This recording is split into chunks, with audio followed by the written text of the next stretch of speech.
today. And I have a headache. The vibrations are... Oh, forget it. I can't keep this going while I'm feeling like this. And you've got that wry thing going on with your eyebrows. So are you here to expose me, or take your cut, or what? Are you one of those skeptics? Not professionally, and no, I won't expose you. Not in front of Mary. You understand why I do this, then? I'm a social worker. Except it costs her a lot more than counselling would. Cheaper than a shrink, though. Speaking of which, you haven't paid yet. I don't have any money. Are you pregnant? What? Why do you... How? Just one of my favourite questions to break the ice at dinner parties and move the conversation away from monetary matters. So I am. So what? Say nothing. I just wondered why you were ill. Oh, I wish I knew. It's too early for morning sickness. How does your partner feel about this game of yours? He thinks people who believe this stuff deserve all they get. Which isn't the way I see it, but hey, he loves me and he doesn't care. Right now, that is. When I tell him about the baby, I think he's going to run for the hills. Ah. I'm going to let him know tonight. After I've had a few more rose petals. Is that why you picked this hotel for your only appearance outside London? Because your boyfriend lives around here? He doesn't. How did you get that burn on your hand? Oh, you ask a lot of questions. I wish I knew some of the answers. It's a pattern, isn't it? Like a pentagram. Do you want to touch it? And why would I want to do that? Yeah, why? I don't know. Hard day. Right, well, here's my deal for you, Annie. If you let me sit in on the next session, I won't disrupt it. I just want to see what you can really do. You want to learn the business, you mean? How to fleece the punters. How very cynical of you. So if I make an adjustment here, a time-space curve starts to form. Well, yes, but I've never... This is beyond any experiment I've ever conducted. Mr. Hughes, how are you doing this? I don't know. I'm not sure even why I'm doing it. It feels like there's something I've forgotten. Something in the back of my head. There. Now we just have to leave it running. You've locked the controls. Mr. Hughes, I'm impressed by your technical expertise, but I really must protest. It'll take me hours to run it back to the start rate, and we only have the room until 6. Time enough, Dr. Pembroke. Now, if you'll excuse me, I have a few more things to attend to before whatever is going to happen happens. Mr. Hughes, where are you going? The settings seem to be locked on some distant source. This is completely beyond anything. Oh well, run with it, Michael. Excuse me, everyone. Mr. Hughes and I have been running some tests, and he set the machine for a specific task. If any of you have any technical questions from now on, I'm afraid we'll only be able to talk about them on a theoretical basis. Oh dear. I hope it's supposed to be doing that. So is that guy working for the police then? What guy? The guy at the main doors? Oh, no, he's not. That's the bloke from the experiment. Hey, Mr. Hughes, what are you doing? Well, this little box here locks the front doors of the hotel when I turn this key. And this switch here locks all the service doors. And I've completely attended to the fire doors, so now we're all completely locked in. Oh, well, thanks for that. So now you're going to unlock us. There's a policeman in the hotel. He'll be back down here in a minute. Come on, there are people outside trying to get in. But they're the most fortunate people. Excuse me for a second. What's he... Oh, he's going to swallow the key! I've got Stop him! Oh, look, you get your doors open or... Oh, too late. Oh, tastes metallic. It's quite nice. Reception will have another key, won't they? They did. 2, in fact. But I swallowed those as well. I really have no idea why I'm doing all this. Right, I've always wanted to do this. Here's a great excuse. I really don't think you should throw that fire extinguisher at the doors. The glass didn't break. Security glass, you see. They had a terrorist incident in the 70s. You're a maniac. When that policeman comes back, I'm going to get him to arrest you. Please do. That would feel so much more comfortable.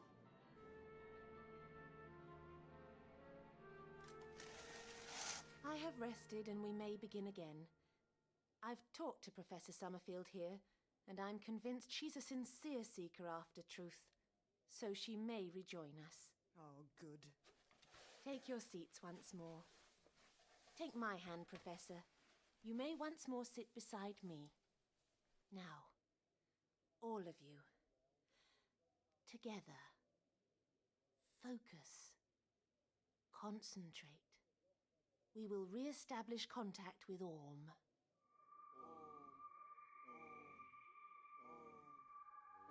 Annie, you're hurting my hand. I can feel him.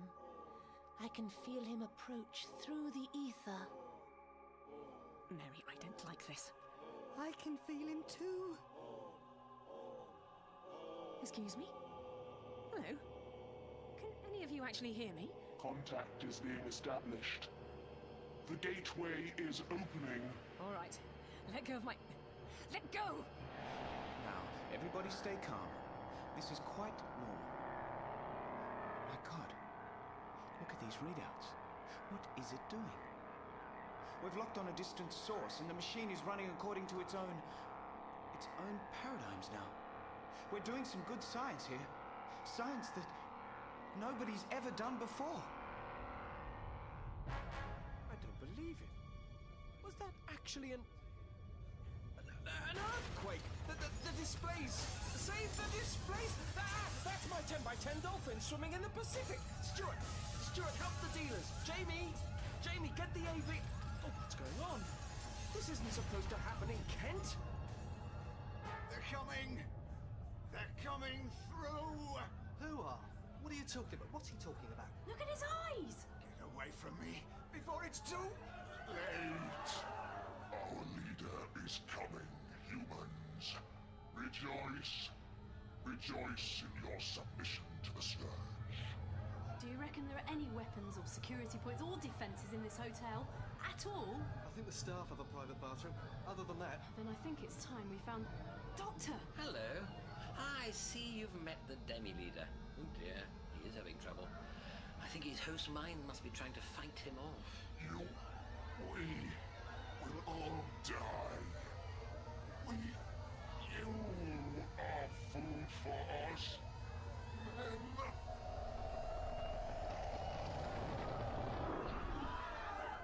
What just happened? It's got dark. Outside. Professor, is it an eclipse? What's going on? It's not an eclipse.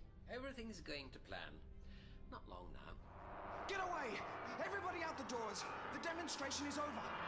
We have to call the emergency services! Somebody get to a phone! Save yourselves! It's going to... Let go of me! He has arrived. Our leader has materialized on this planet. Professor, look! The lift! The lift where the dead body is! It's coming down! Yes, I'm expecting someone. That'll be him now. Old Will. But he's dead. We meet at last, Time Lord. Professor? Ace, stay back. I greet the leader of the great unity of the Scourge. In the name of Gallifrey, I welcome him to this universe, where he and his minions can feast. Doctor! It is good. Everything has been done as we agreed. Do you have the document we requested? Yes, great leader. On behalf of the Time Lords, I offer you the unconditional surrender of the planet Earth.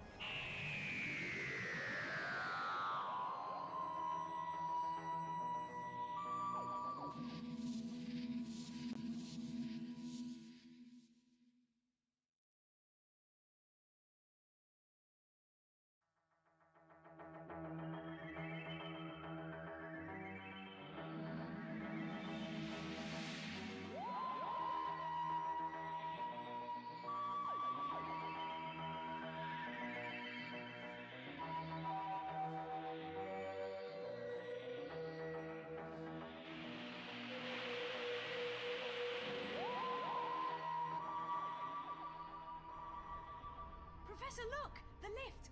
The lift where the dead body is! It's coming down! Yes, I'm expecting someone. That'll be him now. Old Will. But he's dead. We meet at last, Time Lord. Professor? Ace, stay back. I greet the leader of the great unity of the Scourge. In the name of Gallifrey, I welcome him to this universe, where he and his minions can feast. Doctor! It is good. Everything has been done as we agreed. Do you have the document we requested? Yes, great leader. On behalf of the Time Lords, I offer you the unconditional surrender of the planet Earth. What just happened? Oh, I don't know. Normally I get to experience a lot more pleasure before I wake up feeling like this. Goddess, what's happened to Annie? Her eyes. Look at her eyes. I am changing this body, human. Doesn't sound like Orm. Mary, you get the others out of here. I'll follow. But don't argue. Go on. Oh, come on. Yeah, come out this way. No, hurry along, come on. There is no need for you to shield them. They are in no danger now. So you're a kind and peaceful insect-eyed alien. They are in no danger now.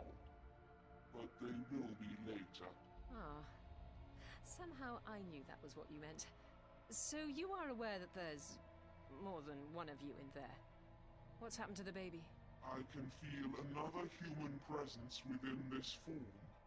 When the Scourge fully materialize in this universe, it will become part of us, as all human beings will.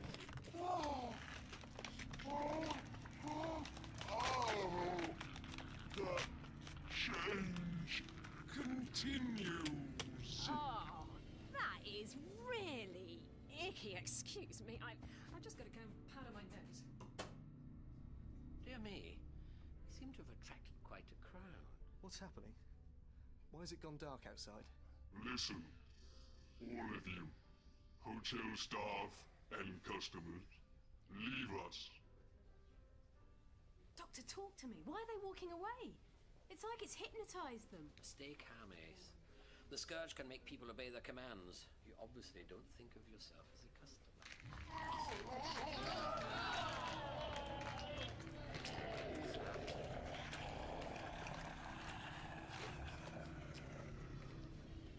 You see my true nature. Run, run and hide. Run like the mindless meat you are. Coward. Wait for us to come and get you. Doctor, what are we gonna do? Right, Ace. Just tell me what's going on. Look, what's that piece of parchment? Have you gone and handed over the whole planet? Ace. It's not yours, right? Well, I have saved it now and then. Finders, keepers. You go... Oi, cross-stitch boy, you're with me. What? Hey! Ace! Stop her. Yes, Leah. What do you mean she can get away? Is there somewhere for her to run? He is correct. Do not pursue her. There is nowhere she can go. Now, why don't we find somewhere quiet to discuss things? The manager's office behind the reception, yes? That looks private enough to look over the surrender documents. By the way, there are a couple of little points of law I'm very pleased with.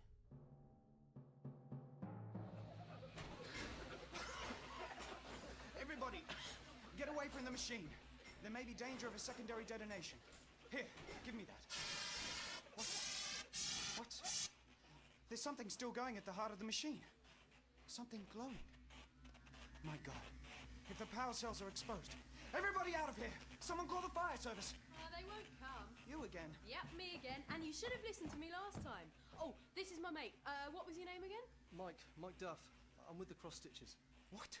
Ace! Oh, Benny, what happened with the seance? Big time alien possession. Body transformation job, insect eyes. Annie Carpenter has left the building. What? Oh, the doctor's pretending he's on the side of the aliens. So, no change there then. So I acted like I was all, oh, you've betrayed me, you've betrayed us all, and I ran off. Give the girl an Oscar. Hey, I think I even convinced him. What? That's 3 watts. Soon you'll have enough for a new battery. I suppose they'll tell us what's going on when they have a moment. What it comes down to is this. Things have got well spooky, so get your coat. We're out of here. I can't let you just... Hey, my machine! The radiation! This suit's on high, and I really don't want to... Hey! Stop! Calm down. You look over the displays. Oh my God! What is that thing? Run! Cry out and run! We are the Scourge. We are here to consume you.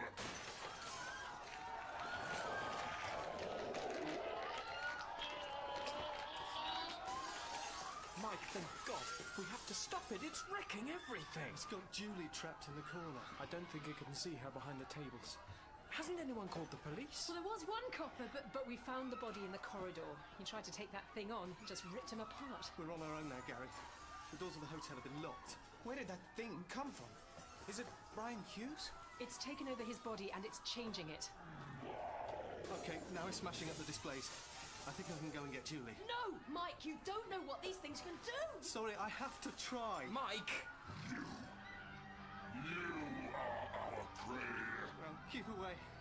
Julie, run for it! Before he... Oh, dear God. Julie! Mike! Get away from him! Listen. Put your fingers to your neck. What are you gonna do? I don't want to. No! Why is he doing what it says? You can't help it. These bugs are persuasive. Just there. That's right. Now, push. No!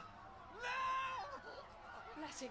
Goddess, we have to do something. That thing could make us do whatever it likes just by saying the words. We can't stop this. Maybe you can't, but I... You just get yourself killed. Your mate's as good as dead. Harder. Push against your neck with all your strength. No! No!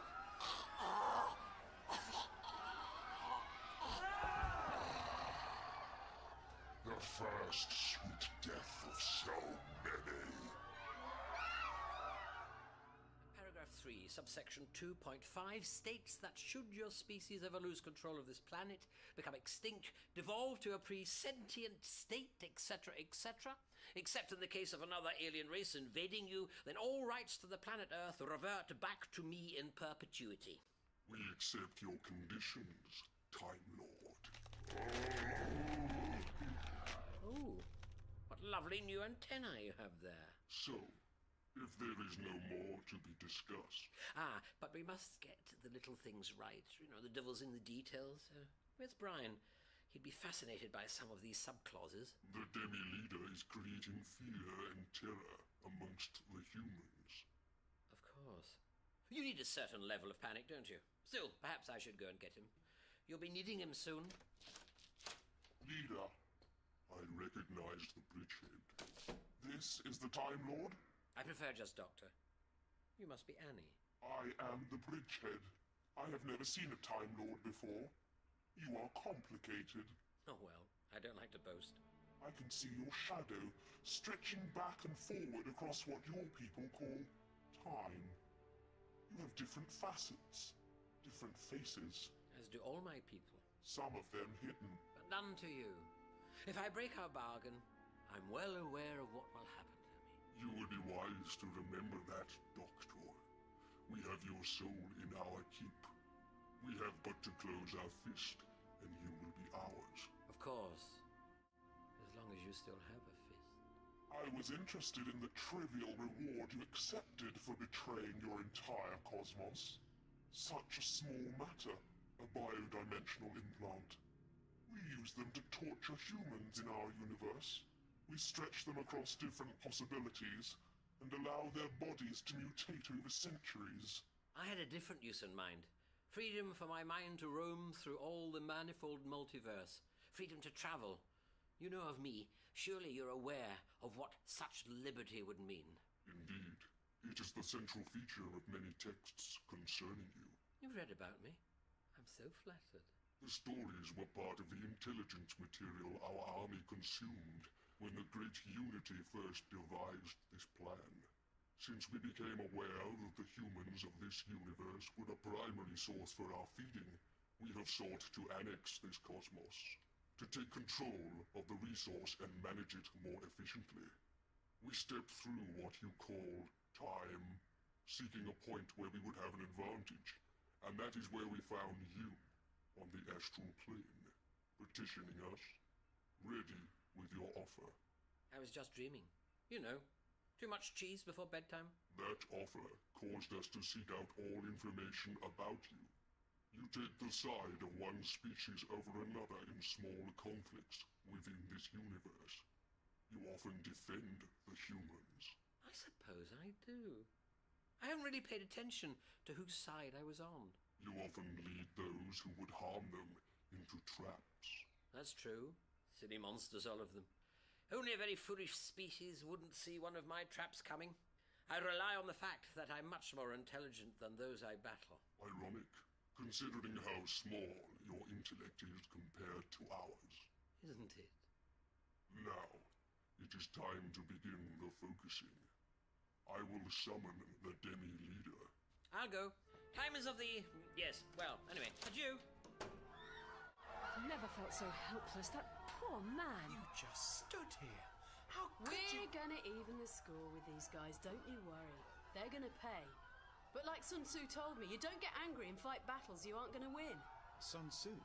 Didn't he live in ancient China? We're not from around here.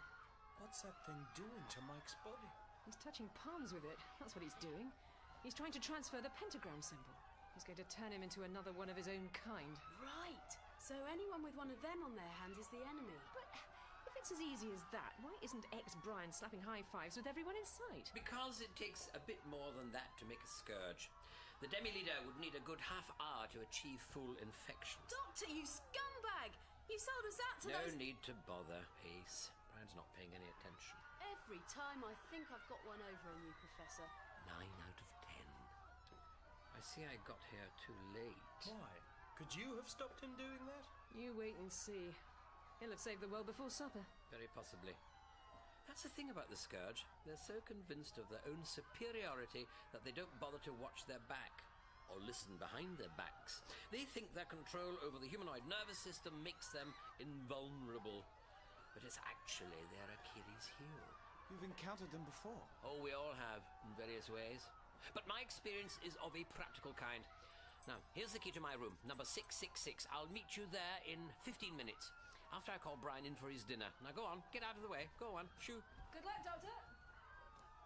Ah, demi-leader. Your leader says to leave the human offal alone and to get along to the meeting. The focusing is about to begin. Time enough for more conversions later. What business is it of yours, Time Lord? If you fail to achieve complete materialization, then I won't earn my payment. Now, are you really going to ignore the orders of the leader? If you lie... Trust me, I'm the doctor. Very well.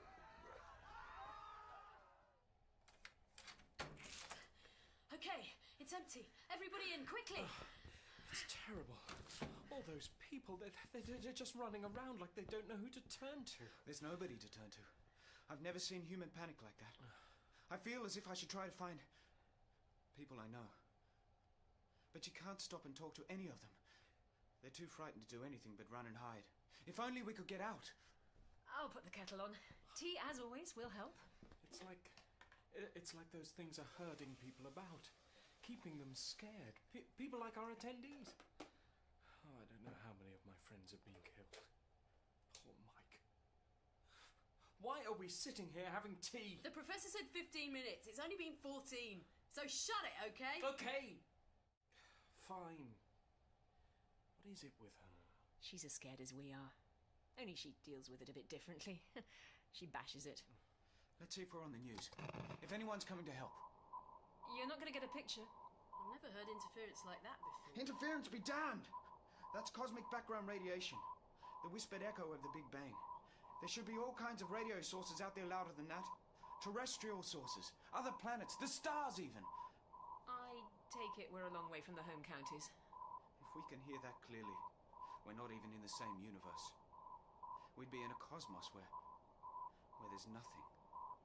Where the fireball of the Big Bang expanded uniformly until it was just a fine spray of radiating gas. So is that what the darkness outside was? Goodness, I think we'd better open the curtains. My God. Absolute blackness. No stars, no galaxies. Just darkness into infinity. We're in space? We can't be. The air pressure would have blown the windows out. And there's no sort of force field, or they wouldn't have had to lock the doors. We could open this window if we wanted to. Right. Bad idea. So, if we're floating in empty space, why aren't we in freefall? Perhaps because here, the difference between physical reality and perception is less than in our universe. There's been a lot of speculation that in high mathematical dimensions, the link between mind and space-time would be of a different nature. You mean we don't float about because someone doesn't want us to? Exactly. That's the most difficult thing I've had to get my head around for several weeks. Can we be sure that's... I don't think the monsters would bother knocking. Milk and two, please. Leader. You have done well to cause panic amongst the human food source. But now you must join us in the focusing. All is going to plan, but the plan must progress. The summoning of the Scourge must be completed. I obey your will, leader.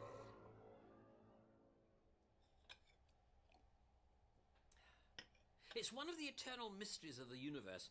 Why does tea made in a hotel bedroom taste worse than tea made under any other circumstances? That's what I like about you, Doctor. Your sense of priorities. Yeah, how about letting us know what's going on? Oh, isn't it obvious? No! Oh, very well. No need to shout. The Scourge are parasites from another universe. They prey on the depression, doubt and despair of lesser beings. Like a hyperspace version of Radiohead. They originate on a higher dimensional plane. While you know just the 4 dimensions, height, width, depth and age, they know 8. What are the others? Does a flat circle have any concept of height? The words the Scourge use wouldn't have any meaning to you. Doctor, we could look down on a world of flat circles and do almost anything we like to them. Just how powerful are these creatures? If they achieve full materialization, they'll be able to reach around walls, walk through time like it was space, and reverse every decision, explore and conquer the interior of human thought. The only rational thing for humanity to do would be to worship them as gods. Gods of despair and horror. Are there any more secular options? Perhaps. The Scourge's nature leads the unwary into their territory. Dabblers in the mystic arts, those tripping over their own feet on the astral plane, they often chance across their tendrils. And of course, those who've fallen into their own depths of heartache. So this lot have been preying on people for, well, forever? Yes. You could see the Scourge as a disease, symptoms of clinical depression. We've all felt their tendrils. When it's raining, when it should be sunny, when we're alone and don't want to be, when civilization and history seem just things left on a battlefield. I know what that's like. They came to be known as demons, the archdukes of hell, because the geometry of their realm suggests the inferno. They keep certain human souls there, those who fail to escape. You said they control people's nervous systems, right? They're an index of human fear and desire. They've learned from the travelers they've chanced across to communicate at a level that human beings read as a religious impulse, a verbal zap across the temporal lobes. Sorry? People tend to do exactly what they say because their voices scare or awe them into submission, like a rabbit caught in the headlights of a car. So what are these holy terrors doing here? What do they want? They've taken this building out of 3-dimensional space to this fractional dimension halfway to their home. They're using the hotel and the emotions and bodies of those inside as a stepping stone. A stepping stone towards what? Once they fully materialize inside this space, as their complete multi-dimensional selves, then they'll move it back into human space, back to Earth. Like inserting a virus into a cell and introducing it into a host. Exactly. With hilarious results. So how can we stop them? Well, since the Scourge use human panic as a power source and need to create a crescendo of fear at the height of their materialization in about 15 minutes... 15 minutes? What can we do in that time? We could connect the ventilation system to a supply of advanced pacification gas. Time to be vented into the building at the exact moment when they're attempting materialization. We could then arrange for Dr. Pembroke's temporal engine to cut out at that exact moment, leaving the entire Scourge army between dimensions, ripped apart for millions of years, and certainly unable to attempt anything this silly ever again. We could do that. So why don't we? Because I've already done it. Not you. It is starting. We anticipate this feast. We will turn this universe into something like our own. We will cycle the terror of the humans, breed them for fear, use their emotions as an engine of pleasure and sustenance. We must join in the focus to allow the remainder of our army through the dimensional gap. Where is the Time Lord? I do not trust him. He cannot harm us. Do we have the hyperdimensional biological adjustments that he required as his reward? We will not need them. He is to be our reward. A human. I summoned one to us for use in the focusing. I will bring it to us. Mary, listen. It's Brian. I'm fine. And so are you. You want to come inside now. Oh, Brian, there you are. Thank heavens. Brian? You're hurt. I couldn't find you. That woman told me to leave, and so I did. But I went everywhere and... Listen, I'm not hurt, Mary. These are my friends. You've nothing to fear. Come and join us. You look... I can't quite see you properly. You all look a little strange. Is it the lighting? Oh, Miss Carpenter, I don't understand this at all. Are we... well, have we taken drugs? Listen, we are opening a focus to bring a wonderful new world into being. To bring all of our friends to Earth. Our friends? Like Orm? Yes, just like Orm. And to help us, we need you to concentrate, Mary. Concentrate on the space between our hands. Your hands? Oh, all right. The space there seems to be stretching, doesn't it, Mary? I'm getting spots in front of my eyes. Ow! It's like I'm getting a suntan. The hard radiation produced by the adjustment of the quantum vacuum. Normally that would kill you, Mary. But why won't it now? Look at the space. You see what's forming there? It's hell.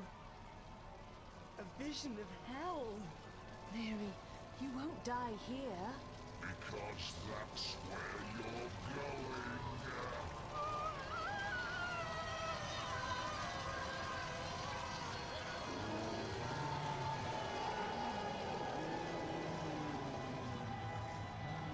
Feast on her pain and fear, brothers. Feast on the energy of her everlasting death. A sacrifice is made. The point of focus approaches.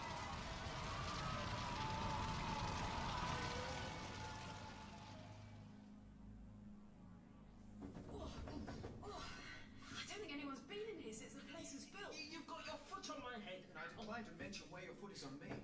You have to take the rough with the smooth. Not every building in the universe has nice big ventilation ducts for people to crawl through easily. Ah, there it is. Up ahead. The canister of Pacificus. A riot-control gas developed in the 23rd century. And you've wired it to an electricity meter? To an electromagnetic flux detector.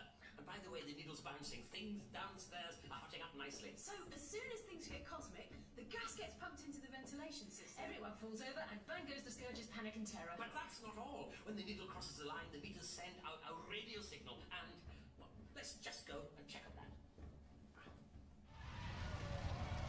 A message from our army. All cohorts have abandoned their flesh bodies and are massing in hypertropic form on the edge of the reality interface. Good. Remain in contact. Tell them to proceed to the point of focus. The transfer is nearly upon us. And then the ultimate victory of the Scourge will be assured.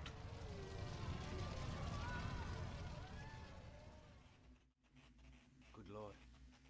It's still going. The Scourge has set it to keep running. But I'm afraid I meddled with the programming and added some modifications. What? Last night, when you broke your journey at a little guest house, I popped in and opened up the box. Of course, this was several months ago in my own timeline. What? Oh, don't worry. It was while you were treating the young lady, well, I assume it was a young lady, to dinner. Are you going to go for that third what again? I'd appreciate it if you all kept your noses out of my... My business. Isn't that wonderfully typical of humans? We're in another universe, trying to save our own, and yet there are still certain things that one shouldn't talk about. Anyway, I hid a small receiver that awaits a transmission from the EM monitor. When it does, the machine will shut down and the Scourge will find themselves... Up the creek without a paddle? Precisely. So they'll all vanish or something? The physical bodies will become human again. When does it happen? I am tired of sneaking through corridors. You should try doing it professionally. It should all start happening just about... now. We are on the edge of focus. Our army reports they are advancing to the confluence of universes. Great are the Scourge. Let all the universes sing our hymns of battle and conquest. There it goes! No, something's wrong. Isn't this the moment when it should all go... click? Doctor? My device didn't work. It's been removed. I don't know about you, but I don't notice any of us fainting from pacification gas. The Scourge must have removed that too. Emptied the canister. They've tricked me. Doctor, what's that in your hand? It's that shape. The pentagram. The shadow of the Scourge. Tell me this is all part of the plan. Not anymore. I took it on to make them feel secure. I thought they'd be banished before they could activate it, but now... It's glowing! Doctor, what does it mean? What's going to happen to you? It means... It means this time the monsters are going to win. Advance, soldiers of the Scourge. Advance through the focus and claim this world. Leader, the shadow on the Time Lord has been activated. I can feel it. I activated it. Why, Leader? He thought he had successfully betrayed us. I did not trust these Time Lords. Neither did I. Which is why I searched for his traps. Our success is now certain. And more than that, one of our soldiers will inhabit the body of a Time Lord and feast to his delight on the Doctor's soul. So we will conquer. We will dominate and feed. Yes, Demi-Leader, we will conquer. Observe, the army arrives.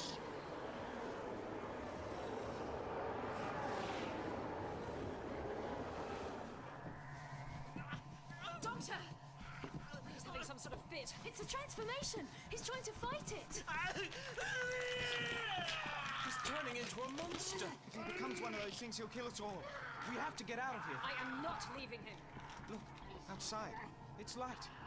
It's turning into daylight. Which means we're materializing on Earth. That the Scourge are going to win. Oh, Benny, this is what we thought would never happen. The Doctor got it wrong.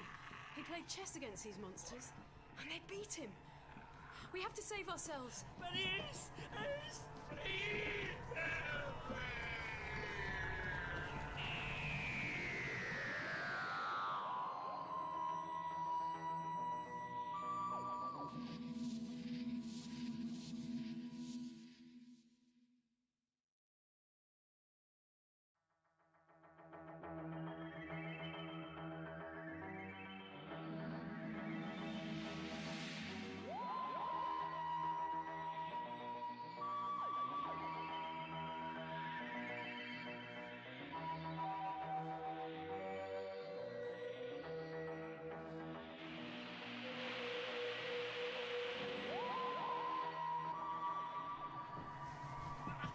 Doctor!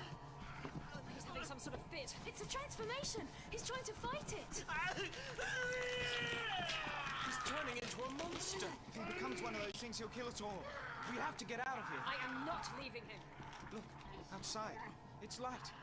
It's turning into daylight. Which means we're materializing on Earth.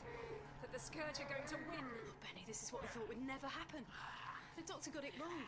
He played chess against these monsters, and they beat him. We have to save ourselves. Please! Please! How can we help? Doctor! What can we do? Got it. He's not breathing. Oh, that doesn't mean anything. He's completely paralyzed. His muscles are locked. His hearts have stopped. No. The one on the left's still beating.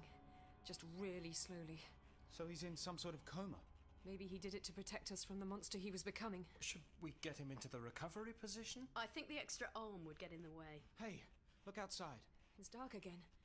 So we aren't back in our own universe. We must still be in the fractional dimension. So the bad guys haven't won yet? Oh, come on. This doctor guy is out for the count. His plan fell apart and we're supposed to... Where there's life, there's hope. He would have said that. You just remember it. The Scourge feed on despair, and we are not going to give in to them, all right? But what are we going to do? You're going to deafen me. What? Don't start that again. Here's how you do it. Hold your hands like this. Are you serious? I can't do that to you. Look, Benny just yelled at you, right? She made you angry. So now we're going to use that anger. No, I can't. Hands in the position.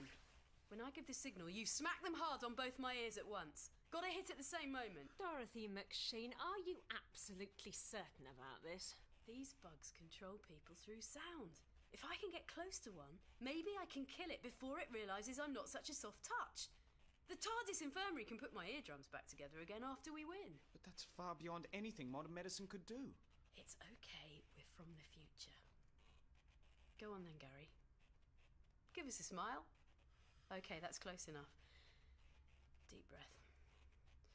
When I drop my finger... Oh, goddess.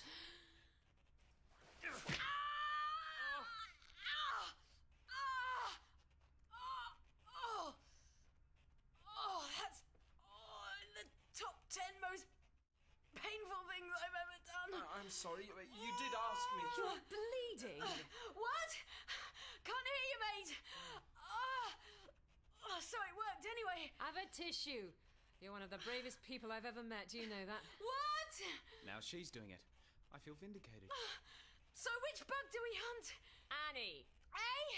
The one with the... You mean Annie Carpenter? The woman from the other conference. She's been changed too? It's catching. Why are we after Annie? I have a plan. Okay, but you better have some kind of plan. I do not understand. We have searched the large open spaces of this building. Where is our army? They were about to achieve materialization. Something has gone wrong. We are still in the bridgehead dimension. I can sense a force holding us in place. The Time Lord. He is using some unknown power source to frustrate us. Bridgehead, find him and destroy him. Demi-Leader, locate some humans for torture. Their fear and terror may induce the materialization. Yes, Leader. Hello? Where are you? Come on out. I can see you over there, behind the mental construct of the mathematics of flight. Where is this place? Well, this is the interior of my mind. A spacious, charming residence and a magnificent location. Only a stone's throw from my kidneys.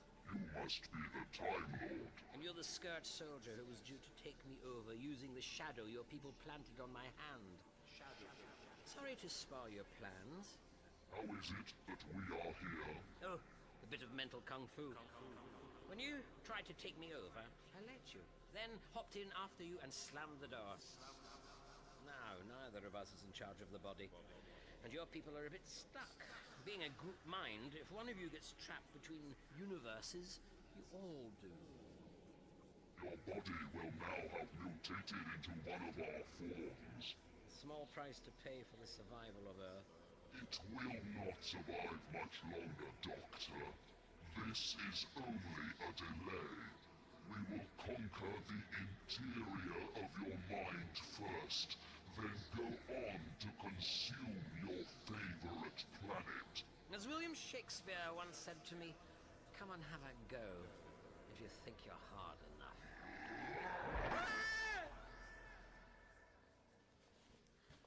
Why did they make the carpet of this hotel's corridor so rough that you can't hold a body along it? Actually, I think I may just have answered my own question. Little guy, he's really heavy. Maybe it's the extra arm. That's impossible. You can't gain mass in a moment. When we're out of this, I'll get you to have a look at my bathroom scales. What? Nothing important. I've had a look at this gas canister we took from the ventilation duct. I don't think the Scourge have got rid of all of it. There's still a bit left in here. Oi! Am I making sense?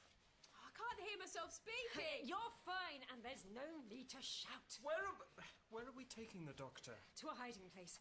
Here. The caretaker's storeroom. Just somewhere that's out of the way of the Scourge. Now lower him gently. Okay. There. I hope he's going to be all right. Oh, we'll make sure he... Goddess. Look, a Scourge! Right out. No, it's the wrong one. It hasn't got any... Okay, so what do we do? Shh! It hasn't seen us. It's looking up the stairwell. It's heading upstairs to the accommodation levels, where my friends are hiding. A lot of the staff are up there too. We can't help them now. We need to find Annie. No, we need to find Annie! Oh, come on, let's go hunting!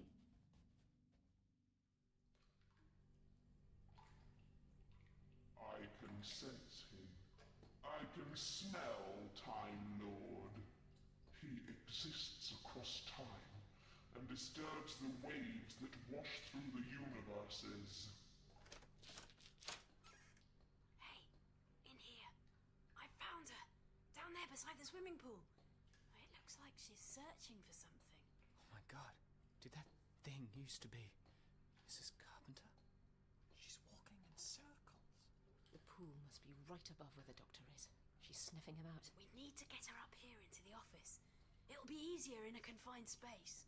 Everybody, down below window level. Make sure she can't see us. Everybody ready? Okay, go! Oi! Insect face! I'm not afraid of you, bug! And here she comes, fast as all those legs can carry her. We're ready.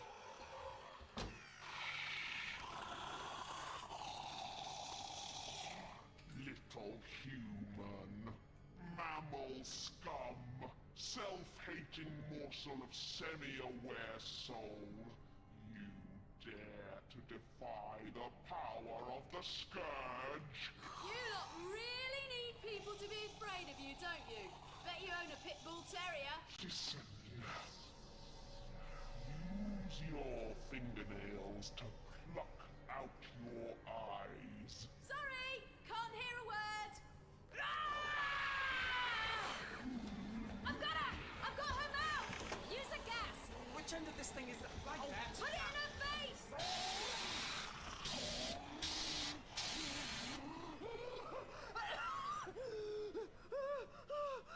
Annie? Annie, is that you? What happened? What's... Oh my god. My arm. My face. Why am I seeing you all like that? I'm gonna let go of you, Annie. Now don't panic. The gas is helping you not to get scared. Listen to me, Annie. We're in trouble. And I think that only you can help us. You have to stay calm. If you don't stay calm, well, let's not go into that. We've got about 3 more helpings of gas before it runs out. We're going to take you to see a friend of mine. And then we're going to find out what sort of psychic you really are. Suffer, humans. Fear the Scourge. Fear us as you always have. You need us to define you. We are real, and you are our dreams. We feed on the pain of our dreams. Listen. Pick the weakest of you and turn on them. Rip their limbs from their torso.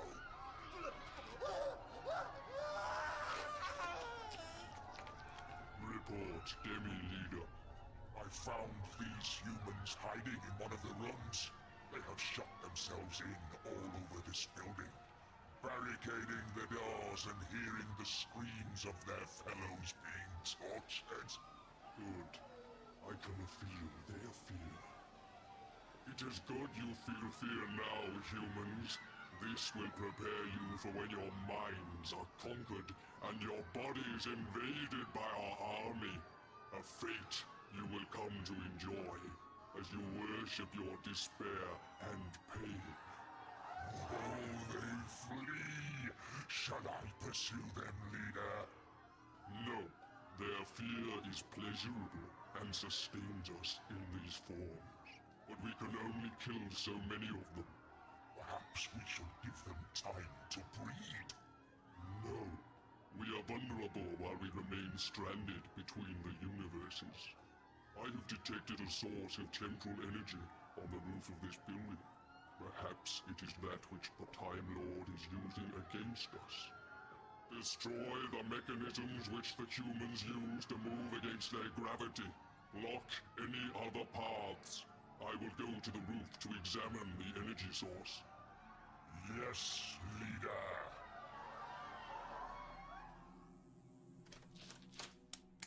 The bulb's gone. Good choice of hiding place, this storeroom. Very dark. I left a torch on the shelf by the door. Oh, here we go. This is our friend, Annie. He only looks dead, we hope. He looks... is that how I look now? Stay calm, Annie. You have to stay calm. Don't think about what's happened to you. Everything's gonna be all right. The doctor said that mystics encounter the scourge. So you must have some kind of psychic ability. Or you're a manic depressive, in which case our goose is cooked.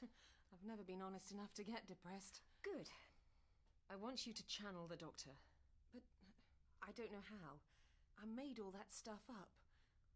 Sure, when I was a girl, I sort of knew what someone was like, but anything more than that was... Put your hands on his forehead. Concentrate.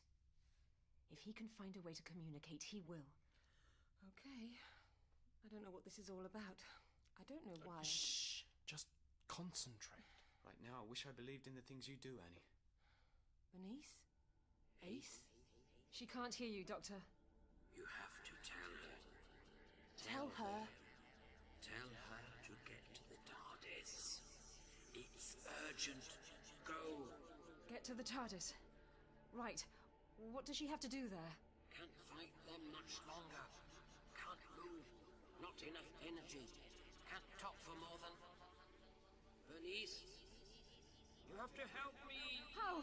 How can I help you? You have to come inside. Oh dear. I understand, Doctor. So what do I have to do? Write it down for her. Dr. Pembroke, you go with Ace to the TARDIS. We'll keep in touch using Ace's combat radios. Here, give me one of them. Now, I'll find a way to communicate with Gary, and when he knows what you have to do, he'll let you know. So where exactly are you going, Benny? Inside. Into the Doctor's mind. How? I'm assuming a lot, aren't I? But he said it can be done. And back when all this started, the Doctor asked me to have faith. Annie, touch my forehead too. Oh, she's in a trance. Oh, here, let me. One hand on me, the other on him. Go on, Doctor. Show me what to do. Oh. Ah! Oh, great. That's two of our best players on the subs bench. Is she okay? She's fine. Still breathing even. More your usual sort of coma. What's going on? What just happened? Where am I? It's hard to believe, but the doctor just used your body to talk to us and... Oh, never mind. Here, have some more of this. Come on then, Michael. We're gonna find a TARDIS. If only I knew what one of those was. Gary, look after Annie.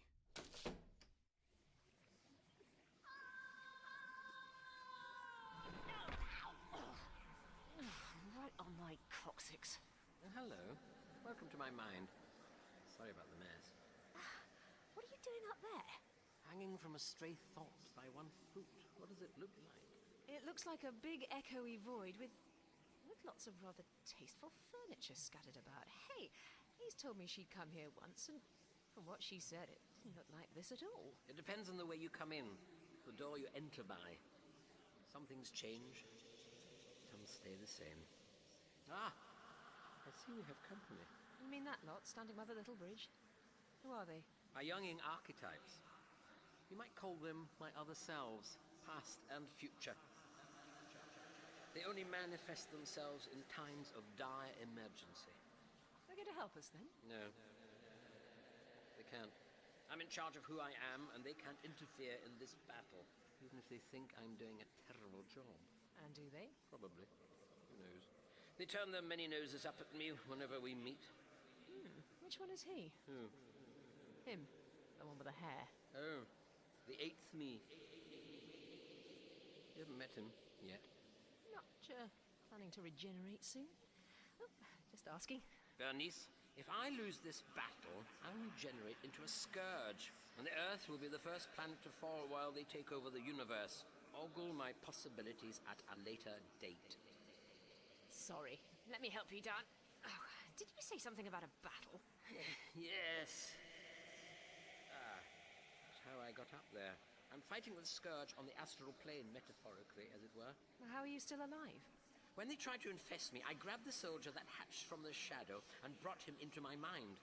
We've been locked in combat ever since, and since he's connected to the rest of the scourge, they can't fully materialize in your universe until he defeats me. Of course, I can't do much either, apart from define the fractional dimension so that you've got air and gravity. But we had those before you came in here. Time means nothing to the scourge. Don't quibble. It's taking me all my mental energy just to hang on. Did Ace get my message? She knows she has to go to the TARDIS, but she doesn't know what she has to do there. I didn't manage to tell her that. No. Oh, no. That means we have to try again. Try what? To battle the monster for control. To try and make my mouth move. Professor, take my hand. This isn't going to be pleasant. You say that as if it has been so far. Relatively speaking, my dear Professor Summerfield, it has. At least we made it to the lifts without running into the scourge. Best not to try to go up in them. If these bugs have any sort of tactical awareness, they'll be watching them. We could try the fire stairs. Over here. I got a full tour of the safety features when I made my booking. The stairwell. It's full of rock, but how? Oh, look out! Where did that come from? Oh, it's concrete. Like they've taken a lump of it from the foundations and just shoved it up here. By reaching around space and time, like the doctor said. It's blocking the whole stairway. There's no way we're going to get past that. Looks like it's the lifts after all. Looks like it's... You just said that, right? Big brain you have here. Goes on for miles. Nice high ceilings, too. I like to keep an open mind. Doctor, did you know that Annie was pregnant? No. It's just... I really don't want to see her hurt. Her or the baby. Indeed. Because, you see, it occurs to me that she's the focal point for all this. The link. The place where, if someone was going to put pressure on this situation to change it, to play it like a game of chess, she just seems to be in harm's way. Yes. Oh, will you give me a straight answer for once? Do you or do you not have a plan that's hiding underneath this plan? Are you going to turn around and say at the end of all this, I couldn't have told you. Your reactions had to be the real thing. Which I've never believed, incidentally, because we've acted our socks off in front of you often enough. I just think you enjoy saving us all at the last minute, like you're the conjurer. We're the rabbits and there's a hat of some kind. This situation would be the hat. My point exactly. So just tell me. No. This time the audience have seen through all the conjurer's tricks. And we're up to our necks in hat. Deep hat. Not feeling at all sheepish about that, then? That you thought you could offhandedly wander in and duff up the scourge with one hand tied behind your back? And that as a result of them being surprisingly more clever than you, you've quite possibly wiped out my entire history and species? Benny! The scourge soldier is trying to undermine my sense of self. It feeds on doubt and guilt, so please... Oh, sorry. You're a really good person, and you're just having a bit of an off day. God, what's that? That's the enemy. He's sitting across the gap between my left and right cerebral hemispheres. Huge. Like a giant version of one of the scourge. That's exactly what it is. A mental memory engram representing the full size that creatures like to attain when they've gained enough energy from human suffering. Are those limbs actually cutting into your brain? Yes. The scourge soldier is gradually sapping my strength, using all its power to wind its tentacles deep into my mind. Soon I'll begin to exhibit the effects even in here. Then, who hotel, and the Scourge army will start to slide into your universe. Let's get a closer. Careful. Careful about the drop. What did I kick off the edge there? Small memory. The smell of a particular flower in a little garden hidden in the shadow of a church in the small Wiltshire village of Compton Bassett. I bent to pick the flower. I put it to my nose, and sharp as ever, I took a big comedy sniff of it to make my companion smile. Now it's gone. Oh, I'm sorry. It's all right. It's just a meaningless little moment. Put enough of them back to back and you've got a meaningless life. Doctor, that thing is opening its eyes, about half of them. It knows we're here. I can feel it. It knows it has to stop trying to bury into my psyche and fight me again. Doctor, you have been foolish enough to bring a human being into my presence. I'd like to think of it as the other way round. This is my presence, and you're in it. Such futile and obvious bravado. It's either that or sing a happy tune. Take my hand. We have to fight. No, I will not surrender to you.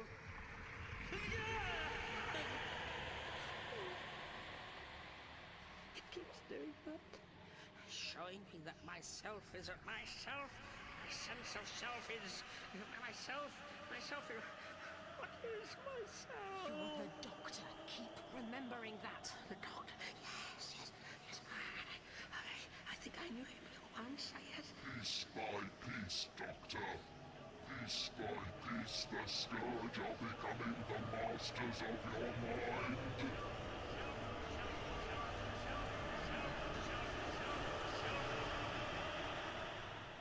Right, so we've established there aren't any other ways up to the roof.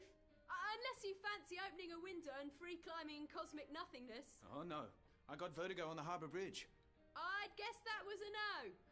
So we're gonna have to try the lifts, even if it gives us away. Come on. Oh, they must have cut the power. We're gonna have to do this the hard way. Here, grab this. What is this thing? What? Oh, right. Oh, it's a tool we use to pull the tops off Daleks. It unfolds like that. It's very strong. It's just the right shape for leverage. Now put the end in the gap between the lift doors, and you get behind me, and then we'll both...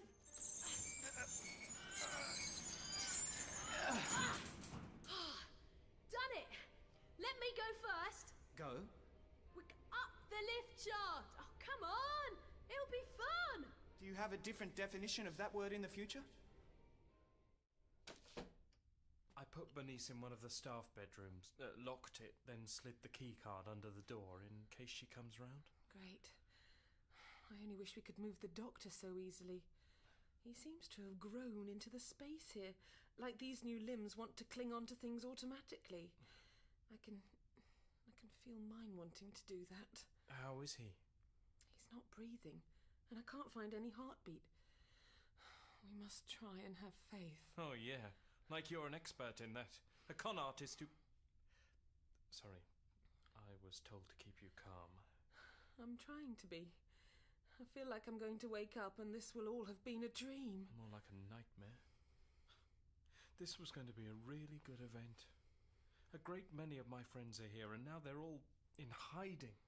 All in danger. Every time I move, I get reminded that I've changed. It's like when you get back from the dentist and everything in your mouth is new. Only it's my whole body. This is going to change back, right? I am going to be okay. Of course you are. The doctor's got the power to change himself back, and you as well. Only I think he's dead. And if he's dead, then... Oh, dear God, no. I'm changing again. It's growing. It's not my arm. It's not! Annie, We're out of gas. Isn't there anything you can do to calm yourself? Some sort of relaxation chant? What's the point? What's the point? I'm just gonna keep changing. I'm gonna lose me in this monster. It's because I'm a fraud. I deserve this. So did you. How did you know? The scourge inside me knows. It knows about all of us. I fiddled the accounts. I took a cut of the registration money. £2,000. Yeah, that makes sense. Why doesn't it look just right to you? 3 groups of desperate people. The losers I feed off. Losers like you people whose biggest thrill is making a portrait of the Queen out of thread. And the losers Michael wanted to feed off, dreaming of time travel and the cash they were going to make. Michael? Dr. Pembroke. We've all been set up right from the start.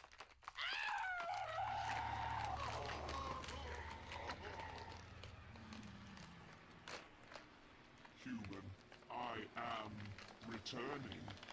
I am taking back this body. How much further up this lift shaft are you intending to drag us? What? How much? Oh, we just have to get up a few more floors. It didn't look like that lump of concrete went up all the way. That's good, because... Ace, look down. What? Look! Oh, I must have been on guard, checking out the lift shaft, waiting to see if we'd go for this. Come on!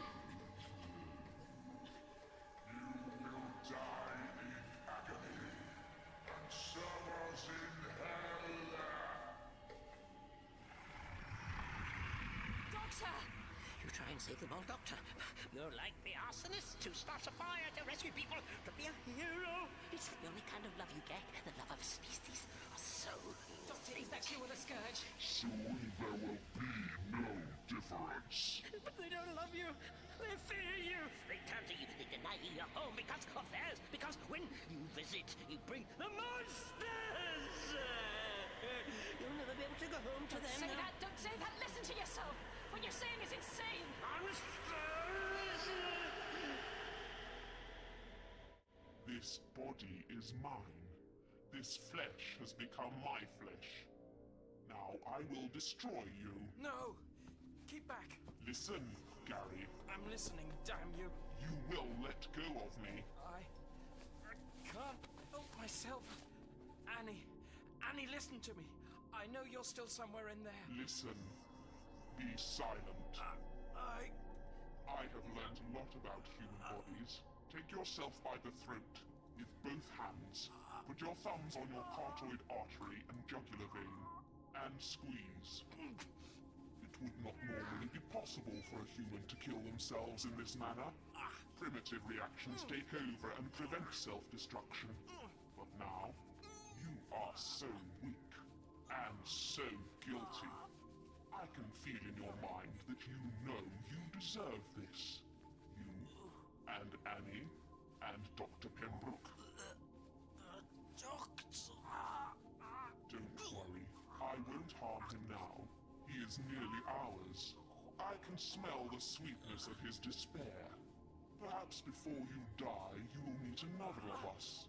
You may have the honor of being food for the emergent soldier. While I hunt your friends, consider yourself to be part of a great oncoming glory.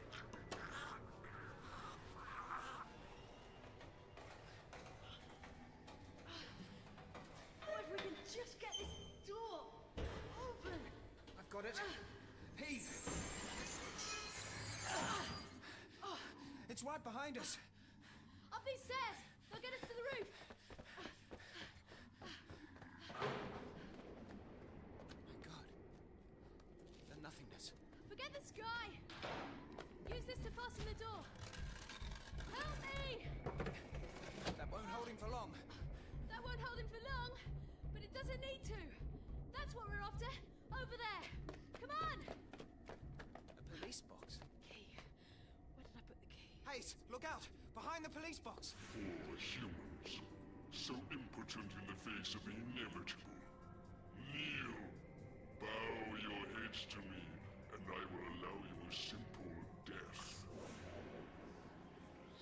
I can't go on. I can't keep living like this. Game over, Bernice. Game over. It's time for the reset button. Doctor, keep back from the edge. Time for me to Will you rest. stop struggling? You'll send us both over. You said you liked who I'll become. But I don't want to meet him yet. I don't want to lose you. He's calling me Benny.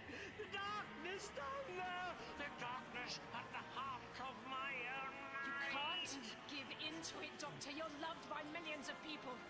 People you'll never meet. You haven't told us what Ace needs to know. You cannot give up. But I have to. Goodbye, Bernice. Don't forget me!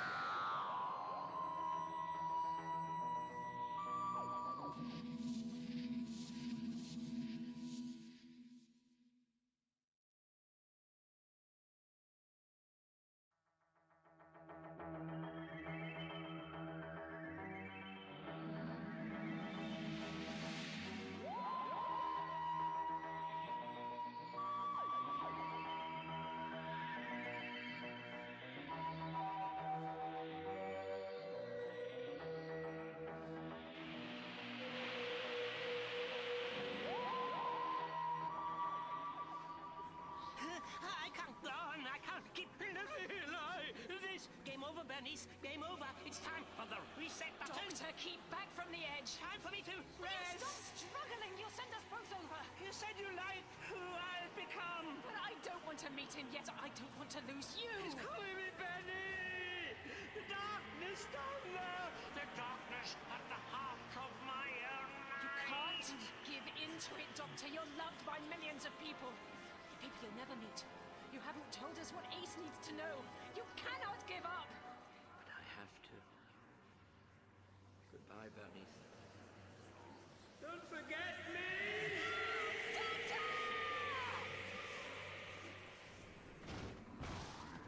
Ace, never mind that one. Here comes the one who was chasing us. I see it! You don't have to grab my head and point me at it. I'm ready. So, 2 humans for us to play with. What shall we do with them, leader? Anything we like. I have just felt the Doctor inside my consciousness. I felt him join our ranks, and the bridgehead is within us again also. She tells me she has left the Time Lord to live. She sensed his soul was soon to be ours. A fine new soul for the Scourge. We shall enjoy tormenting him. What are they saying? Too complicated. Listen. Come closer. I guess that's a come over here gesture. Don't, Ace! Oh no! I'm in its power! I can't help it! Listen. Take that edged weapon from your belt. What are you pointing at? You want me to show you my knife? Like this? Now listen. I don't know what you want, but I know exactly what I want to do with it. This! Do you want some as well? No, Doctor, no. Don't jump. Don't. Goddess. Oh, where am I? A hotel room. A hotel. The Doctor!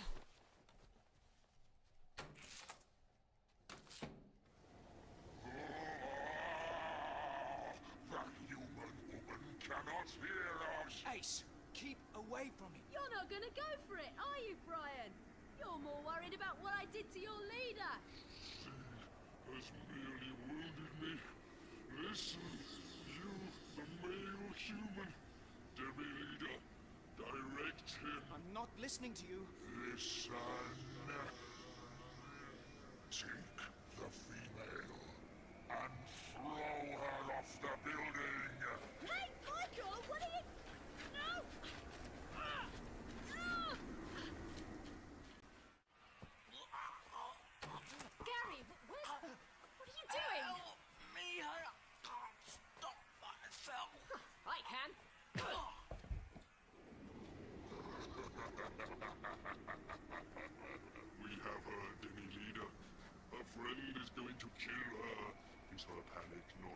suspicious. He's considering falling into the darkness. A little mammal brain is trying to encompass the idea, but her body is rebelling. Oh, this is fine food. Stop! Let go of me! You're taking us towards the edge! I'm so sorry. I can't stop myself.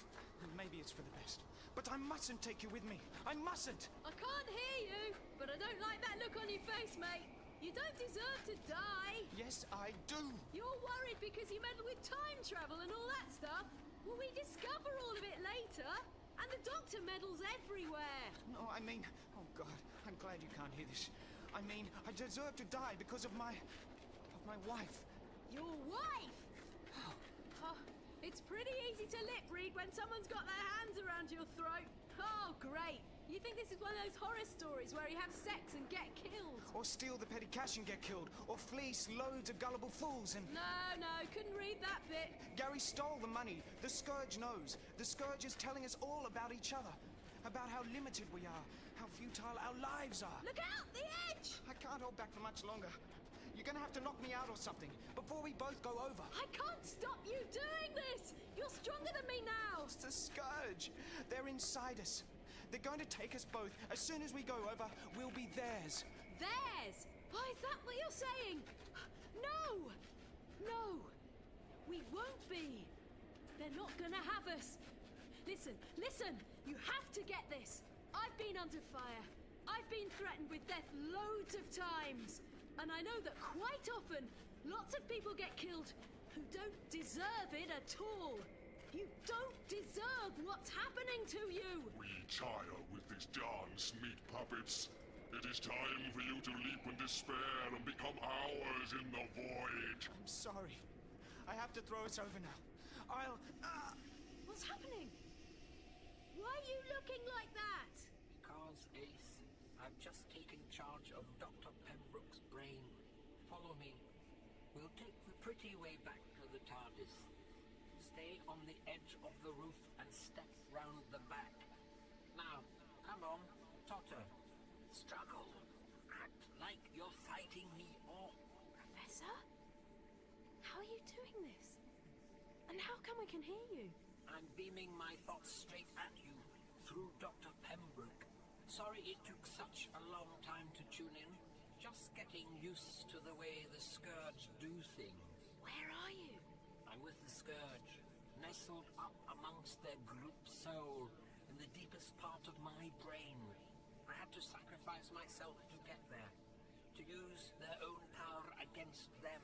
Had to trust that there was something to catch me at the end of my fall, something bigger than myself. So what did you find? Doctor?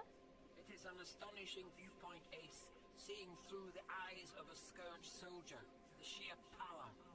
The freedom to travel all of our space and time in a moment. The Scourge aren't egotistical and fallible like I am. They don't depend on the love of their friends to save them when they fall. Doctor? When they tell someone to listen, I can fight my way to the surface of our group mind and make sure it's me they listen to. Here we are, by the TARDIS door again. The keys in your right jacket pocket. Ready? 2, 3! Shall they stop them? What? Where are we? Inside that police box. But that would mean it's bigger on Yeah, don't say it. Hey, I can hear you, for real! And you again. Oh, which leaves us up the creek again. What? Oh, just try and keep up, okay? Lend me your ear, mate. Professor! Are you in there? Oh, is he likely to be inside my... Yes, Ace. I was distracted for a moment, the gap between dimensions. Why are my ears fixed? Oh, because before we got here, I set the TARDIS medical controls to focus the nanites on the console room. So you thought we might not get out of this unscathed? I knew I had the shadow of the Scourge on my hand. This was insurance. But the Scourge were ahead of me. They made my infected form grow. They made it heavy. They blocked the way to the TARDIS. But you're playing them again now, right? I'm one of them. But by the tip of my fingers, I'm hanging on to this game. We have to use the gaps between dimensions. Go to the console. Come on, you. Come over here. The doctor's going to use your fingers to point at things. You have to rip out the safety catches on the dimensional interface. At the moment, I'm inside the Scourge's consciousness. The Scourge are inside me. We're all inside the building, and the building is inside the fractional dimension, which is also inside the Scourge's consciousness. Like two Russian dolls trying to eat each other. Clear? Completely. We're going to make all that bigger on the inside than the outside. Mix it all up. And will that save the world? Oh, no. Then saving the world will be up to us. Gary, wake up. My neck. Oh, thank you. You're not still keen on auto-asphyxiation, are you? No, I'm fine. Where's Annie? She left me here to die. She left the doctor's body here too, unharmed, which is really bad news. Why? Because she must think that the Scourge have got him now. She doesn't want to harm one of her own. So where's she gone? To do what the Scourge do best. Terrorize people. Come on! Listen. You. Come here. Come here to my jaws and die. This is all you can expect from your existences now. An eternity of pain. For now and always. The Time Lord is ours. The rule of the Scourge is beginning. This place will finally open like the door it was always meant to be and take us to your Earth. Pitiful humans. Who can save you now? What is happening? Hey! You leave these people! What's that sound? What's going on? It feels like space-time thingamajigs, like the mother of all roller coasters. All right. What is that thing? We call it the TARDIS. Whatever it is, Annie doesn't like it landing. Excellent! It's knocked her out. Hiya, it's just us. Ace. Dr. Pembroke. But how did we get... Bernice, while Annie's unconscious, get her inside the TARDIS. So the doctor's alive. And he's using Dr. Pembroke like a ventriloquist's dummy? It's been emotional. We have to get Annie inside the TARDIS and get everyone else out of here. The two Scourge on the roof will have been knocked out by my dimensional fiddling, but as soon as they wake up, they'll sense the movement of the TARDIS and follow us. Come on, everybody, get out of here. Right, help me get Annie inside. So couldn't we just drag everybody in here and dematerialise? Get back to Earth and leave the Scourge in the hotel? We couldn't escape the fractional dimension. We and the Scourge are wrapped around each other, trapped and knotted together. What? Where? Annie, wake up! We need you awake! She hasn't changed physically. So much for your medical insurance. She hasn't got the body of a Time Lord. Why am I okay again? The temporal grace of the TARDIS interior. The old girl's sense of calm, as well as the nanites. Mentally, you're your old self, at least for the next few hours. More than we can say for you. So, okay, we can't take the people home. Why don't we just haul all of the Scourge into the TARDIS? Make them wake up? They need to be unconscious first. The conscious Scourge would have its defenses up. And now that one of them has been disconnected from the Scourge consciousness, they'll know what to expect. Stop getting you and the Scourge mixed up. That's well scary. It's just so tempting. The Scourge are all powerful, and I'm just a pitiful child doing tricks to attract the attention of my friends, trying to buy their love. Doctor, stop it. We need your help. Why have you done all this? What are you planning? For once, I'm making it up as I go along. Bernice, concentrate for a moment. Examine the contents of your mind. You can feel the Scourge there now, can't you? Oh. Goddess, yes.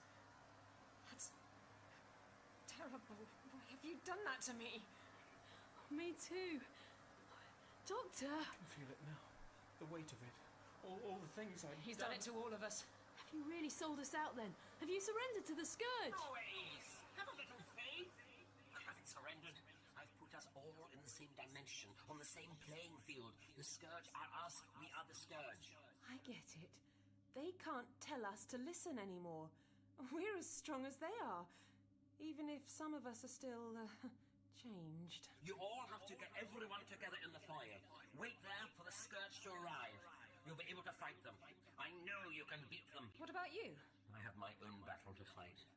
But if I lose it, at least now the rest of you will be safe, providing you win your war.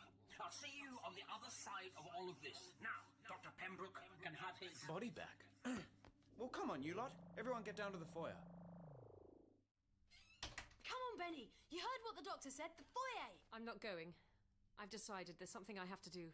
Annie, come with me. I'm going to need your help again. Sure, but shouldn't... No buts. Ace, you're just going to have to trust me. You're going to try and help the doctor, aren't you? I have to. Somebody's got to look out for him. It should be me! But we know you're the best chance to get this lot out alive. You just make sure you get back in one piece too. I'll try. Annie, come on.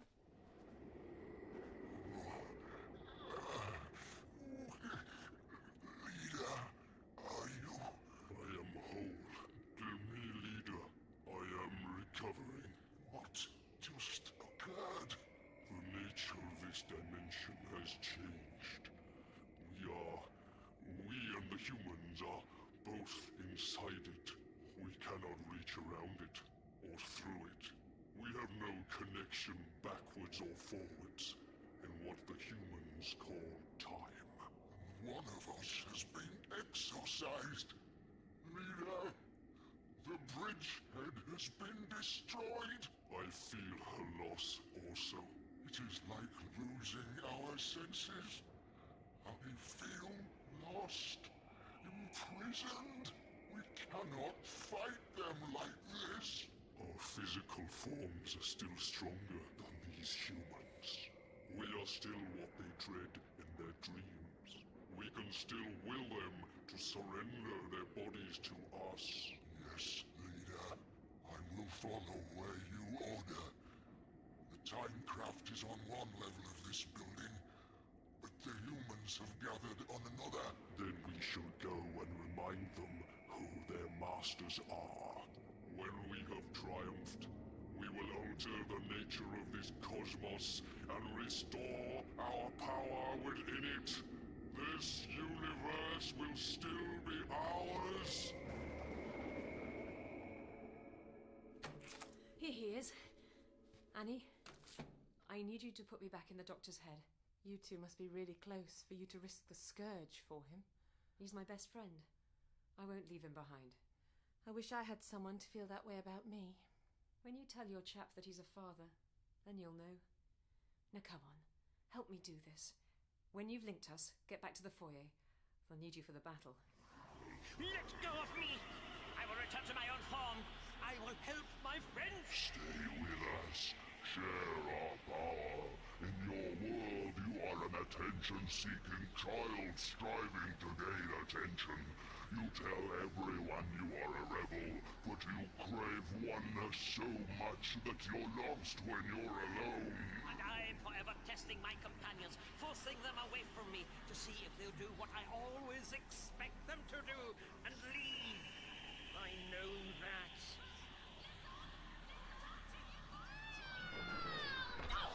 Ow! And I was trying to climb down here quietly. Bernice, what are you doing here? I told you to... Go away and leave you? And you expected me to do that? Point taken. I got Annie to put me back in your head. As I was saying before I lost my grip, maybe all this stuff is true. And listening to it, like the Scourge wants you to. There is another human here. She is false upon false. She puts on a front and is never true. She could never ask for help with all the pain she hides, because that might exclude her from the society she craves. Oh, will you please just shut up? Doctor, fear will stop you doing anything. But love can stop the fear. Take my hand. We're getting out of here. Yes. Yes, I think we are. Doctor! Doctor! It's got me!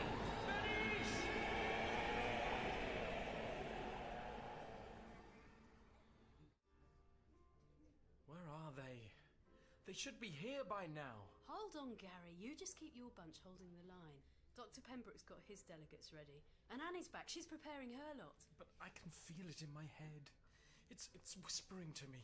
It says these people aren't my bunch because I stole from them.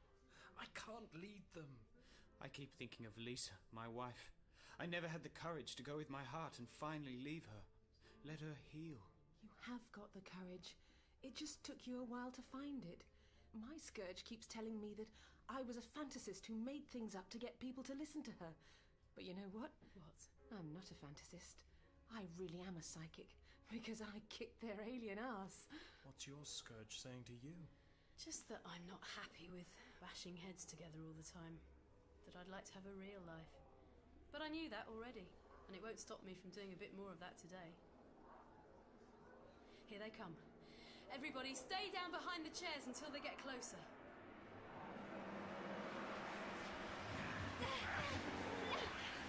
Doctor! Get out of here! Go and save the others! You didn't leave me, Bernice. I'm not going to leave you. Concentrate. You blinked, your mind was mine. Force the scourge to let go. Let go! Let go! Doctor, it isn't responding. It's too strong. Bernice, this creature thrives on human despair. What's the opposite of despair? What can we do to defeat it? We can have hope, and we can trust our friends, and we can ask for our trespasses to be forgiven. And what makes you think of good things like those? A big party where everybody's happy. And being in bed with someone you love. A house full of sleeping guests. The slopes of green downlands. A picnic where you fall asleep half in the shade and half in the sunshine. When the whole day goes by just talking and dozing. And do you think your actions are meaningless? Do you think there's no point to life unless you're building things, or writing things, or having children? Do you think it's all over when you've done that? I don't even think we come back or go to heaven or anything. And is that a weakness? Tell me!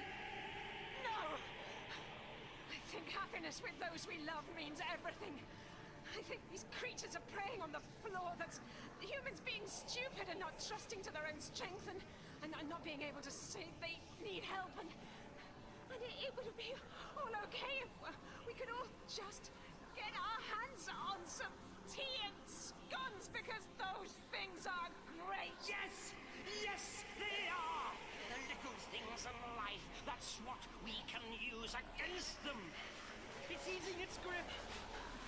Listen, you. Annie is having a baby. An entire new life. An absolute blank hope for the future. It's inside her. It's part of her. You can't corrupt that. You can't make it despair. You can't make us despair while there's still hope like that in the world. It's letting go. Come on. Heave. It's let go of me. Doctor, grab my hand. Pull. I've got you.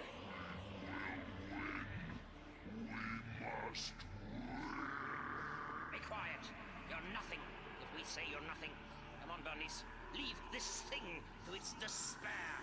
We have a word to say. Look at you, small humans hiding behind whatever they can find. You are devoted to trivia, interested only in creating items which you do not even have the bravery to call art. What worth are you? What have you found in these baubles that makes you worthy of survival? We're standing up to you for a start. Because you think we're like the fictional monsters your writers have created. But those are single human failings dressed up, ready to be defeated. We are human failure. We live in the gap between what you are and what you could be.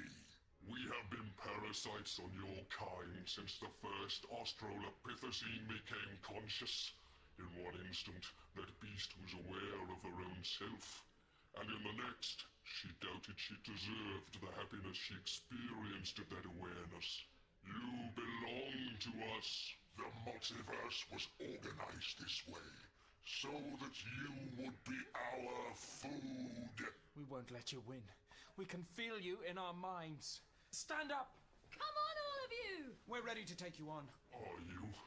You who stand up and think you can lead these humans? You have... Stolen from them. Yes, I stole from all of you. I took £2,000 from the convention. And I've lied to and betrayed my wife. And I've been taking New Agers for a ride for over a decade. But you know what? We're only human. This lot have been waiting all their lives for a chance to do this. What I get to do all the time. To face our monsters. Right, Gary? Yeah. Debt. Or drugs, or all sorts of bad stuff. But we all know it's easier to fight one of you lot than those. These are my friends. The best people in the world. And you killed our mate. So you do what you want. None of us are going to back down. Get out of our heads! Get out of our world! Get out of our heads! Get out of our world! Get out of our heads! I cannot. This thing on my hand, it's fading. We are being expelled from this dimension. Attack them directly. Feed on their fear.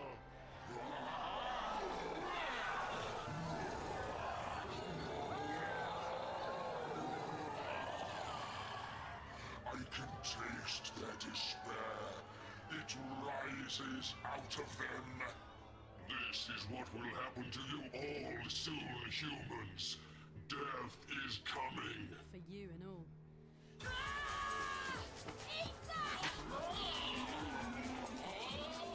She hurt him. See? She drew blood from his arms. We can beat them. They're not invulnerable. Oh my God! He's got her! No!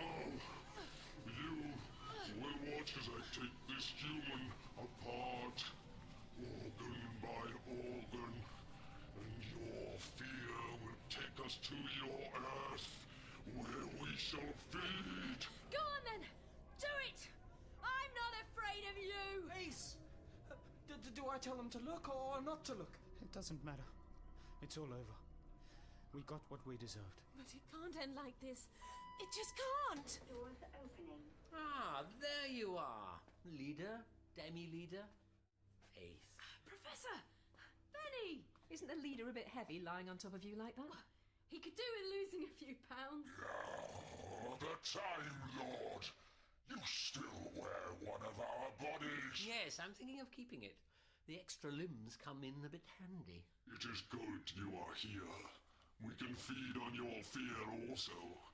You can witness my dissection of your companion. Oh, but I'm not scared.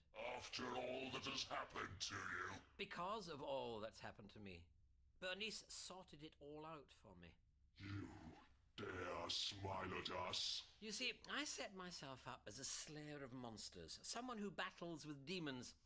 And to do that, one needs a certain authority. What gives me the right to walk into situations like this and juggle with the fate of planets? Who gives me permission to stand up? Who does? My friends do. You putting me through all this soul-searching only served to remind me of that, and of something else, that I'm the Doctor. You said you read many texts concerning me, that the central feature of them was my desire for freedom. Surely you noticed something else. What? That I always beat the monsters. He does too. Even when they're inside his head. And now, here I am. Just when you've got victory in your grasp, wandering about in front of you without a care in the universe. Obviously, I have something up my sleeve. Obviously, you're unaware of the trap I've lured you into. I'm what monsters like you are afraid of. So tell me, are you getting scared yet? The scourge our fear. You cannot scare us.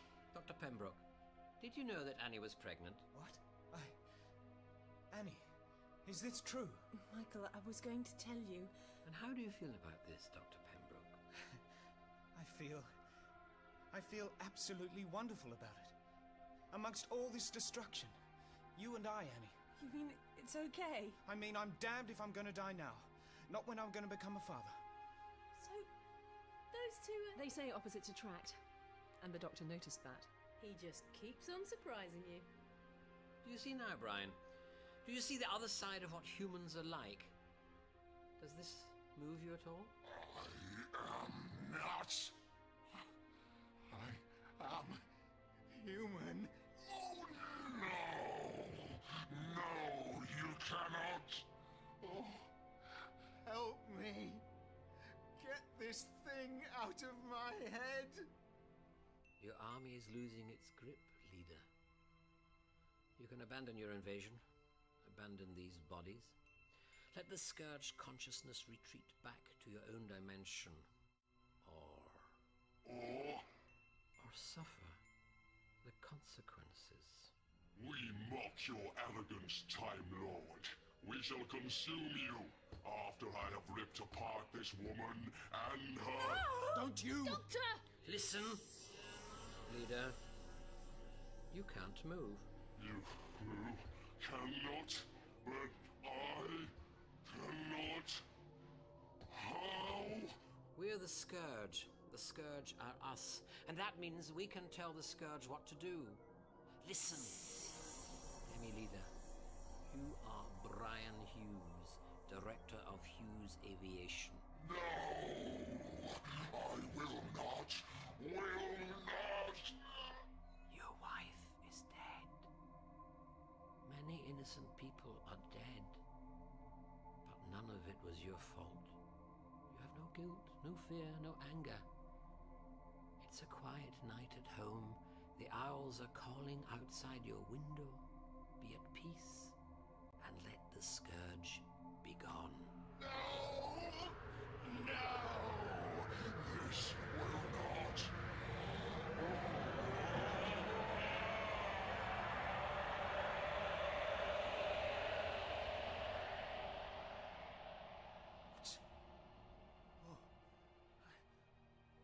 Why do I look like this? What have you done to him? I've freed him. Now you are the last fingertip of the Scourge consciousness, desperately hanging on in this dimension. You can still retreat. You can still get home. Or I can make you let go and be spread across the dimensional rift for millennia. I will kill... Listen. You've done enough harm. Let go. No! I will return, Time Lord, and then...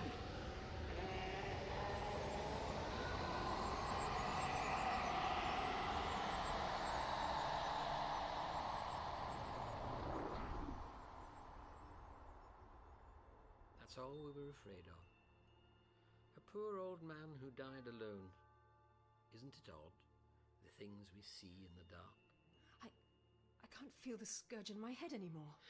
But it'll always be there, in everyone, just like it always has been. The important thing is not to listen to it. Hey, my eyes, my skin. I'm back to normal. So am I. Ah, and so am I. And yes, I think I prefer this old model. I'm not quite ready for a trade-in, whatever Bernice thinks. That's really not fair. I just thought he was... Look, outside the window. Sunlight. We're back in our own universe. We made it home. The Scourge has been defeated, as I planned all along. Oh, really? Professor! Oh, all right. The Scourge has been defeated because I'm very lucky to have such good friends.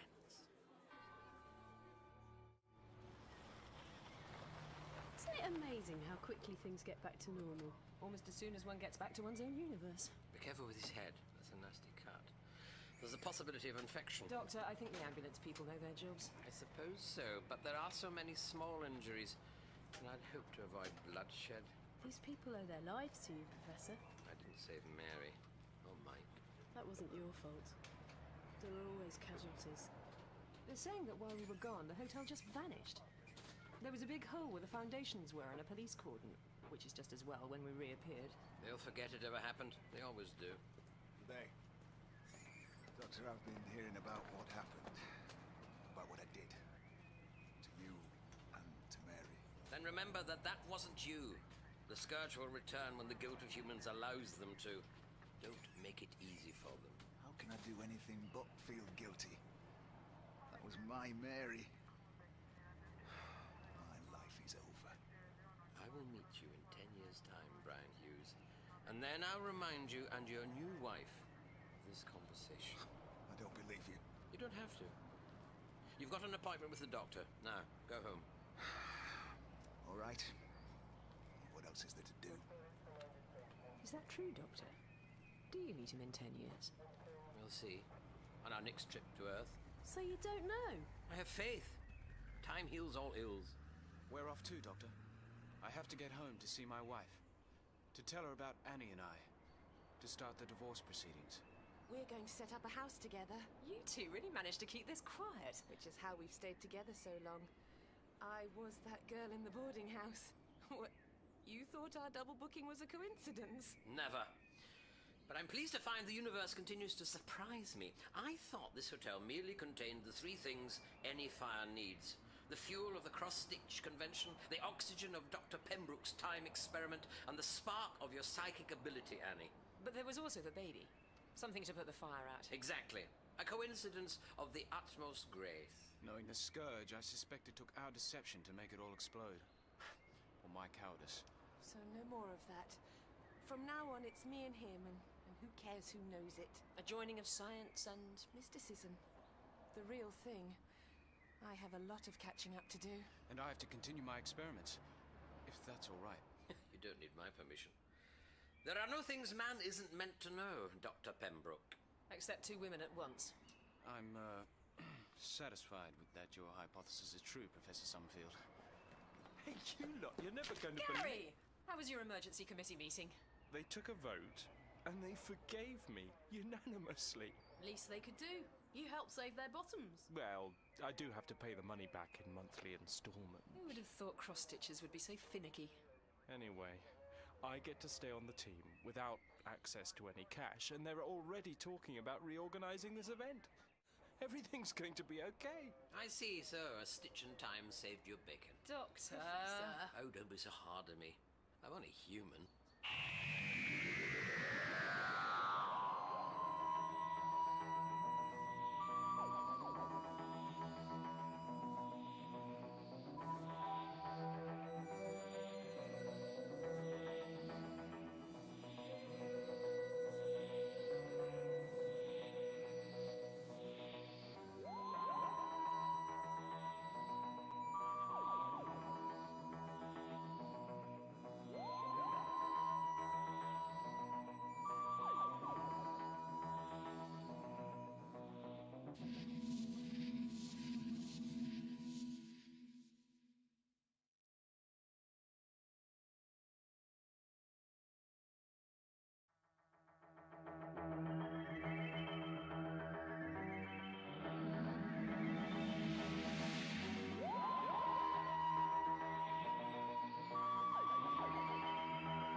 On your knees, prisoner. What? Oh, yes, certainly. Quickly, on your knees. Honestly, I'm doing it as quickly as I can. It's hard at my age to... see, there you are. Oh, these dungeon floors are a little cold, aren't they? I take it this is the dungeon. Are you Eugene Tacitus, scribe to the Emperor? Oh, absolutely. And do you know why you have been brought here? No, not really. I mean, I tried asking this chap behind me, but all he'd do was prod me with his sword and tell me to be silent, so I didn't push the matter. It's all been a bit of a blur. I was fast asleep half an hour ago when my door is broken down and I'm dragged out of bed. Hardly time for me even to put on my dressing gown. Look, would it be all right if I put on my spectacles? If I'm going to be interrogated on a dungeon floor, it'd be some comfort to see what's going on. They're in my pocket. No quick moves now. No, I'll put them on very slowly. There. Oh, that's better. My word, it really is horribly dank down here, isn't it? You have been brought here to answer one simple question. Well, fire away. Whom do you worship, Eugene Tacitus? Well, I'd say the living god Emperor Pepin VI. Doesn't everyone? Easy, men. Don't be shocked by the blasphemy. Oh, I take it that's the wrong answer then. The living god Emperor Pepin VI is dead. Oh, whoops. He fell asleep in his bath and drowned. Not a very dignified way to go. The new living god is now Emperor Pepin VII, and all those who worship Pepin VI commit heresy and must be executed forthwith. Oh dear. Forthwith, you say? According to the holy rituals, the condemned will have one eye gouged out, the other left intact to watch the flames rise as he is burned at the stake. Not a terribly dignified way to go either. You are to be taken from this place to a cell awaiting execution. You will be allowed no contact with your family, and your remains will not be placed in holy ground. And your name will be reviled for evermore, and held as a byword for apostasy, unless you are prepared to recant immediately and pledge allegiance to the living god, Pepin VII. Oh, well, I think I'll recant then. Is that your final decision, Eugene Tacitus? Absolutely. Oh, well, that's fine. Swords back then. We've got another one who wants to recant. Now then, if you'd just like to sign this recantation form here, right, and here, and here's your dark blue receipt of your recantation, and here is your light blue receipt, which can be exchanged for a dark blue receipt if the original is mislaid. Thanks very much, that's fine. Sorry about the formality, sir. Sure you understand. Oh, of course, it's tradition, I know that. If you don't mind finding your own way out, I'd be grateful. I've got dozens of interrogations to conduct before morning. You can't miss it, just keep going up.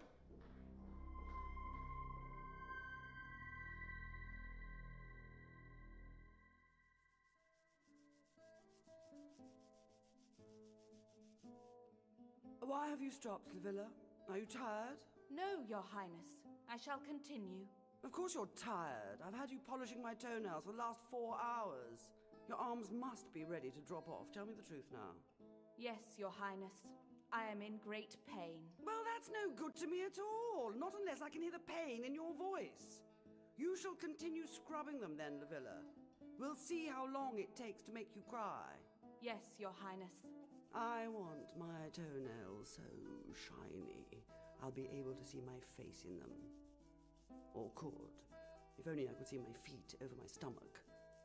But rest assured, Livilla, next morning I shall ask a servant if she can see her face in my toenails. And if she can't, I shall have you flogged. What is it? Who's there? Oh, God, Captain Sir James, how dare you disturb me? I shall have you flogged as well. I bring news, madam. The Emperor is dead. So, it's finally happened. I am instructed, firstly, to offer my condolences for your husband's loss. You shall be allowed a period of grieving, not to last more than 1/2 hour. Oh, spare me that. The old fraud hadn't touched me in years. He was no husband to me. Then I am instructed, secondly, to place you under close arrest. Your husband was a false god. You are a false goddess. You shall be conveyed to a cell until the manner of your death be determined. Oh, I know that very well. Well, come on then. Take me to your cell, oaf. Take her, lads. Lead on. Lady Livilla, your husband is our new emperor and our new god. According to tradition, you must be the one to devise the execution of your predecessor. Do you accept the role that destiny has given you? Oh, yes. I don't think that should give me any great difficulty. Very good. My lady? Well, musician, play your lute. Oh, no. I think something a bit jollier than that. We're celebrating after all. That's better. That's nice.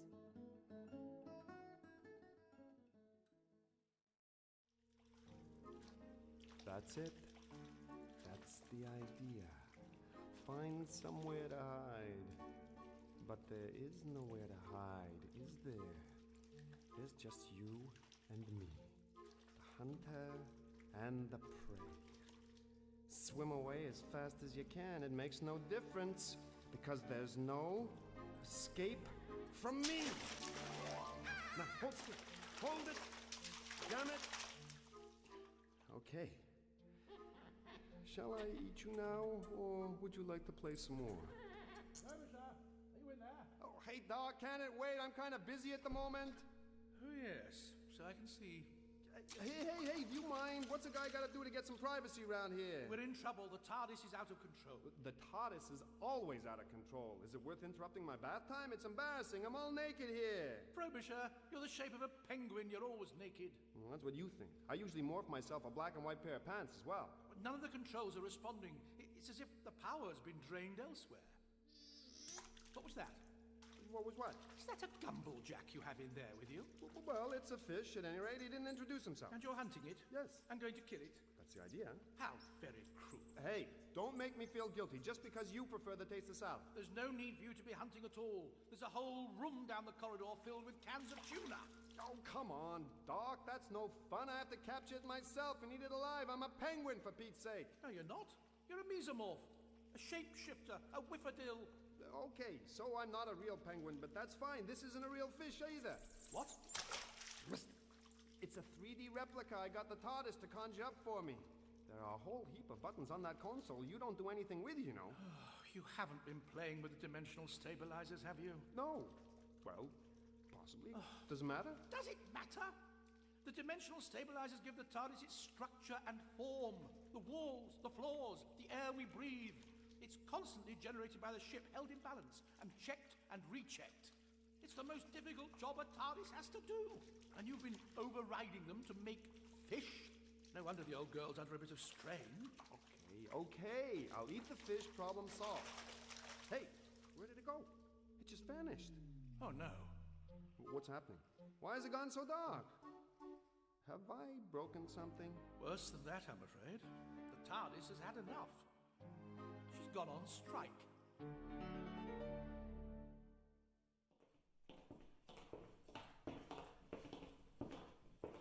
Not much further now, madam. Thank you, Sir Janus. I do know where the dungeons are. I've imprisoned enough people there in my lifetime. I'm sorry, madam. I meant no disrespect. Who's there? Mother, good day. What means this armed guard that waits upon your grace? My Lord Childeric, I must ask you to come no closer. Lady Berengaria is a traitor, and her life is forfeit. Childeric, go away. You know perfectly well I'm being taken off to the dungeons for ritual torture and execution. It's annoying, but there it is. And I have no desire to spend the last painful, protracted hours of my existence with any of my children. Thank you very much. Guard Captain Sejanus, take pity on your prisoner. Allow her some final words of comfort from her loving son. You know I cannot do that, sir. I'll make it worth your while. See here. There's a nice, shiny gold coin for you. Ah, well, if you put it like that. Exactly. Now don't spend it all at once. Yeah. I don't want any words of comfort. Don't I get any say in this? I wouldn't have thought so, Mother. Of course not. You're just a prisoner. Typical. Wait over there, Sejanus. I would take my leave of my mother privately. Very well. But I can only give you a minute. Oh, I think a minute will be ample. Thank you. Oh, do go away, children. You'll miss your brother's coronation, and I know how much you must be looking forward to it. You've never liked me, have you, Mother? Good Lord, no. What's there to like? Oh, I understand. Nature has made me a bastard. I that am not shaped for sportive tricks. I that am deformed, unfinished, sent before my time into this breathing world. And so I am determined to prove a villain. Which is exactly what I mean. I just don't think you've ever been villainous enough. You've always been a disappointment to me. Oh. And you showed so much promise. I remember the pleasure you took as a child, pulling the wings off flies. But where has all that evil gone, Childeric? You're illegitimate. You're a hunchback. Being evil is what you were born for. And so I am, Mother, you shall see. I intend to usurp the throne from my brother, and I shall be emperor and god instead. Throughout history, the Empress has given birth to two sons.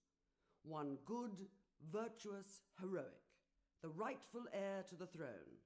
The other, a bastard, twisted and abhorrent. It's practically mythical. And who do I turn out? Your younger half-brother is a weak, stammering idiot. But I doubt even you have the stomach to overthrow him. Oh! Let go of my hand. Give me your blessing, Mother. Why? You are the most evil person I have ever known. Cruel, callous, without a shred of feeling. I have tried to model myself on you. For years I have been hiding away in the crypts of this castle, plotting and scheming against nature and against God. Hiding in crypts doesn't make you look evil, Childeric, just rather sulky and antisocial. And I have devised the perfect plan to seize command not only of the Empire, but of the heavens themselves, and I shall rule forever. I think it more likely that your brother shall reign, however insipid he is. When he is crowned today, you shall kneel in obeisance and be his subject. You shall see, Mother. But I'll be dead, so it's all much of a muchness to me, frankly. But you shall see all the same. News of my notoriety shall reach even the furthest depths of hell, where your black heart shall burn forever. Sir Janus, you may take her away now. Yes, take me away now. My lord, my lady. This dungeon in which you are imprisoning my mother, it is dark, isn't it? Oh, the darkest there is, my lord. Not a trace of light. And you will manacle her to the walls of this dungeon, won't you? Here's an extra coin for your trouble. Thank you. Die well, Mother. Die long and slow. You too, Childeric, when your time comes. But I shall make sure that it never does. Your evil was for so little, Mother, if it has to die with you. The legacy of my evil shall be eternal.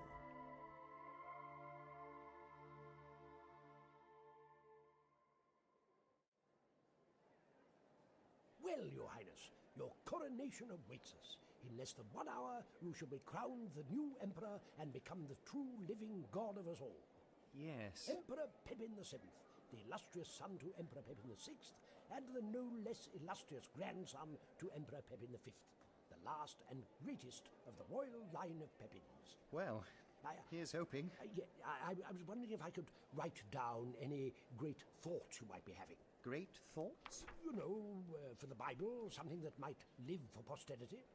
Well, in truth, I'm just very, very scared. Yes, I see. What if I get all my lines wrong? What if I fall over during the ceremony, or faint, or throw up? I've been so nervous I've not been able to keep anything down since my father died. Try to remember, Your Highness, these hours are the starting point for an entire new religion. I don't want to put chapter 1, verse 1, our immortal master was very, very scared. But it's the truth. How about I write that you're stolidly apprehensive? There's very little that's stolid about it. I've been trying hard to have great thoughts, Scribe. I've been frowning hard until it really hurts, but nothing springs to mind. But I don't officially become a god until the crown is placed on my head, do I? And at the moment of coronation comes deification, and the crown of empire burns all mortality away, and the new monarch becomes divine. Something like that, anyway. Then that's all right. I shouldn't be thinking like a god yet. I'm sure all my great thoughts will pop up at the right time. God was showing signs of stolid optimism. Your Majesty? When he was joined by High Priest Clovis. Leave us, Scribe. I would be alone with our new master. Certainly. I can improvise the rest of the chapter anyway. Yes, How are you feeling, Your Highness? I'm very, very... Very, very scared. Yes, of course you are. I was present when your father was made a god, and he was every bit as awkward and as pathetic as you are now. It's hard to believe my father was ever scared of anything. He should still be our god. He'd be much better at it than me. But alas, that's impossible. Your father committed the ultimate blasphemy. What's that? He died. Gods really aren't supposed to do that sort of thing. Don't worry, Your Highness. I'm sure you're every inch the real omnipotent creator we thought your father was. I know the traditions, Clovis. It is said that every coronation is accompanied by some great miracle. That is true. Care must be taken of my subjects. I wouldn't want them to be killed in an earthquake or anything. Don't worry, the miracle is well in hand. I have decided to be a very benevolent god, Clovis, and try to be nice to everyone. And I'm sure it does you great credit, if you will excuse me. Yes, of course. I know you have lots and lots to attend to. Oh well, I'll see you during the ceremony God protect us. Ah, High Priest. And what great miracle have you got lined up for us tonight? You'll have to wait and see, Childeric. But rest assured, everything has been arranged. Don't you mean stage managed? What's it going to be this time? I hope it's going to be better than when my father was made god, pulling a rabbit out of a hat. I think you'll find the official text says the deification was accompanied by an earthquake. Oh, I know what the Bible says, but I've heard the rumors. I'm sure that whatever you do, that idiot scribe will make it halfway apocalyptic. Come on, Clovis. Give me a sneak preview. I'm hoping this time you'll saw a lady in half. Now, that'd be spectacular. I have things to attend to. You know that the ceremony is a fake, Clovis. That dribbling fool is not a god. Will never be a god. We must look elsewhere for our leaders. You know that. Of all the people here, you know it better than anyone. I must go. I have things. I must go. You know it. If the TARDIS is on strike, what are we supposed to do? Negotiate with her? I don't know. It's never happened before. Shine the torch over there on the console. I've never seen the TARDIS look so dead. Oh, she's not dead. Only sulking. Come on, old thing. After all the centuries we've been together, don't walk out on me now. We'll do better. I promise. So much for negotiations. Now what? Not much else we can do. We'll have to give in to her demands. Which are what exactly? Look at the console. All the panels have stopped working. Except for this one. Torch. And that one over there. Oh, dear. And what do they do? The TARDIS is tired of being taken for granted. She wants me to surrender autonomous control directly to her. From now on, she'll be the one who's in charge. So she'll just materialize wherever she wants and we won't have a clue where we're going. Don't think we'll have much trouble adapting to that. Or she could reduce the interior dimensions to the width of an atom, or simply eject us into the vortex. Whatever she wants. Oh. Let's just hope she'll materialize wherever she wants and we won't have a clue where we're going. We'll have to disable the manual circuits together. You push that button over there. When I pull this lever, I think. All this fuss because I was cruel to a fish? It wasn't even as if it was real. But it was sentient, wasn't it? It felt fear. It felt pain. Well, sure, the hunt's no good without the fear or the pain. Well, if it thought it was real, who are you to say it wasn't? Oh, Doc, come on. I created it. It had no life beyond what I had given it in the first place. Frobisher, after all the adventures we've had, it doesn't matter to whom the cruelty is directed. The cruelty itself is wrong. If you haven't learned that, you haven't learned anything. Doc, fascinating as the metaphysics may be, you're really just trying to put off pulling that lever, aren't you? Yes. We have to do it together? On the count of 3. Lever. 1, 2, 3. Now! And now what? Well, we're still alive. So far, so good. Now we'll just wait and see where the ship wants to take us.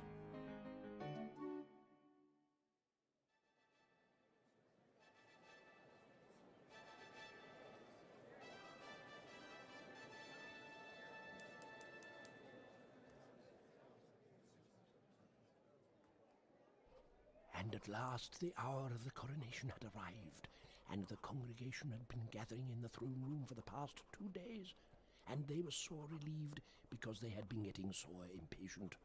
And Pepin, looking imperious in his stolid apprehension, was joined by his beautiful consort, Livilla. Oh, hello, my dear. Now, don't you get this ceremony wrong, Pepin, all right? I want to be Empress. I've earned the right to be Empress, being handmaiden to your bitch of a mother these last few years. I'll try my hardest, I promise you. You better had. Because I want a crown, and I want it crammed with the most beautiful diamonds and emeralds and bits of shiny metal that can be found. Ever since we were married, I've been waiting to be goddess to these stinking people, and you're not going to spoil it for me now. And lo, The Empress took the Emperor's hand, and lo, they walked slowly down the aisle towards their thrones. Isn't it exciting, dear? It's just like our wedding day. Thank you, Pepin. That's one bad memory I didn't need reminding of. And Clovis, the High Priest, bade the couple sit down upon their thrones. And they did so, and he took the crown and lifted it above the young king's head, saying, I consecrate you as our new emperor. You will be the heart of the nation, you will be the soul of its people, and you will be our immortal god and shall always have been so. The mysteries of the future shall be known to you. The secrets of the past shall have been your creation. For in you, all time shall meet and be as one, and you shall be at once infinite. All hail Pepin the Seventh, our new emperor and our everlasting god. All hail the Emperor! All hail our god! All hail the Emperor! All hail our god! And a new god was born as the crown was brought down upon his head. And, whoops, it wobbled a bit there. But it's all right, he's got it. And now behold, a new miracle. And the crowd was sore expectant. All right, a pack of playing cards, just an ordinary pack of playing cards, nothing special about them at all. Now, if I could ask His Omnipotence, pick a card, any card, don't tell me what it is, and then put it back anywhere in the pack. That's it. Now, I'll shuffle them all. Now, tell me, all-powerful creator, do you remember the card you selected? Yes. Yes, I do. And was it by any chance the Three of Clubs? Yes. Yes, it was. He really is very good, isn't he? Behold, a new miracle. Witness the power of our God, O mortals, and tremble. And I call upon our Majesty to favor us with his inaugural address. That's you, O Lord. Go on, get on with it. Right. Hello? Can you all hear me at the back? Can you all? Right. I stand before you now as your God, your supreme authority in this world and the next. My word is law. My will is absolute. My desires shall be your doings. Your desires shall be as nothing before my own. For you are my slaves, my creatures, now and always. Look, sorry, can we just stop a moment? No, stop! Those are the words with which my father became your God, and his father before him, and his father before him. Though there may have been a few more thous and these. The language was a little more archaic. Anyway, the point is this. It isn't true, I'm afraid. Not any of it.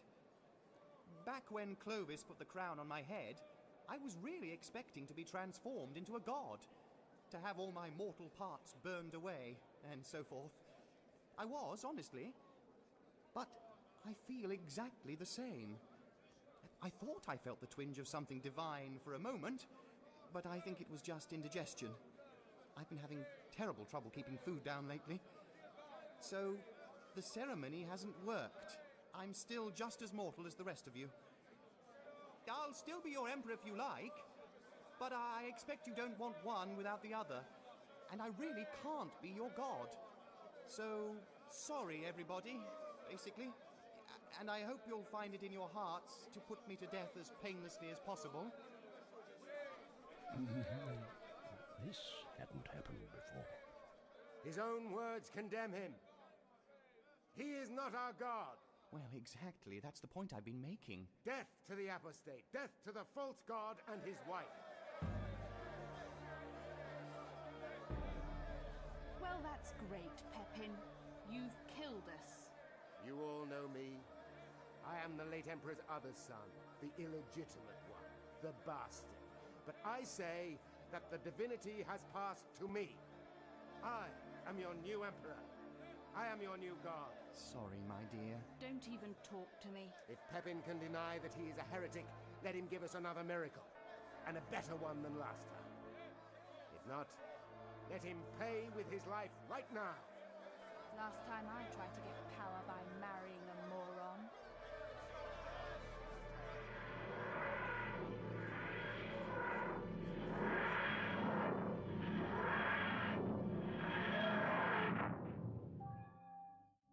We've landed. Do you think the TARDIS could at least show us where we are? Thank you. We've landed nowhere. It's just void. No, wait. The picture's clearing. Doesn't look too promising, does it? Seems to be some sort of medieval castle. Why did you want to come here, old girl?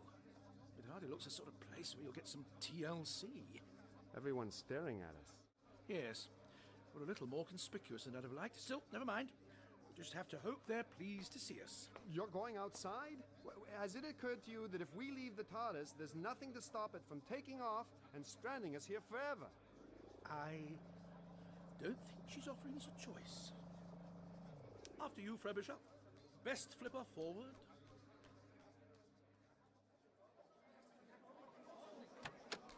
Okay, guys, now, before you do anything hasty or violent... It's a bird! Yeah. It talks! It's a miracle!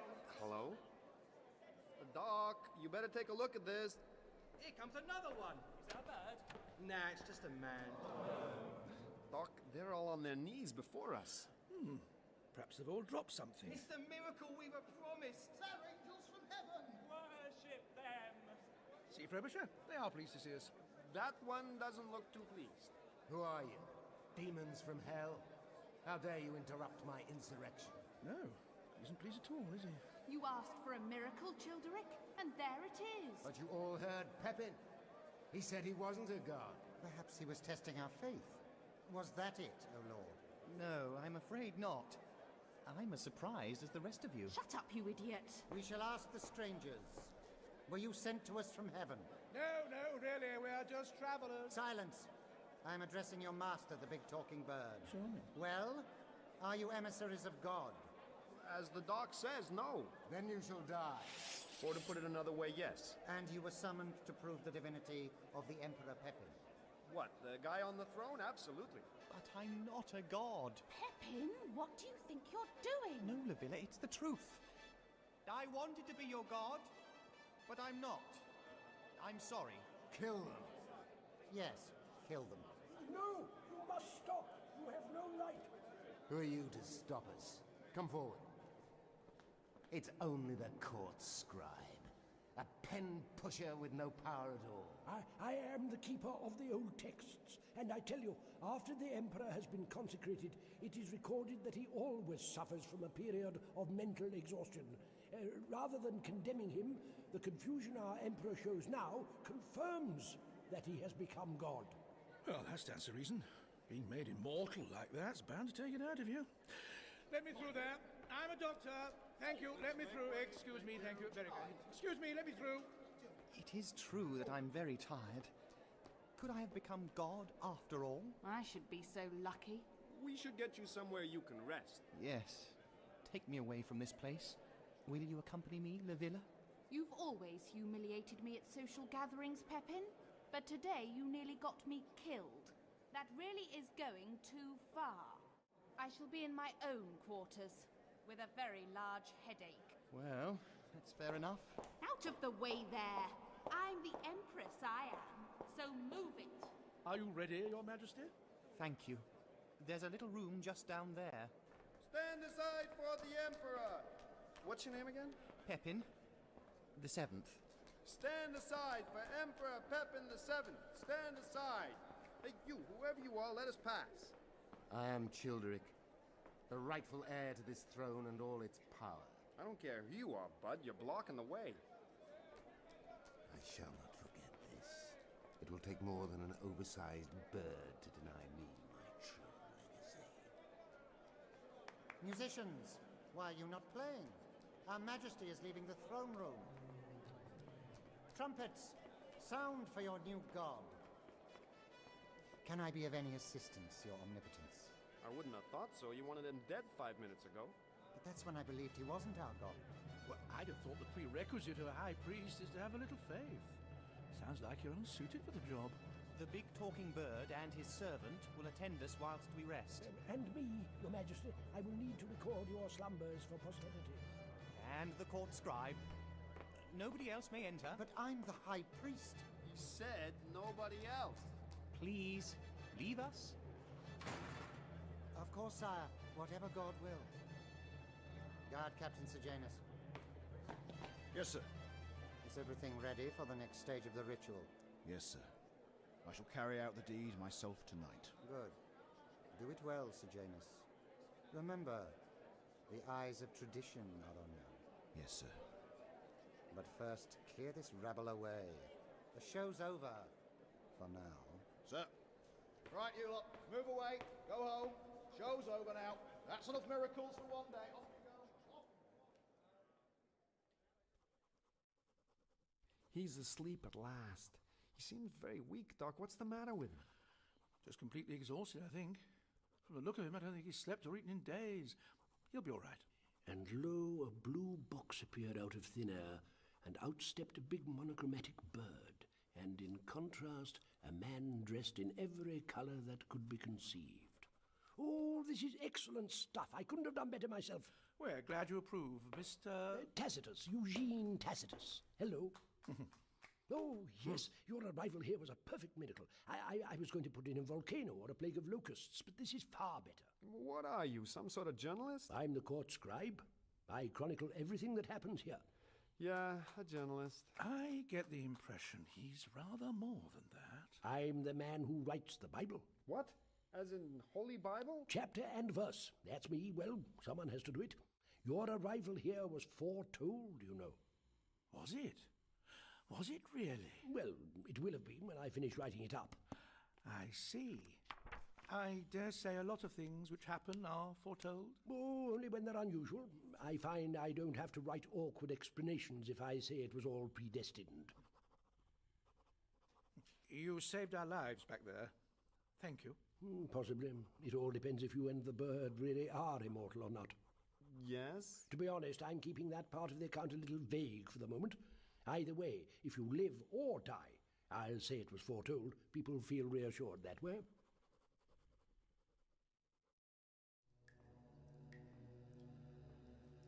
Ah, no. Ah, no. Do not be afraid. It is your master. Come out of hiding. Show yourself to me. Have you fed him? Have you fed my little boy? Do not try to speak, my friend. It will only cause you pain. Not if you have done what I have asked. Good. It takes a while to adjust, I know. When I employed your father, it took him years to lose the instinct to talk. But it will get easier. By the time he died, it was as if he had forgotten he had once had a tongue to remove. And you will come to feel the same. Shh. I know. I'm glad that you are the one who has replaced him. A son should succeed his father. It is his right, just as I shall follow my father, and my son shall follow me. Who's there? Who has followed me down here? Come out of the shadows. Well, the High Priest himself. And have you come to condemn me for treason, Clovis? Or to help me destroy our new emperor? Do you swear that you can do it? You believe you can kill God? With your help, yes. And we shall destroy his angels from the blue box as well.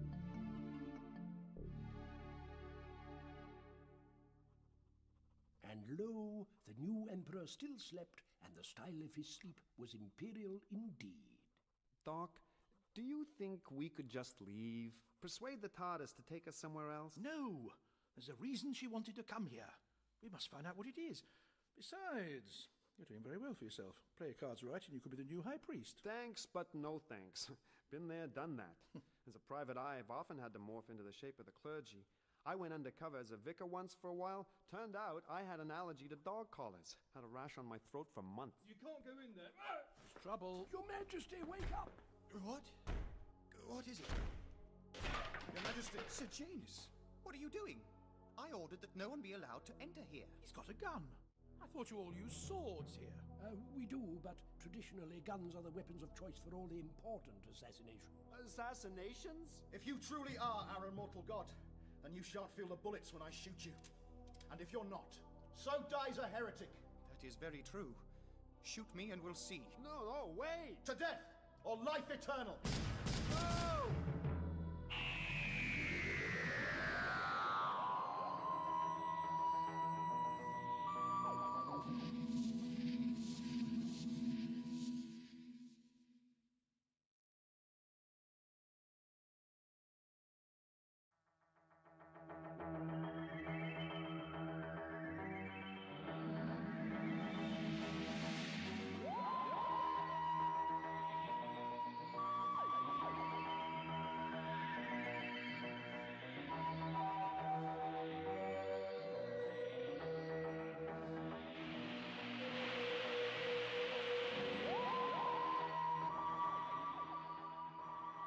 If you truly are our immortal god, then you shan't feel the bullets when I shoot you.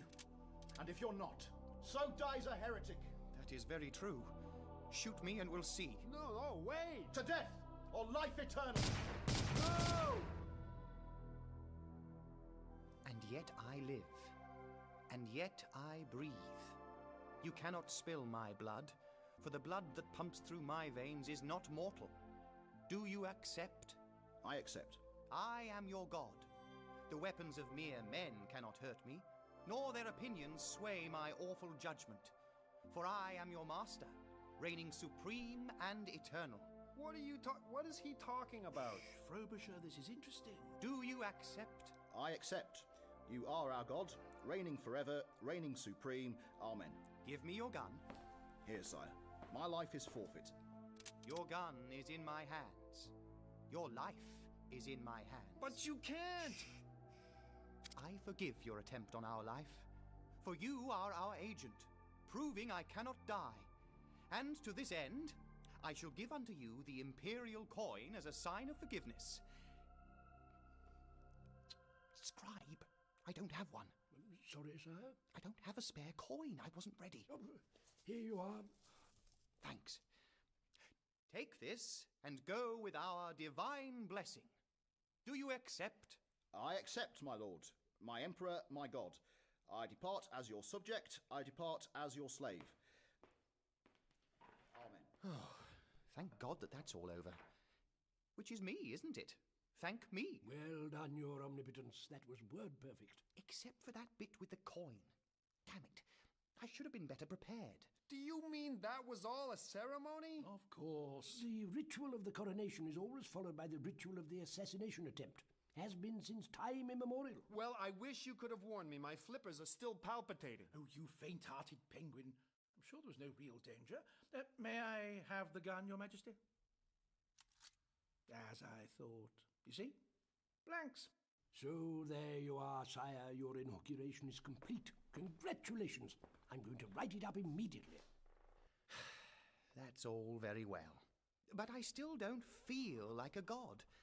Perhaps the assassin should have used real bullets after all. Majesty, no one has used bullets for hundreds of years. Besides, it's unnecessary. You're a god, so they couldn't harm you. So we might just as well shoot blanks to prove you can't die.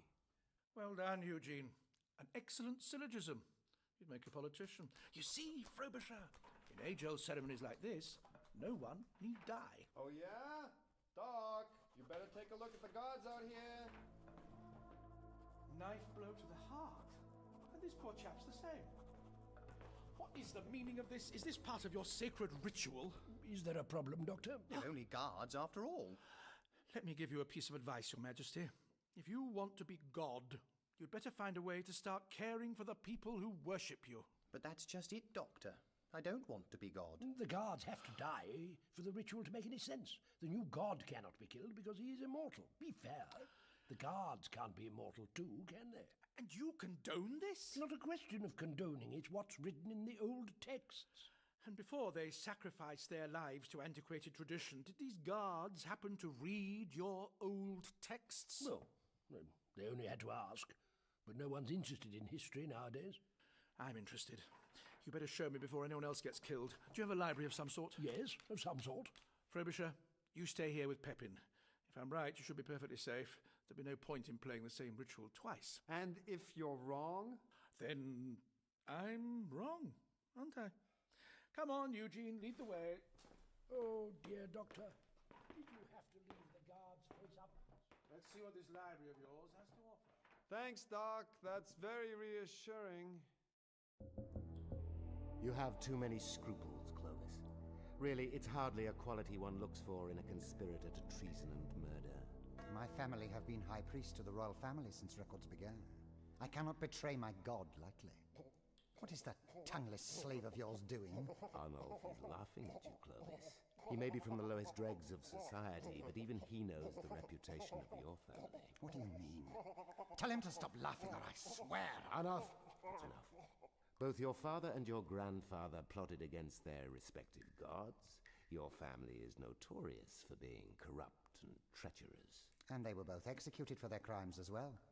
I have no desire to end up as they did, suspended from the hangman's gibbet. There at least your scruples are in accord with my own. But I have devised a plot which cannot fail. We cannot attack Pepin directly. Now he is a god, he cannot be killed. Not by mortal hand, certainly. But who knows what damage another god could do to him. Another god? I don't understand. All will become clear, High Priest. Just do as we have agreed. Very well. I shall bring him to you directly.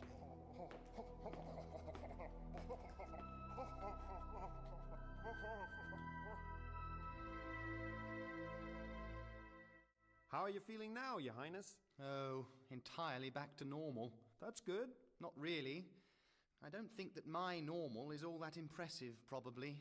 Please, don't call me Highness. Pepin, then? Pepin, that's it. Believe me, it's not a name I'm going to be called very often, now that I'm an emperor and a god. I know the feeling. It's been so long since I heard my real name, I sometimes forget what it is. But my friends call me Frobisher. What's been going on? There are dead bodies out here. Nothing important, my dear. Just the ritual assassination attempt. Oh, I trust my divine husband has recovered from the ceremony. Frobisher, this is the wife. Good choice. Very nice. Wives to the imperial family are selected because of their looks rather than their personalities. And now perhaps my divine husband can tell me what in his name is going on. What was that stunt at the coronation all about? I don't feel like a god. Of course you don't feel like a god. Look at yourself. It'd be a miracle if you even felt like a man.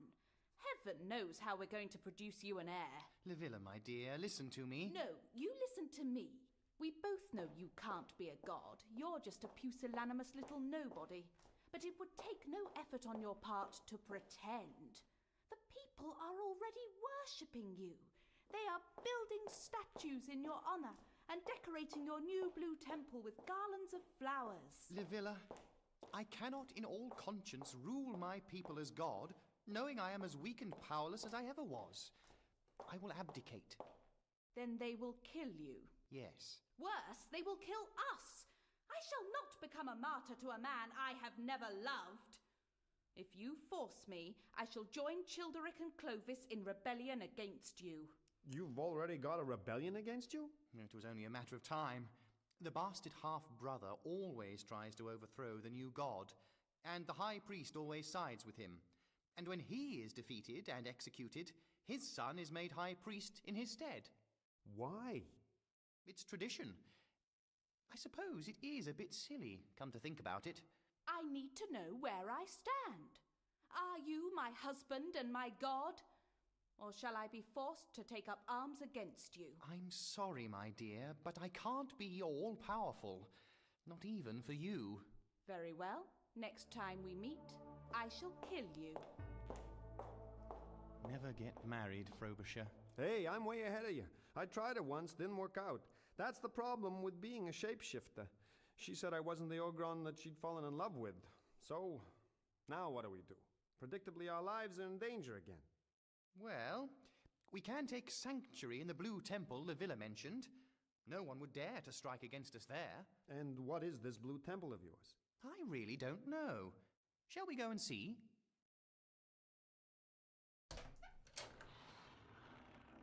Here we are, Doctor. Forgive the mess and the smell, actually. I don't get many visitors. I'll try to clear a space for you. I thought you said you had some sort of library. Well, it is some sort of library. It's your bedroom.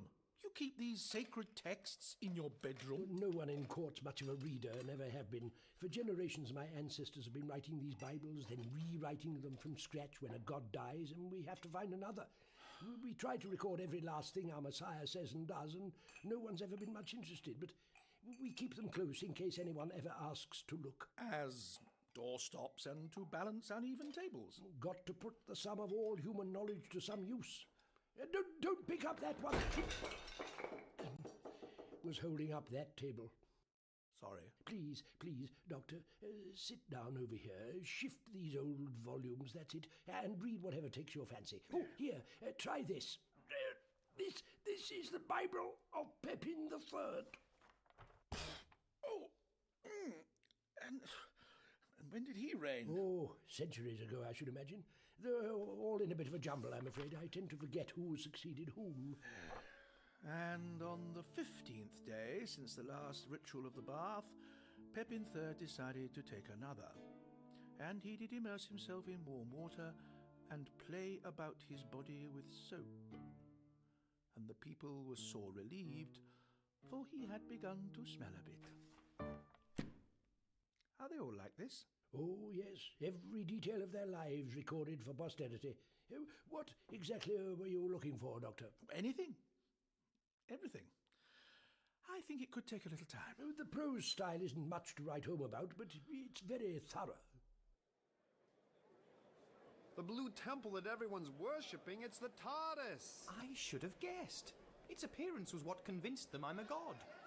Pepin, perhaps we should take refuge somewhere else. The people look ugly. Oh no, they're always as unattractive as that. The people are jubilant. See? They bring gifts of flowers and fruit. Hail our new god, Pepin VII! May he reign eternally! Hail his ambassador, the big talking bird! Just walk through them. They'll clear a way for us. That's it. Out of the way there. That's the idea. You are magnificent. Okay, bud, whatever you say. We've made it. Pepin, look, quick, let's get inside. All this adoration could go to a guy's head, you know? But how can we both enter my temple? It's too small. You'll be surprised. This is indeed a miracle. I knew you'd be surprised. Hey, what's all this junk doing in here? All this gleaming white. And there's so much of it. It's magnificent. Who's been putting flowers and baskets of fruit everywhere? I can hardly find the door switch. Ah! But surely then, you must have come from heaven after all. No, Pepin. But look at it. At all this. You really are angels. Listen, bud, it's as the doc said. We're just travelers. There's no such place as heaven, okay? The TARDIS still isn't working properly. Or not wanting to work. Typical. What's the matter? No heaven at all? Well, no. Not that I've ever seen. But there has to be a heaven. Or else what's the point of anything? What's the point of living at all? Hey, look, perhaps there is a heaven. Who knows? The universe is big enough. Perhaps the TARDIS just hasn't landed there yet. Don't take my opinion as gospel or anything. Come on, give me a hand moving this stuff. You must not touch the fruit and flowers. They are tributes to decorate the altar. That isn't an altar. It's a central console, a machine. It allows us to travel anywhere in time and space. When it isn't on strike, that is. Tell me again. This central console, it is the source of your temple's power, and it allows you to communicate with other worlds? Yes, in a way. Then we agree after all, my friend. For that is exactly what an altar is. Fascinating. So, what you've got here is your good old-fashioned polytheistic religion, but with a monotheistic structure. You can worship lots of gods, but only one at a time. Must get rather confusing for you all. It did get a bit complicated a couple of centuries ago when the royal family went down with a lethal dose of chicken pox. Gods were popping up and dropping down quicker than you could say heretic. Indeed. In the end, though, I think the only one who gets really confused is me. The people are quite happy to worship whichever god they're told to, but I'm the poor chap who has to keep up with all the paperwork. Oh, would you like a drink? I'm sure I've got some somewhere. And how many gods have you chronicled? How many of these books are yours? Oh, Doctor, I've no idea. To tell you the truth, I've lost count. Ah, here we are. Now, do you like your hot water weak or tepid? Oh, but you must remember which of these texts you were personally responsible for. Well, this one here, Clothair the Great. Is he one of yours? Oh, Clothair, he's one of my favourites. Oh, no, I couldn't have written that one.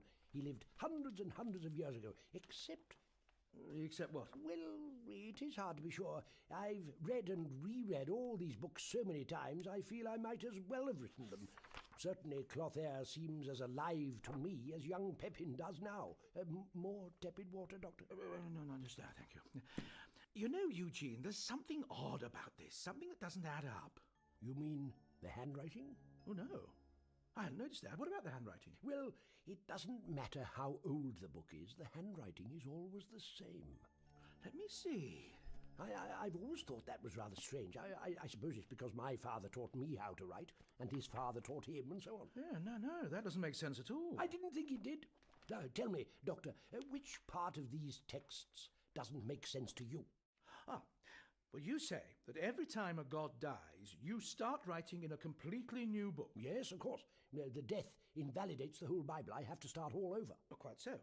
But in every single one of these volumes, the god dies on exactly the last line of exactly the last page. No blank sheets at the end. Nothing's been ripped out. Now, how do you explain that? I don't know. Divine providence? Possibly. But I'd have thought that any god worth his salt would have more concerns than economising on the stationery. Let me see your new Bible. The one you're writing for Pepin. Here. But this is hardly a book at all. It's so thin. It's practically a pamphlet. It's just the first text that came to hand. Tell me, Eugene, do you know something about the life expectancy of the Emperor that I don't? Are you expecting anyone? No one ever comes here. Open up in there. Yes, of course. There's a lot of clutter for me to clamber over. Just don't break down the door. I've only just replaced it. Good Lord. It's the High Priest. Really? How extraordinary. Do the upper clergy often make house calls? The two of you will accompany me at once. And where are you taking us, may I ask? To see your new master.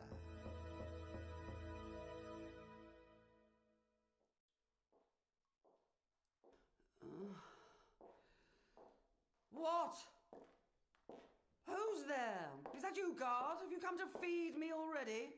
No. I should think not. I haven't even begun to starve yet. When I was Empress, we knew how to torture prisoners. As you say, late Empress Berengaria. So who are you, then? Move the candle a little closer. Oh. So it is you, Lady Livilla, my successor. Come to kill me already, have you? No. I thought not. You want an audience, you're the sort. So what is it? Here for a bit of gloating? Why not? I did. I gloated over my mother-in-law a full month before I cut her down to die. I want your help. My what? I want you to do something for me. The only thing I'll do for you is die. And nothing else? If you're lucky, I might scream with pain as I go. I may have been a goddess, but I never said I was perfect. And yet, it's such a little thing I ask. I'm curious. What could I give you? You had 2 sons. Pepin, my husband, the legitimate heir to the throne, and Childeric. What of it? I want you to say you made a mistake. You mixed them up. I want you to say that Childeric is the true god, and that Pepin is the illegitimate one.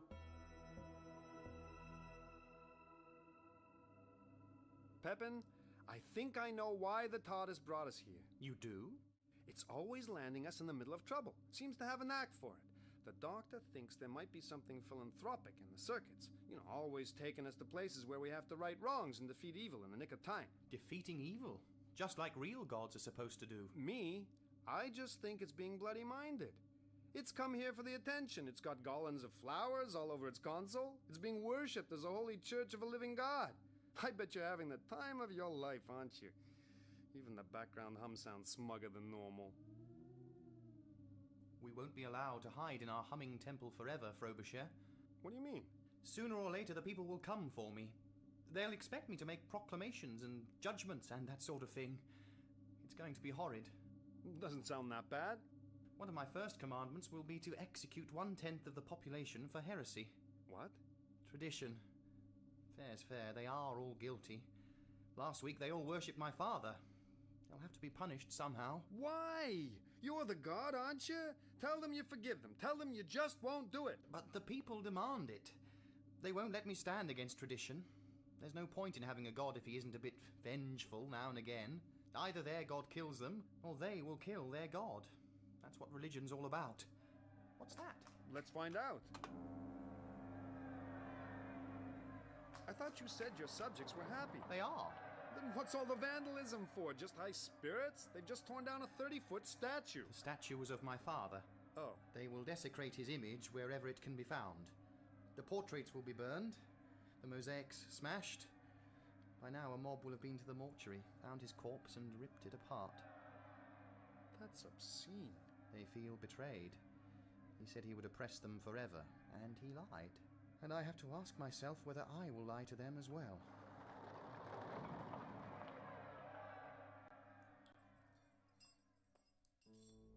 I really loved him. He was the only man I ever loved. I picked him to father my bastards simply because he was the only one of my husband's guards that didn't smell. But in return, he loved me and gave me a boy, even though he knew that by tradition he would be executed for treason.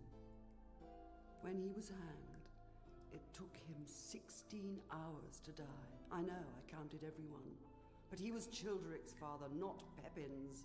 One word from you and Childeric will be crowned, and I can be his goddess instead. Do this for me, and when I kill you, it will be painless. No. Please. No! Get off your knees! How dare you abase yourself to a prisoner manacled to a dungeon wall? You are pathetic. Are you an empress or aren't you? All right then. All right, you evil old bitch. Help me and I'll let you live. How about that? I'll give you your life. You can't do that. My survival is against the Constitution. And if your life will make Childeric God, don't you think he'll change that? Help me and live. But I don't want to live. What? For years I've been waiting for my husband to die. I got so very tired of being all powerful, of being feared and hated. That shan't happen to me. Perhaps not, but I doubt it. It will take a greater imagination than yours to stave off the tedium of undeserved divinity. If you do not choose to help me, I can make you do so. You understand me? Oh, yes. I was wondering when the threats would come. Oh! Now, what do you say? When I came here to torture my mother-in-law, when I came to gloat, with a small, blunt knife I would cut her face. Every day I would do it. Hack another piece off. By the time I had her executed, there was no face left. Just her eyes, so she could see the moment of her death. And never once did she cry. Did you even bring a knife? No. You're not fit to follow in her footsteps or mine. Unless you are prepared to hurt me properly. Leave here at once! Very well, Berengaria. If that is your wish.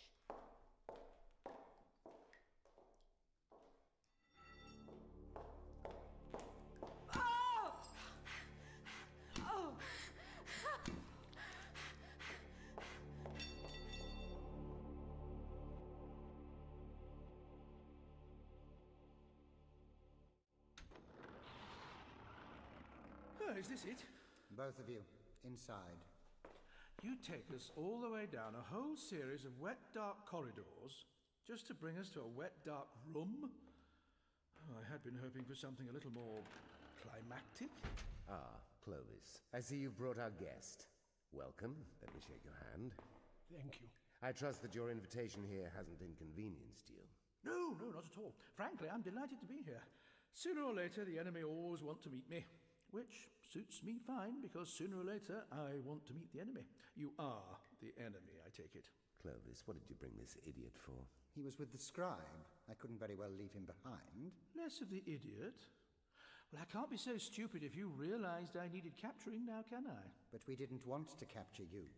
We wanted to capture Eugene Tacitus. You're of no interest to us whatsoever. Oh, rather an oversight on your part. You should count yourself lucky you've got me captured anyway. Now, why don't we all sit down and you can tell me what nefarious schemes you're concocting? That is exactly what I plan to do. Excellent. Well, let's get the introductions out of the way. I'm the Doctor. Eugene, you already know. No doubt you're the half-brother who intends to usurp the throne, and this is the High Priest prepared to betray his god to help you. Correct. Now, and who's that in the corner? Hello? What's your name, then? Don't speak to him, Doctor. He won't be able to answer you. Oh, why's that? Oh, henchman shyness, I suppose. It's all right, old chap. I won't bite. Oh, my word. He hasn't got a tongue. And did you do that? I did. Why? Believe it or not, he volunteered. It's a requirement of his job. Arnulf would have done it himself, but cutting out one's own tongue is trickier than you might imagine, so I was happy to oblige. But what is it for? What job could require such mutilation? If you will come with me, I'll show you.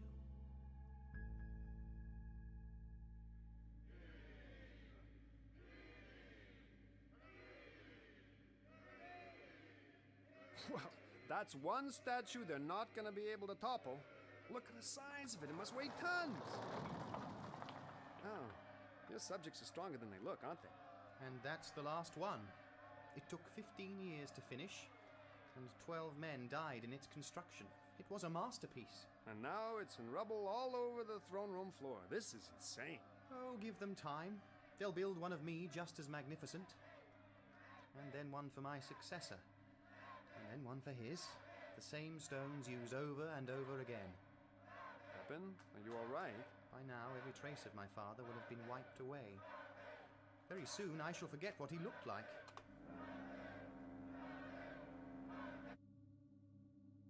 I'm sorry. I believed in him. I worshipped him. I followed all of his laws, revered all of his doctrines. I thanked him every time he beat me, and smiled when he said I was unworthy to be his son. Because I was unworthy, you see, Frobisher. Because he was my everything. He was my god. You're the god now. I could believe in him. I can't believe in me. I can't hide here any longer. My people will be expecting me. And what will you tell them? The truth. And they'll kill you. Can't be helped, though. Better to get it over and done with now before they start building any statues of me. Pepin, look. Whether you're god or not, you're the boss, aren't you? You're the one in charge. You could try to change things. Liberate your people or something. Start a revolution. I know that may not be as easy as it sounds. I can't. But if you don't, who else will? My father might have been able to. But I'm sorry, my friend. I'm just not strong enough. I'm leaving the temple now. I just think you might serve your people better alive than dead. I just think that you should consider that. Don't worry. I shan't let them harm you. Open the doors.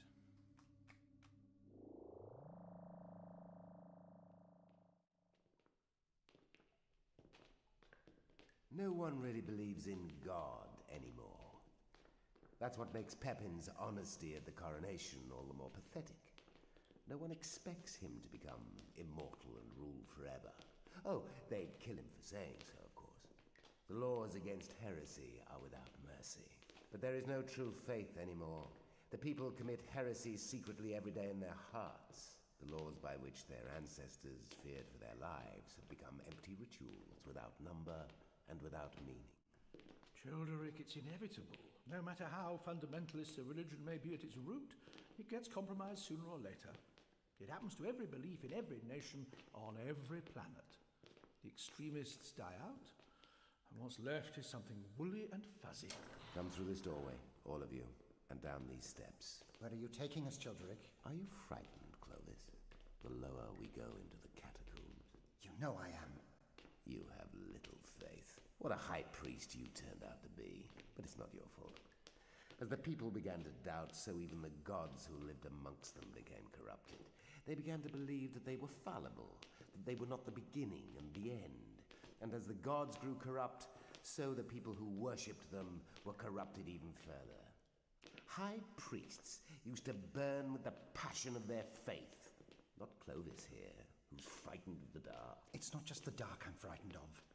Are you saying you really expect me to believe in God? But no one in the church has done that for centuries. But you will soon, Clovis. It's a vicious circle that must be broken. It's a fact of life that must be accepted. A consequence of civilization. Eugene, you all right? Doctor, I'm frightened. No one ever goes down into the castle vaults. There's nothing in any of my texts about this. To tell you the truth, I'm frightened too. You can all rest now. This is the deepest recorded level of the castle. Why have you brought us here? I decided long ago that I would become God. But I would not be the weak and tepid God that this religion has made. When I rule, I will be all-powerful, and I really will reign forever. Doctor, press this stone. Very well.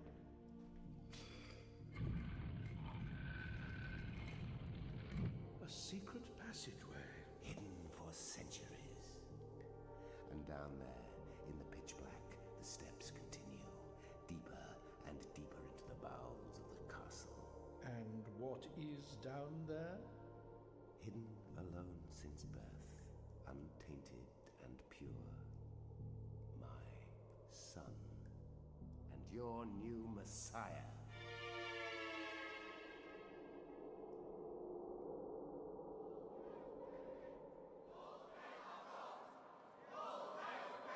Frobisher, I'm frightened. Well, I'm not surprised. They'll lynch you. It's not that. I just hate public speaking. My people, listen to me. I thank you from the bottom of my heart. No emperor has been so honored by his people. Let's build him a statue! No, please. No statues, I beg you. I only wish I deserved one. But I tell you, I am no god. I am as mortal as the rest of you. But we need a god. How shall we survive without a god? My friends, you have a god. Someone of great wisdom and courage. Someone who will watch over us and our children for the rest of time. Well, where is he then? My people, this is Frobisher. He who came from another world to bring salvation to us all. What? All hail Frobisher! All hail the big talking bird! All hail Frobisher! All hail the big talking bird! Oh my God. All hail Frobisher! All hail the big talking bird! All hail Frobisher! All hail the big talking bird!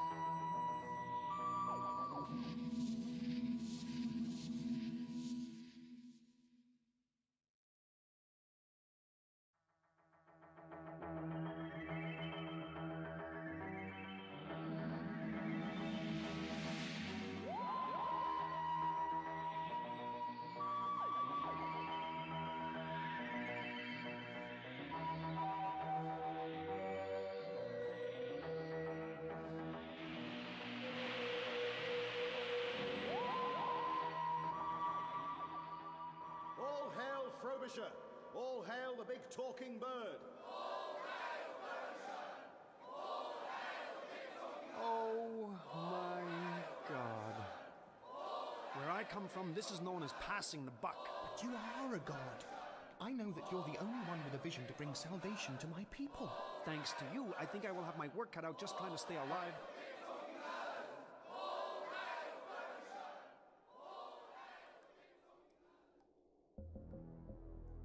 Sire, I did not know that you had a son. Do you really mean to say you are keeping a small child imprisoned down there? Oh, imprisoned is such a pejorative word, Doctor. It is true he can't leave his little cell, but he shall be grateful to me. I am the means of his immortality. My actions are turning him into a god. And how long have you been this generous to him? From the moment of his birth, Doctor, or else there would have been no point. He's been down there these 5 years now. Childeric, why didn't you tell me? No one has known, except me and Arnulf here, who feeds him daily. And that's why you cut out his tongue? To protect your disgusting secret? No, not at all. To protect the Messiah.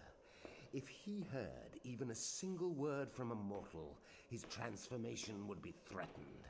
On no account must he be corrupted by the language of man, its cynicism, its complacency. In his innocence, he will have devised a language of his own, a language without doubt and the taint of what man has become, a language which is perfect and pure, a language from heaven itself.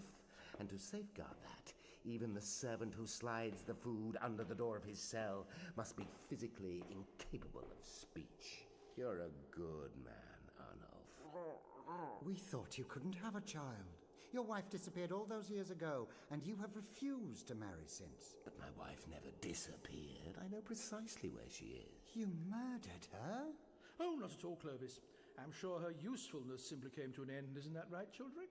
As she was giving birth to my son, I cut out her tongue so that even as she cursed during the agony of childbirth, she could not taint him. She was allowed to feed the baby down there for a few months, and then when she ran dry, I had her walled up. All to create the perfect being. As you say, Doctor, I am a god maker. So why don't you just let him out then, this god you have made? He's still a child. I do not intend him to be released for another 12 years yet. Then when he is an adult, he shall have the maturity to rule by my side and teach me how to be perfect like him. And it's all gone wrong, hasn't it? Your father died earlier than you expected. My son has become a god before I am ready for him to be one, which is why I need you, scribe. Oh, I had rather hoped you'd all forgotten about me. I must know what has happened to him. For years, you and your fathers have chronicled the lives of generations of false gods. Now, you are to be privileged. You shall write an account of a real one. You're going to lock me down there? Until he is of age, you will sit with him and observe him in every detail. What you write shall form the basis of our new Bible. Your tongue will be cut out, of course. Oh, of course it will. And shall my tongue be cut out too? There is no need, Doctor, since you will never see the Messiah. Oh, jolly good. So you'll be letting me off scot-free, I assume? I think I'll cut out your heart instead. You are aware that you are utterly mad, aren't you? Oh, yes. At the moment, I am only mad. But soon, I shall be divine.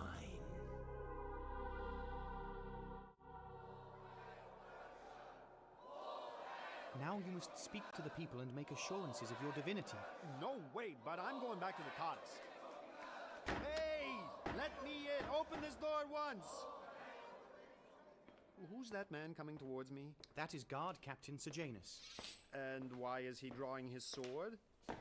Look, this has all been a big mistake.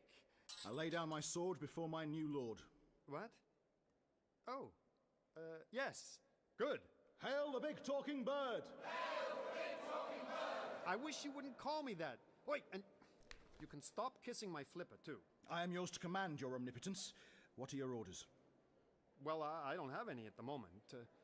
Why don't you just do what you normally do? And smite your enemies wherever they are found. Yes, if you like. Very good, sire. Right, come along, you. Where are you taking Pepin? They're going to execute me, Frobisher. He is a false god and a heretic. He must be destroyed. No, stop, wait! I forbid it. You can't forbid it, my friend. It's the Constitution. I must be put to death. The lying blasphemer speaks the truth, your majesty. Well, I pardon him. How about that? What if I pardon him? It's never been done before. Well, I'm doing it now. Pepin, I hereby pardon you... Yada, yada, yada. There, done. Are you sure about this? I have no purpose any longer.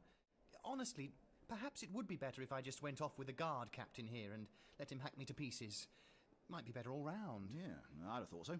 Well, you want a purpose? Fine, I'll make you my high priest. There, I hereby appoint you... But he's a heretic! Nonsense! I don't think anyone more fully believes I am a god than Pepin here. So he's the ideal man for the job. But you can't do that.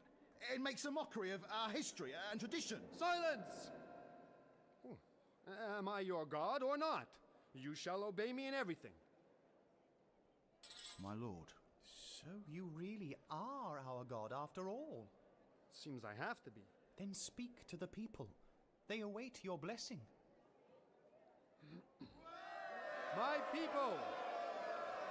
My subjects, listen to me. Are you sure you want me as your new god? Okay, then I accept. But listen up. There are going to be a few changes. I don't expect they'll keep us waiting. No, I imagine not. Your manacle's not too tight, I hope. Oh, no. I'm almost comfortable. For what it's worth, I don't imagine I shall outlive you very long. No offence, Eugene, but that isn't very much comfort. I'm an old man. I can't see myself surviving 12 years locked in a small cell with a super being. If I'm lucky, I might last a few months, but to be honest, it's a predicament likely to scare me quite literally to death. It's such a pity to die. As an historian, I want to know how everything turns out. What will happen to your Bible now? Well, the post is hereditary, so I expect my son will carry on the good work. You have a son? Oh, I expect I must have, otherwise he couldn't very well succeed me, could he? Stands to reason. Tell me about your son. Why? What about him? Well, I don't know. What does he look like, for example? I don't know. He looks a bit like me, I'd have thought. Does he? Oh, yes. The mirror image, I expect, but younger. I don't know. Doctor, does it really matter? Yes, I think it does. Well, I don't want to discuss it. Do you remember him at all?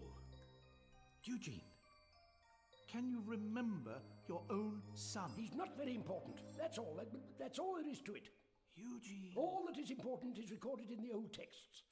He'll just be another scribe, a scribbler, a pen pusher like me. No scribes have ever appeared in the pages they've written. We just don't matter enough. Do you understand?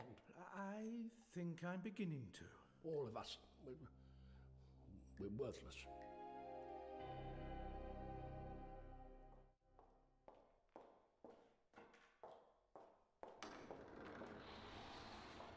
Childeric, how dare you keep me waiting like this? I have been busy, but I'm sure when Arnulf here caught you, he would have put you in a comfortable cell. And see, it is comfortable, isn't it? Well done, Arnulf. He didn't capture me. I came to see you of my own free will, and I find it disgraceful the way you treat me, a potential ally locked up as a prisoner. A potential ally? You see? I knew that would get your interest. To be strictly honest, I'm more amused than interested. Why are you here, Livilla? What you want of me? Isn't it obvious? I want you to give me a taste of your power. Believe me, it is by no means certain I shall even give you your life. You do realize I could kill you in a moment. Show the Empress your knife, Arnulf. You wouldn't kill me. Not before you hear what I have to offer. I wouldn't count on it. Frankly, I'm too busy at the moment with my own plots and schemes to want to waste time listening to yours. You're going to take the throne, aren't you? You're going to kill my husband and take the throne. Of course. When you do, I want to be your consort.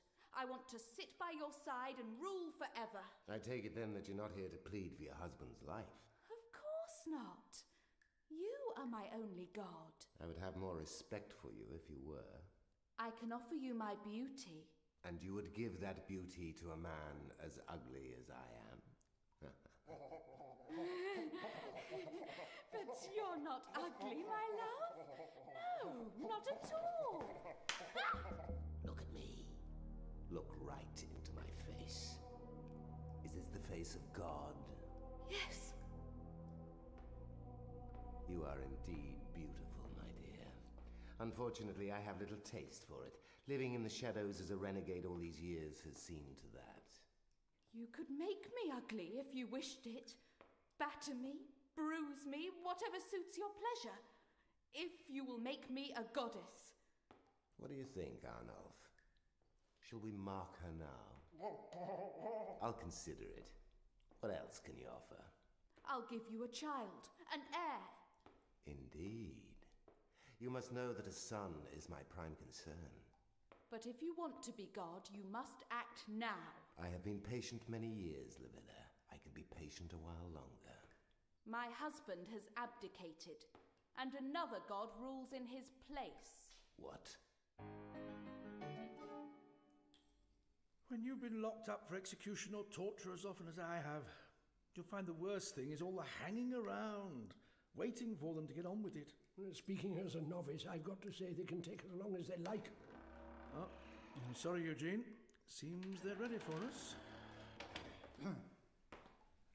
Right. I have the knife here. Now, who would like to go first? Oh, is that a clumsy attempt at sadism? Because I'm telling you, I've heard better. Not at all, Doctor. I have no wish to cause either of you any more discomfort than is necessary. I am as unhappy with this situation as you are. Probably not quite as unhappy. I don't mind going first. Give the doctor a few more minutes of life.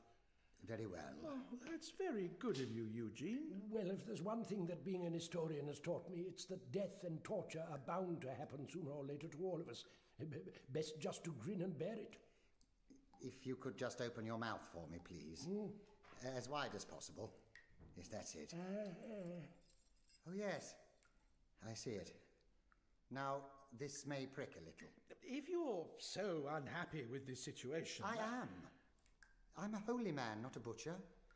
For generations, my family have been high priests, always betraying their god in some doomed rebellion or other. It's tradition. But none of them have ever killed anybody. The only blood they spilt was their own when they were captured and executed. And that makes sense to you? This is not the sort of rebellion I was expecting. What usually happens is a glorious attack on the Emperor, followed by humiliating defeat by his guards. None of this talk about new messiahs. Basic treachery isn't as simple as it was in my father's day. Clovis, you know that your leader is quite insane. Yes. Take the knife out of Eugene's mouth. I can't, Doctor. I'm sorry. I don't understand what's going on, but I know my role. I'm the high priest who rebels against the rightful god. It's hereditary. Now, hold still, and I'll have that tongue out in a jiffy. You can stop now, Clovis. Our plans have changed. Yes, Lord. Are you all right, Eugene? Bit of lockjaw, that's all. You may be more useful alive after all, Doctor. It seems you have friends in high places. I have? The big talking bird has usurped the throne and made himself god. Oh, how very enterprising of him. Frobisher, what have you been up to? And the scribe's tongue? Can stay in his head. We can't afford to be cautious any longer. Ready or not, we shall have to release my son from the vaults immediately.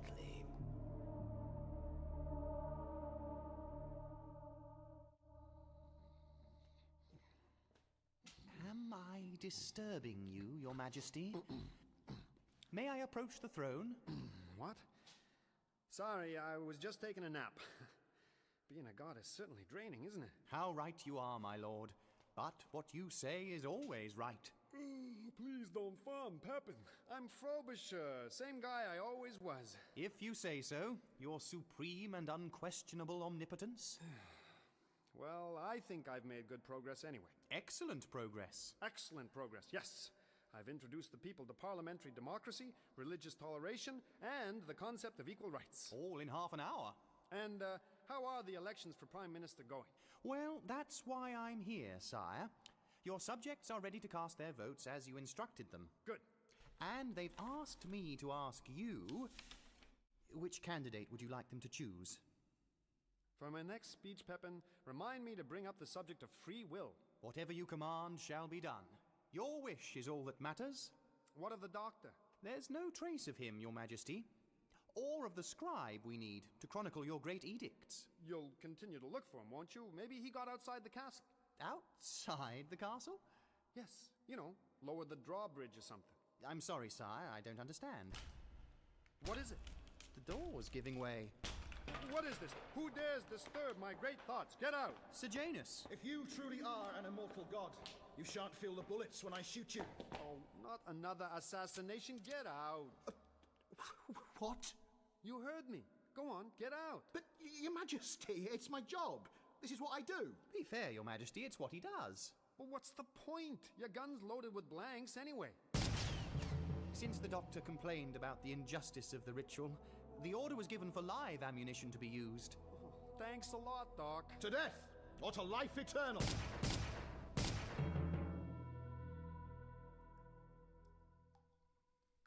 Arnulf has been told to bring the child to us here directly. We shall wait for them. What is this talk of children? I thought we were going to usurp the throne. Believe me, Livilla, the hour is at hand. Pardon me for pointing out the blindingly obvious, but isn't this terribly dangerous? If your experiment has been successful and you have created a god, how can you dare release it as a 5-year-old child who's been locked in a cell all his life? It is a risk we have to take. I could have handled Pepin on my own, but this talking bird is an unknown quantity. I do not know the extent of his powers. Well, listen, Childeric. Frobisher may be a very unusual chap, but I assure you, he is no god. Good. Then our struggle against him will be all the easier.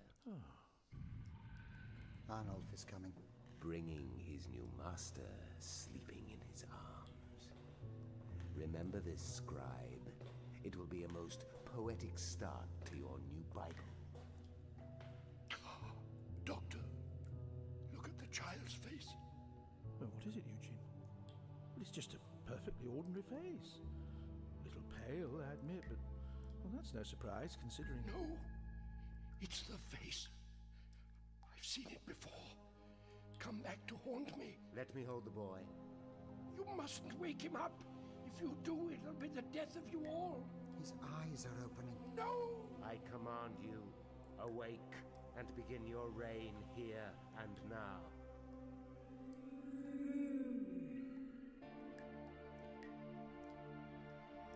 Father, you have released me at last. It's impossible. You know our language. Of course I know your language. I know everything. Am I not your god? I knew that you were a god. But it isn't possible. What are the limits of possibility to a god like you? The bullets passed straight through me. Look at the holes they left in the throne behind me. It's a miracle, Lord. No doubt we shall see many such miracles in the eons to come. Excuse me, when do I get my Imperial coin? Pay him outside, Pepin, and leave me. I need to think about this. If I had any doubts before, my friend, they have been dispelled. You are a shining beacon of hope, and have come to save us all. Oh, Doc, where are you? Who are these people? Are they my subjects? They're your slaves, your playthings. Well, I'm certainly not. Childeric, what is this? I thought I was going to give you a son. As you can see, Livilla, I already have one. I need no other. But I am going to be a goddess, aren't I? I am going to be all-powerful. I've waited all my life to be all-powerful, and now I'm nearly there. I refuse to play second fiddle to a precocious brat. May I have her, Father? Can she be my plaything? Of course, son. Let's see what a god can do. Look at me, plaything. Look into my eyes. No! What are you doing? My doll, my toy. Please! Get out of my mind! There's not much room in here. You see power as baubles and trinkets and pretty jewelry. You see power as spite and greed. You are wrong. What's happening to me? My God, she's changing. She's getting younger. There is nothing petty about my power. My power is blind terror and death. I pity you. Show us what you really are.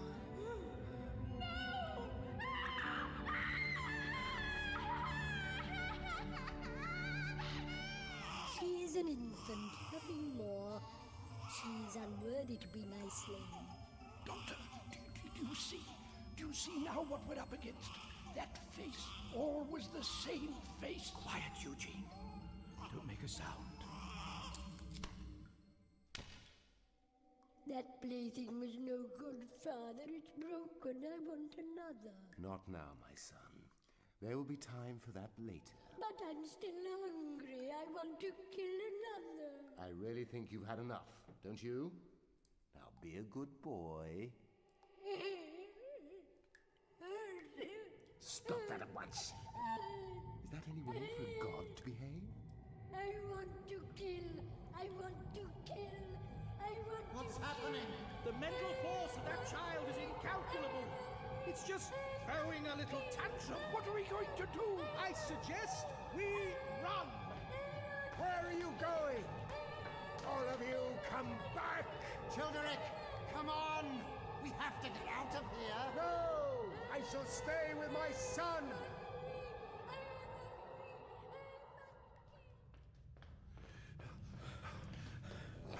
Stop! Eugene, I need to talk to you. No, Doctor, I have to get away from here. But you know what the thing is. You must tell me.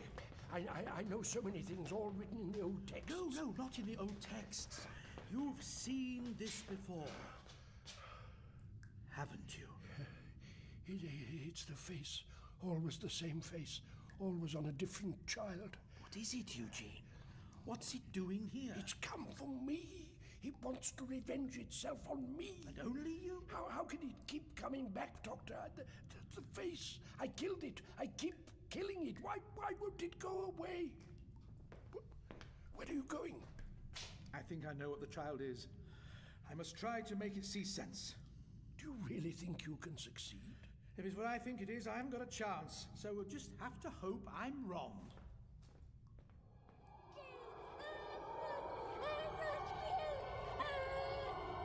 I said enough!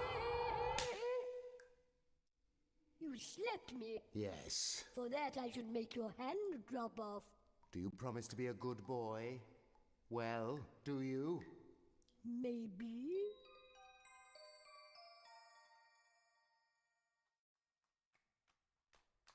What is it you want to show me, Pepin? There, sire. Right ahead of you. No, look up. Holy mackerel! Your first statue. What? Already? That's incredible! And this is the sculptor. Very well done. Especially impressed with the eyebrow. Oh, please don't put me to death, sire. I have a wife and family. Why should I put you to death? I'm just impressed you could knock one out so soon. Look at the nose, your majesty. I couldn't get the nose right. It's called a beak, actually, guys, and it isn't that bad. There's practically nothing of it. It's much smaller and far less grand than your divine nose, sire. Your nose is so vast, my lord, I wasn't prepared, and there wasn't enough stone to go round. He would be executed for this. It is a sort of treason, your excellency. A slur on the imperial visage. Well, I'll see to that. My lord, you've changed. Mesomorphed is the word. My beak should now match the statue exactly, and the sculptor can be congratulated on a most accurate piece of work. Well, thank you, sire. Thank you. Listen, Pepin, no one is to die because of me. No one. Is anyone else awaiting execution? Just one woman, sire. Then we shall release her at once. You cannot rule openly. I shall be your regent until you come of age. Why? Because you're only a child. No one would accept you. We shall reign together, father and son. Exactly. Not my way. I shall enter your mind. As you did with La Villa. Oh, don't be frightened. I could never hurt my father. I shall become you. And we shall be each other joined in one body. You can do that. Oh, Father, you cannot conceive just how much I can do. I want to kill.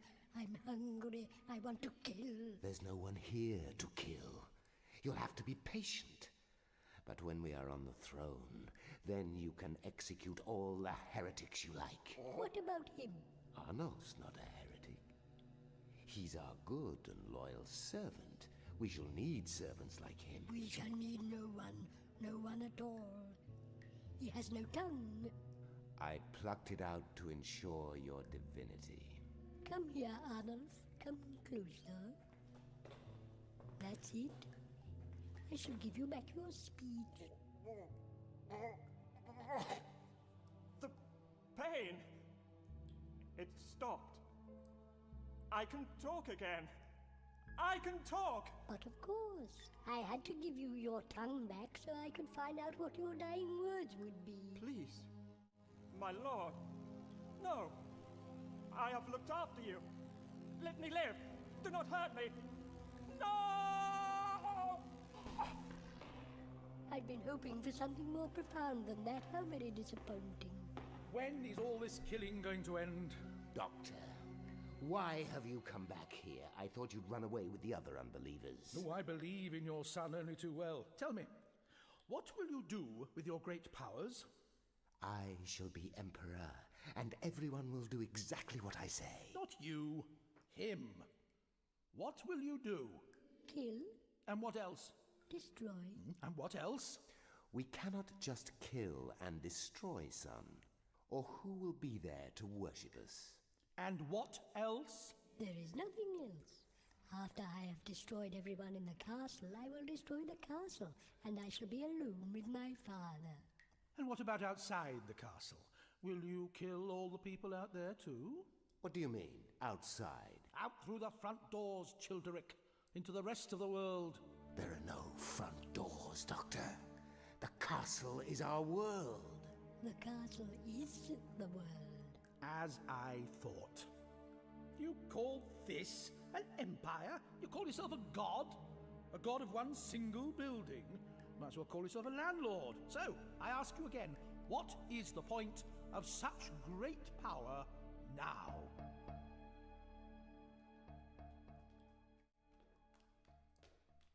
Are all the dungeons as dark as this? I can't see my flipper in front of my eyes. It's just as well we can't see. There's probably all sorts of bones and blood stains down here. Wait, look, there's a body over there. Shine the candle a little closer. Who is it? It's Berengaria. It's my mother. She's lost a lot of blood. I think we're too late. You're a god. You can heal her. Pepin, look at her. Just touch her and redeem her, and all shall be well. What? Please, I believe in you. Very well, for all the good it can do. She's breathing. What's happening? Am I still alive? You've saved her. I am a god. You are trying to confuse us, Doctor. What you say makes no sense. I know what this place is, and why the TARDIS brought me here. I should have killed you when I had the chance. Childeric, you wouldn't have been able to. What you are can't harm me or Frobisher. But could my son? Yes. Come, Father, be at one with me. Let me enter your mind and soul, and we shall have absolute power. Yes, I am ready. Yes, I can feel it.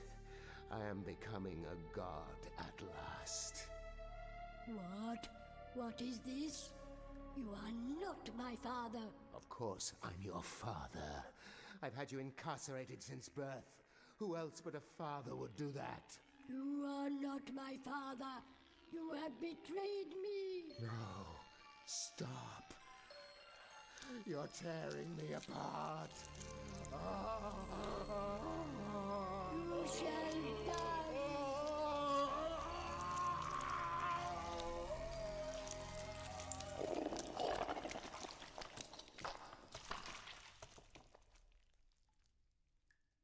I want my father. Doctor, are you my father? No. Please, I must know. Who is my father? Tell me who my father is. Lower your voice. Speak like the adults do. Like this? Even deeper than that, and we shall hear who your father is. Well, Doctor, who is it?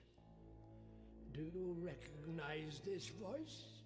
So it was you all the time. I see that you know. So tell me, who is my father? Who is the man who created God?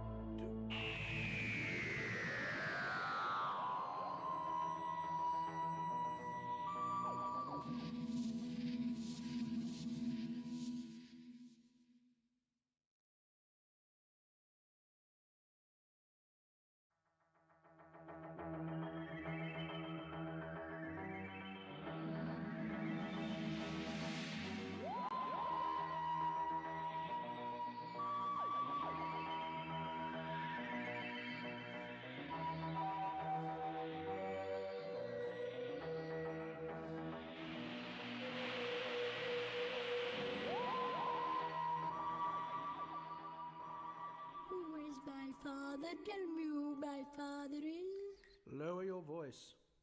Speak like the adults do. Like this? Even deeper than that. And we shall hear who your father is. Well, Doctor, who is it? Do you recognize this voice? So, it was you all the time. I see that you know. So tell me, who is my father? Who is the man who created God? Well, I know what you are. And you are not a god. I have complete power over this world. I can destroy every being in it. In this castle, yes. But you are not a god. Then what am I, Doctor? Tell me what I am. You are a torture device. Designed to torture one specific person. Who is my father? Tell me who he is! The pain has stopped. Why don't I feel any more pain? Another miracle you have performed, O Lord. I would think I was in heaven. Except I have already been a god and know that heaven can't exist. How are you feeling? It's hard to tell in this darkness. My wounds have healed over. My breathing is normal. My pulse steady. What's the meaning of this? What's going on? I'm sorry, Mother, really. I thought that you would... Oh! Is that my pathetic son, Pepin? I should have guessed you'd be behind this. And who's the figure next to you? Shine the candle closer to his face. I see. A big talking bird. Help me to my feet. And now, would you both like to explain to me what you think you're playing at? Listen, lady, I don't know how I did it, but I just saved your life. And who asked you to?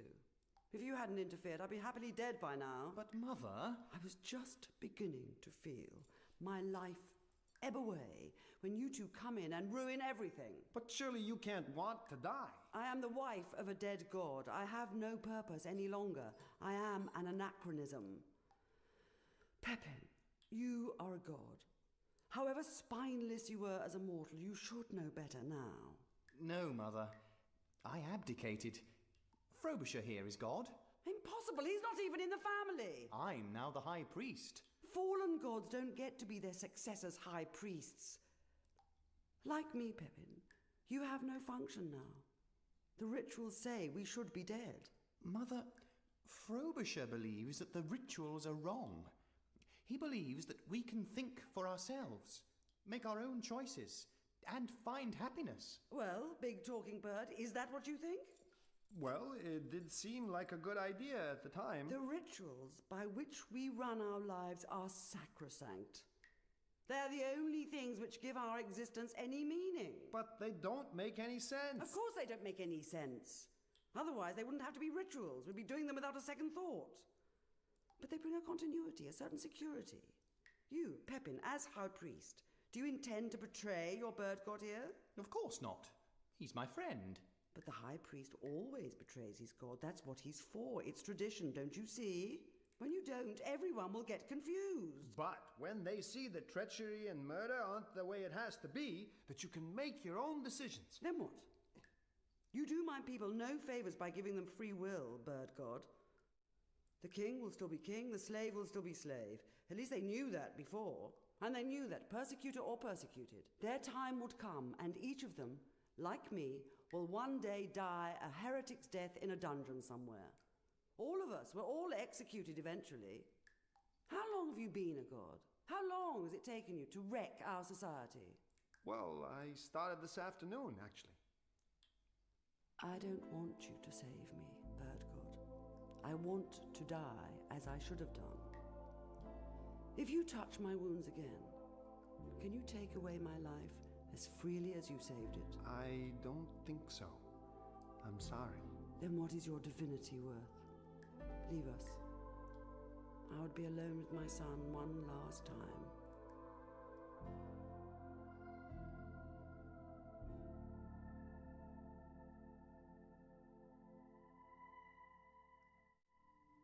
You say I have been constructed? Yes. As a killing machine? Killing, torturing, inflicting pain. Do you think I would be good at it, Doctor? I imagine you would. Then you should be very frightened of me. Oh, I am. I am. Do you think I'd be the best torturer in the world? Do you think my father would be proud of me? Well, would my daddy be proud? Would he bounce me on his knee and chuck me under the chin? Would he give me a kiss and put me to bed and read me a little story before I fall asleep? Do you think he would? Who is my father? I cannot tell you. Why not? Because he is the man you have been constructed to kill. You are wrong, Doctor. I do not want to kill my father. You don't? No, I want to beg his forgiveness. Forgiveness? For what? I don't know. There must have been a good reason he killed me. Tell me who my father is, Doctor. I won't. You know I can invade your mind. You know I can extract the information. You know I can tear you apart to find it. Yes. You know that I am your god and I move in a very mysterious way. I know that you are all-powerful, but you're no god. You shall show me the truth. Does it hurt, Doctor, as I look through your memories? Yes. Does it hurt a lot? Will Daddy be proud? What is this? What trick is this? All these places. You call them seas, oceans, planets, stars, galaxies. Am I god of all this? How can I be the god of all this? It's the universe. No! This castle is the universe. There is no other, and I am god of it all. Can you find your father? He's there, somewhere. The millions of people you have known, millions upon millions upon millions, are all these my subjects? Must I kill them all? No. It's a lie, a dirty lie. You're a dirty liar. The castle is the universe, and my father is the center of it. I can't find my father, not amongst so many people. Tell me who he is. You'll have to find him for yourself. Then I will. Then I will. And how long will that take? You may be a god, but you're still just a little boy with little legs.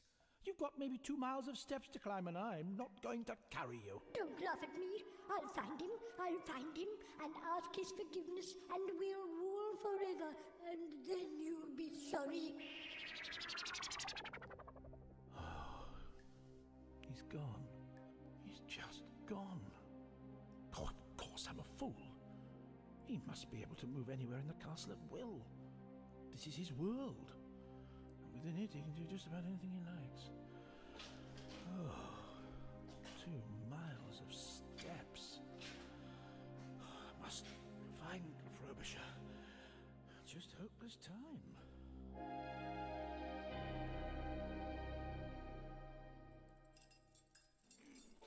Oh. There, Mother. You're freed from your chains. I didn't ask for that. I took the skin off my hands doing it. A thank you would have been nice, you know. I don't understand it, Pepin. You always seem to expect some affection from me. Well, after all these years, I think expect is a little strong. Quite why you feel that my being your mother should earn you a place in my heart is beyond me. You made my belly swell up for 9 long months, and you ruined my figure forever. At best, I should find the inconvenience of your birth rather irritating. I'm sorry. Oh, and at worst, your constant apologizing aggravates my gout. Did you really hope I'd be happy to be alive if it meant I had to see you again? I only wanted some attention from you and Father. It didn't have to be good attention. But even when you both hit me, you were looking the other way. You're not the only one who couldn't get attention from your father. Though I must admit, as the years went by, I began to see the advantage in it. Your father and I despised you, Pepin. Yes, I know. It was nothing personal. The imperial family always despises its offspring. It's tradition. When you have children, you'll see. You won't be able to stand them any more than we could stand you. It'll make you a man. I'd hoped you'd be pleased we had saved your life. It isn't ever talked about. But at your age, your father was as pathetic as you. But he was such a monster. He was a stammering fool, a congenital idiot who couldn't string 2 words together without dribbling. His father made him that. And you, the moronic son he hated, made him what he became. Every inch the tyrant god. You see, I know. As Empress, I know what this society is. And it's obsessed with fathers hating sons, following fathers hating sons. It's all that it cares about. What are you saying? If you were still Emperor Pepin, you would have become like your father. Your son would have turned you into a god. It's what fathers and sons have done to each other ritually over the centuries. It's tradition. It's too late for that now, Mother.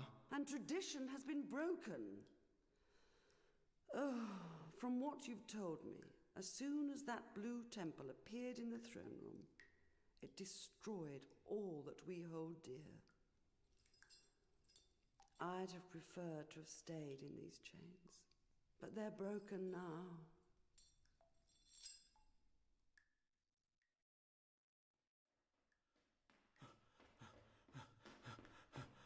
Oh, these tunnels all look the same. Oh, well, they always do, don't they? So long as I just keep going up. I just hope I'm not too late. Doctor? Who's that? Oh, Clovis, it's you. Doctor, I need your help. No time for that. You're just getting in my way. I've been hiding in these tunnels for my very life. We have to destroy that creature down there, but we'll stand no chance alone. Together, we may yet be able to defeat it. Clovis, at the first opportunity, you'd sell me out. In fact, that's already your plan, isn't it? You want to offer me to the child in exchange for your life. How did you know? It's what you do. You were created by a man with limited imagination and a taste for the melodramatic. Look, I'm sorry, Clovis. I can't trust you. I won't take you with me. I don't want to betray anybody. I don't think my grandfather or my father did either. It just feels like something I have to do. I can't help myself. I'd really much rather be a good man. But I'm not. Am I, Doctor? I'm afraid not. What's the matter with me? Well, I really don't think you'd understand. Please try.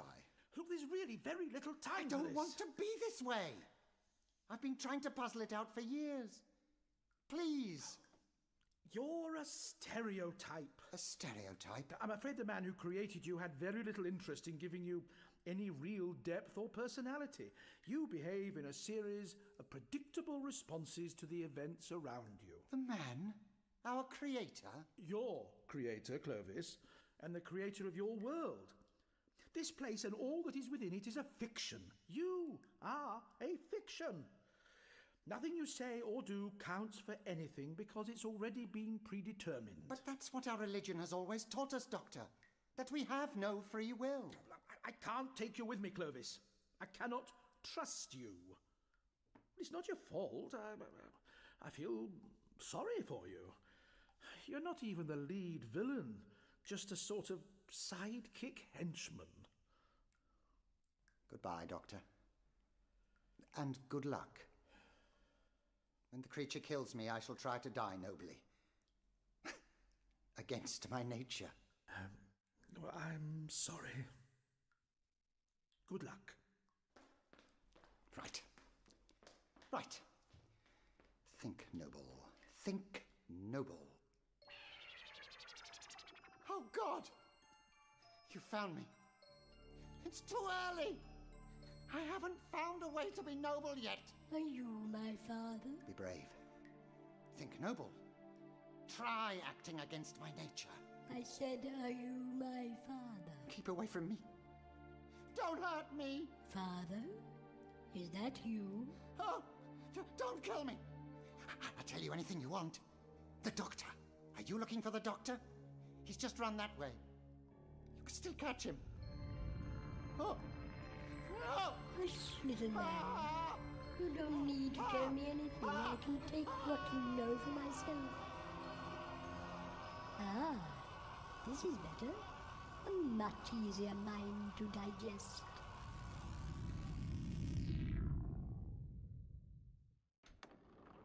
I need to think about all this. I can do it better from the comfort of my own throne.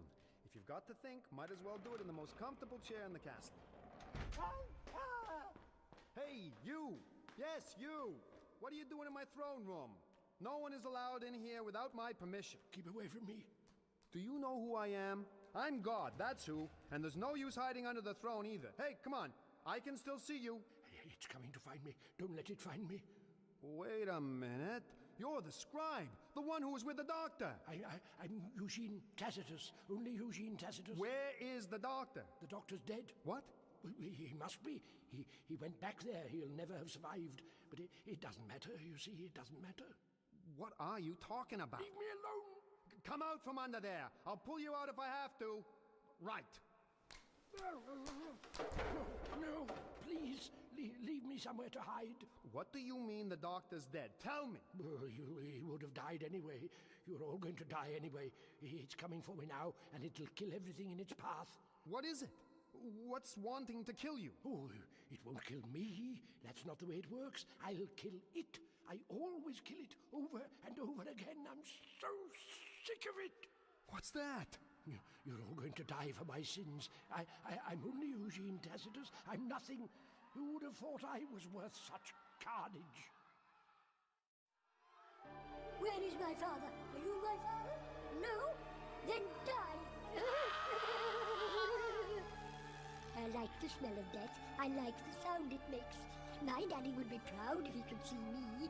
I'm a murderer now, just like him. If my daddy were here, we would make the people die together. I want my father! He will appear out of thin air and kill at random. The blood flows down the castle walls. The very air is dark with death. Oh my God, so much death, so much. Who would have thought I was worth it? Who would have thought an old man had so much blood in him? What can we do to stop him? Look at me. Nothing. He has come for me, as he always does, as he always will. And before he finds me, he likes to destroy my little world. Your Majesty. What is it, Sejanus? Your people are being slaughtered. What are your orders? My orders? Save us, sire! Save your good and loyal subjects! I'm sorry, I don't know how. But you're our god. You're supposed to know. You're supposed to know everything. He isn't a god. What? That child out there, that is your only god. And his name is Death. There is no hope, Sejanus, no hope at all. We believed in you. We had faith in you. I'm sorry. The people are hugging onto your statues, hoping it might save their lives. But they're cut down all the same. Where are you going? If I had the time, I would chop off your feathered head and stick it on a spike. But I must try and save the people you betrayed. There is no hope. You will all die. I know. But I would sooner die defending their lives than his. We must help him. Barricade the door. You will never see him again. Why could I not love my child? My own child. I tried so hard. I really tried, but I couldn't. I failed. I couldn't. My own son. It's normal to love your son. It's natural. Why can't I be normal like that? I promise to love you, son. Whatever you want, I promise. So long as you stay away from me. Leave me now, Pepin. I will be on my own when I die. But Frobisher healed you. Yes. Thanks to him, it'll probably take weeks for me to starve to death. But I'll starve eventually. Come with me, Mother. You're free. There's nothing to stop you. I shall wrap these around me and pretend I'm still manacled to the wall. Come with me, back to the court. Live and break tradition. Goodbye, Mother. Why could I not love my child? My own child. I tried so hard. Why could I not love my child? My own son. It's normal to love your son. It is normal. It is what should be. Why can't I be normal like that? Mother, what are you saying? I don't know. I don't know where that came from. Have I been wrong all these years? Mother, I don't want you to die. I promise to love you, son. Whatever you want, I promise. Pepin, my own child. I understand what you want from me. I understand it now. But I'm not sure I can give it, that's all. I'm not sure I know how to love. I won't leave you, Mother. You can starve here if you must, but I won't leave your side. And what about your God? Don't you love him? I love you. Then stay. And who knows? Perhaps you'll do the impossible and teach me after all. Oh, it's so bright. I can't see. What is it, Mother? Covered in so much blood. I don't know. But I imagine it's come here to kill us. Are you my father? Keep back. This is my mother, and I shall protect her. Pepin! Stop! I tell you to stop! I'm looking for my father. Do you know where he might be? I shan't let you hurt her. I shall find out if you are my father. And if you are not, you shall die. I don't care. Do what you want. Don't you understand? I'm not frightened of anything anymore.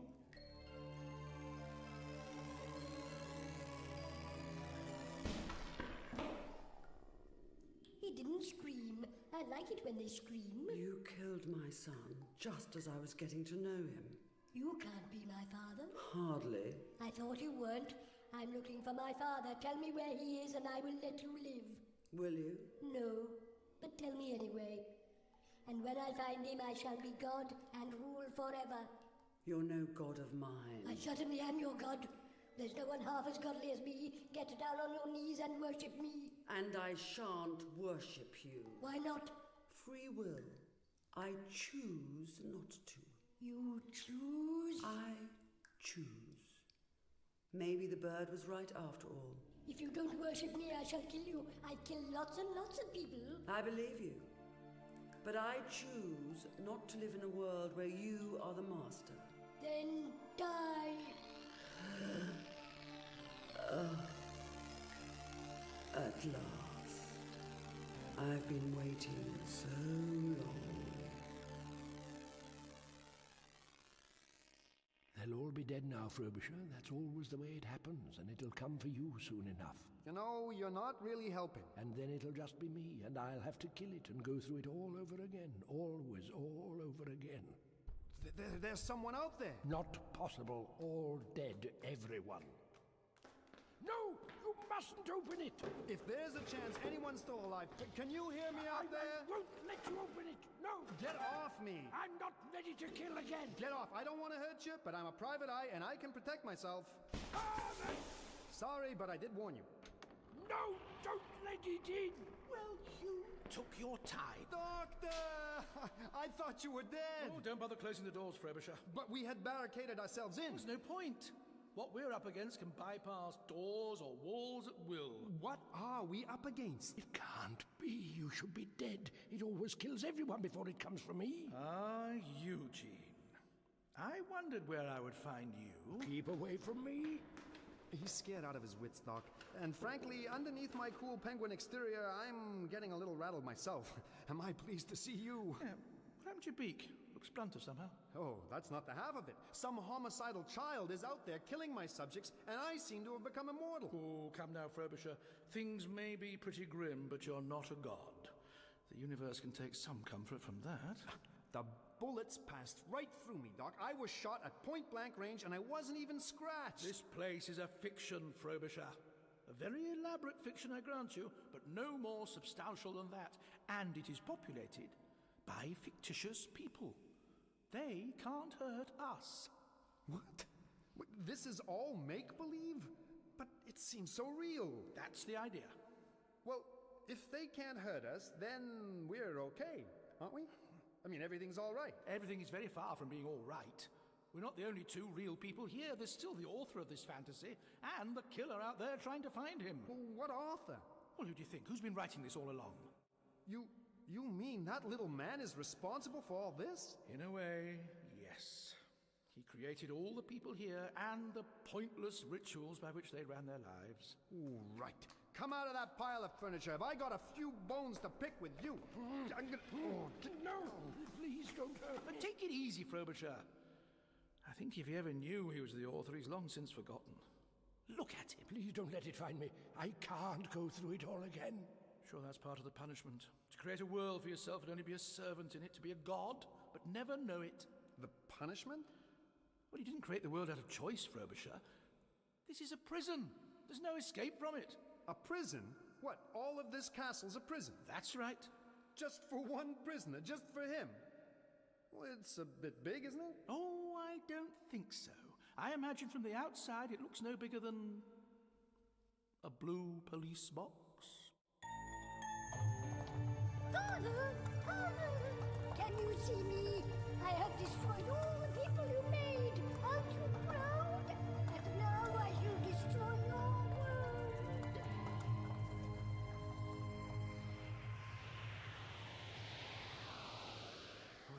I must set my throne straight. It's my throne, and I must sit on it.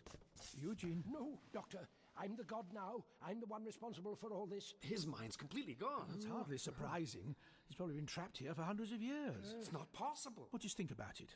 A prison cell bigger on the inside than it is on the outside, where time and space have no meaning, where you can build an entire world with centuries of history and live through all those centuries until you forget you're not part of the illusion. That's obscene. And every once in a while something is sent in to destroy the world completely and make him relive his crime in every horrific detail.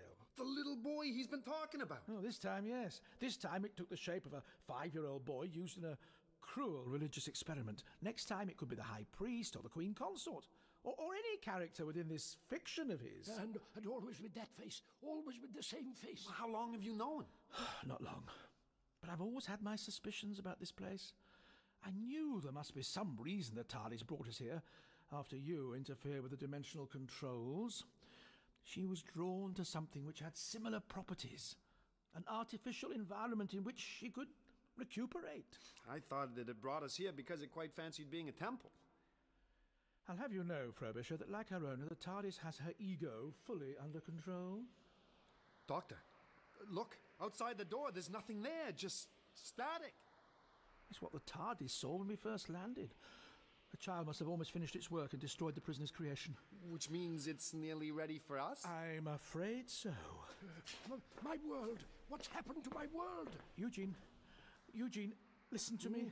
The child is coming. Your son will soon be here. Now, you've seen this before. What happens next? There's nothing left out there. What good will my histories be now? None of it's real. None of it was ever real. Except for the child. The child who comes back to haunt you? Yes, that's right. Always the same face. I kill it, but it keeps coming back. What does it mean? That's the punishment, don't you see? You create a world, the child destroys it. Then you destroy the child. Then you create the world over and over again. Don't you see, Eugene? I'm beginning to remember. What's happening? Now that the fantasy's broken down, there's nothing left to distract him. I remember who I am. I remember.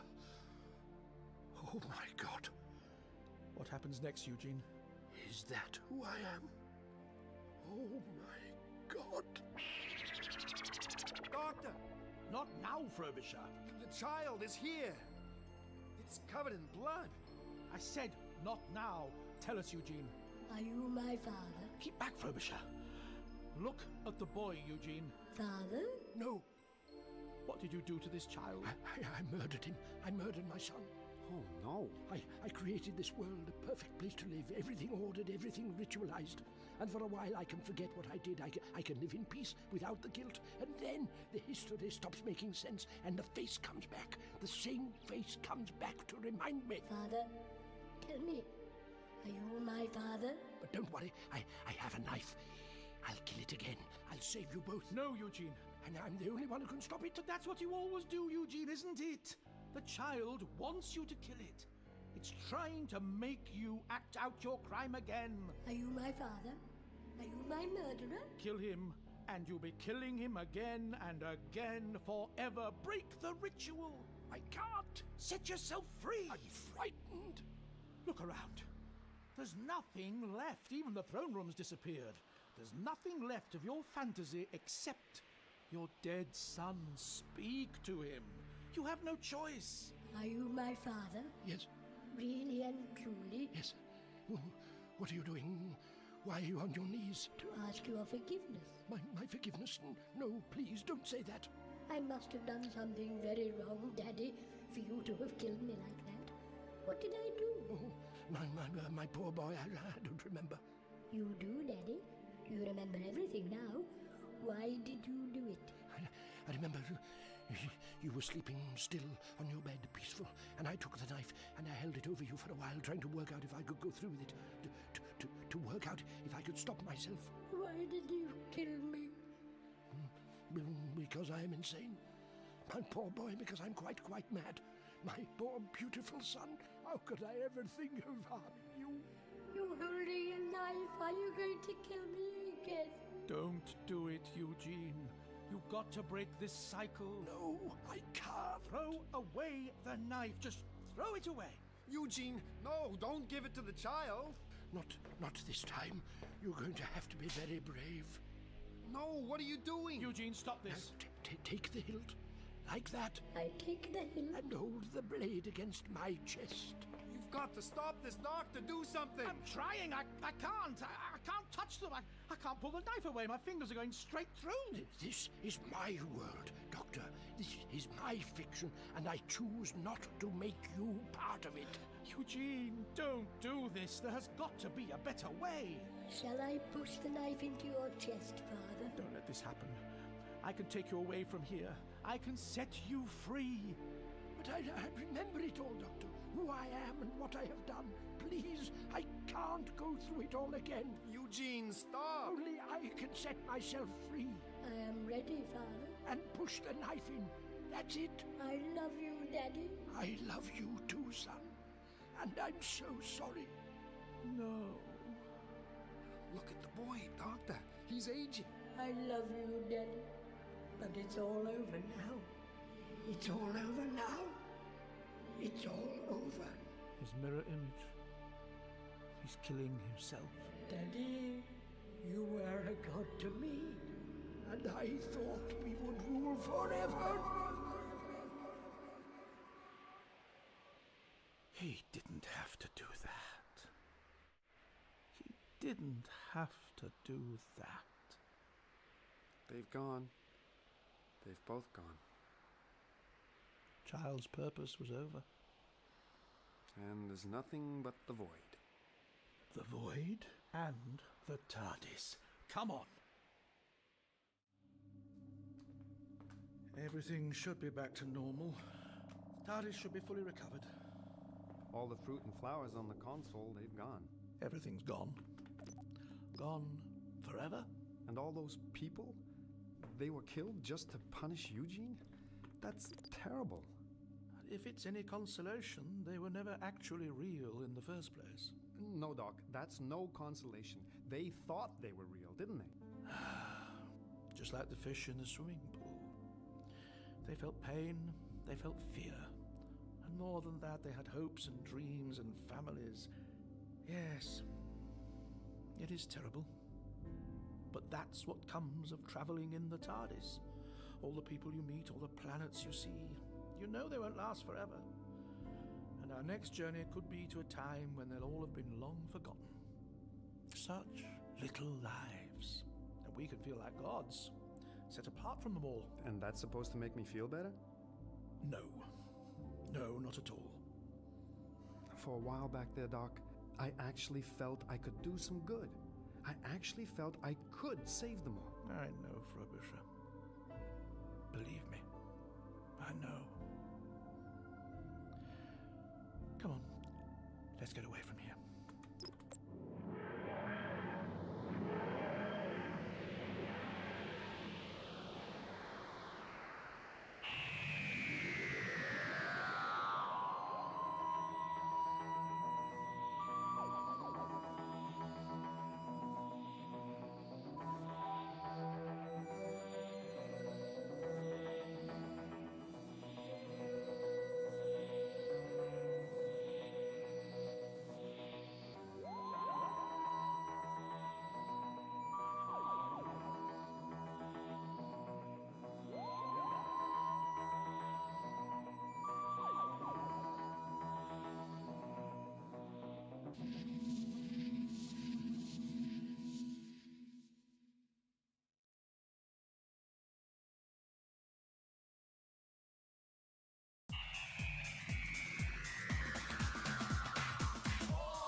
embarrassing. I'm all naked here.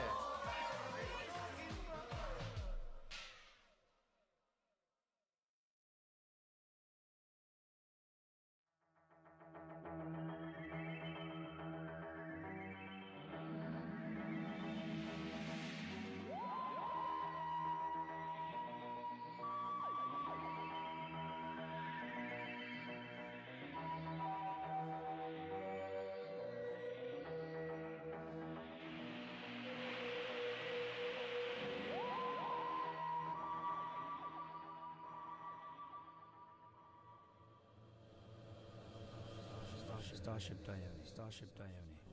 Survey log. Professor Tollum reporting. We are continuing our sweep of the trade routes. And the picture is the same. Everywhere. Utter devastation. Not a single planet we've scanned has been left supporting any life. Where there were once thriving communities, civilizations, nothing remains. Some force, some thing has destroyed everything. Destroyed everything.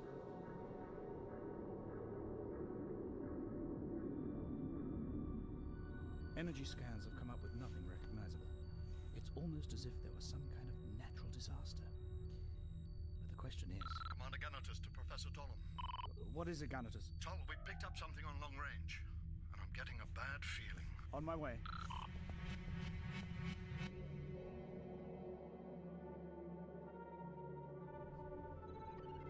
Coming about to new course, Commander. Now, stop main engine. Main engine stopped. Activate forward scanners. Maximum intensity. Let's take a closer look. Activated. Sorry to wake you, Professor. Do I look like a man who's had a good night's sleep? You'd better take a look at this. What do you got for me, Commander? It's reading as a life form, traveling at incredible speed. Can we match it? Well, I'm asking myself, do we need to? See what I mean? It's heading straight for us. At present speed, it'll intercept in 54 rels. In range of forward visual scanners, Commander. Let's see it. Punch it up. My God. Tollum, what can you tell me about it? Traveling at hyperspeed, 3 times our maximum. Mass and density read. I don't believe it. It's bigger than most planets I've visited. Well, look at that. It isn't an it at all. It isn't? What do you mean? I'm reading in excess of 100 billion individual units making up the whole. They're flying in close formation. Cerebral activity. Organic texturing. Ganatus. It's a swarm. Life forms. Swarming. Proximity alert. Mass detected at close range. I think we better get out of here, Commander. Full power to main drive. Initiate evasive course. Engage maximum thrust immediately. Main drive powering. Thrusters engaged. Maximum velocity in 3 rels. Firing at maximum. New course 778204. 778204. Drive systems 10, 20, 30. Maximum burn. Alien mass gaining on us. Motion sensors reading confirmed. Ganatus, at this rate. We're not going to make it. You're right. If you have any ideas, Tom? We can't get away. We've got to sit it out. It's Our only chance. I know. Cut drive.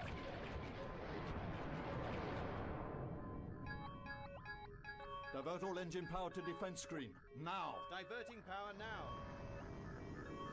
Power diverted. Brace for impact.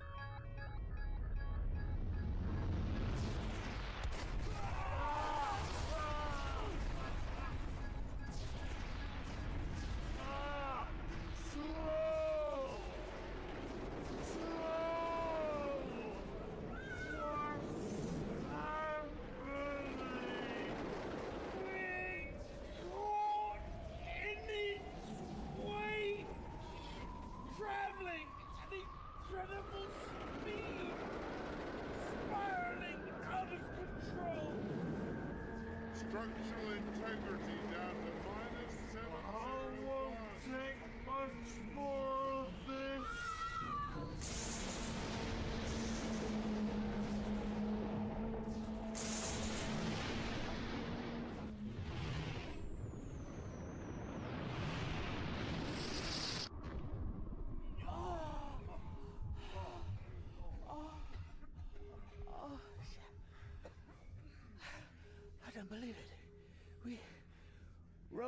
way of it. Them. But where did they go? There's no sign of them.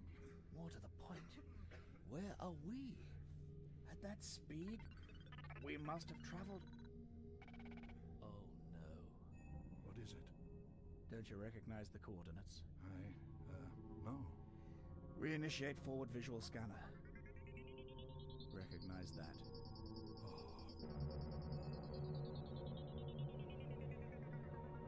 I never thought I'd see that planet ever again. Scarrow.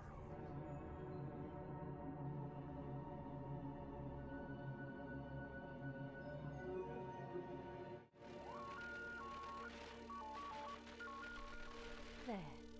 That should do it. Nissa, what are you doing? Running repairs, Doctor.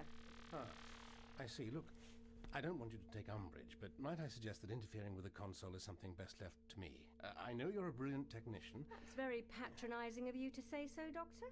Yes. But the old girl is a little dimensionally temperamental, and time-space travel isn't really your field of expertise now, is it? No. No. Good. Well, I'm glad we've got that cleared up. There's no need to panic, Doctor. I was just fixing the audio circuits on the proximity alarm. The what? Were you? Oh. Why? So that next time the TARDIS is hovering above Alaska, we might get a bit more warning if there's an ancient flying machine about to bump into us. Ah, yes. Point taken. Well done, Nissa. Yes, all right. There's no need to test it now. I'm not. There's something nearby, and we're getting plenty of warning this time. But we're drifting in the vortex. Hardly likely to encounter any aeroplanes here. What was that? I don't know. Like a bump in the time track. A bump in the... Let's have a look on the scanner. Oh dear.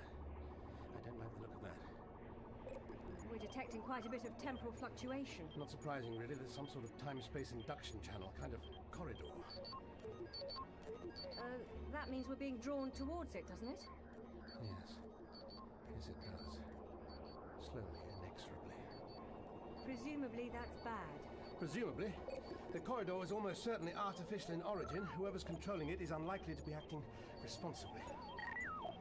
Which is a pity, really. Because we can't break free from it? Precisely. Oh. Any ideas? Of course we can bounce off it. Hold tight.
So, you've no idea where we are? No. Bouncing off that time corridor rather messed up the... well, that looks like rape. What does? These plants, but much, much taller. About 3 to 4 meters, I should say. I wonder. Genetically modified? Oh, flying insects. They don't seem very happy. Oh dear. Perhaps we've landed on their nest. They look like the lime grove wasps we used to have on Traken. But these are more yellow. Ow! You all right? And they sting just as badly, too. Let me have a look. Don't fuss.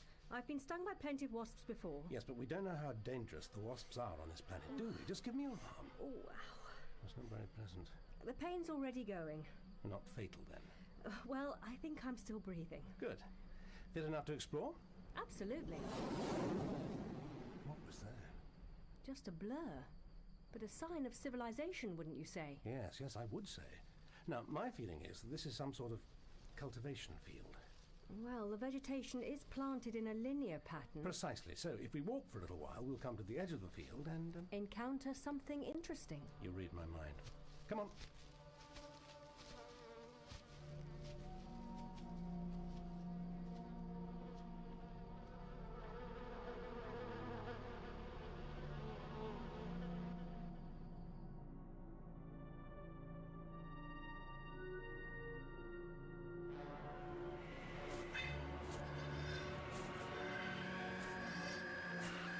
Tolum to base. Tolum to base. Canitus, you read me? Over.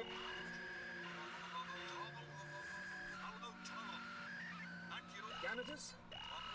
You're breaking up. Are you all right? We were worried sick. This weather front came from nowhere. I know. That's planet Earth for you. Listen. Visibility is nil. I'm completely lost. We picked you up on the scanners. You're too far west. Right on top of the human's bunker. Head due southeast. Will do. Thanks. Do you think they spotted me? In this weather? Who cares anyway? Haven't given us any trouble so far.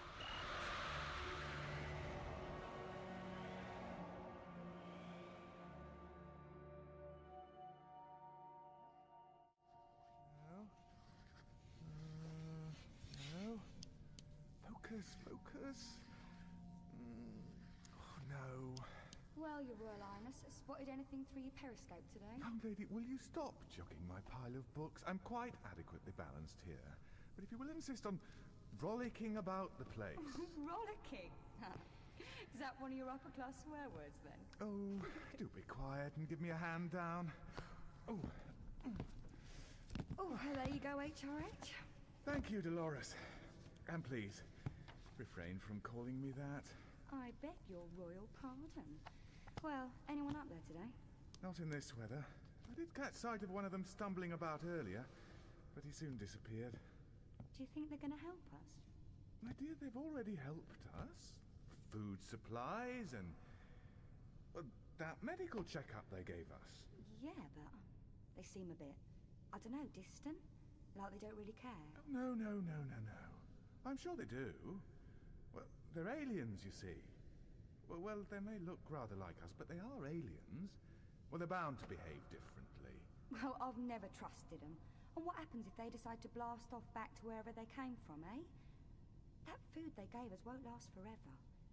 You seem to have forgotten what it was like before they arrived. Well, you're beginning to sound like Carl. We have to make the best of the situation as it is. We'll take it each day at a time. Face each problem as it occurs. Albert. Yes, Dolores. I have told you you're a prat before, haven't I? Yes. Yes, you have, Dolores. Yeah. Good.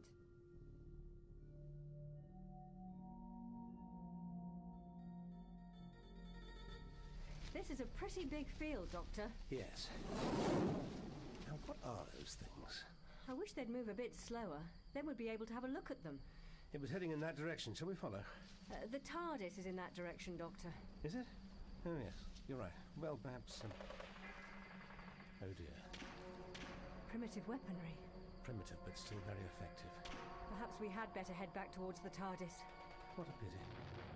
Grenade. Come on!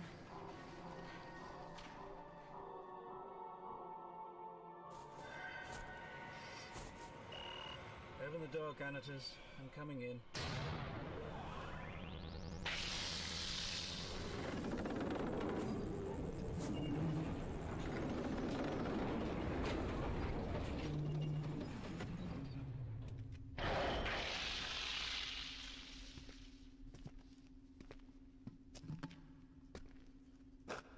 Tolum, you made it. Evidently. Managed to keep hold of most of the soil samples I collected. Not that they'll be of any use, as usual. What are you so cheerful about? Well, maybe we won't have to worry about grubbing around with soil samples much longer. What do you mean? We've just got a transmission through. After all these years, he's finally showed up on the time track. You mean the Doctor? Come and have a look.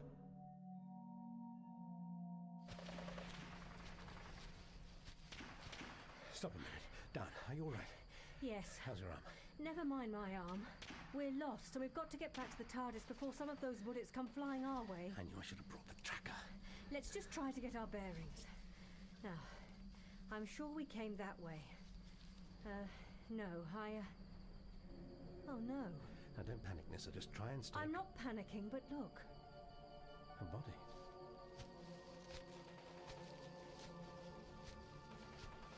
That's a lot of blood. Definitely dead. Wearing some kind of uniform. Yes, vaguely familiar. A badge. Sheriff. State of Kansas. This is an American policeman. American? Are we near Alaska, then? Well, cosmically speaking, yes, but it's hardly walking distance. What are these marks on his head? I don't know. Fairly fresh scars, but he didn't die from them. Yet he's still moderately warm. There's a bullet wound in his back. Wonder if he has a warrant card. Might have a date of issue. Ah. And the year of issue was 2139. I'd say he's well into his 40s, possibly 50s. Probably been a policeman all his working life. Oh dear. You've worked out today's date from that? Roughly, and roughly is good enough. Or bad enough. Bad enough? The scars on this man's head are from alien technology, which has been grafted onto him. He was under the robotic control of an alien intelligence. Then he was shot in the back by his own kind, and they probably removed the technology. Hence the scarring. But how do you know all this, Doctor? Nissa, we're on Earth, circa 2157 AD, and we have to find the TARDIS.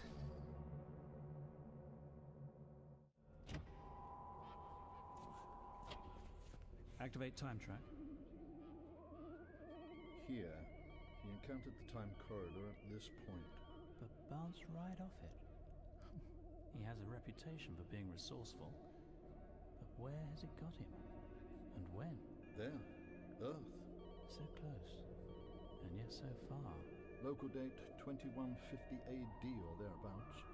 2158 to be precise. A vintage year. What do you mean? Oh, I've studied his chronology report over and over again, Ganatus. Amazing what you'll read when you're desperate for a miracle. So, what are you saying? 2158. He won't stay there for long. There's a danger in that time for him. A danger he's faced before.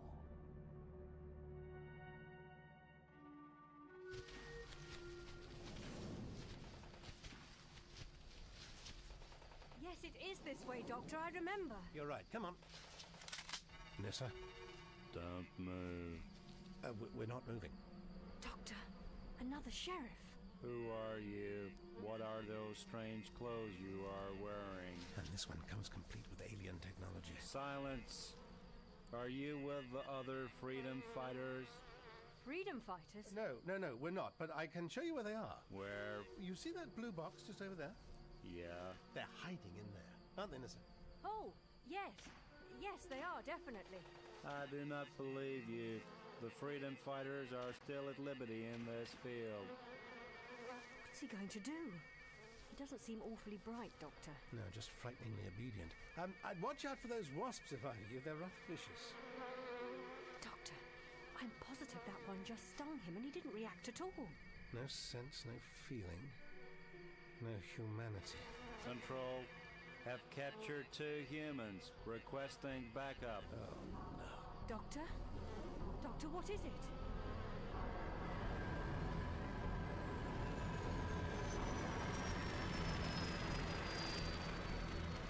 It's landing. What is it?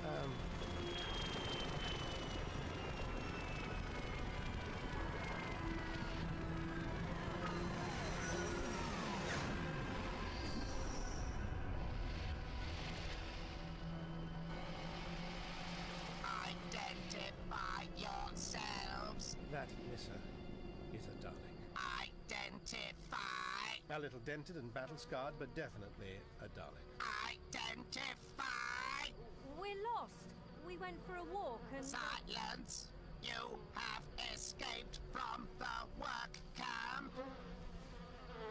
Good judge of character, these wasps. Not even they like you. Get ready to run to the TARDIS, Nissa. TARDIS? What is TARDIS? Answer! TARDIS, well, it's a sort of cake, really, covered in hundreds and thousands, and we're feeling rather peckish, you see. That's why I said, get ready to run. Silence! Take these prisoners to the work camp for punishment. I will destroy this blue box. Well, you can try. Explain yourself. Shouldn't you report it to your superiors? Do not question your masters. Take them. Take them. Now listen. Now. Do not move. Do not move. Do not move. In you go, mister. Quickly, quickly. All right, all right. Out.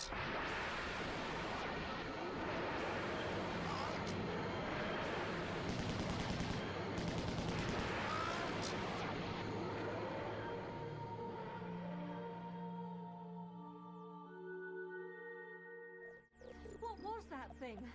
A Dalek? I take it you've met them before. Yes, but luckily they haven't met me yet. Oh, Are you all right? that sting's hurting again. I'll go and get the first aid kit. Well, if you're sure you... Oh, no, I forgot. The time corridor.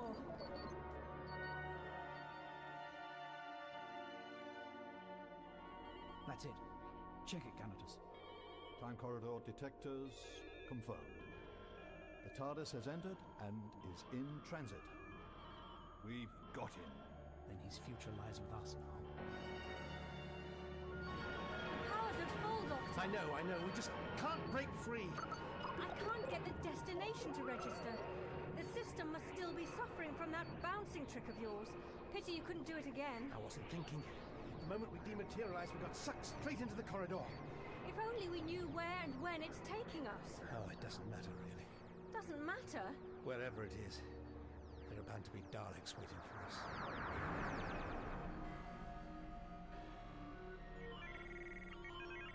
Arrival is imminent, it says here. Hardly surprising given the circumstances.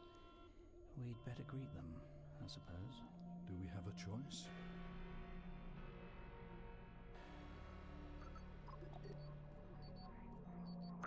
Not long now. Doctor? Doctor? All right, here's the situation. We've fallen right into a trap. Set by these Dalek creatures. No one else could be operating the time corridor. Doctor, there's a whole universe of creatures out there, and any one of them Well, could... just take my word for it. I have an instinct for these things. And the Daleks are... what? Some kind of mechanical life form? Later, I'll explain later. What we need is an advantage. Any advantage. What sort of advantage? We're stuck in the time corridor. Time. That's it. We need time. But how do we get time? Space. What? What do you mean? Well, at the moment, we're just sailing along their corridor, heading further and further forward in time. So we'll end up just where they want us. But what if we put up a fight? We won't escape the temporal destination, but any minor deviation from the spatial coordinates could put us miles in the wrong direction, and every mile gained would be a mile away from the Daleks, hopefully. Well, it's worth a try. It certainly is. Come on, Nissa, and, thank you. You're welcome, Doctor. Now, let's try and dematerialize. Eureka!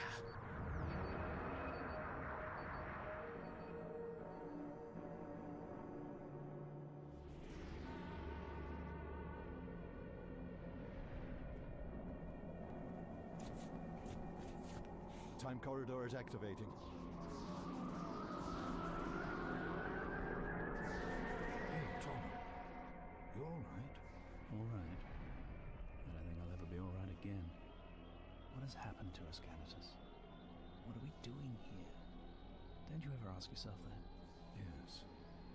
Yes, I do. And the answer is simple, my friend. We are doing what has to be done.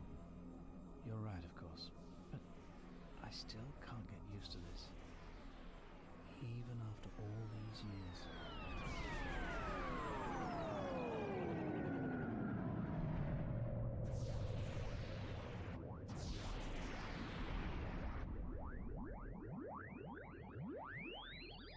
Materialization complete.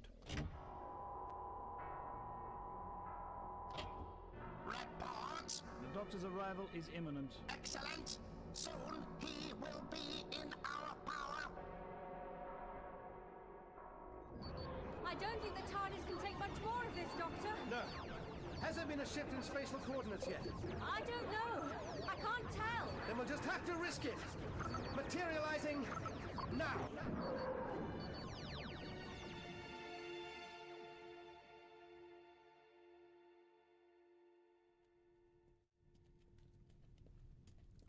suppose it's lucky they turned up, really. Oh. Oh. You mean the Thals? Yeah, of course it's lucky. But lucky for us. Do you think they do this a lot? You know, fly around the universe helping starving people who ain't got much of a planet left? Who can say? I expect so. Here, what's that noise? I don't know. It stopped. Yes. Came from up by the loos. Should we take a look? Yes. Perhaps it's the Thals. You and your bleeding Thals.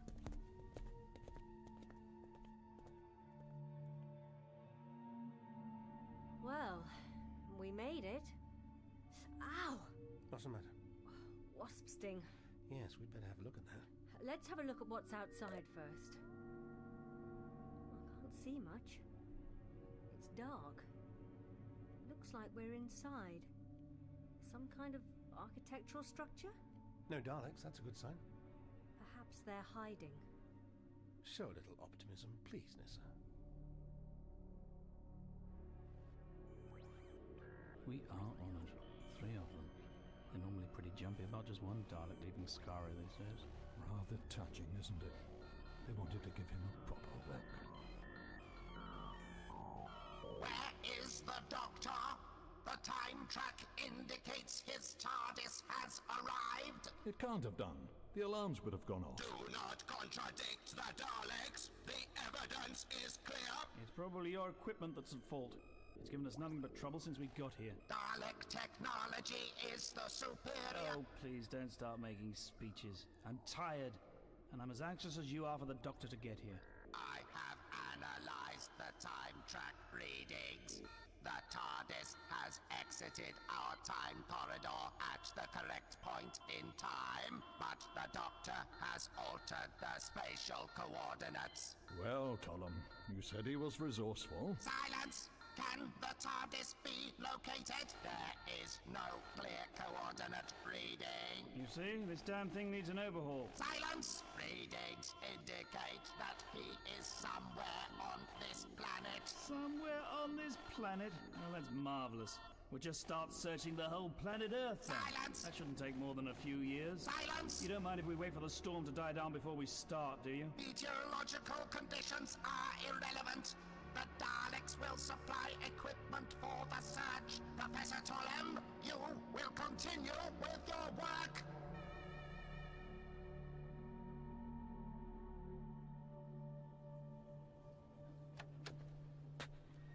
No one about. No. What's that noise? Sounds like running water. Yes. What's that smell? Chemicals, disinfectant, I think.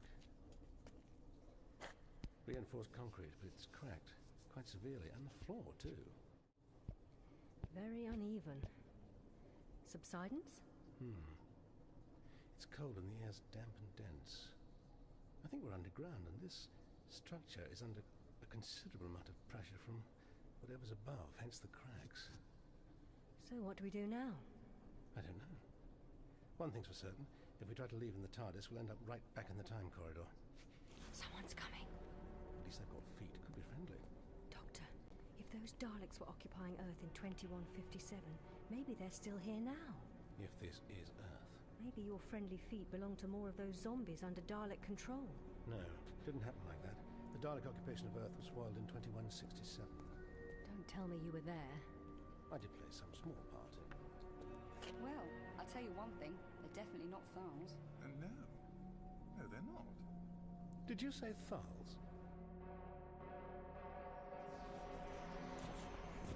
The time corridor is activated.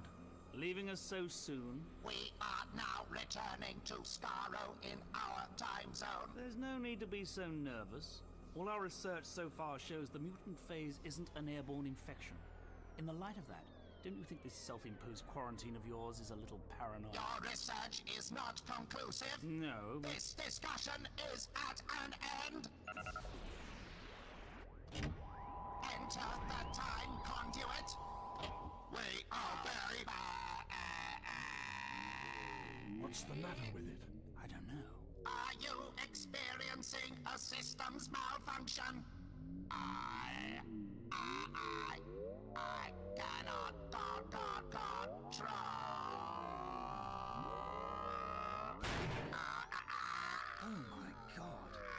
I've never seen this before. Mutant phase! Mutant phase! Alert! Alert! Move away from this unit! What are you going to do? Move away! It must be exterminated! No, wait a minute! You can't! Don't you see?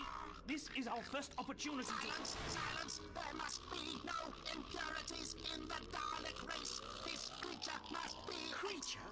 You're talking about one of your own kind. No! It is no longer a Dalek! The mutant phase! But if we can study a living specimen... That is not possible! All infected Daleks must be exterminated! My God. You really are afraid, aren't you?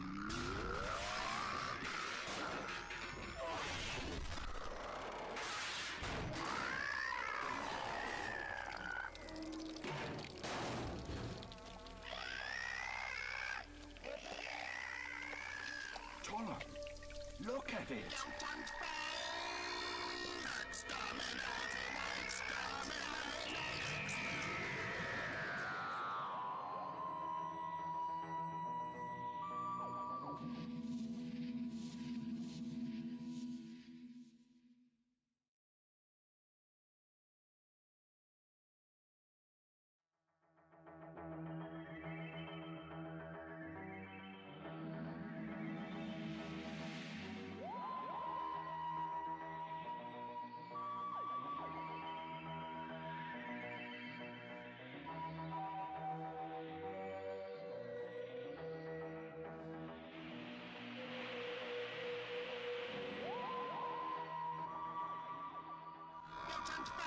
Mutant phase! Alert! Alert! Move away from this unit! What are you going to do?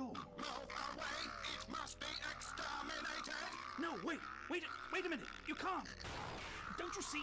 This is our first opportunity Silence! Silence! There must be no impurities in the Dalek race! This creature must be... Creature? You're talking about one of your own kind. No! It is no longer a Dalek! The mutant phase! But if we can study a living specimen... That is not possible! All infected Daleks must be exterminated! My God. You really are afraid, aren't you?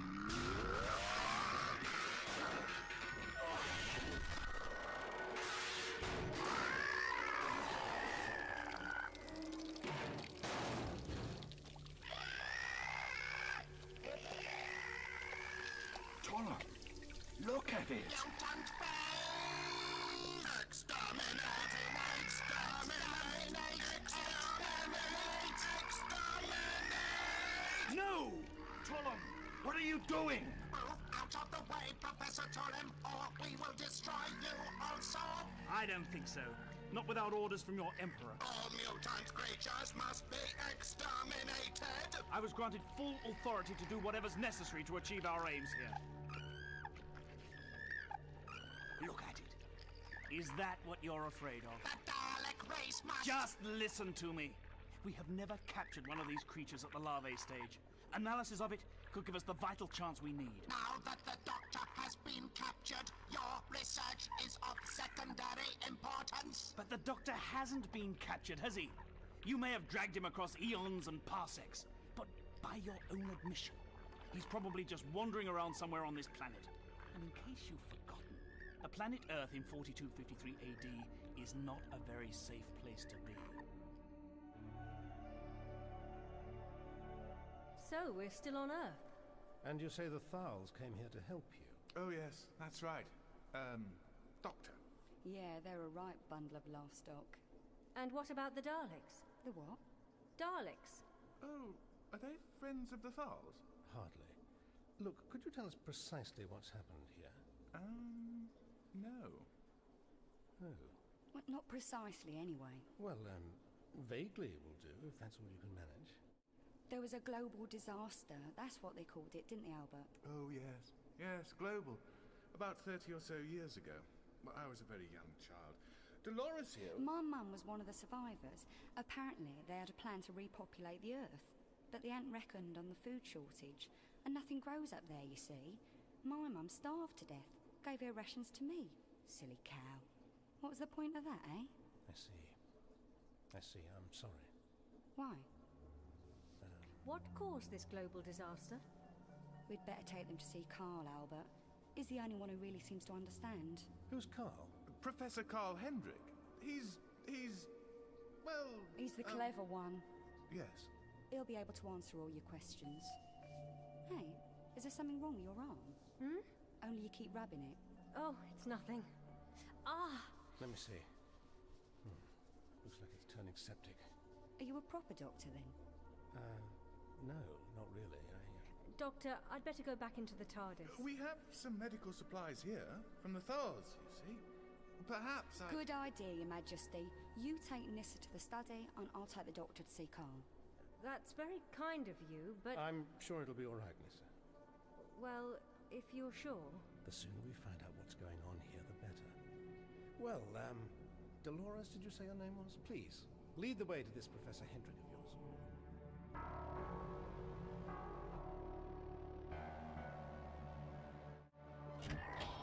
Creature secured in containment area. Activate localized defense screen. Activated. Do you think the Emperor's going to be happy when our chums report back to him? He'll be happy enough if we can tell him we've made a breakthrough. And if we succeed, what do you expect them to do? Give us a medal each and let us all go home? You're a pessimist, Ganatus, my friend. Do you blame me? What if they never find the Doctor? What if he dies out there somewhere before we can get to him? You really are having a bad day, aren't you, my old friend? What if we can't find a cure, Tollum? You always seem to be so calm about it, but... Calmly now, calmly now. I have a form of insurance, should all other avenues be exhausted. What do you mean? Life readings are low. I think it's going to die. That's because it has nothing to feed on. Ganatus, administer nutrient compound epsilon gamma, will you? Administering? Tom, I don't believe it. That's a marked improvement in life readings already. Have the defense screen power doubled. Yes, Professor. I think we can expect some rapid developments. Now, if you need me, Ganatus, I'll be in my room, sleeping. But... Yes. Yes, of course.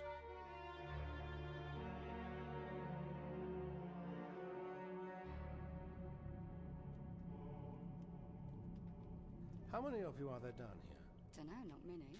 Well, thousands, hundreds? Bit optimistic, aren't you? No, around 20, 25, I'd say. Can't be sure, though. No one really talks to each other anymore. I see. Are you in touch with any other groups of survivors? There aren't any. What? Have you looked?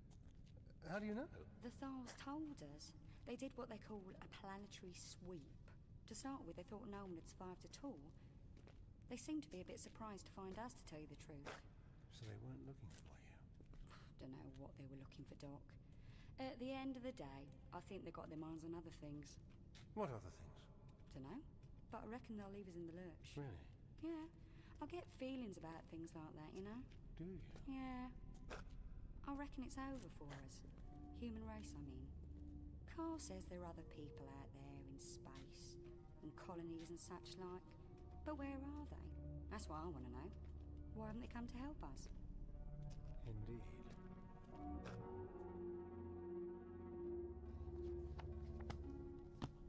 You've got a lot of books here. Yes. It's all we have now. The computer stopped working a few years ago. Just as well, really. You have to conserve the generator power. Perhaps the doctor could help you with that.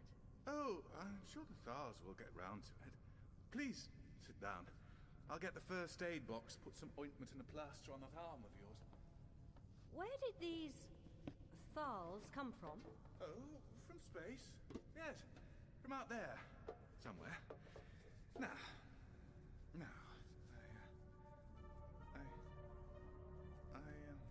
Is something the matter? Please, wait here. I won't be long. But where are you? Well, I'll do it myself then.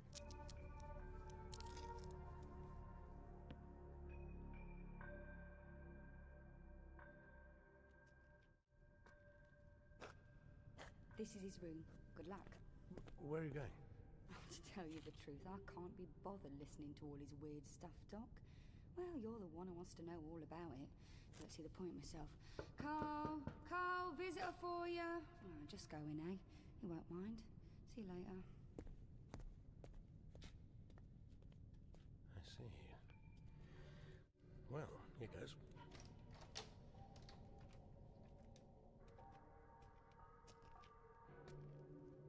Hello? Anybody at home? Would help if I could find the light switch. There is no light. I don't like it.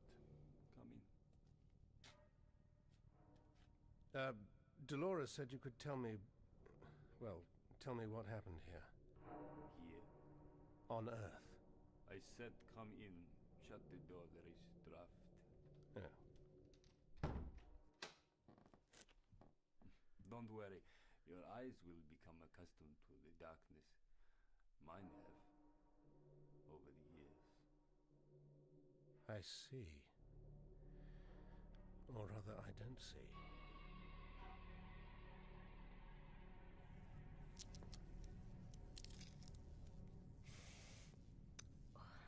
Sting seems to be getting worse.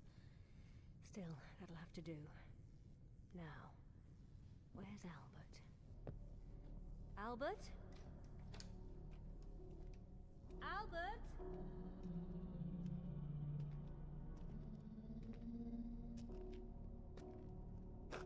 Where's he got to? What? Yes. There was a blue box. He called it the TARDIS.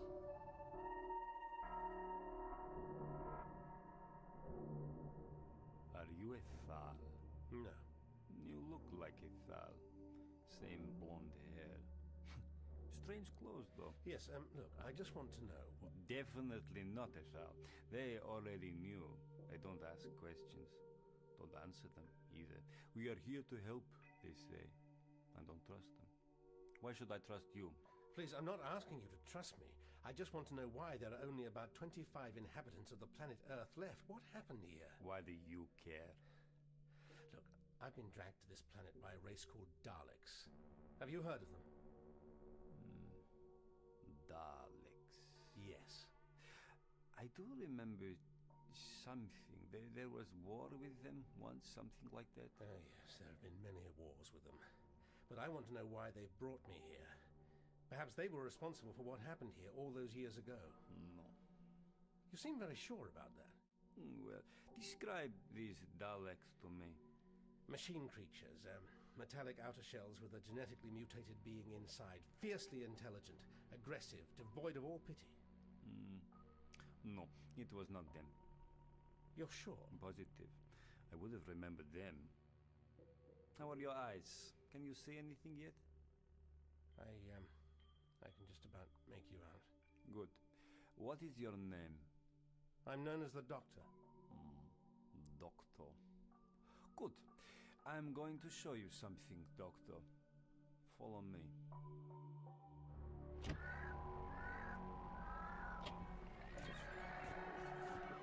My God!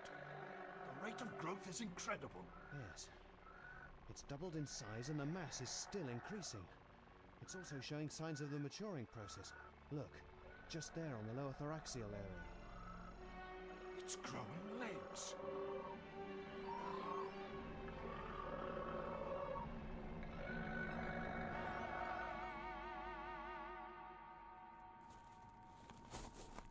There. Can you see it, Doctor? I'm not sure I can make it out. All right. You can use this flashlight, but wait until I put on my dark glasses. Yeah, these are genuine Ray-Bans, you know. Really? Oh, yes. I have a passion for collecting artifacts from our race's once great technological past, Doctor. Very laudable, I'm sure. That's better. All right, Doctor. You may switch on the flashlight. Thank you.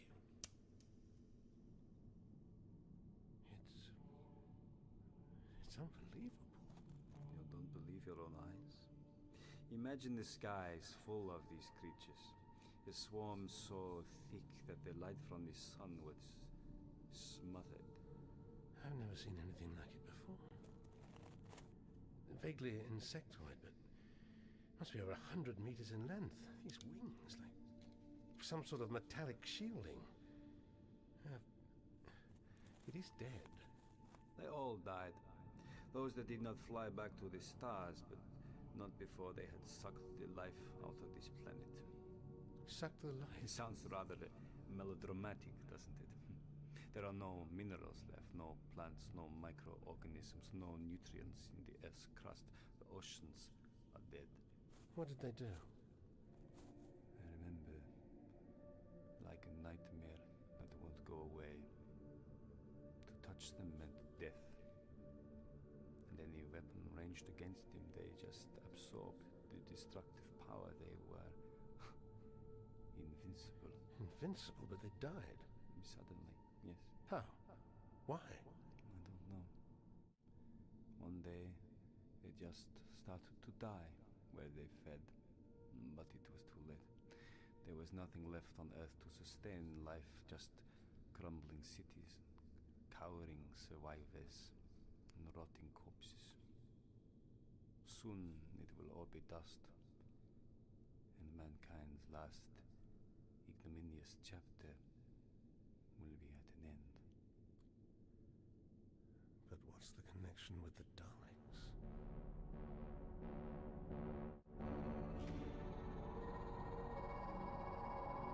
Report for Dalek Supreme on Skaro quarantine status. Speak! Incidence of mutant phase on Skaro still increasing. Mutant creatures maintaining assault on all planetary defense barriers. Defense barrier status! We continue to divert all available power resources to the barrier, but mutant creatures attacking the barriers continue to absorb energy at increasing rates. Total barrier failure is inevitable. Proceed! Report received from our agent on Earth in 4253 time zone. The Doctor has been located. Excellent. Dispatch a time squad immediately. The Doctor is to be captured without delay.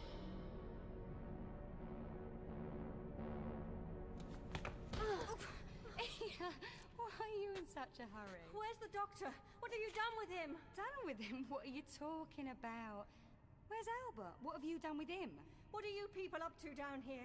You're working for the Daleks, aren't you? Daleks? I'd never heard of them until you and the Doctor mentioned it. Well, I've overheard Albert talking to them. Talking to them? Are you sure? Well, no. But he was in communication with someone. In communication? What the hell are you talking about? Look, just take me to the Doctor. Can you do that? Can you?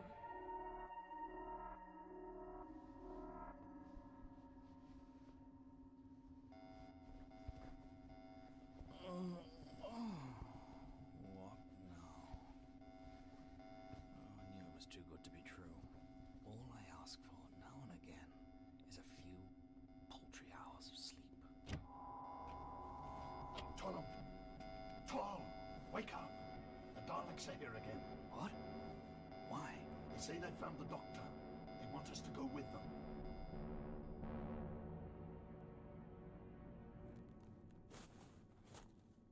Does all this answer your questions, Doctor? Partially, only partially. Why don't you and Dolores trust the Thals? I don't care what that empty-headed girl thinks. She is... All right, never mind her. Why don't you trust them? What do you want to know? Because they are one of the most peace-loving races in the universe. Because they are sworn enemies of the Daleks, and, well, because, by and large, it's difficult not to trust a Thal. Well, I know what I feel. Something's wrong here. Something's very wrong. I get the distinct feeling things are not how they should be. Congratulations, Doctor. You may qualify as the universe's greatest optimist.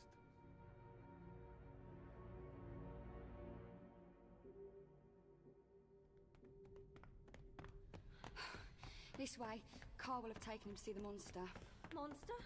What monster? Ah, there you are, Nissa. Get out of my way. I beg your pardon? What's the matter with her, Dolores? I don't know. She thinks Who were you talking to earlier? Talking to? I don't know what you mean. I heard you. Telling someone about the Doctor. The TARDIS. I think there's been a misunderstanding. Dolores is taking me to the Doctor. Will you get out of my way, please? I don't think that's a good idea. Why not? Yeah, why not, Your Royal Highness? What's it to you? Stay out of this, Dolores. Stay out? What are you talking... Take your hand off me! I think it's best if you... I'm warning you. Blimey, you mean business, girl. Dolores, will you take me to the doctor? Yeah, sure. Come on, it's this way. No, Dolores. They must not be allowed to escape in the TARDIS. They must be captured. Captured? Albert, what the hell's got into you? You will obey me. Do you hear? You will obey me. Obey? Obey this? You stuck-up git! I do not obey anyone, even if they are descended from royalty. Come on, Nissa.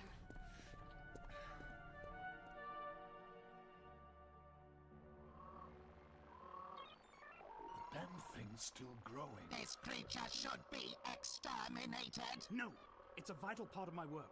And you don't have the authority to interfere, do you? We must proceed to the bunker where the remaining Earth creatures survive. How do you know the doctor's there? Do not question the Daleks. You will take us to the bunker with all haste. Janitus, has that weather front subsided yet? No, but... Then we can't go. You'll have to wait. We have orders to exterminate you if you do not cooperate. What? You think they mean it this time, Tom? Very well. Move!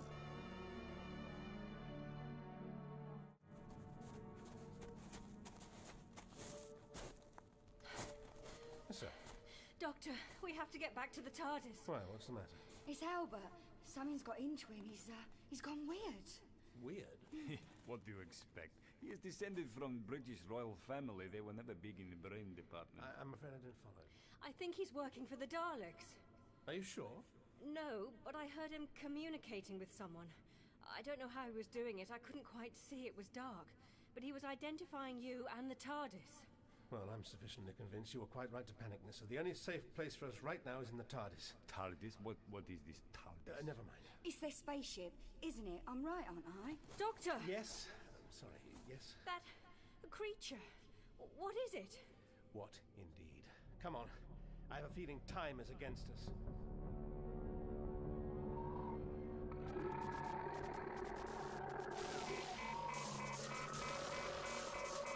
Increase power to the defense screen. Quickly, it's starting to break through.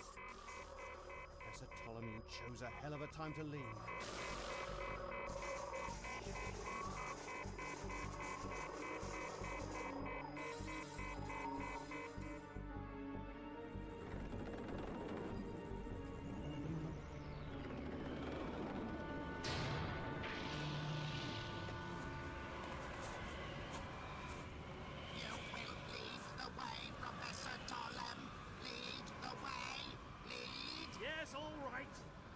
This way, isn't it, Ganatus? Yes! We keep heading due southwest. We should hit their main entrance in about 10 minutes. Come on, then! What I want to know is, how the hell did they find the Doctor when they hadn't even sent any of their search equipment? Does it matter? After all, if they really have found the Doctor, all our troubles will be over now, won't they? Yes. Yes. I suppose so. Master, maximum urgency is imperative.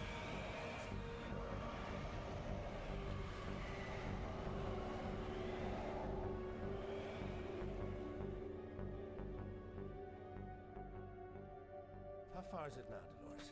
Not far, Doc. Are you sure you have not got us lost, girl? Oh, and you'd know, would you? When was the last time you left your bleeding room? What are we going to do once we get inside the TARDIS, Doctor? One thing at a time, Nissa. How's your arm, by the way? Getting worse, I'm afraid. Wait a minute. That shouldn't be there. You mean this wall? Oh, Dolores. But I was sure. Oh, wait a minute.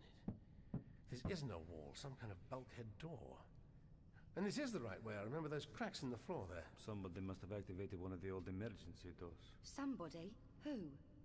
Albert. That's right, Nissa. And presumably the controls are in this junction box here. Move away from that, Doctor. At a guess, I'd say that gun isn't of local origin, Albert. Who gave it to you? The Dalek Masters? Remain still. All of you. Right, we're remaining still. What now, Albert? What are we waiting for? I think I can guess.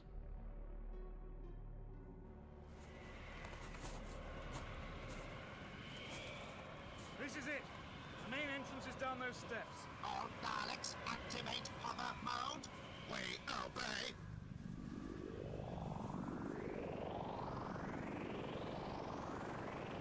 We will descend into the bunker.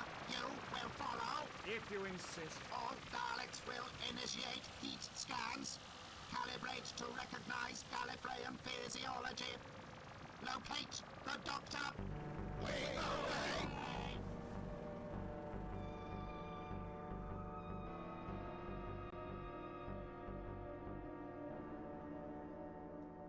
So how did they do it, Albert? Keep back. Don't move. I said don't move. Careful, Doctor. It's all right, isn't it, Albert? I'm just interested to know how the Daleks took control of your mind. Psychotropic implant? But how did they put it in your head?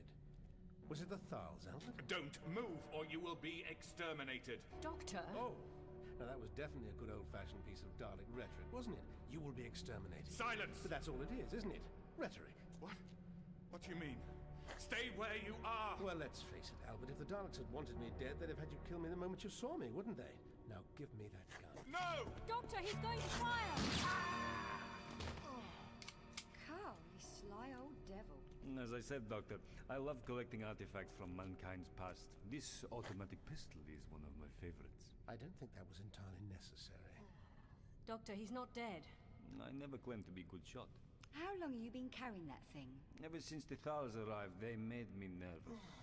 Well, it just scratched his head, lucky for him. Nissa, get that door open. There's no time to waste. Right.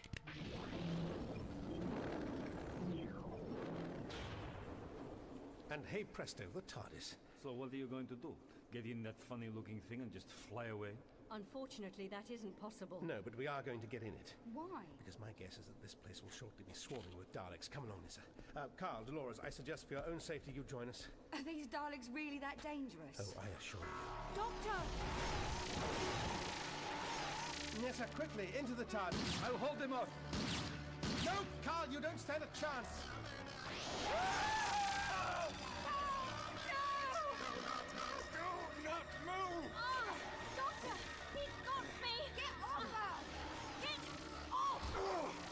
Quickly, Nissa! Go! Doctor, you go! It's you they want! Let go about you, right? But Nissa! Go, Doctor! No!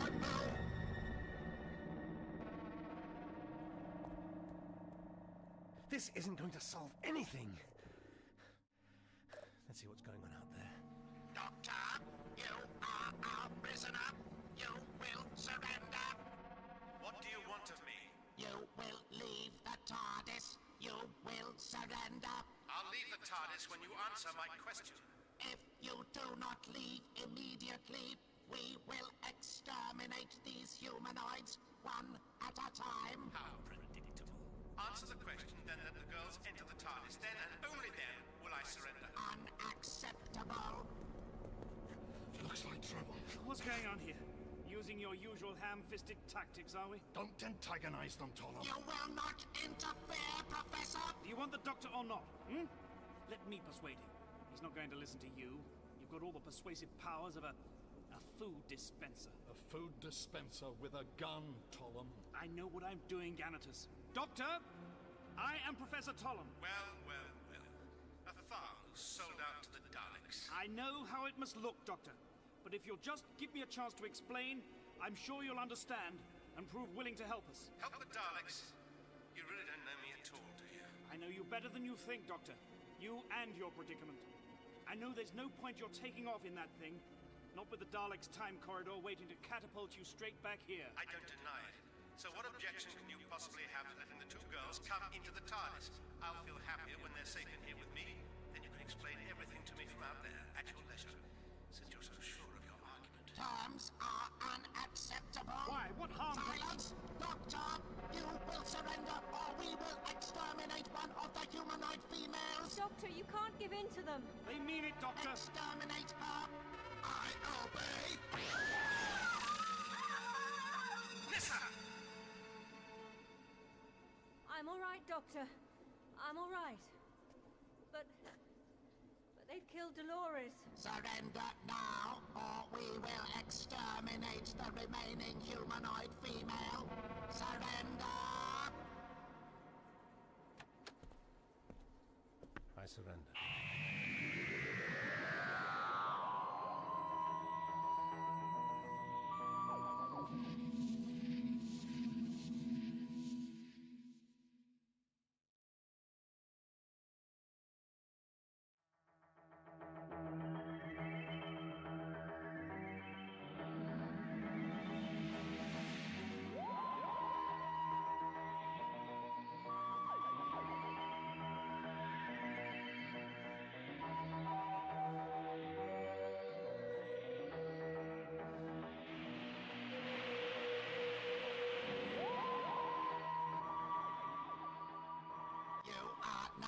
Prisoner of the Daleks. How very astute of you to notice.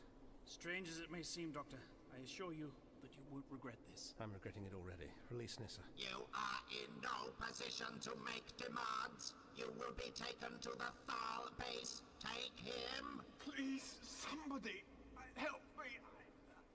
This humanoid is surplus to requirements. Exterminate! No! That wasn't necessary. Silence! This way, please, Doctor! You'd better hope you never become surplus to requirements, Professor. Release the girl! Very well. Nissa. Nissa, you're right. Yes, I'm fine, but the others... I can't believe... Are the Daleks always this cold-blooded? Unerringly. Attach anti-grav units to the TARDIS. It is to be brought with us to the Thal base.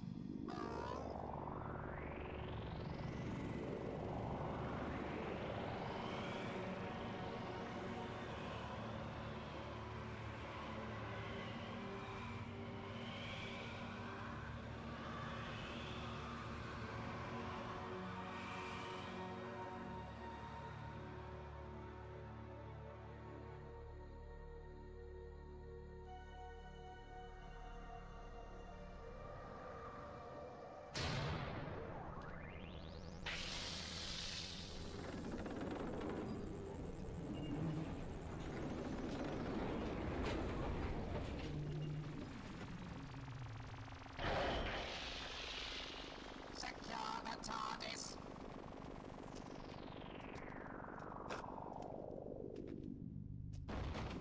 What do you want of the Doctor? Yes, you've gone to a lot of trouble to get me here. What happens now? You will be transported to Skaro through our time corridor and taken to the Emperor. An Imperial audience. I'm honored. Why? No. It was agreed that I should brief the Doctor on the situation first. There's still a lot of work to be done. He must... Silence! He needs to understand. He won't help us otherwise. We will force him to help us. Subtle as ever. Don't you realize... Tell me, Professor, just why are you working for the sworn enemies of your people? Dire situations force strange alliances, Doctor. Dire situation? Silence! What's that? Ganatus? It's the laboratory's containment alarm, isn't it? Oh no. The mutant creature. Mutant creature? Tollum. It's broken out. The crew. Ganatus, we've got... Stay where you are! I must help my crew! Do not move, or I will exterminate you! Tollum, what's happening? The Doctor must be taken to the time corridor immediately! Alert! Alert!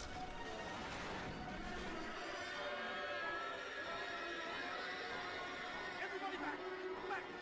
Get back! Mutant creature at liberty! Alert! Alert! Alert! Doctor, it's just like that creature Carl showed us. Yes, but very much alive. Tollum, what is that thing? The reason we need you, Doctor. It's grown so quickly, Tom. The last time I saw it, it was only...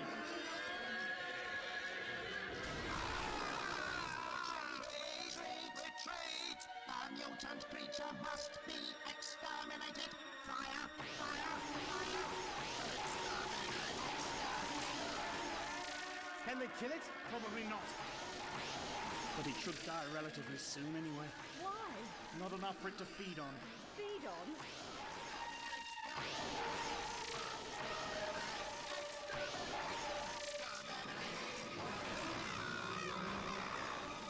To touch them meant death, just as Carl described it. Tom, them we've got to get into the Doctor's TARDIS. It's our only way out of here. But what about the crew? We've got Well, we both know there won't be any survivors. We will enter the TARDIS. And what if I refuse? You will be exterminated. Ah, yes, that. But just testing. Come on.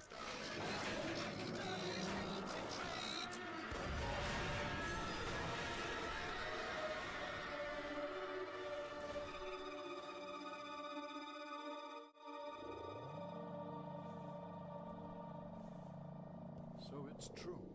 This ship of yours, Doctor. It's... Yes, it is.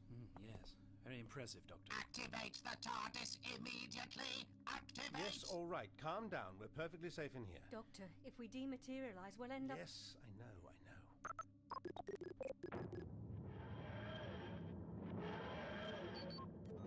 The TARDIS is now traveling in our time corridor. Do not attempt to escape. We can't escape from it. Precisely.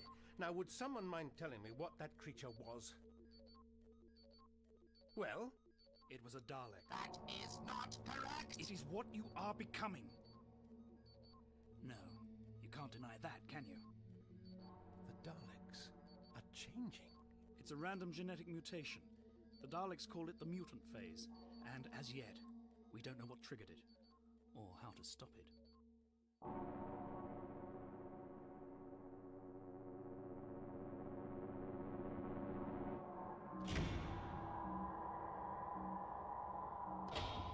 Dalek Supreme reporting to Emperor. Proceed. The Doctor has been captured. Excellent. He is now traveling to Skaro in his TARDIS. Have him brought here the moment he arrives. I obey. Report continues. A mutant creature bred in Professor Tolem's laboratory has destroyed the Thal base on Earth. Our time corridor conduit into that time period has collapsed. Now we have the Doctor. That is of no consequence. Any further work can be undertaken by Tolem and the Doctor in the laboratories here on Skaro. Understood. Defense update. Defense barrier power levels are diminishing at an increasing rate. The mutant creatures are breaking through. Then time is of the essence.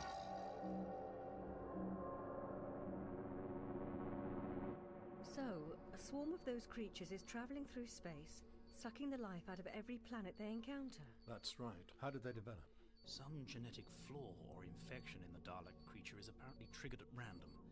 In an alarmingly short space of time, the Dalek creature mutates into a mutant larva, which then bursts out of the Dalek's outer casing. From what we've just seen, and now know, their maturation into the fully grown creatures happens at an equally fantastic rate. No higher brain functions survive. They are mindless, totally destructive, indestructible. But we've seen a dead one. And you said that one we saw in your base would soon die. Yes, that would rather indicate that they're not indestructible. Correct. Earth is the only planet on which the mutant creatures have died. And you want me to find out what killed them? Not just find out. You will eliminate the mutant phase? Really? But why should I have any more luck than your pet Thal scientist here? Presumably you have been trying to find a way, Tolem. I didn't make this choice lightly, Doctor. When we first encountered these creatures, it was a terrifying experience. There are billions of them. Billions. And they travel through space at unbelievable speeds. Then we found what remained of the Daleks on Skaro. They're besieged, Doctor. Besieged by the very creatures they're mutating into. Creatures that now want to destroy and feed off them. So you're asking me to find a way to eliminate a new species? A species that is effectively wiping out the Daleks? Why should I? These creatures could achieve something the rest of the universe has been striving to do for centuries. I have no illusions about the evil of the Daleks, believe me, Doctor. But compared to these mutant creatures, the Daleks are nothing. Against the Daleks, at least the peoples of the universe had a fighting chance. Yes, I see. Doctor? There's something not right here.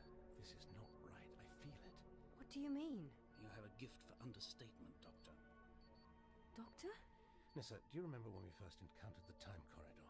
Yes. there was a massive release of temporal energy. You said something about a bump in the time track. That was an effect of the corridor, wasn't it? I thought so. I'm not so sure now. Oh no. What is it?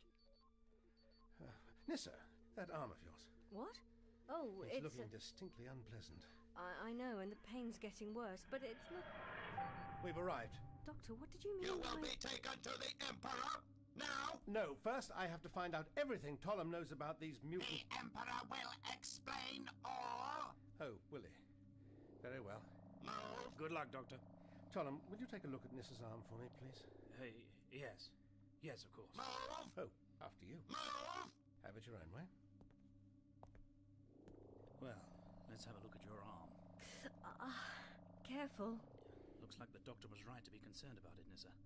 What happened? Is it an insect bite of some sort? I was stung by a wasp on Earth. On Earth? There are no insects on Earth. No, I mean in an earlier time period. How much earlier? The doctor said it was round about 2157. The Daleks had invaded. Really? I see.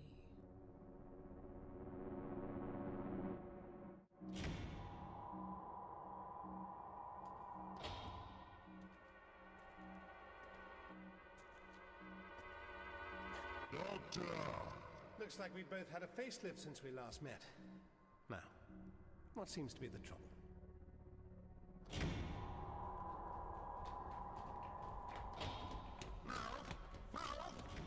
Where are you taking me? I have a laboratory here.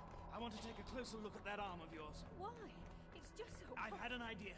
Ganatus, get the cell analyzer up and running as soon as we arrive. Right, but we'd better get a move on. This sector of the Dalek city isn't safe. Defense barrier strength is at its lowest level here. Mutant creatures could break through at any moment. Faster! You must move faster! Move! Through here! Come on, quick! What's this idea of yours, Tollum? You got that wasp sting in the year 2158. How can you be sure of the exact year? Oh, I'm sure all right. So you're convinced that whatever caused this mutation happened during the Dalek occupation of Earth in the 22nd century? Correct. Analysis of Dalek DNA records undertaken by Professor Tollem indicate no genetic impurities before the Earth year 2158 AD. Well, I never.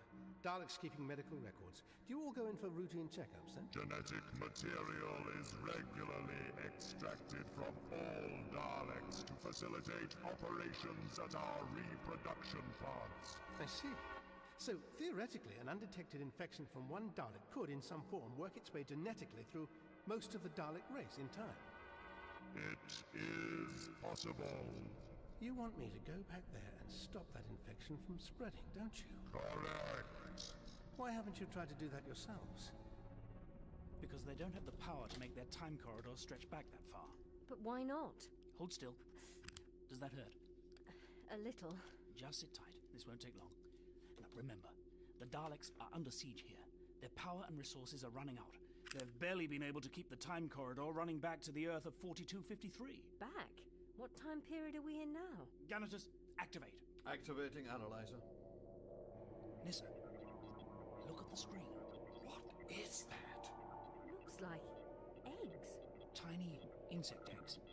Or to be more precise, wasp eggs. And that's what is in her arm. Why? I have heard of such a thing. Insects which kill their prey by injecting eggs. That's right. The hatching larvae then eat their way out, emerging nourished and healthy. I hope you're not proposing we let them eat their way out of my arm. Don't worry. I'll remove them with the laser scalpel. I'll just freeze the affected area first. And let me just seal the wound. No, that didn't hurt, did it? No. Let's have a closer look at those eggs. You think they've got something to do with the mutant phase, don't you? Well, the mutant creature DNA contains certain insectoid elements. They certainly resemble insects. Precisely. And you pick this up in 2158, the year the first genetic impurities show up in the Dalek DNA records. So yes, I do think this has something to do with the mutant phase. Then we're close to a solution. Of course, you do know you're asking me to break one of the most important laws of time. You have no choice but to obey. Oh, you'll kill me? Nissa? Everyone? Which? If the historical origin of the mutant phase cannot be reversed, we will all die. Incidences of mutation are increasing, and the swarm of mutant creatures is breaking through our defense barriers. We cannot stop them. What if I prefer to die rather than compromise history? What's the matter? Concept too difficult for you? Victory for the mutant creatures will mean the end of history. Yes. Yes, it will rather, won't it? And that's just what doesn't make sense to me. Then you will help us? Yes.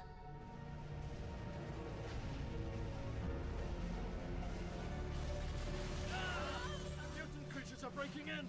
The defense barrier must be giving way! There isn't going to be enough time to process this data. I don't believe it, Ganatus. We've come this far, and now... What are you doing, Nissa? There's definitely a partial DNA match between the wasp and the mutant Dalek cells. You're sure? Yes, look! She's right. But where does that leave us? Those creatures will have torn this city apart long before you get close to finding a cure. Tollem, can you save all the DNA information and all your research onto an external drive of some sort? External? You mean a data crystal? Yes, then get on with it. We can download it all into the TARDIS databank. Do it, Tollem. Remember, that's what the Daleks want us to do. Go back in time and stop the mutant phase. Back in time? But the Doctor will never agree to... Downloading! When you've done that, we must get straight back to the TARDIS. But what about the Doctor? The Emperor will be sending him there by now. But what if you're wrong? I can't pilot the TARDIS. Trust me. I know the Daleks of old. But... Tollem, what are you doing? Just collecting everything I need for the journey. Including some insurance. What did you say? Come on, then. Defense barrier is failing. Mutant creatures have breached city defenses in all sectors. Projections indicate total infiltration in 153.7 rels. I never thought I'd feel sorry for the Daleks as they face destruction. But I do. Doctor, the Thal scientist has made an important discovery. You must work with him. What discovery? How do you... You must travel back in time. Now! Go, Doctor! Go!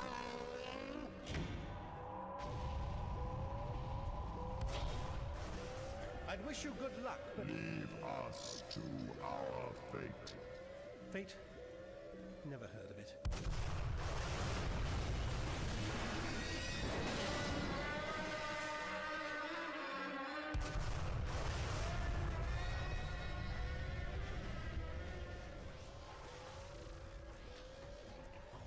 This way. Come on.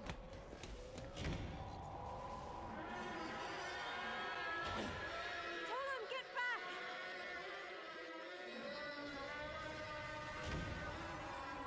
Exterminate the mutant creatures!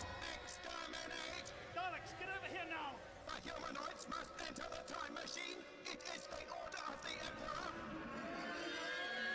Proceed! Proceed! Come on! Quickly, inside! We will give covering fire! Exterminate the mutant creatures!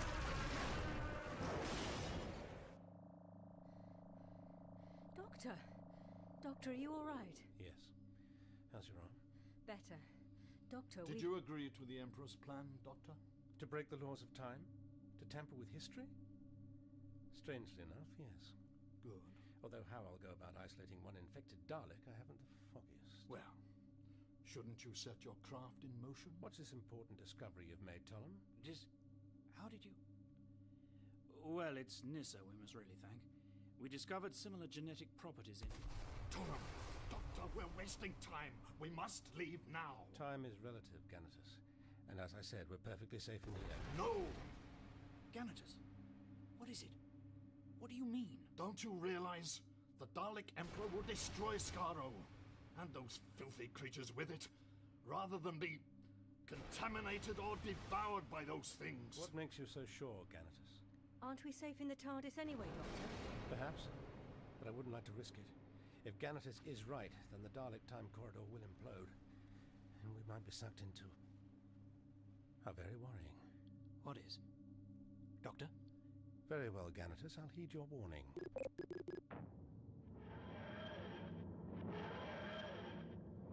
There now. Happy? Thank you, Doctor.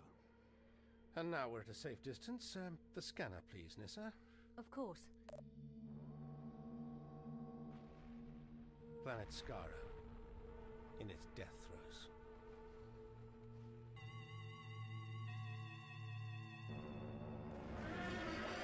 The Doctor will obey! The Doctor must obey!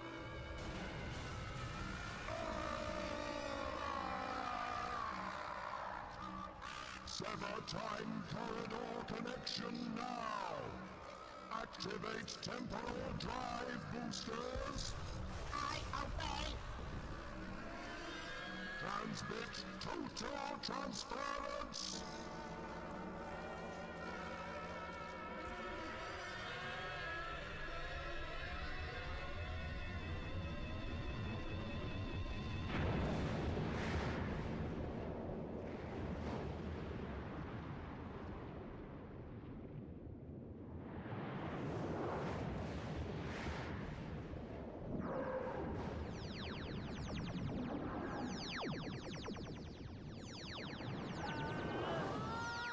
Temporal shockwave!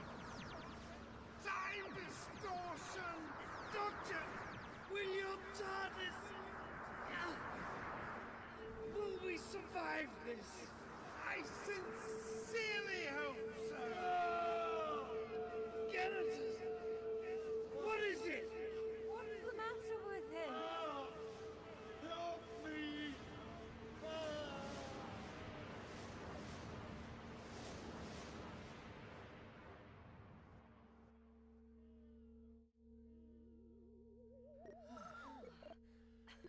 We made it.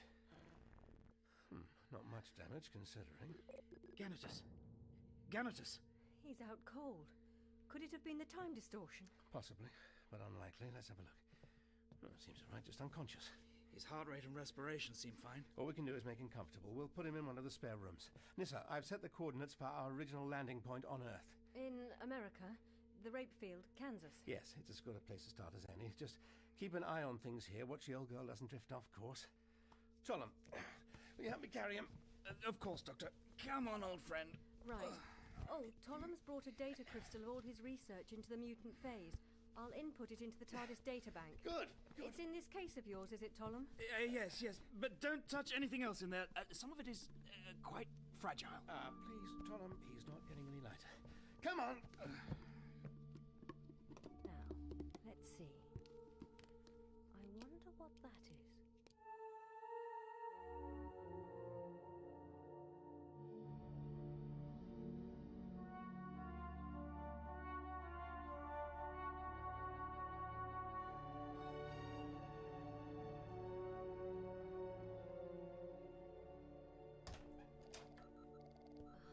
Morning. Don't tell me you haven't been to bed yet. All right, let's go through it again. Again? Again. How many times have you reviewed that data crystal? 515 times. Precisely. And you know what that means? Time for another cup of tea, probably. No. It means you should go to bed. So, a Dalek on 22nd century Earth somehow absorbs DNA from a wasp, which triggers an accelerated, unstable, long-term genetic mutation in the Dalek creature, resulting in the mutant creatures. That much we know. We also know that the DNA comes from the same kind of wasp that decided to sting me. Do we think that's relevant? We don't know. No, we don't. Except that the Dalek could have absorbed the DNA from a wasp sting containing eggs. But how do you sting an actual Dalek creature inside several inches of bonded polycarbide armor and numerous other defenses? We don't know. No, we don't. It's there. It's staring me in the face. I know it must be, but I just can't see it. Doctor, your mind's exhausted. Even Time Lords need sleep, don't they? Tollum went to bed hours ago. Yes. How's Ganatus? Still unconscious. And that's another mystery. Why did he collapse? Couldn't have been a side effect of the time. Doctor. Rest. Rest. Yes, well, I suppose we have all the time in the universe to think this through. Hovering in the vortex, poised to make the critical decision. And land. In 2158? Oh, I think so. And you. Good night. Doctor? Yes? Yes, sir, what is it? Why are you doing this? Well, we have to When find Adric died, out. you said we should never ask you to go back in time and change things. Yes. Yes, and I meant it. But you're going to go back now, aren't you? If there's no other way, yes, look. There are some secrets of time that I just can't risk divulging. You mean you don't trust me? No, of course I trust you, Nissa, but I don't know what lies ahead for you. What are you saying, Doctor? You see, there will come a time when you and I will part company, and neither of us has any way of knowing what you will do, or who you will meet, or what you may tell them, or what they may force you to tell them. Nissa, there are some secrets that a Time Lord must never, ever reveal. It's something to do with that bump in the time track you mentioned, isn't it? Yes. And when Skaro exploded, you said the destruction of the Daleks' time corridor might do something. But you stopped yourself from saying what? Doctor, I need to understand. Yes, sir. I'll say this much. It has to do with the nature of the universe and the fabric of time itself. Somehow there's an unpredictable reaction between the two. You've heard of temporal paradoxes. Yes. When someone in the future travels back to alter the past, but finds that their actions in the past were the very actions that caused their future to be the way it is. That's one example, and as it happens, a very pertinent one. And that's all I'm prepared to say. Good night. So the Daleks caused the mutant phase by getting you to try to stop it? Is that what you mean? Doctor? Good night,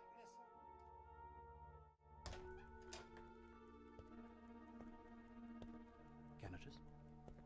Ganatus, my friend. Still unconscious.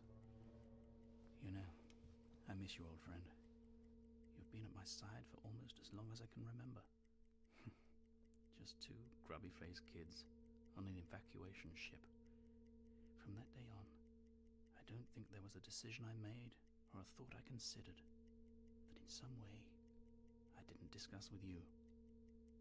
Until we found ourselves working to save the Daleks. Somehow it changed us both, didn't it?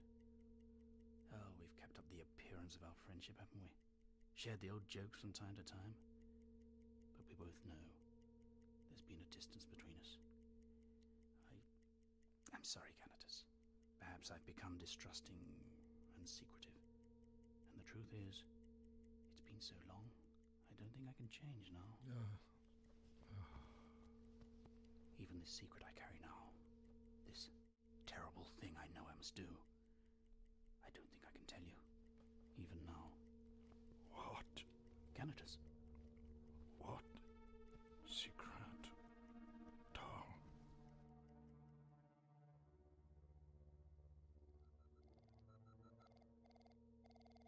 Useless. And all because of a wasp. Wasps. Cross-reference to TARDIS databank historical files. Keyword wasps. Linked to... where was it? Kansas, America, Earth. From 2158 AD onwards. Nothing until after 2167. Perhaps that's when the Daleks left Earth. Right. Let's have a look. I think this could be it.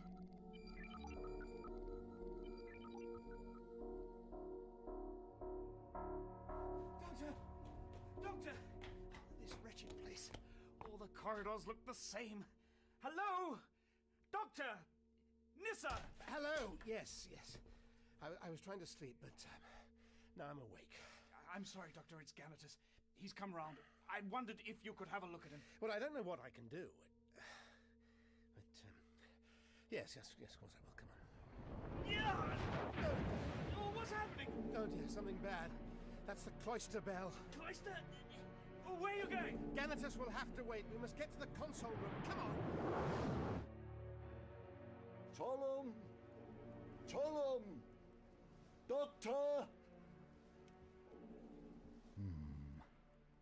Otherwise engaged. Good. That means it has started. How is that possible? Nissa, what is it? What's going on? It's the Dalek time corridor again. But I thought you said it had imploded. Yes, it had. Let's see. Clever. Very clever. The Daleks? They leave nothing to chance. They boosted the entrance to their time corridor back into the past before it imploded, and we've drifted straight into it. Where are we heading? Where they wanted to make sure we headed. I'll give you 2 guesses. Don't tell me. 2158. Earth, America, Kansas, in a field of genetically modified vegetation. Genetically modified? What are you talking about, Nissa? I've been cross-referencing Tollum's research with the historical information in the TARDIS databank. Oh, very ingenious. Doctor, I know what destroyed the mutant phase creatures on Earth in the 43rd century. Well done, Nissa, but I'm afraid that may well prove academic. What's happening now? Seems the Emperor's plan has backfired a little on him. And us. The Dalek time corridor hasn't withstood the test of time, as it were. That's the trouble with inferior technology built by megalomaniac machines. What are you talking about? It really is imploding this time. With us inside it. Oh, no!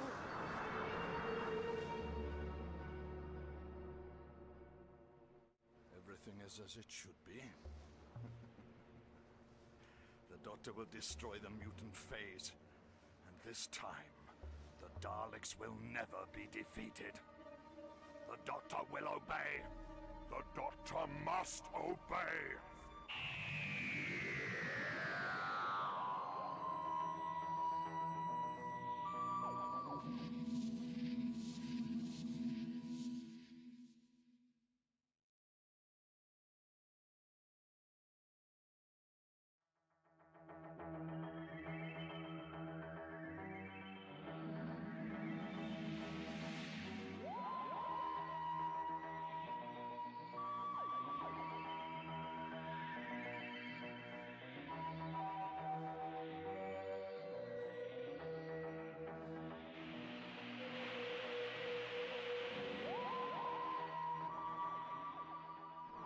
What's happening now? Seems the Emperor's plan has backfired a little on him. And us. The Dalek time corridor hasn't withstood the test of time, as it were. That's the trouble with inferior technology built by megalomaniac machines. What are you talking about? It really is imploding this time. With us inside it. Oh, no!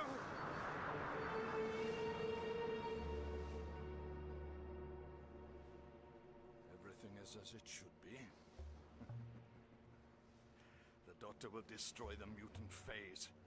And this time, the Daleks will never be defeated. The Doctor will obey. The Doctor must obey.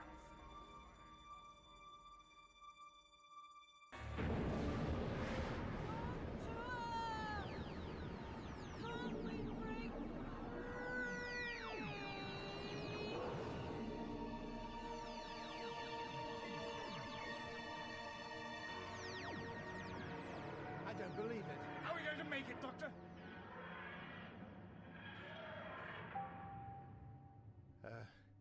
Apparently we have.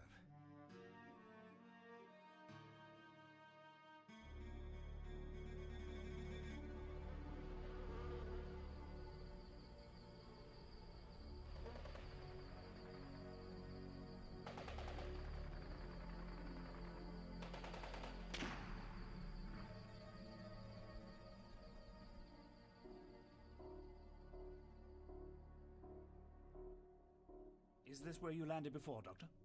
Yes. In fact, exactly the same spot to the atom. Doctor, look at the scanner. Oh dear. Turn the sound up, Nissa. You see that blue box just over there? Yeah, they're hiding in there, aren't they, Nissa? Oh, yes. Yes, they are, definitely. I do not believe you. Is this what happened? Exactly what happened. Exactly what is happening. And if you remember, Nissa, trouble is on its way. It's landing. What is it?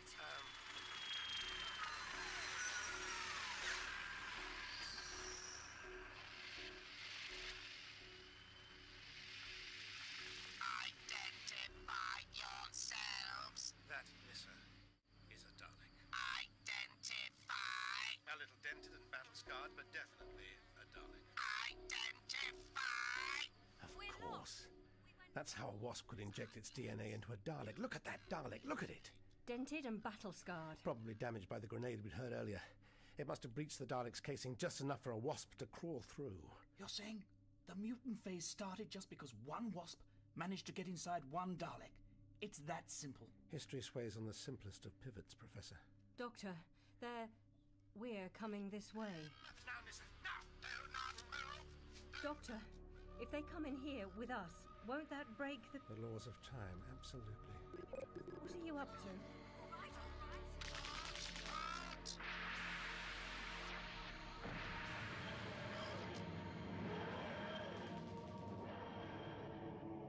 But I don't understand. They entered their TARDIS, not ours. And our TARDIS has dematerialized too. Yes. And landed again. About 500 or so meters west of our last position. Hopefully out of harm's way. All down to the hostile action displacement system. Now. Looks quiet enough out there. I'm hoping all this means that it's safe to carry out our mission, Doctor. Safe? Well, I wouldn't go so far as to say that. Nissa, you said you've discovered what destroyed the mutant phase on Earth. Well, Nissa? Yes. Traces of a particular pesticide in the soil samples Tollum took in the 43rd century. But how do you know that this pesticide was responsible for killing the mutant creatures? Let me guess. Because it was the same pesticide used to kill the species of wasp which originally infected that Dalek out there. Well done, Doctor. The Ichneumon wasp. You see, part of the intended effect of the genetic modification of those plants out there was for them to release a chemical which agitated the Ichneumon wasp. But why would the humans want to do that? Oh, GM crops, quite a fad for the scientific community on Earth, particularly in America. Because, Doctor, the wasps, now more aggressive, started attacking and killing more of the caterpillars which were threatening to destroy the crop. The wasps were effectively protecting the plants. So why did the humans create a pesticide to destroy the wasps? Because the wasps became far too aggressive, and because they were laying more and more eggs, their numbers increased alarmingly. The TARDIS Historical Data Bank shows that after the Daleks had left Earth in 2167, there were widespread reports of wasps swarming and actually attacking people. You have been doing your homework. The crisis point came on July the 21st, 2172. I'll transfer the information to the scanner.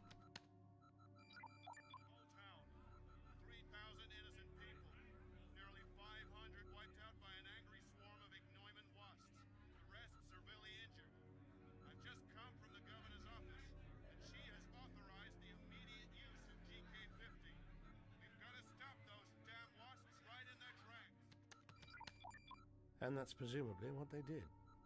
Yes. And this is the formula for GK50.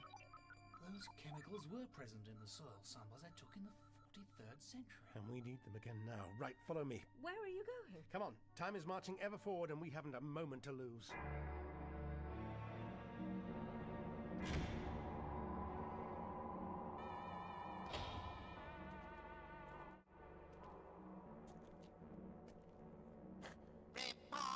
A Robo-Man had been killed.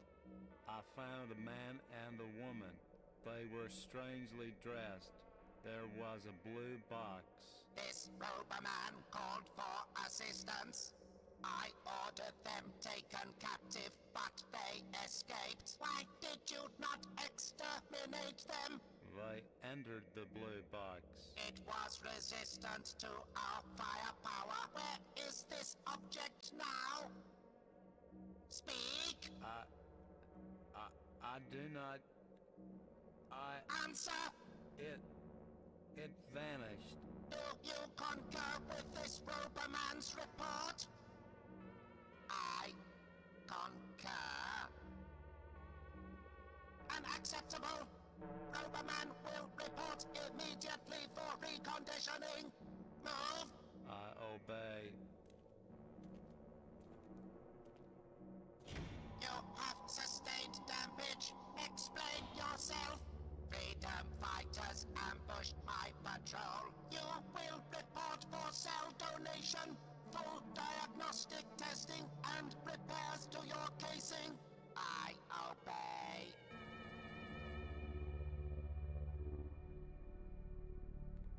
Doctor, where are you taking us? Of course. We're heading for the TARDIS's laboratory, aren't we? That's right. You want us to synthesize the GK50 pesticide? I think you're up to the task. Well, I think so. You'd better be, because it's our only chance of stopping the mutation in that Dalek from progressing. I have to modify my handheld tracker to detect that Dalek's new DNA signature. It's vital we find it. With luck, it should stand out like a sore thumb. In here. You'd better get started, Nissa. Tollum, you help her. But Doctor, how can we be sure this pesticide will reverse the mutant phase at this early stage of its incubation? We can't be sure. What? Just as we can't really be sure that I'm right about it being that particular Dalek, or that it isn't halfway to the moon by now in a flying saucer, or that the GK50 may just kill the Dalek. Nothing is ever certain, Professor. But we're wrapped up in a damaged spatio-temporal causal nexus point, which means we've got to try. We should just find that Dalek and kill it. Why waste time on this pesticide? Please, Professor Tollum. I'd rather not risk peripheral damage to the timeline. Peripheral damage? You mean that Dalek might have some historical significance beyond the mutant phase? Yes, it might. Who knows? It's possible it will go on to be responsible for the death of someone if we kill that Dalek and that someone lives. And that someone changes history. I see. My God, Doctor. It's a minefield. So we must tread very carefully. And get a move on. Precisely. Meet me in the console room as soon as you can. Every moment we delay, that Dalek is getting further and further away from us. Reporting for repairs to outer casing. Move into the remolding bay immediately. I obey.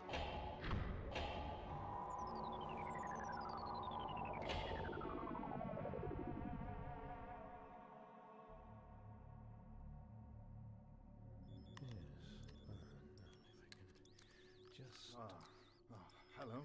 Ganatus. What's happening, Doctor? Where's Tollum? Feeling better? Yes, thank you. Do you know what happened to me? No. Do you? No, I remember Skaro exploding, then... You collapsed. And in answer to your earlier question, Tollum is helping Nissa synthesize a pesticide which will hopefully be injected into a damaged Dalek which is already carrying the mutant phase. I see. How are you going to do that? I haven't the faintest idea. Not yet, anyway. Well, can I help? Not just yet.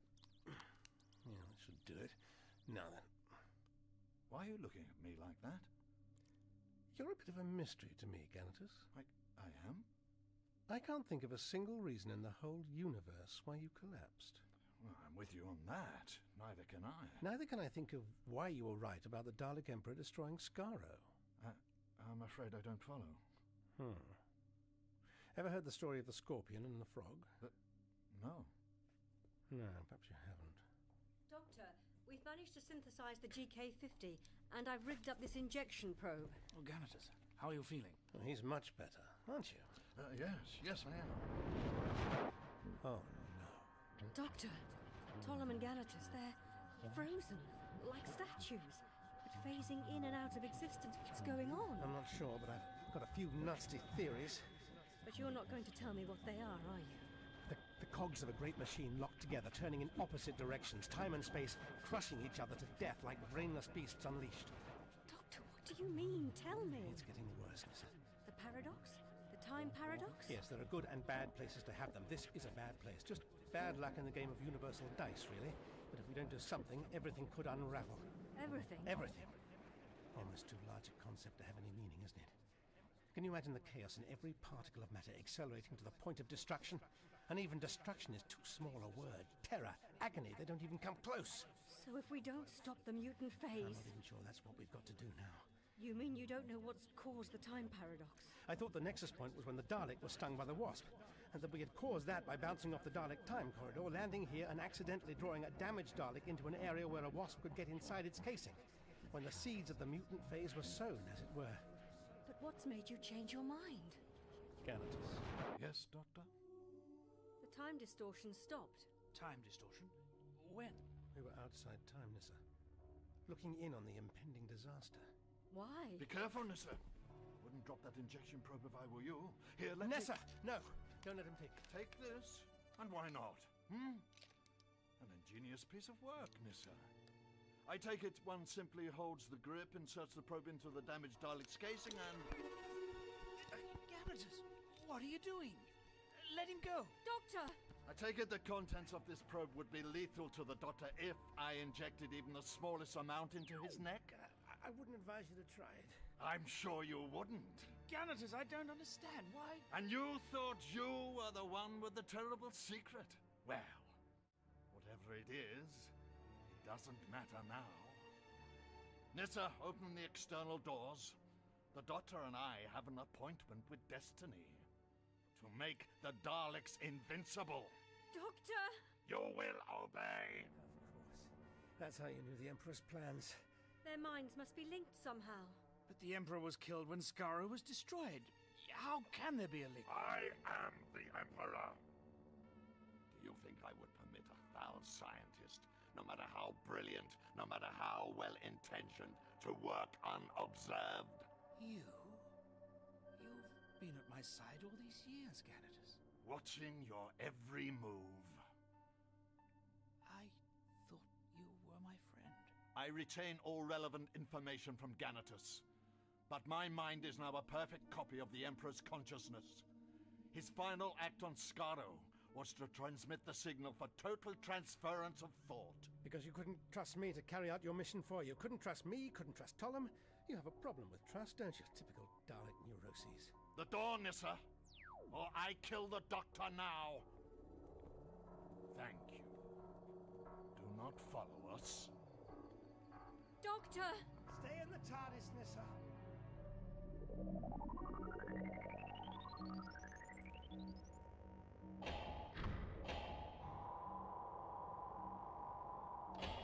Remolding of your outer casing complete. Communication from Dalek Command indicates that you have made erroneous reports and may be experiencing perceptual difficulties. Understood. You will now move into the diagnostic scanning bay for analysis of your internal systems. I obey. Isn't it enough that we're here to stop the mutant phase, to save the Dalek race of the future? What do you hope to achieve by this? Total Dalek victory. Naturally. How? Keep moving, Doctor. We cannot afford to waste time. No, I think I'll just sit here and enjoy the view. Get up! Oh, you'll exterminate me, is that it? Exterminate me by pumping me full of GK-50, is that the plan? But I think you need me alive. Get up! And I don't think I'll be needing this after all. What are you doing? Destroying the tracker. Now, how are you going to find the infected Dalek? You would risk the future? Looks like it. Would you, I wonder?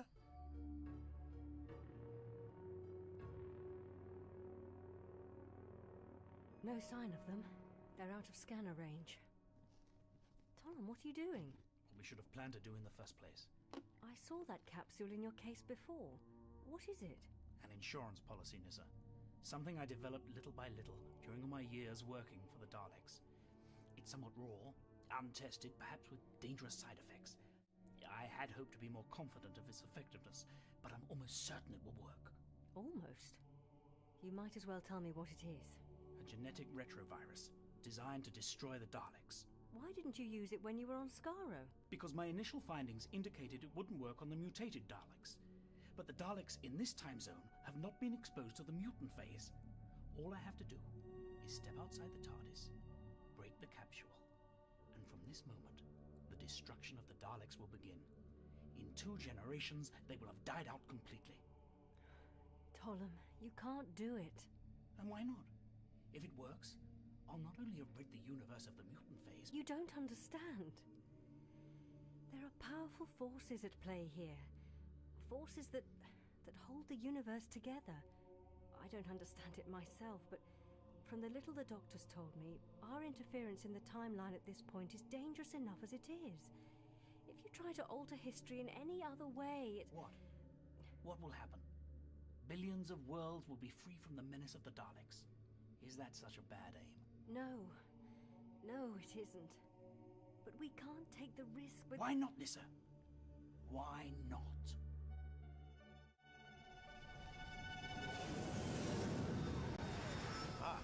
We've been spotted. Reinforcements. Let's see how well you do with these, Ganatus.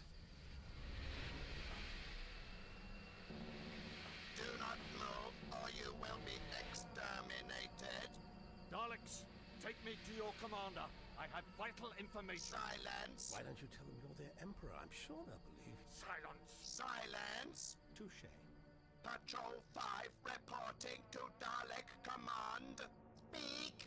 2 unidentified humanoids captured. Bring them to Dalek Command for interrogation. Patrol 6 has made visual contact with a blue cuboid object of unknown origin. Order anti-grav units attached to the object.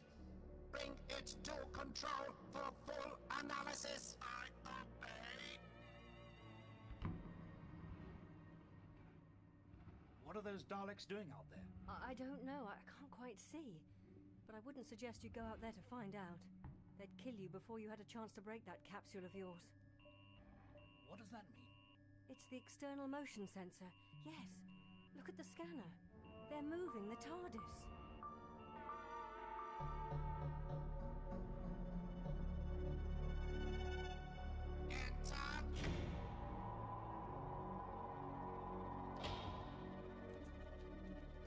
These are the prisoners. Identify yourselves. We are travelers from the future. We have come to help the Daleks. To give you knowledge that will avert a future catastrophe. He's lying, don't listen to him. We're enemies of the Daleks. Silence! Time travel is not possible. Of course it is, you fool!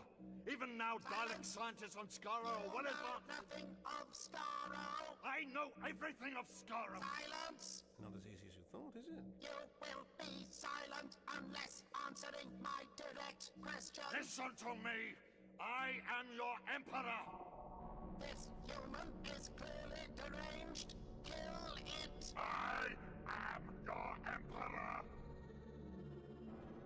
Well, I'd certainly say you'd got their attention. They almost look frightened. Interesting trick he does with his voice, isn't it? You are not the Emperor. That is not possible. Your mission here on Earth is to remove the planet's core and replace it with an interstellar engine. The primary mine shaft for this operation is located in a small landmass 5,000 miles from here, in an area known as Bedfordshire. How do you know of this? Because I formulated the plan. I gave the order for the invasion of Earth. But it is an invasion that will fail because of this man. Now, you really are going to have fun explaining this. Explain? In less than 9 years from now, he will arrive in London in a blue box. We have captured a blue box. It is being brought here for analysis. Yes, that blue box. He will arrive in it in 9 years' time. But he is here now. He will defeat the Daleks here on Earth. If what you say is true, we should exterminate him now to prevent this. Yes, exterminate him now by all means. But that will not prevent him from arriving in 2167. Don't take any notice of him. He's just trying to confuse you. You've definitely given him some food for thought. You can almost hear his brain ticking over. You will be transported by saucer to the Dalek Supreme Commander on Earth for interrogation. Take them. Move. No, wait. Stop. Move. There's something else. Move. You must listen to me. Move. Listen. The survival of the Dalek race depends upon it. Speak quickly. You have a damaged Dalek here. Am I right? Don't do this, Ganatus. Ganatus, if there is any part of you left in there, don't... Silence! I knew you could not be trusted with this mission. Even now, you would let the mutant phase consume the Dalek race. Mutant phase? What is mutant phase? Something that will destroy the Daleks. Check on the status of the damaged Dalek. I urge you, check now. Dalek Commander to repair section. Report on condition of damaged Dalek Unit Alpha 9. Undergoing internal scanning. Alien genetic matter is being detected. Of course. Don't you see, Ganatus? They've detected it. I am not Ganatus. I am the Emperor of the Daleks. Destined to be ruler of the universe! Destined to put your foot right in it if you don't listen to me! We are preparing procedure to extract alien cells. This is the blue box. The TARDIS.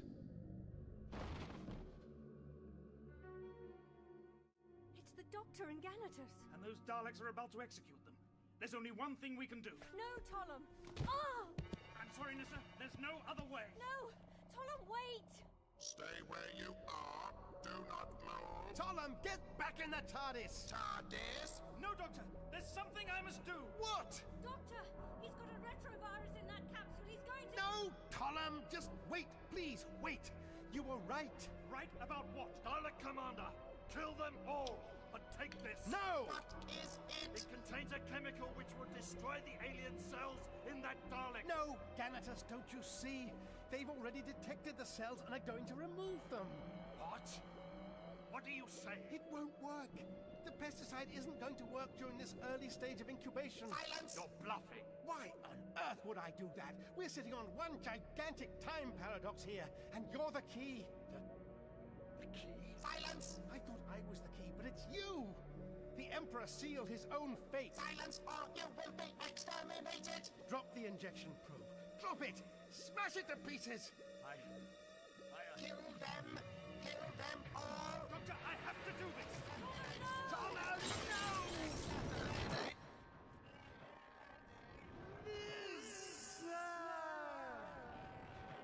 Get back in the TARDIS!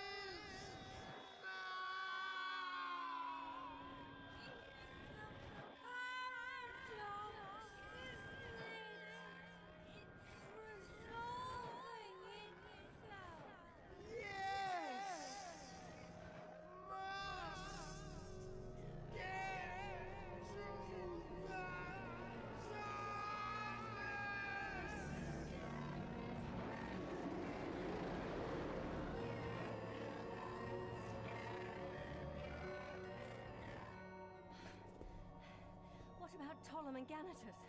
Where are They were never there. And neither were we.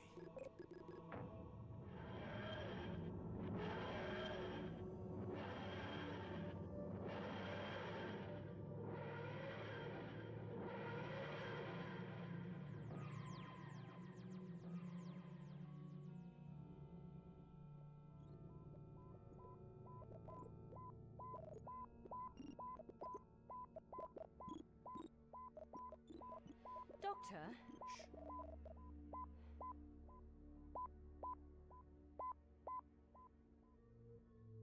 Safe to talk now? No bump in the time track. Good. Yes, safe to talk. Is it worth asking for some kind of explanation?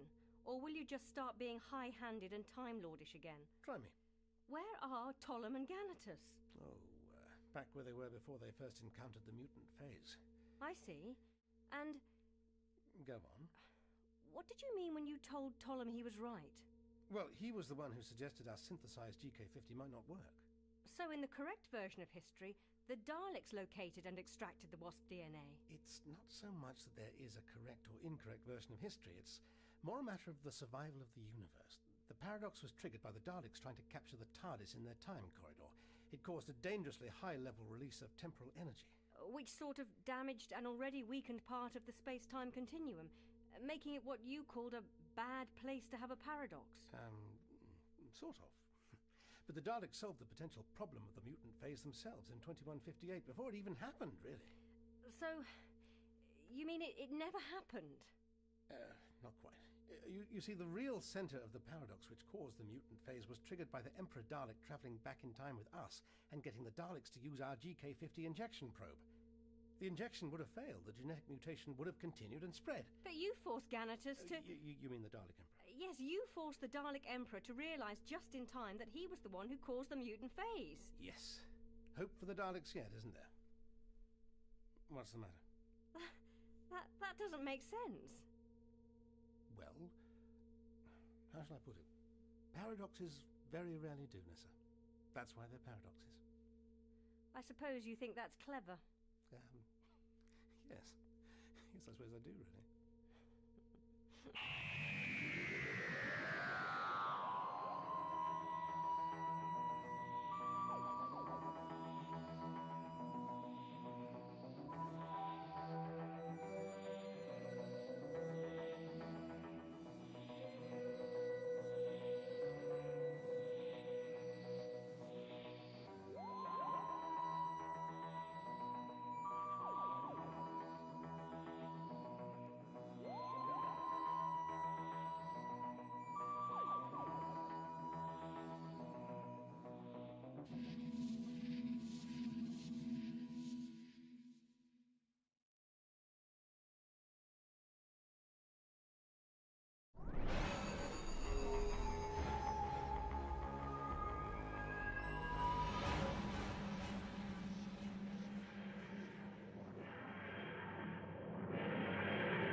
TARDIS manual. Not here, are you? I really must sort through these shelves properly some centuries soon. Oh! Agatha Christie, the murder of Roger Ackroyd. First printing, signed, with the last page missing. Now I'll never know who done it. Now, let's see. War and Peace. The I Spy Book of British Birds. The Wonderful Wizard of Oz. Just look at the binding on this one. Published 1831 and in mint condition, too. Now, isn't this the edition with the preface all about that time when... Yes. Yes, it is. In the summer of 1816, we visited Switzerland and became the neighbours of Lord Byron. At first, we spent pleasant hours on the lake or wandering on its shores. But it proved a wet, ungenial summer, and incessant rain confined us for days to the house. Some volumes of ghost stories fell into our hands. We will each write a ghost story, said Byron.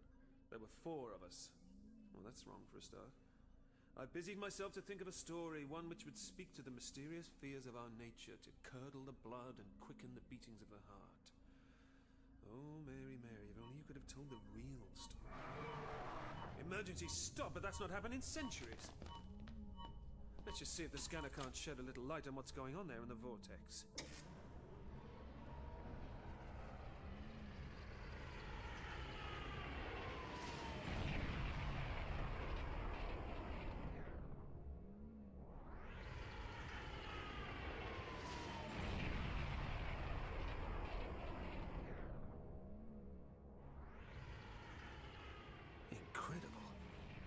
Time ship crashing, and again, and again. It's caught in a glitch in space-time, hiccuping through its last moments forever. What a terrible way to never die. Oh no, vortisaurs swarming to pick over the debris. Get away from there, you vultures! Leave that wreck in peace! It's no use. Unless... Yes, if I can just spin the TARDIS a little closer. That's right, shoo, shoo! Back to whatever wormhole you crawled out of. Now, let's see if I can do something very clever. If I can use the TARDIS to nudge the wreck on by a fraction of a second at the very end of the cycle it's caught in, those poor devils aboard can rest at last. Touch wood. Wait for it, Doctor, wait for it. Impact. Now! Well, I misjudged that.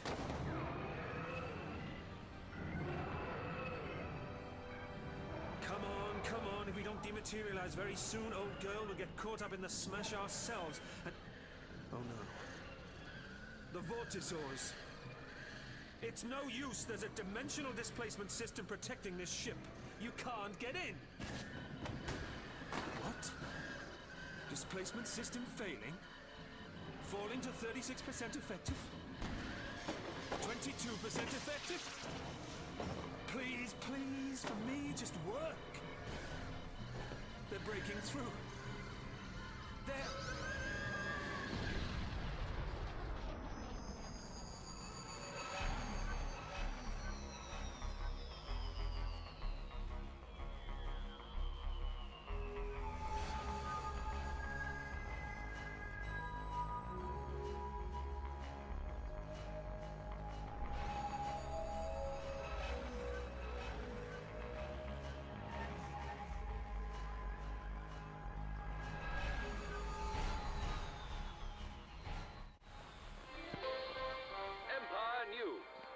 Masters of the Air.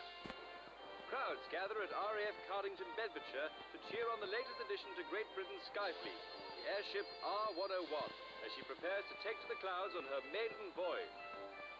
And she's a hefty lady, of that there can be no doubt. 130 feet high, 1/7 of a mile long bow to stern, suspended by 5.5 million cubic feet of hydrogen gas. This mighty dirigible is bigger than any vessel sailing the world's oceans, let alone the sky. Truly, a new wonder of the modern world. Joining her 46-strong crew for this first voyage to the far-flung shores of India, 6 very important passengers, including the Minister for the Air, Brigadier General the Right Honourable Lord Tamworth, whose dream of an Imperial airship service connecting the furthest of Britannia's dominions has at last become a reality. Ladies and gentlemen, today marks the beginning of a new age in intercontinental travel. I am delighted and proud to be accompanying the worthy crew of this magnificent vessel on her inaugural flight. And I shall see you all in Karachi. Hello, what's this? It looks like the minister's favorite terrier wants to be in on the adventure too. Bad luck, old scout. No dogs allowed on this trip. And so, with her 5 Beardmore Tornado 3 8-cylinder engines singing in perfect tune, she slips the mooring tower, and it's up, up and away. God speed you on your way, airship R101, and God bless your passengers, the true masters of the air.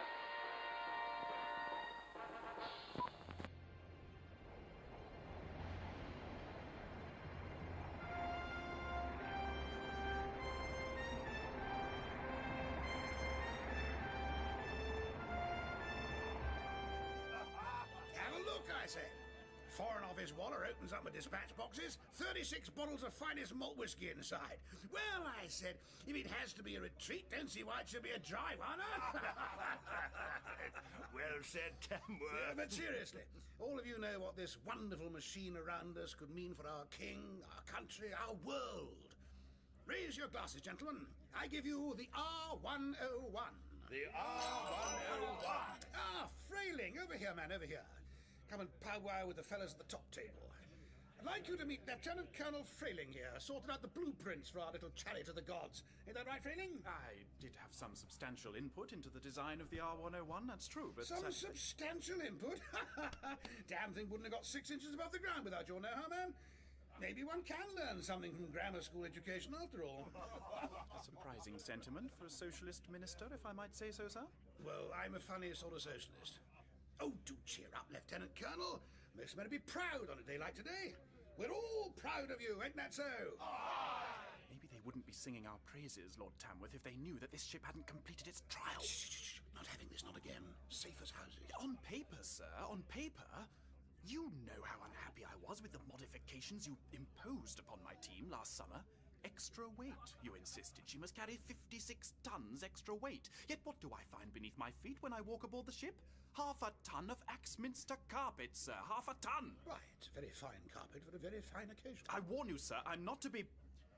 What I mean is, don't you think I ought to be made aware of exactly what else this ship is carrying? What else? Sealed compartments to the fore and aft. At least one passenger who appears nowhere on any list. You're a clever man, ain't you? You don't miss a trick. It is true to say that our mission today is a little more than a simple flight to the station at Karachi. So what exactly is it? And I promise you, Lieutenant Colonel, that if I have been somewhat economical with the actuality of late, then my reasons will become abundantly clear in a very short time indeed. I need you, Frayling. The Prime Minister needs you. Your king and your country need you to be stout, dependable, and strong. We will return from this trip covered in glory, all of us. Take heart, man. Not long now. Now, soon we shall all be retiring to the smoking room for coffee and cigars. Why don't you run along and impress the Director of Civil Aviation? Do your career a favour, eh? I see, sir. Yes, I'm sorry if I may have... That's quite all right. Cut along. Rathbone! Minister? I've always thought a good valet should never be more than a finger's click from his master's side. And you do make a very good valet, don't you, Rathbone? I try, Minister. Do we have a problem with the young Lieutenant Colonel? Not yet. But it might be worth keeping an eye on that one as our little adventure progresses. No, I wondered if you shouldn't just look in on the passenger in cabin 43. See if there's anything you can do to make the journey more comfortable. As you wish. Good. Steward! What's a distinguished guest got to do to get an Irish coffee round here, huh? The Vortisaurs! I did it! The extra momentum generated by the creatures themselves was enough to push the time ship on. And it should have provided enough of a power surge to restore the displacement system just as... Doctor, you know, you really must stop talking to yourself at times like this. Terrible habit.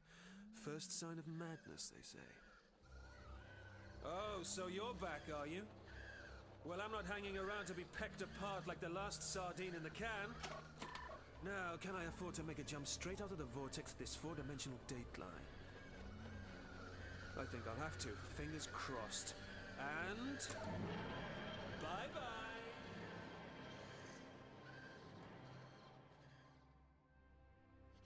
Memoirs of an Edwardian Adventuress by Charlotte E. Pollard. Chapter 1. Candy-floss clouds scattered as the mighty dirigible soared into the black night sky. A black so black it... well, what's that supposed to mean? A black so black it... blotted out all but the brightest of the stars. I watched as the full moon shimmered into view, casting silver rays about the cabin when... This is Chief Steward Weeks, and you were due on duty half-hour ago. Oh, Lord! Strike a light! Is that the time? Be right with you, Chief Steward Weeks, sir. Oh, no. Where did I put that tunic? Oh, come on, boy. What's keeping you? I've been airsick, sir. Caught something terrible, sir. Playing merry hell with me insides, this flying does. Sick? I don't know why the purser insists upon bringing me first time as I really... Birchford. Purser told me you were Hampshire lad. Well, that's not a country accent you've got there. Birchford! That's right, sir. I've been staying with my uncle in Hackney, sir. Rubbed off on me something rotten that it has. Cap. I was just saying to him the other day, sir. Uncle Seth, I says, ain't it strange how... Never mind that now, Murchford. Are you ready? Here goes nothing. Steward Simon Murchford reporting for duty, Chief Steward Weeks, sir. You'll do. Follow me, Murchford. Right behind you, sir. Yes! Keep your head up, boy. Don't slouch. Oh, Mr. Rathbone. I say, Mr. Rathbone. Chief Steward Weeks. Will the passenger in cabin 43 be requiring any dinner, sir? A cold platter, maybe. It wouldn't be any trouble, only cook goes off duty at midnight, see? I will ask, but I really wouldn't have thought so, would you?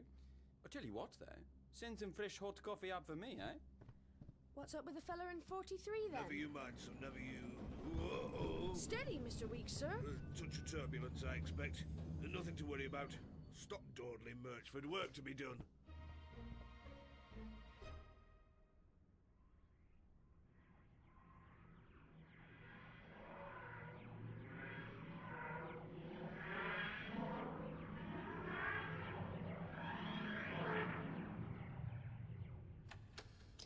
Hello? Hello? Oh, just look what those creatures have done to your paintwork. Still, look on the bright side, Doctor. They could have left those scratches on you.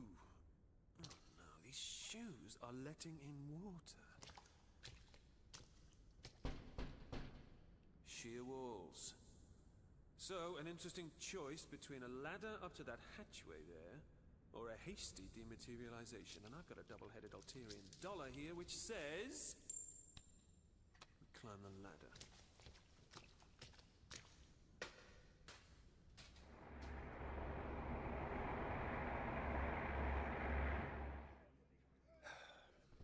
Now, I thought I instructed you to ingratiate yourself with the chaps, Mr. Frayling, not peer out into the dark night, pondering those bleak little thoughts of yours. It's not that, sir. It's just I thought I detected a faint list to starboard. Don't you feel it too? Well, now you come to mention it. As though number 3 ballast tank weren't completely empty of water, perhaps. I wonder. With your permission, sir, maybe I could get on the blower to the flight lieutenant down in the control cab? Must you? Yes, of course you must. But hurry back and join us for one last brandy. I'd be delighted, Minister. I say, flight lieutenant? That's if the damn brandies ever arrive, of course. First thing I change when we get back to Blighty is the number of stewards flying aboard this machine. Please ensure number 3 ballast tank is empty.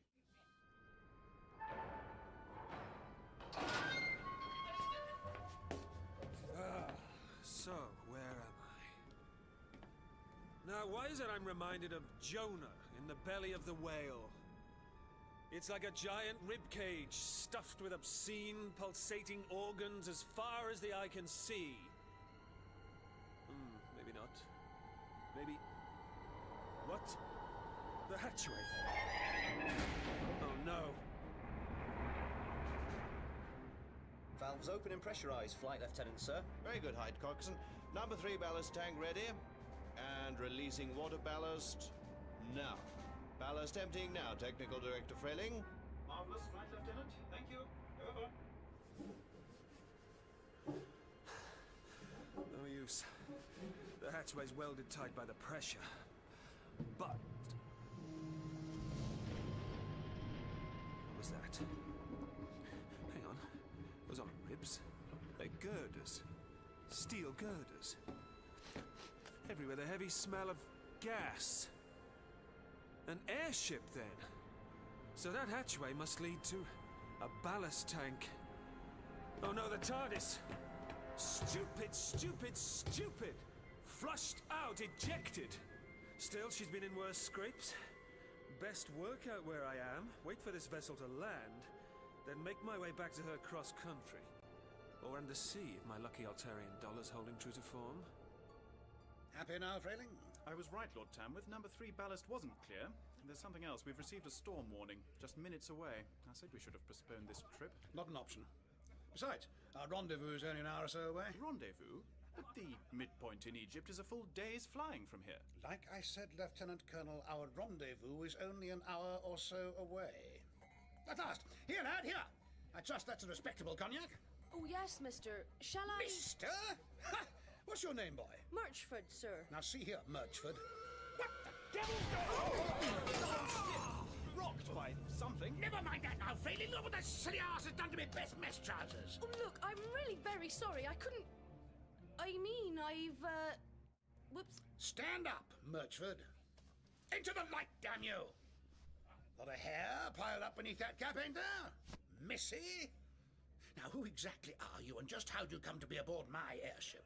I really didn't mean anyone any harm. Stand up straight when I'm talking to you! My name is Charlotte Pollard. The real Murchford is probably still lying dead drunk in the stables of the Hare and Hounds at Ickwill Green.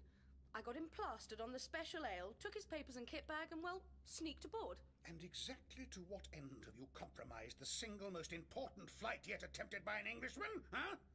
For the thrill of it, sir. Why else? Look out behind! What? Oh! That fool, little minx has stamped on my foot! I'm really terribly sorry about that, sir. I knew there was something funny about Murchford. Couldn't put my finger on it, though. Let me just help you. Get off me, Chief Steward! Well, don't just stand there gawping, man. Get after her! Vixen. I'll have your guts for garters, missy. You see that I don't.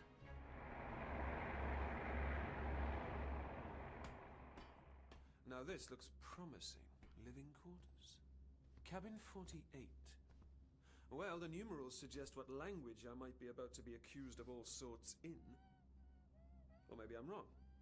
Where did that come from? Here. Cabin 43. Now, somewhere in here, I might just have...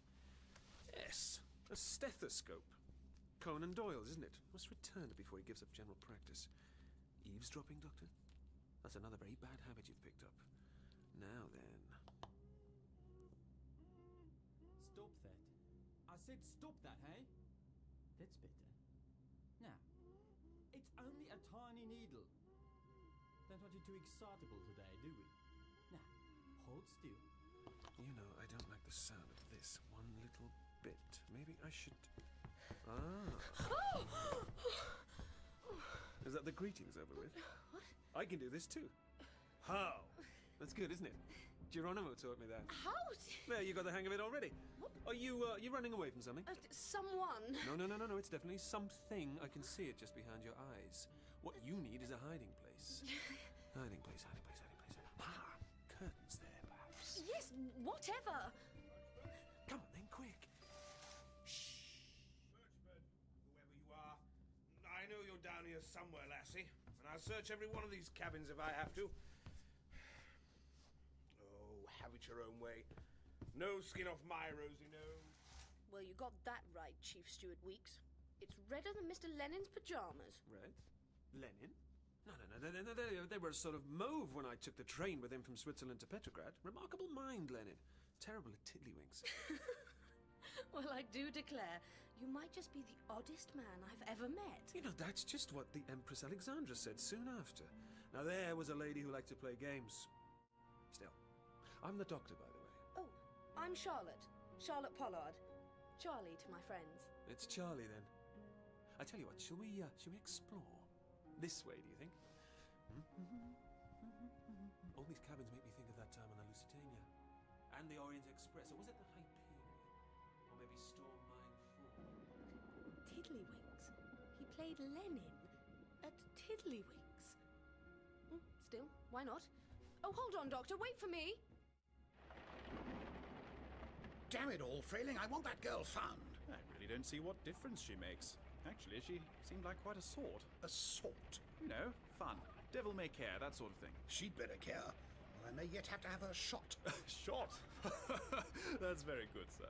There are greater things at stake today, Lieutenant Colonel, than the well-being of some silly it girl who thinks she's just the thing. And let's have no more of that whiskey, man. Don't need you stewed if we get ourselves into a pickle. I've hardly touched a drop, really, I haven't. No, storm's breaking. She'll hold. Magnificent workmanship went into this craft. Fantastic fellows they have in those sheds back in Cardington. Put my life in their hands, I would. Believe me, you have done. Look! Look! What? Where?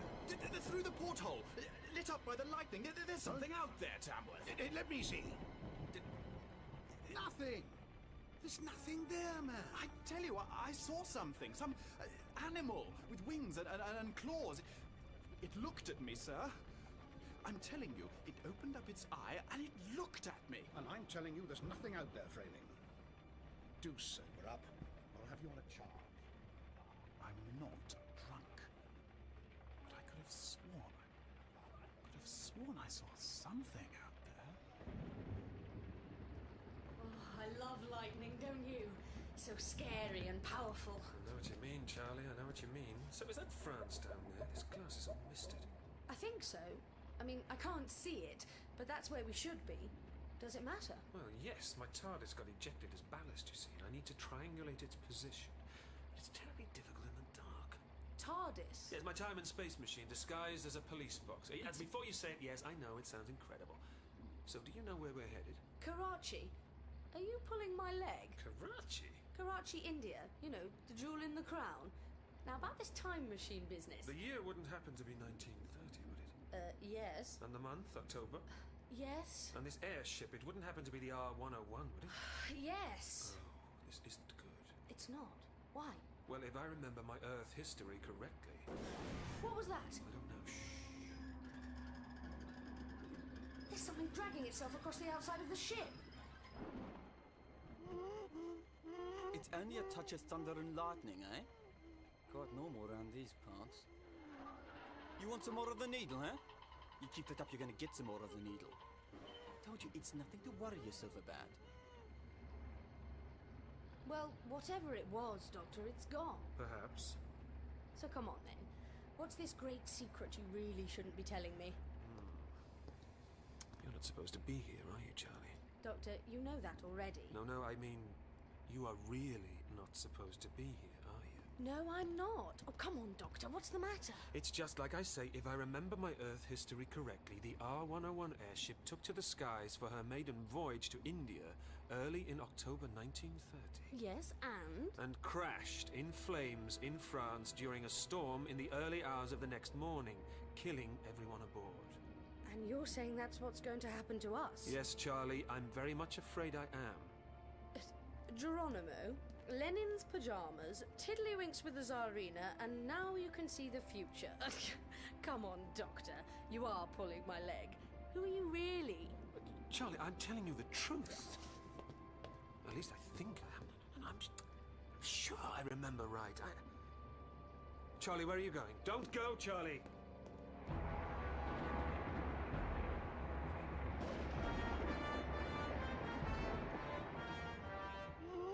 Be quiet, or I'll give you some... You're right, you know. There is something to do in there, huh? Let's just see what we can see outside.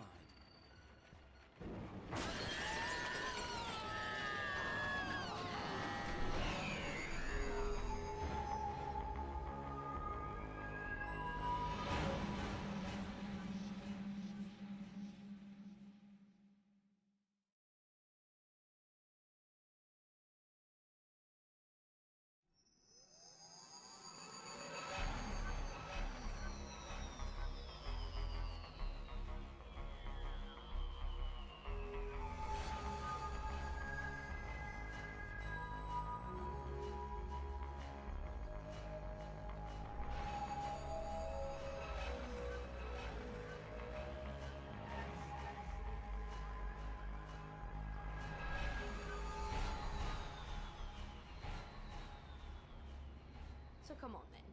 What's this great secret you really shouldn't be telling me? You're not supposed to be here, are you, Charlie? Doctor, you know that already. No, I mean, you are really not supposed to be here, are you? No, I'm not. Oh, come on, Doctor, what's the matter? It's just like I say, if I remember my Earth history correctly, the R-101 airship took to the skies for her maiden voyage to India early in October 1930. Yes, and? And crashed in flames in France during a storm in the early hours of the next morning, killing everyone aboard. And you're saying that's what's going to happen to us? Yes, Charlie, I'm very much afraid I am. Geronimo, Lenin's pajamas, Tiddlywinks with the Tsarina, and now you can see the future. Come on, Doctor. You are pulling my leg. Who are you really? Charlie, I'm telling you the truth. At least I think I am. And I'm sure I remember right. Charlie, where are you going? Don't go, Charlie!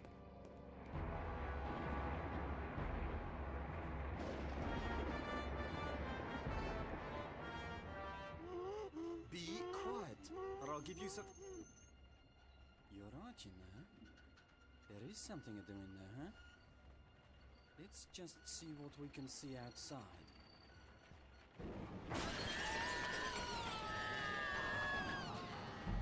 What was that? Above us, to stern. The cabin deck, come on! Doctor, you still haven't told me who you really are yet. Charlie, I have! Come on! Oh, what's the use? Wait for me! My arm!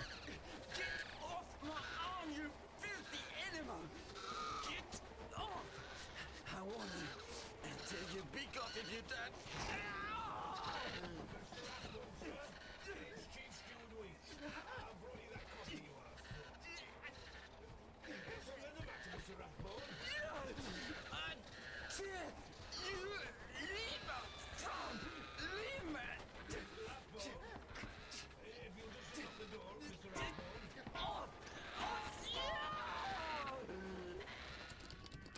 It won't budge. Mr. Rathbone? Mr. Rathbone! I'm gonna get out, Mr. Rathbone. I can't quite... Help's arrived. Chief Steward Weeks, isn't it? Now, what's going on inside? Oh, yes, the mysterious cabin 43. Hello? Hello, what's going on in there? Who the devil are you, sir? And as for you, Murchford, or whatever your name is, It's Charlie. You heard. This here is the doctor. Doctor? What doctor? We don't have a doctor on board. You do now? Well, don't you stand there, Steward. Help me force the door. One more heave. What is it? Get this bloody thing off my arm! Pterosaurus vortex fera. We call it a vortisaur. Stop struggling, Mr. Rathbone. Isn't that what the Chief Steward said? You're only making it worse. What's he what? Come. Force its jaws. Lucky it's only got its head through the porthole. Very tenacious vortisaurs. Once they got the smell of blood in their nostrils... That's no good. I need something to... Steward, that coffee pot, just outside. Come on, come on! Got it. What, I'll just give it here. Sorry, old chap, I'm afraid you're not going to like this one little bit. It's all right. Just do what you have to, eh? I wasn't talking to you. It burns! But not as much as it burned that creature, eh? It wasn't the heat, it was the taste it objected to, but I'm afraid it won't be gone for long. Saw something like that when I took the young'uns to the Natural History Museum. Some sort of flying dinosaur. Close. They're carrion feeders. They live in the space-time vortex, picking over whatever scraps they can find. I'm afraid this one must have followed the trail of my TARDIS, squeezed itself through the gap made in space-time as it made the emergency exit, then burst out a few moments behind. You know a lot about these creatures. We rode them bareback at the Academy on Gallifrey. Who's this? I don't know, Doctor. I just found him here. I don't think he can breathe through this contraption. You just leave the passenger alone, doll. Not your concern. A very special passenger to be held in a sealed cabin, trussed up in a deep-sea diver's suit, being fed oxygen through all these tubes. And I think Miss Pollard here is right. You are having trouble breathing, aren't you? You're a doctor? Well, you show some regard for your own health, huh? Now stand up and leave the passenger be. Rathbone, a revolver isn't at its most effective when held by a man with a half-eaten and scalded forearm. I can manage. Now, you say the creature's coming back. You know so much about it, you can kill it, right? It's all right. The nasty bird thing has gone now. I think he's getting better. You see? The girl can stay here. Help me make the passenger comfortable. You two, go sort out the roof, dear. The dinosaur. Us? Ow! I'm a steward, not a big game hunter. And as for this doctor fellow, well... Don't worry, Mr. Weeks, we'll find a way. But I can see by all this medication around that this passenger needs more than a touch of TLC to keep going. There on the table, Mr. Weeks, is that a shot of morphine? What, in this here syringe?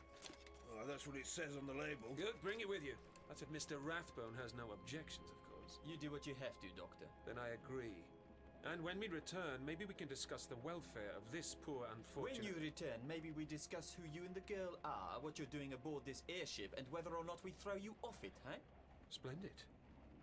Don't worry, Charlie, I'll be back as soon as I can. I know you will. Go. Ready, Mr. Weeks? I suppose so. Oh, Lord. You should get that arm seen to, you know. It's looking all blistered. You're doing just fine with this passenger doll. Worry about me later, huh? Come on, no time to lose. Where are we going? The promenade, big old windows there. Why? What are we looking for? We're not looking for anything. We want the Vortisaur to see us. We do? Yes, in here. Deck chair. No, too light. Ha! Give me a hand with this table, will you? Just about here. Ready, Mr. Weeks? Ready for what, Doctor? Ready to lift. Now, I'll count to 3. After 3, we're going to pitch this table through that window, if that's all right. You can't. That's just vandalism. There's nothing compared to the damage that Vortisaur's claws could do to the hull of this airship, let alone the gas bags keeping us up. Not a nice thought, is it? No. So, are you with me? Splendid. After 3, 1, 2, 3. Steady as she goes. Did you feel that, Tamworth? She's listening to port now. This is hopeless, sir. She's not been tested in these conditions. I cannot guarantee the R101's airworthiness given a buffeting like this. Don't get so excited, Frayling. Stand firm. No. Lord Tamworth, listen to me. As technical director to the Imperial Airship Program, I urge you to abort this flight. There's a suitable mooring point at an airfield just north of Paris. Now take her down. One more peek out of you, Lieutenant Commander, and I shall have you arrested for insubordination. Arrested? On what grounds? On any grounds I care to concoct. This mission will succeed, regardless of any jitters in the ranks. Oh, the mission. What mission? This is a scheduled flight to Karachi, not some charge for death or glory. Lieutenant Commander, don't you see? That's exactly what it is. Chin-chin. Careful, Doctor! You get yourself soaked through! Oh, yes, I see what you mean. Come on, where are you? There! Look, Doctor! 2 o'clock! Come on, you stupid animal, we're down here! Yes, that's right, come on, come and see the doctor. No, it's not interested in me. Maybe it's learned its lesson. Oh, well. Doctor, what on earth are you doing? I'm looking for a nice, sharp piece of glass. Have you gone completely mad? You'll bleed to death if you cut yourself on that. Nonsense, I only want to make a tiny scratch on my forearm, just enough to... What's the matter, Weeks? Squeamish? Not too keen on the sight of blood, I must admit. Mrs. Weeks is always baiting me about it. Well, baiting's exactly what I'm up to here. Here, boy! Yes, that's right. Nice, yummy, Time Lord blood. Come and get it. Here it comes. Stand back. Doctor, it'll have your arm off. Oh, I don't think so. Will you? No, you're lost and alone, adrift in just 4 small dimensions, but you can smell the vortex on me, can't you? Smell the space-time in my blood. Come on, gently does it. Easy. That's right. No need to rush. There's plenty more. Well, I'll be. Never seen anything like it in all my born days. Gentle as a lamb he is now. You see? They're quite well behaved away from the pack. It's all the screeching and shouting that gets them excited. Must have had a pint by now, and that's nearly an armful. Mr. Weeks, perhaps if you'd be good enough to draw up that morphine? What? Oh, yeah, of course. Now, there's a patch of softer hide just under the crest in the nape of the neck where the stripes begin, you see? Ever so gently, just push the needle in there. Well done. He's dozy already. So what now? We wring his neck and pitch the blighter overboard? Certainly not! It's my fault he's here in the first place, so I have to take him back. Can't be having an extra-dimensional bird of prey floating about 20th century Earth, dead or alive. There's this thing called the web of time, you see. No, you don't, do you? Well, we'll lock him up nice and tight somewhere, sort him out later. But first, tell me, who's the commanding officer aboard this ship? Why, the flight lieutenant, of course. Well, usually. But it's Lord Tamworth who's in charge of this trip, really. Tamworth? Tamworth? I remember. Minister of the Air. Ambitious, driven, doesn't suffer fools gladly. Yeah. Do you know him? Only by reputation. We all will, once the history books get written. Let's go. What about Mr. Rathbone and your little friend Murchford, or whatever it is she's calling herself? Oh, and I'll have to find some tarpaulin to seal up that window. That broken glass needs sweeping too. One thing at a time, Chief Steward. One thing at a time. Charlie's resourceful. She can cope. I hope. The rest can wait. There's more important things to do right now. Oof. Got a heavy old monster, aren't you? Come on. There. That's better, isn't it? You just rest. He's breathing much better now, Rathbone. I don't know that he needs this helmet anymore. Perhaps we And should... what would you know about it, doll? Well... Exactly. You and this man friend of yours. You stowaways, eh? The Doctor is not my man friend, Mr. Rathbone. He's... well, I'm not quite sure what he is, but he seems to think he's very well connected. As for me, I'm an explorer, an Edwardian adventuress. I mean, it's the first time I've ever done anything like this, but you've got to start somewhere, haven't you? I remember when I ran away from Cape Town to go and see the world. Oh, there's so much of it, isn't there? Sometimes I lie awake at night and think about all the thousands of places I could go, all the people I could meet. I could have 100 lifetimes and still not meet them all. Back in the old country, we have a saying. The quicker the springbok runs, the fiercer the lion that rips out its liver. But you've been running for 5 minutes, girl, and already you've got yourself caught. Caught? What do you mean? You don't have a clue what you and your friend, this doctor, have got yourself into. No one knows you're here. No one ever has to know. A tourist, lost in the veldt, is easy meat for the lions and the hyenas. Unless they have a guide. Unless they can pay for protection. You get my drift, doll? Oh, take your hands off me, sir! I can look after myself, thank you very much. We'll see, girl. You better be sure you can run faster than the lions, eh? You better be sure. Careful, Doctor. Tamworth's not a man to be mucked about. I'm not proposing to muck him about. Lord Tamworth. Yes, sir. And you are? The Doctor. Of most things and some more besides, before you ask. Of most things and some more besides. Steward, what do you mean by bringing some long-haired stowaway into the VIP lounge? I'm wearing a tie. I'm sorry, sir. There was this monster, you see, and it attacked Mr. Rathbone. And then he turned up, and we caught it and locked it in the galley. Monster! Don't interject, Frayling. Steward, is this man armed? No, sir. Is he dangerous? I don't think so, sir. And is he insane? I wouldn't like to say, sir. Well, 2 out of 3 is not bad. Dismissed, Chief Steward. Yes, sir. Now, Doctor, do you have something to do with the girl who was in here earlier? Miss Pollard. Not until recently. Frayling. Lieutenant Commander Frayling, you designed this airship, didn't you? I did, but how on earth... Tell me, what effect do you suppose increased altitude has upon the rubber solution used to weatherproof the gas bags holding this vessel up? I'm not entirely sure. Well, don't you think you should be? Now, look here. Calm yourself down, Mr. Frayling. Outrage really doesn't suit you. Now, Doctor, am I to take it you're some sort of spy? What would you say if I was? I'd say... Why on earth didn't you mention it earlier, my dear chap? Sit yourself down, sir. Sit yourself down. Now, I assume you are acting for the Zeppelin Company?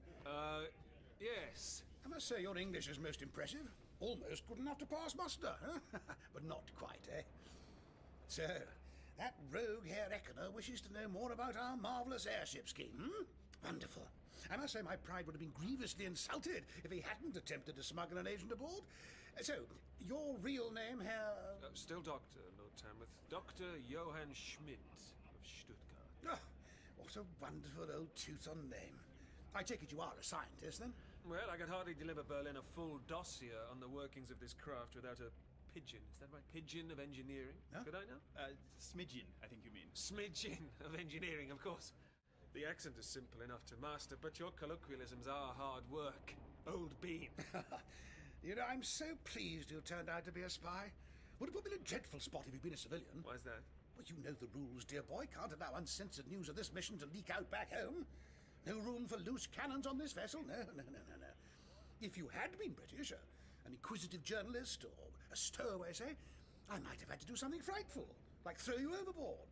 And that really would have been too bad. Whereas now... You can hand Fräulein Pollard and myself to the authorities on the ground. And they can deal with the messy business of having you executed, quite. Quite. Indulge me for a moment, Minister. The passenger in cabin 43. What about the passenger in cabin 43? Do you realize he's gravely ill? I mean, I may be wrong, of course, but I do have some experience of these matters. Do you now? One sees all manner of things in my line of work, but you see, your Mr. Rathbone didn't seem at all keen on my investigating the matter further. If I'm right, I dare say I can only do myself a favor by offering my assistance. If I'm wrong, you're going to have me shot anyway, so what harm can it possibly do? I see the German reputation for logic is well founded. Very well, Dr. Schmidt, I agree. But first, Frayling. Sir? You will report to the control cab immediately, where at 0030 hours precisely, you will supervise this ship's ascent to 5,000 feet. 5,000? That's more than twice the air pressure the R101 was built for. 3 times, surely? Why, yes. Now you know one of the reasons for the modifications of last summer, Frayling. I knew you'd be pleased. Sir, No arguments. Remember, I now have a terribly well-informed representative of the famous Zeppelin Company to fall back on for technical advice. And he's got very good reasons to do just as I please. Isn't that right, Dr. Schmidt? Hurry along, Frayling. Don't be late. Yes, sir. The RAF. Between you and me, Doctor, it's full of well-meaning dullards. No vision. Unlike your Herr Eckner, for example. I couldn't say. The passenger? By thunder, the passenger. Let's shilly-shally no longer. Lead on. 30 hours. On my command, raise the elevator wheel height, coxswain. Aye, Flight Lieutenant. Altimeter rising. 1,500 feet. 1,550. 1,600 feet. 1,650. 1,700 feet. My own agents tell me, Doctor, that the Zeppelin Company now has plans for dirigibles as large as the British R series. I understand there's a ship called the Hindenburg, is it, on the drawing board now? Later, Lord Tarmouth. Look, here we are. Doctor, you came back. I have. Our mission has failed, Fräulein Pollard. I have informed the Minister of Air here that we are now in his custody. In his what? We're German spies, Charlie. Trust me, I haven't a clue what I'm doing. Why doesn't that surprise me in the least? Cheeky. How's your injury, Rathbone? A scratch. It will heal. Let me see. No need to put a brave face on it. See the tendons constricting here? The translucency of the skin, you're what, 30? Like it matters. It does, your forearm's 60.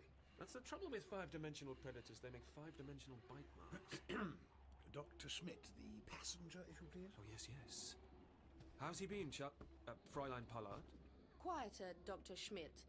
Until a few moments ago. Been a bit sort of wheezy since then. It's funny.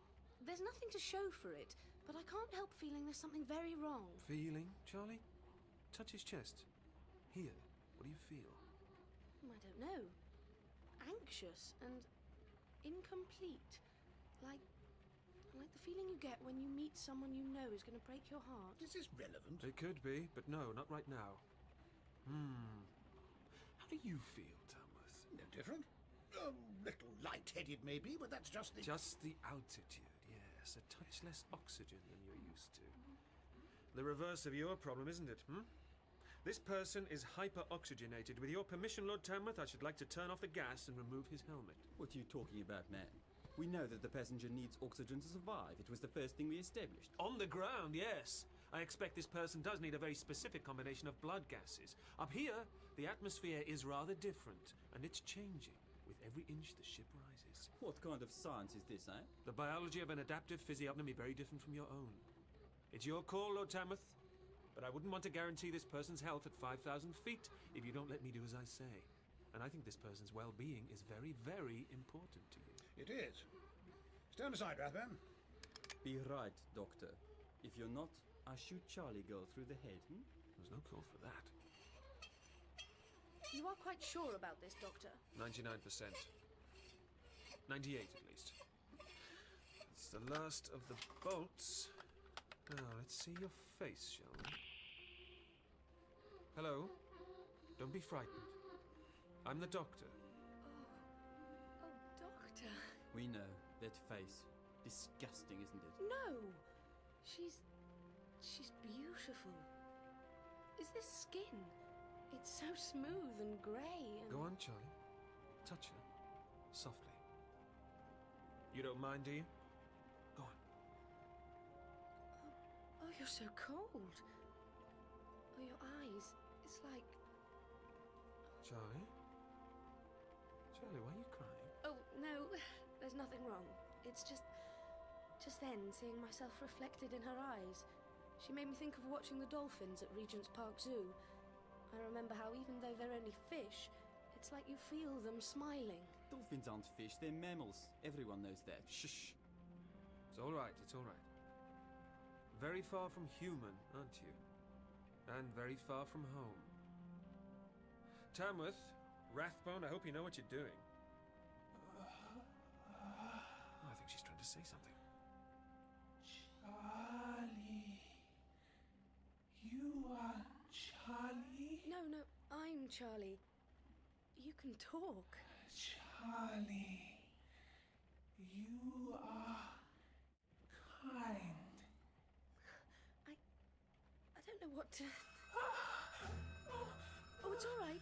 Don't worry. It's only a bell. That's the signal, Tamworth. The crew will be gathered together in the main lounge in just a few minutes. Excuse me, what's signal? 5,000 feet. We've reached our rendezvous, and just ahead of schedule. I have to address the men, Doctor. You and the girl will bring the passenger through. Interesting that you seem to have some kind of affinity with it. Interesting. Before you leave, Tamworth, these two, this doctor and the girl, they cannot be involved any further. I don't see why not. This Dr. Schmidt has been useful enough so far, and if young Miss Pollard really can get through to this passenger, then she might yet prove helpful in our negotiations, don't you think? You negotiate all you like. Don't get too fond of making the Giorgio with these people, huh? You know my instructions, my priorities. Your priority? We share the same objective, Rathbone. That is our only priority. But I bear the overall responsibility for this mission, not you. And I authorize the methods by which this mission will be executed. Stop straining at the leash, man. If I choose to let you off it, you have a free hand. Until then, you just remember who it is you're talking to. Hurry along, you two. I need the passenger ready. Rowie, Nick. There's an invalid chair here. Place the passenger in it. Lucky, Doctor, that you seem to have persuaded Tamworth you are something more than just a stowaway. Isn't that so? I'm as much a stowaway as you're just a valet. You're a clever man, Doctor. I don't approve of clever men. Yes, well, that can't be helped. Ready, Charlie? You steer, I'll push. Ready, Doctor. Off we go. Attention! Now, you should all have realized that this maiden voyage is a little more involved than a simple flight to India and back. But that is all. Until now. Don't ask, don't tell has been our motto. You're all good men, reliable men, and you've been chosen to serve aboard His Majesty's ship, the R101, for a very special reason. During the next few hours, you will see and hear things, wonderful, uncanny things, which will boggle your imagination and test your senses to the utmost. And here's the first. Doctor, Rathbone, bring our guest through. Oh, it's all right. They're only looking. Don't be scared. Quiet! As you can see, we've been travelling in the company of a very special guest, an ambassador, you might say, of a foreign power. Today we are all to be ambassadors for the Royal Air Force, for His Majesty the King, for the British Empire, and indeed for all of humankind. Doctor, do you hear that sound? It's outside the ship. It's getting closer. Dead on time. There's something above us. It's huge. The light. It's like daylight outside.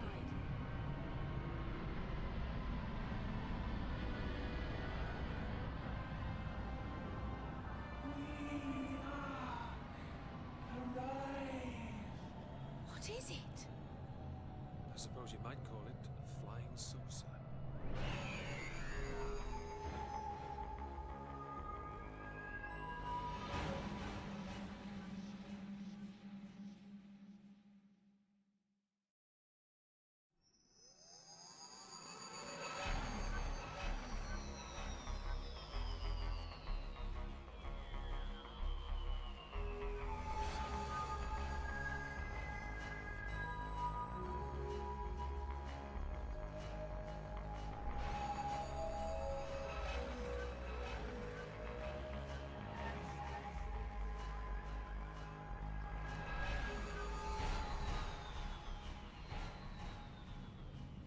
Doctor, do you hear that sound?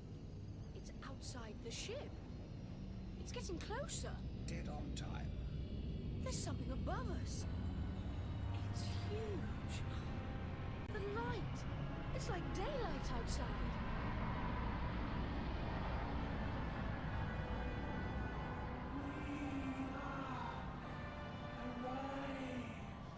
What is it?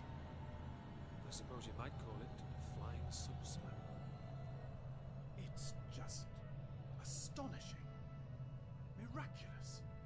It must be 2 miles wide. How a vessel like that can move through the air. Above the air, Lieutenant Commander. Through the most mysterious of cosmic spheres. Outer space. The evidence is laid out before you, Mr. Fraley. Best to just accept it, don't you think? But where has it come from, Doctor? The moon? A bit further afield than that, I expect. But why don't you ask your new friend? Yes, Miss Pollard, I'd like that. Go on. Go on. Is it true?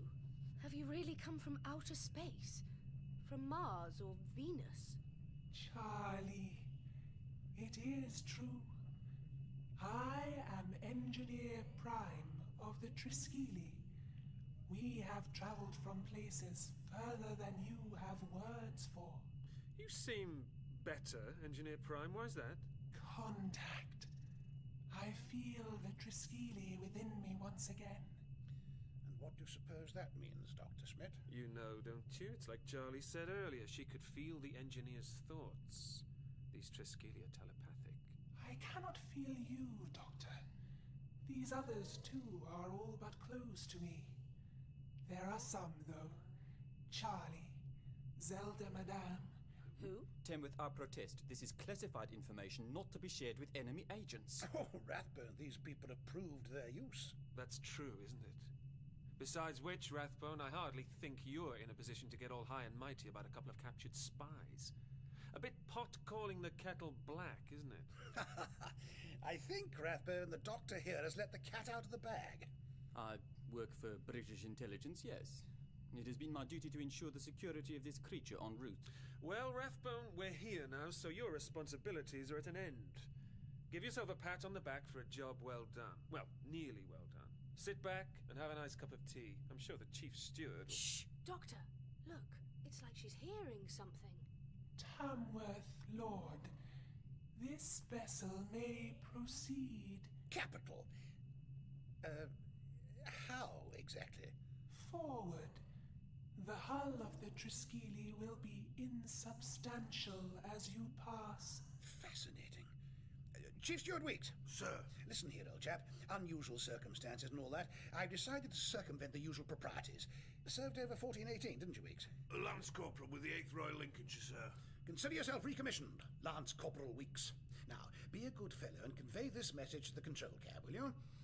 Tell the flight lieutenant that we... Doctor, does this mean that there are other worlds past the sun? 1,000,000 planets circling 1,000,000 suns, Charlie. Where the starlight makes colours which human eyes have never seen. You've been there, haven't you? You've really been there. Like you really have met Geronimo and Lenin. Just think, yesterday the furthest place I could imagine was the terrace of the Singapore Hilton. The Singapore Hilton? I met a Venusian there. Or will do after your time. Why the Singapore Hilton? Oh, long story. No, not really. There's this boy, well, man, I met not long ago. A trader, works all over the world, mostly in the Far East. Said you haven't lived until you've had a gin sling on the terrace of the Singapore Hilton while the sun goes down. I made him promise to meet me there on New Year's Eve. He just laughed, so I thought, stuff you. Come hell or high water, it's a date. So that's why you smuggled yourself aboard the R101. Karachi to Singapore. That's no distance at all. A slow boat across the Bay of Bengal and I'm there. Long way to go for a date, I suppose. Seems even further now. We're moving again. Climbing into the light. Doctor, is this real? Is this really happening? Oh, yes. Breathe in deep. Lieutenant Commander, you too, Charlie. You feel that pounding in your heart? That tightness in the pit of your stomach? The blood rushing to your head? You know what that is? That's adventure, the thrill and the fear and the joy of stepping into the unknown. That's why we're all here, and that's why we're alive!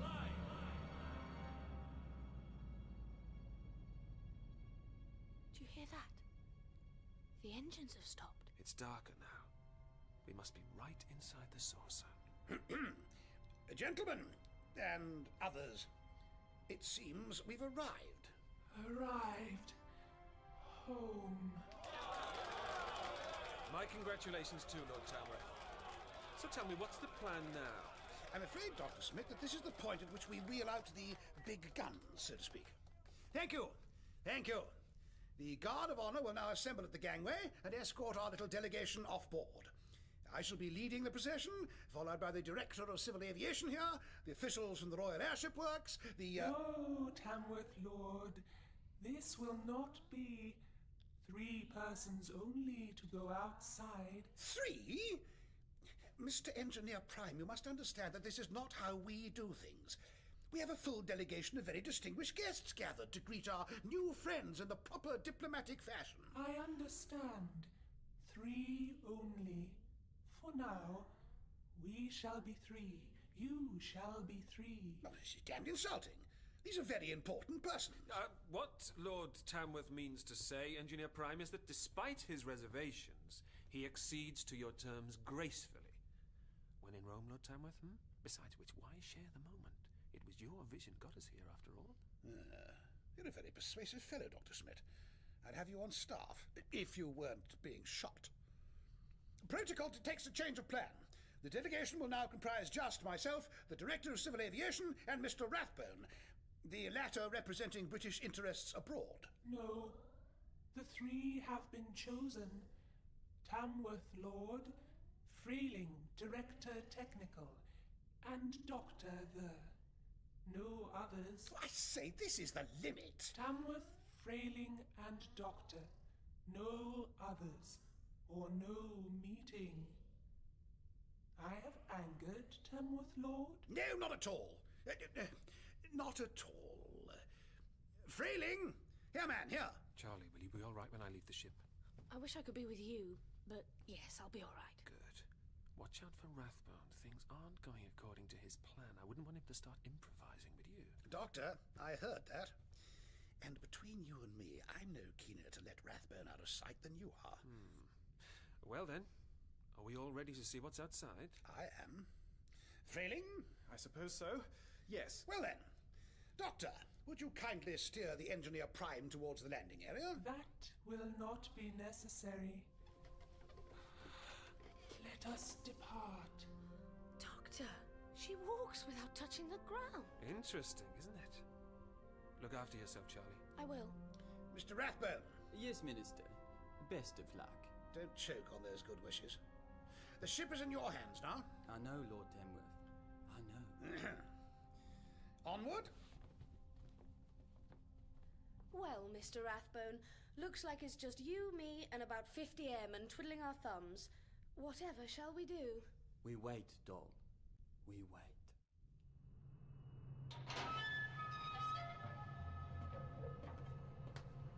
Amazing.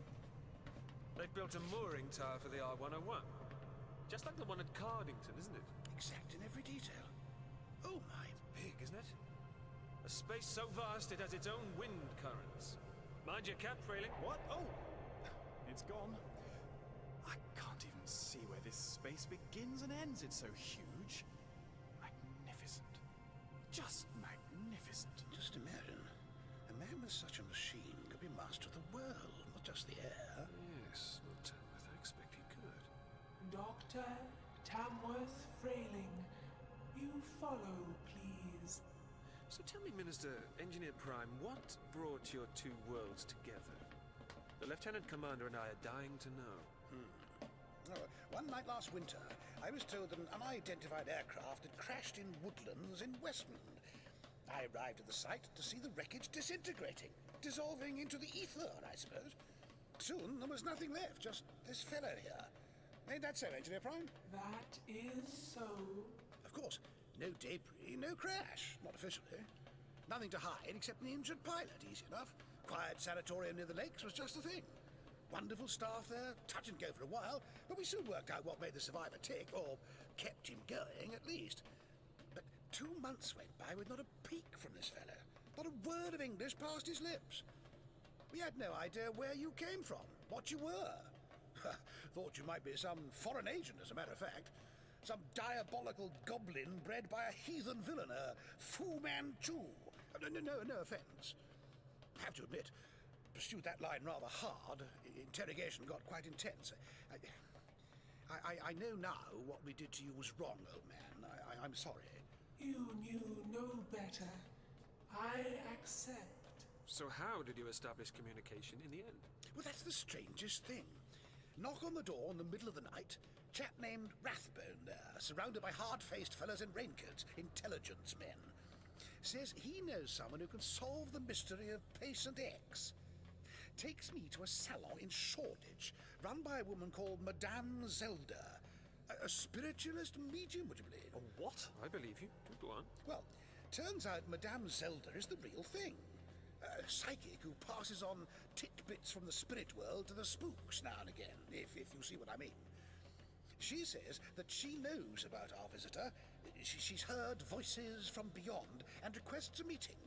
Well, I'm at my wit's end by now, so I agree. She sits down with the patient and they stare at each other for 48 hours, completely silent.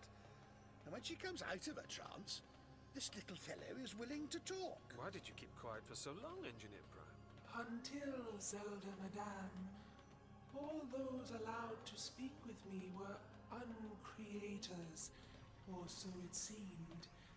Zelda Madame proved that higher forms lived on the blue planet too. So I chose to speak. Uncreators? What do you mean by uncreators? I don't suppose it means, well, men. I doubt it's quite as simple as that. Anyway, so Madame Zelda becomes our go-between, sending and receiving messages from up here to down there. Couldn't risk public alarm by authorizing a landing, even in the remotest location we could find. So it was agreed. We would return the engineer in the air, using the magnificent airship we had being built, and her maiden voyage as cover. So that was why you... Why the design was altered in the summer. Extra lift, extra cargo. I'm impressed by the lengths you've gone to just return one stranded alien. It's just I can't help wondering, Lord Tamworth, whatever do you think is in it for you? Over there, lads. 25 crates from the old as requested, Mr. Rathbone. Sir. Very good, Chief Steward. I mean, Lance Corporal, of course. You may begin unpacking them now. What's with all these crates? They look like they weigh half a ton each. They do, Miss Pollard. Now, let's just see if our cargo is intact, eh? Vickers Maxim. A beautiful weapon. Fires 500 rounds per minute, would you believe? Incredible. What's going on, Rathbone? Machine guns in here? Rifles? Grenades? Enough arms to fight a small war. Precisely. But don't you worry your pretty head about it, eh?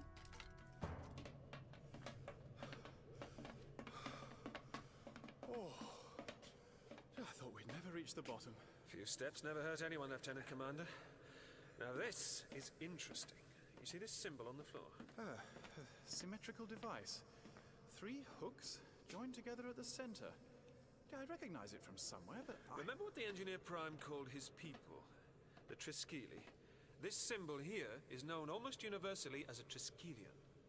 I've seen it in places as far apart as the ice caves of Nephthys and the Isle of Man. Your culture must be very old, Engineer. Do you mean to say, Doctor, that these creatures have been to our planet before? Once the universe feared the Triskeli, many civilizations have known of our sigil and recorded it. To them, it remains a trace of our past. Your reputation has preceded you, you mean? What happens now, Engineer Prime? Step onto the arms of the sigil. Tamworth Lord here, Dr. There here, Frayling Technical Director here, beside Engineer Prime. Each in a different sector of the Triskelion. I see. Now? Now, the Triskeli come. Where was that noise? What in the name of... Here, the Engineer Triskeli. I say, thousands of the beggars behind you, Frayling. Where There was no one here, and now there is. And where's the ship gone? Where's my airship gone? It is above.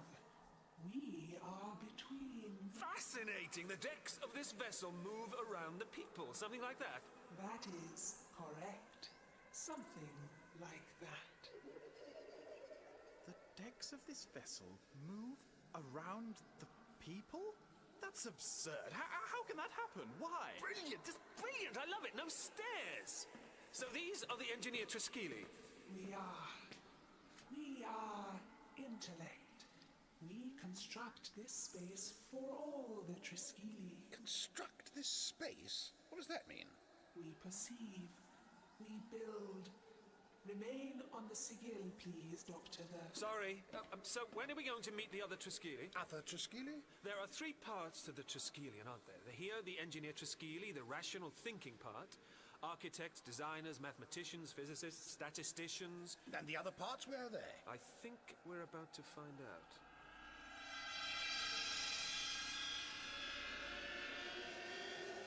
It's all gone dark. Dark and cold. Look! Creatures! Yes. Like the engineers, or at least their cousins. I wouldn't want this bunch in the family. They're even uglier than the last lot. Thank heaven they're all in chains, that's all I can say. This is the place of uncreation. Uncreation? What is this uncreation? To coin a phrase, Lord Tamworth, it's behind. What? Oh my. And you are? I am the Uncreator Prime. You are Earthmen? I smell the blood on you. You have known war. I've seen service, if that's what you mean, with the REs in Mauritius. During the Boer campaign, I was a military attaché in Serbia, then Bucharest. After the invasion of Romania, I was there at the capture of Jericho. Jericho. There was glory at Jericho? There were medals, citations, mentions in dispatches, but no, not much glory. Wretched business, wretched. And you, sir? Or is it madam? There was a time before the coming of the law, before the Triskeli became as they are now. Now, we uncreators war amongst ourselves. I'm beginning to understand. We've seen the brains of the Triskeli already. These uncreators, they're the dark heart of the Triskeli. Unacted desires, the urge to destroy, to kill, to uncreate. What have the Triskeli done to themselves, and why? We are chained by the law, suppressed. The engineers fear us, fear what the Triskeli once were, what they could be again. Tamworth, you pity we uncreators? Old soldiers. Saw enough young men return from the front. Bits blown off them, boys with faces paralysed by mustard gas, frozen in the horror of the moment. Frozen forever. War to end all wars. Never again. Pity, sorrow, sadness. You stand in my place on the Triskelion, but you have renounced your heritage. You are not an uncreator. Engineer Prime, you have cheated me. No! You have cheated me out of my thrall. Open your mind to me, Engineer Prime. Open it. I feel the dread in you. There is uncreation on Earth. There is a name, a harshness. Rothbone. Where is Rothbone?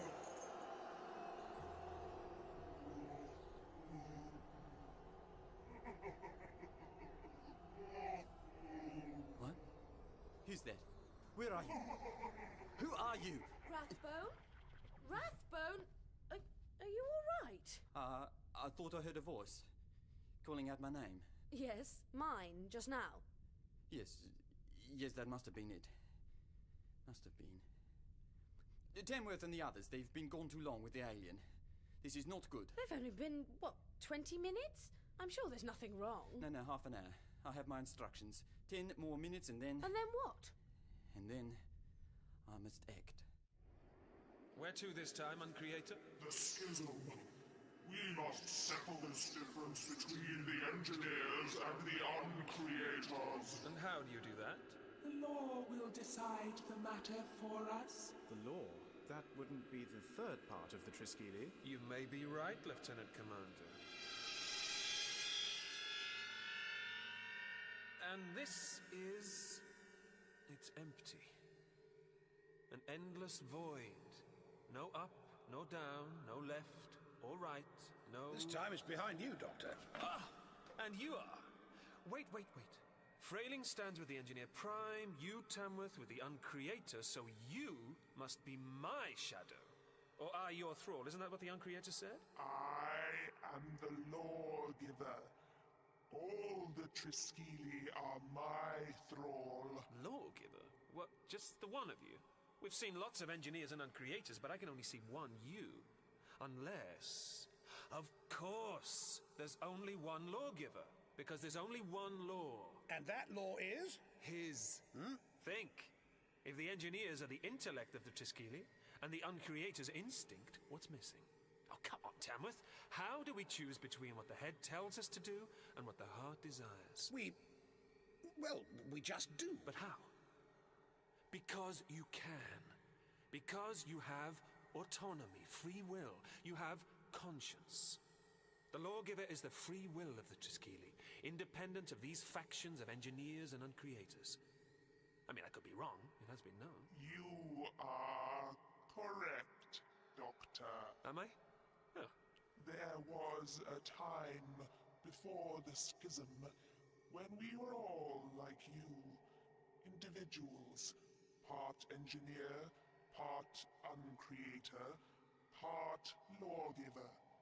Our base desires fed our learning, and we persuaded ourselves to carry out atrocities upon ourselves and others. We consumed ourselves until but a handful of the race survived. We remodeled ourselves, separated our species into 3 parts. The Triskele, whereas engineers and uncreators could breed, could grow. The law could not change. You're so old, Lawgiver. Ancient. You've seen generation upon generation of engineers and uncreators rise and fall, wax and wane, but you, the one law, the one will, remain constant. So the others can't act without your say-so? More than that. The uncreators desire me dead. Desire you all dead. Desire destruction for its own sake. That is how they are. There was a part of all of us like this. Uncreator Prime, kill Dr. the... I won't die! You know I cannot. He cannot raise his arm to strike you down. We engineers devised a living circuit which is attached to the cerebral cortex of all the Triskele, bar the Lawgiver. It is passed down through all of us. It is keyed exactly to the mind of the Lawgiver. None of us may perform any act which the Lawgiver does not wish. The Lawgiver thinks it's stopped, and it is stopped. I've known tyranny in my time, but this must be the most benevolent autocracy I've ever encountered. Just one further question, Lawgiver. What exactly do you want with us? You have guessed already, Doctor. So why do you ask? What do you mean, Doctor? What does it want with us? Come on, Tamworth. What is humankind to the Triskele? On the one hand, you're socially backward, riven by pointless conflict, corrupt, self-absorbed. But on the other, pioneers, adventurers, inventors. Just like this race before they designed themselves into this blind alley. What have you got that they haven't? Free will, like you said. But they have the Lawgiver for that. Not for much longer. Isn't it obvious, Tamworth? The Lawgiver is dying. Time's up, Tamworth. You, men, prepare arms and get ready to follow me out. And you, set up the Gatling at the top of the mooring tower. We're going in. Rathbone, what are you doing? Resorting to Plan B, doll. Lance Corporal Weeks. Mr. Rathbone? This is for you. Take it. Don't tell me you've never seen a rifle before, man. You will escort the Director of Civil Aviation and these other dignitaries to their cabins. Miss Pollard will help you. If she deviates from this task in the slightest, you will shoot her dead. Is that understood? Mr. Rathbone, I can't... Failure to comply will be viewed as an act of high treason. I say again, is that understood? Sir, Miss Pollard, Charlie, perhaps you better do as he asks. Not until Rathbone tells me what he's up to. Should have run away to the circus, doll. You're putting your head right in the lion's jaws now, eh? Okay. We come all this way, up high into the sky. We're not going home empty-handed, you understand? We bring the little grey man back to his people. We expect a reward. Reward? Reward. Look at this vessel we're in. Then look outside. Imagine what it would be like to own a ship like they have. To know the secrets of travelling through space. We British have a ship like theirs, we will rule the world forever. So, Lord Tamworth has gone to make a deal with them. They join us. They become subjects of His Majesty. And if they refuse? Tamworth had half an hour to make terms. He has not returned. They need to know who's boss, these little grey men. So, now we take their ship from them. We take it by force. Company, forward march! Rathbone, no! Oh, please, Miss Pollard. I have my duty. And I have mine. The question is, Mr. Weeks, are you going to try and stop me? No? No. Well then, you best bring that rifle to cover my back. Let's go! Lord. This body atrophies by the day, Doctor. The engineers have done all they can to stave off the process, but it is inevitable. When I die, the uncreators will be released from bondage, and the uncreators will run amok. We exist to destroy. That is our desire. That is how we were made. And you all would deny us our birthright. Engineer Prime, when you traveled to Earth, what did you hope to find? It is possible to replicate the device which gives the lawgiver authority over all the Triskeli. A new law may succeed the old. Yes, I see your dilemma. You can't choose an engineer or an uncreator as the new lawgiver. You need... Oh no. Yes, Dr. We seek another to lead us. Dr. The engineers, we nominate you. No. This won't do at all. Lawgiver, this man, the Doctor, is not all he claims to be. We know, Tamworth Lord. We seek an Earthman. The Doctor is not. Not human? Ah, yes. I was meaning to have a word with you about that. Engineer Prime, Uncreator Prime, the matter is settled. You, Engineer, have failed. You were instructed to choose an Earth Engineer, an Earth Uncreator, and one other. Frailing Technical Director is an engineer. Yes, I am. Yeah. But neither of Dr. nor Tamworth Lord are uncreators. Your nomination of Dr. is dismissed. Well, that's something, I suppose. There is, however, an Earth Uncreator aboard.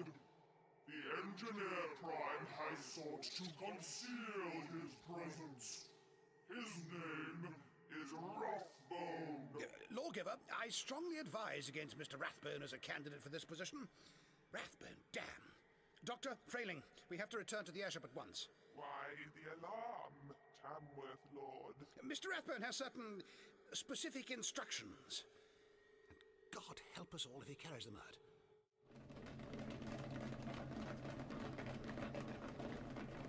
You men, stay back. This is Colonel Peter Rathbone. I represent the government of His Majesty George V, Great Britain and the Commonwealth. Come out, wherever you are. I wish to speak to the officer in charge of this vessel. Do you hear me? I wish to speak to the officer in charge. Rathbone! Rathbone! Put that gun away. There's no need for this now. You men, lower your arms. You men, disregard that last order. Rathbone, this is mutiny. I was never under your command, Tamworth, so how can it be, eh? You are Rathbone. Your violence pleases me. Frayling, is this the officer in charge of this vessel? No, this is... I'm sorry, Mr. Rathbone, are we missing something here? Because I was under the impression that negotiations with the Triskeli were going rather well. You have secured this craft, Tamworth? These creatures have offered you their unconditional surrender? There's been a change of plan. Tamworth? Tamworth, surely you couldn't have thought you could hijack this vessel. Oh, Doctor, can you imagine the glory of descending from the clouds with a prize like this? Imagine what mastery of science behind a craft like this would mean to the world. To her security. No more wars. No more dissent. I was a member of the delegation at Versailles. Did you know that? I knew then that the reparations would postpone a worse disaster, a far worse war. And you're right. The bloodshed of the next few years will be terrible to behold. But this act of terrible piracy won't bring a lasting peace. Let me through! Charlie! Doctor! Engineer Prime! All of you! You have to get back! You don't know what Rathbone's planning! I warned you, doll. Rathbone, no! Charlie? Don't move, any of you. Rathbone, if that girl is harmed... It's all right, Doctor. I'm all right. He missed. I never miss, doll. Never. Next time you'll be fit only for the buzzards. This is wonderful. The hatreds are like nothing we uncreators have experienced in centuries. I ask you again, alien. Are you the officer in charge of this vessel? Here, I am merely Uncreator Prime. This is the lawgiver. In that case, you. I demand the immediate surrender of this vessel to me. Do you accede? You are Rathbone. You are worse than I could have possibly imagined. Don't you understand, man? The lawgiver wants our help. He wants us to ally ourselves alongside the Triskeli. Stand aside! For the second and final time, lawgiver, do you accede? Rathbone, please. I shall take that as a no. One dead alien, eh? What difference does it make? What have you done? It's too late. The lawgiver is dead. Then the law is dead. The law is dead. Yes, but a new law shall take its place. If the Engineer Prime had not brought these humans to the Triskeli, this situation would never have arisen. We judge the Engineer Prime to have betrayed the Triskeli. No. Uncreator Prime, this is not the way. Would you stand in my way, Doctor? The lawgiver is dead. These chains no longer bind the Uncreator Prime. Doctor, it's glowing, changing shape, becoming... Bestial, all that suppressed savagery coming out. This is good! This is freedom! To me, Uncreators! Uncreators! Even worse than before, they're monstrous, deformed! What did you expect, Frayling? We knew nothing about these creatures, nothing at all. They've been bound for centuries and now they're loose. Oh, my head. What in the name of... On your feet, Tamworth Lord. On your feet. I declare now, these humans here have made an unprovoked attack upon the Triskeli. I, the Uncreator Prime, say this act of aggression cannot go unpunished. Tamworth Lord, As ambassador for humankind, I tell you this. Our states are now at war! War? War. Don't you see, Tamworth? Rathbone, Engineer Prime? This is what the Uncreator wanted. This is what it wanted all along.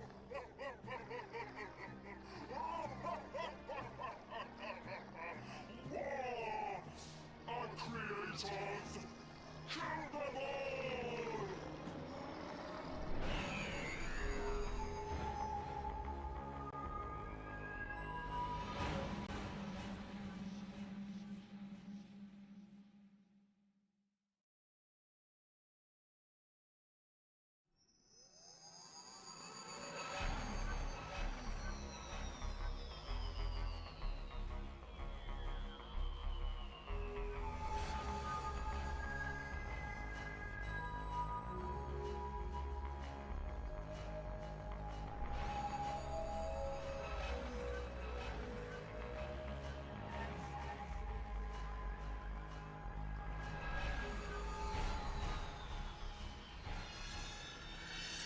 Creators coming out of the walls! Even worse than before, they're monstrous, deformed! What did you expect, Frailing? We knew nothing about these creatures, nothing at all. They've been bound for centuries and now they're loose.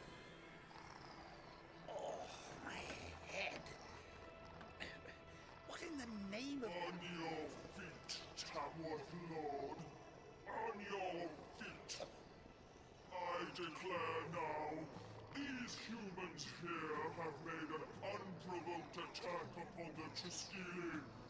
I, the Uncreator Prime, say this act of aggression cannot go unpunished. Tamworth Lord, as ambassador for humankind, I tell you this. Our states are now at war! War? War. Don't you see, Tamworth? Rathbone, Engineer Prime? This is what the Uncreator wanted. This is what it wanted all along.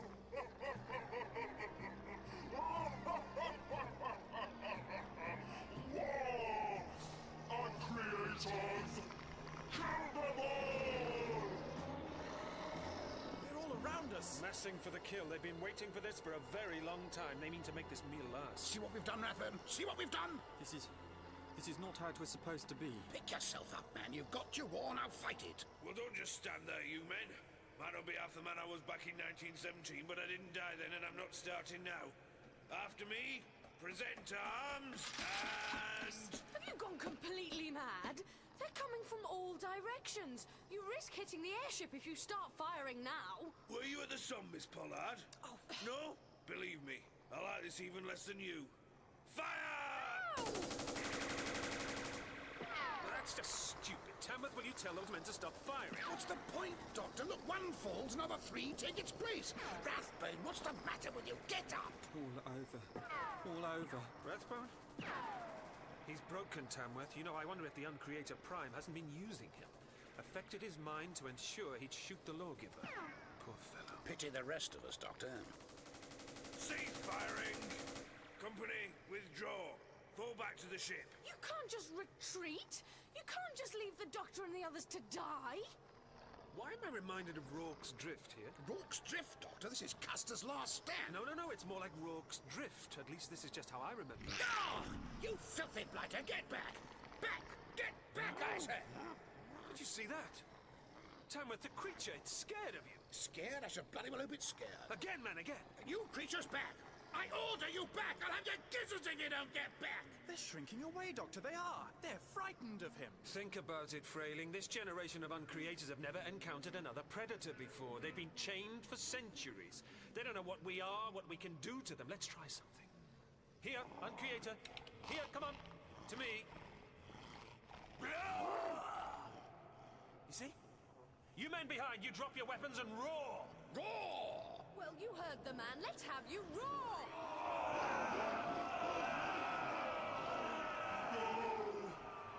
No! Be strong! Uncreators! They are weak. They cannot harm you! Come on, you too, Frailing. Me? Oh, no, I can't. Yes, you can. Get in touch with your inner beast. Your own uncreator. Go on, man. Your life depends on it. Rah! Oh, come on. You can do better than that. Rah! Think about how many times you've been put down. How often you've been passed by and put upon. Your advice disregarded by some silly old fool with his eyes on his own glory. How does that make you feel? Come on. Are you a man, or are you mincemeat? Don't bloody patronize me, Doctor! That's the spirit, Lieutenant Commander. Let it out! Roar! Good, good. Keep it up. Charlie, good to see you. How are you doing? Fine, just fine. Best if you think of them as smug, self-satisfied Singapore traders. Oh, I'm scared. You too, Engineer Prime? This is barbaric. I cannot. It's real life. The Triskeli have come so far since the bad old days. It doesn't have to be like that again, not if you shout loud enough. Now, let the Uncreators know you're as mad as hell, and you're not going to take it anymore. Perhaps you are right, but this is too much. I know. You've all got a long way to go, but you'll get there in the end, I promise. That's enough! You see, Uncreator Prime, your creatures are retreating. And you know why? Instinct. Pure instinct. Their instinct gives them savagery, makes them unspeakably fierce. But they have the most basic instinct of every predator, too. The need for self-preservation. That's why the Triskeli were divided in the first place, isn't it? It was the only way the race could avoid wiping itself out. No! You will all bend to my will now. We Uncreators will achieve our potential. There are relics still. Relics of the time when engineers devoted all their skills to devices of uncreation. Relics passed down from Uncreator Prime to Uncreator Prime, ready for the day when they could once again be used. This Triskelion I wear on my breast. Once it was feared as more than a symbol, more than a sign. The Triskelion, it's unfolding in her hand. Opening up to become... Oh no, an energy weapon! Watch out, Frailing! Run, Doctor! Run! Who's your killer? That is my intention. Now, Doctor. Now, you die! I demand you put that weapon down. Demand, Tamworth Lord? You demand? Yes, I do. You, Uncreators, listen to me. The Triskeli went in search of a new lawgiver. I declare my candidacy before you all. You want to challenge me, Uncreator Prime, Want to fight, huh? Put him up, sir. Put him up. You wish to fight me? Damn right I do. Mano a mano, hand and nail, tooth and claw. Do you refuse my challenge? But that creature will tear you limb from limb. Go, Dr. Frailing, Rathbone, Miss Pollard. Take all of them back to the ship. I'll finish this. Well, sir, do you refuse my challenge? I do not. This is futile. No, it ain't, Doctor. Go. Square up, then. Square up. Where I come from, Uncreator, they call boxing the noble art. I do not know about art, Earthman. But I know what I like. This is no contest. You are old, Tamworth Lord. And you've let your guard down, Uncreator. Well, get up. Let's see you again. Charlie, Frailing, take Rathbone and get back to the airship. Come with us, Doctor. There's nothing more you can do. That's not the point, Lieutenant Commander. The engineers are too weak to resist the Uncreator Prime. Look at this saucer. Look at the brilliance of the technology. He'll force them to build the most unimaginable weapons. Overrun Earth, the galaxy. Who knows where he'll stop? One way or another, I can't allow that to happen. You might not have to worry, Doctor. Tamworth's winning. Think you've got what it takes to lead an empire, do ya? Savage you may be, but you know nothing else. Nothing. We call this a stranglehold on my planet, you monster! So submit, sir! Submit! Rothbone! Rothbone! Hear you. What forces? Where's your gun, Rothbone? That's right. Level it at Tamworth, Lord. There's nothing left of the old Rathbone he's possessed. This happened before in the airship. He heard voices that weren't there. Rathbone, please! Please put the gun down! Get off me, doll. Oh, I am not your doll! Off me! Oh. Good. Rothbone. Steady. Steady. Now shoot Tamworth Lord through the head. No, Rathbone! I must. No, get out. Get out. Get out of my head! Rathbone, you have killed me. Rathbone. He must have missed. Shot the Uncreator instead. I told you, doll. I never miss. Well done, man. Uncreators! The Uncreator Prime is dead. Killed by the weapon he would use against me. Do any of you oppose me still? I'll take that as a no. Engineer Prime? Tamworth Lord, you are Tamworth Lawgiver to us now. So, Tamworth, you've won. You have the finest spaceship in the galaxy at your disposal. The energies of some of the most brilliant engineers in the cosmos, and an army of thousands who'll obey your every word. The question is, what will you do with it all? I should go back, you know. I should return to Carlington in this glorious machine. They said I could ask for anything I liked if I brought the aliens in. Viceroy of India, that's what I wanted. But look what we've done here today. There are so many Rathbones back home, Doctor. So many more. And the Triskeli deserve better. Better than being dragged into our human affairs. If you leave now, you can never return. I know that, Doctor, I know. Triskeli, you hear me? There is no more lawgiver. There is no more law. If I stay, I can offer only my advice, my help. I'm an old man. I can't stay long. You must learn to find your own way in time. Then that is enough, Mr. Tamworth. The R-101's engines have started. Director of Civil Aviation must have decided to leave. Doctor, you have to go. I know. It's just... Come on, Doctor! There's just one thing, Doctor. The airship, the R-101. Make sure she gets down safely. Promise me that. Doctor! I'll do what I can, Lord Tamworth. Sir. Best of luck, Doctor. So, Engineer Prime, how exactly do we fly this ballet machine? Frayling's got Rathbone inside. Doctor, come on! Why have you stopped? Charlie, you could stay here, you know. I told you what happens to the airship later tonight. I promised Tamworth I'd do what I can, and I shouldn't. But once we're aboard, I don't know how we'll get off. I do, and we will. Parachutes. Saw them earlier. Now stop arguing and just get inside. Course set for departure, Flight Lieutenant. Take her down, Hyde Coxswain. Steady as she goes.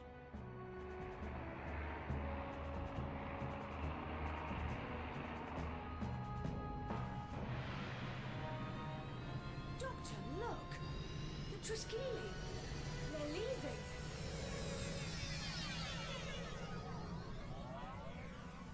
Best of British, Tamworth. Come on, Charlie, we need to organize an evacuation. Oh, there, monster. You're still sleepy, I hope. Remember me, Chief Steward Weeks, Lance Corporal twice retired? That's right. Just look what I brought you. Scraps from the officer's mess. There's a bit of ham-sea and a carcass of chicken to pick over. Yes, I thought you'd like that. Here's some milk, too. Come on, come and get it. See, I knew you weren't such a bad monster after all. Just need a bit of loving, don't you? You just took right in. I was thinking, see, when we get back on the ground, maybe I could take you home with me. My little boy, you see, he's just mad about pigeons. I reckon you'd take to him, I do. Hey, come on. Don't you want all this lovely...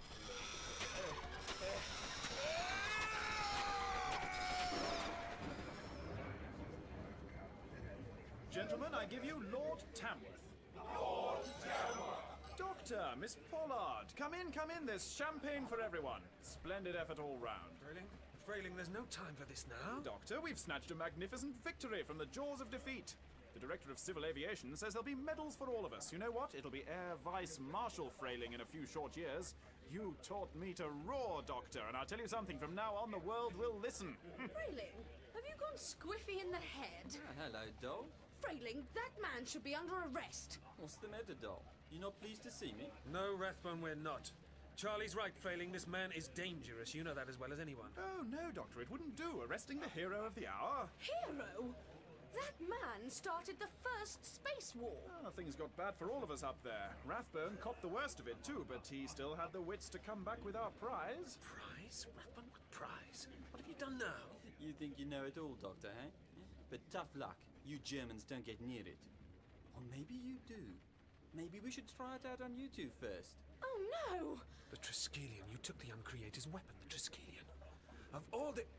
Haven't you learned anything today, Rathbone? For all our sakes, please, just throw it overboard. Don't be absurd, Doctor. Don't worry, I know you're enemy agents, but I'll see to it you're both treated humanely. You'll both be locked up, of course, but in time, maybe you'll come to appreciate how... In time, Lieutenant Commander, in time? You know nothing about time. Do you know about the web of time, Do you know how history can't be changed? You take an alien energy weapon back to England now in 1930, and then what? Of course, you strip it down, you study its design, master ion beam emission in a few short years. By 1940, you have Spitfires mounted with laser cannons. Fight the Battle of Britain that way. The British Empire is supposed to be falling apart, her colonies gaining independence. With weapons like these, nobody will dare oppose her. And you haven't, have you? You've learned nothing today. Let me tell you, it doesn't happen like that. Frayling, I beg of you, you have to evacuate the airship. Parachutes all round, leave the weapon here. Let history be. Let it be what, Doctor? Why should we evacuate the ship? We're going home covered in glory. You're not going to listen, are you? Of course not. If you were going to listen, then history wouldn't work out this way. Rathbone, old chap, you know, I don't make a habit of this sort of thing. Not my sort of thing at all, actually, but... Well, needs must when the devil drives, you know. What are you talking about? This? Oh, terribly sorry. I think I'll take this. Charlie, run! My nose! Never mind that, he's got the weapon. You men, after him, quick! Weather's getting worse, Flight Lieutenant. Wind 240 degrees, west-southwest, 40 miles per hour. Keep her nose up, Hyde Coxon. Keep her level. This way, back to the promenade. We can throw this thing overboard and then... The vortice! How did that get out? Don't just stand there, Doctor. We can't go that way. This ladder here, come on! Why wouldn't they just listen? It must have gone 2 o'clock by now. Oh, worry about that later, Doctor. Later, Charlie? There isn't any later. Below us, Rathbone! There's nowhere to run, Doctor.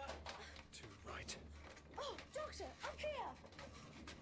Oh, you're heavier than you look. I carry lots in my pockets. You can't hide up there, little springboks. Big fierce lion is coming to get you. The size of these gas bags. We're right in the heart of the airship now. I know, I've been here before. Careful, Charlie, it's a long way down. It's all right, Charlie, I've got you. That was close. It was. I might not have caught you. Careful with that fire axe, Rathbone. You might do someone an injury. Yourself, hopefully.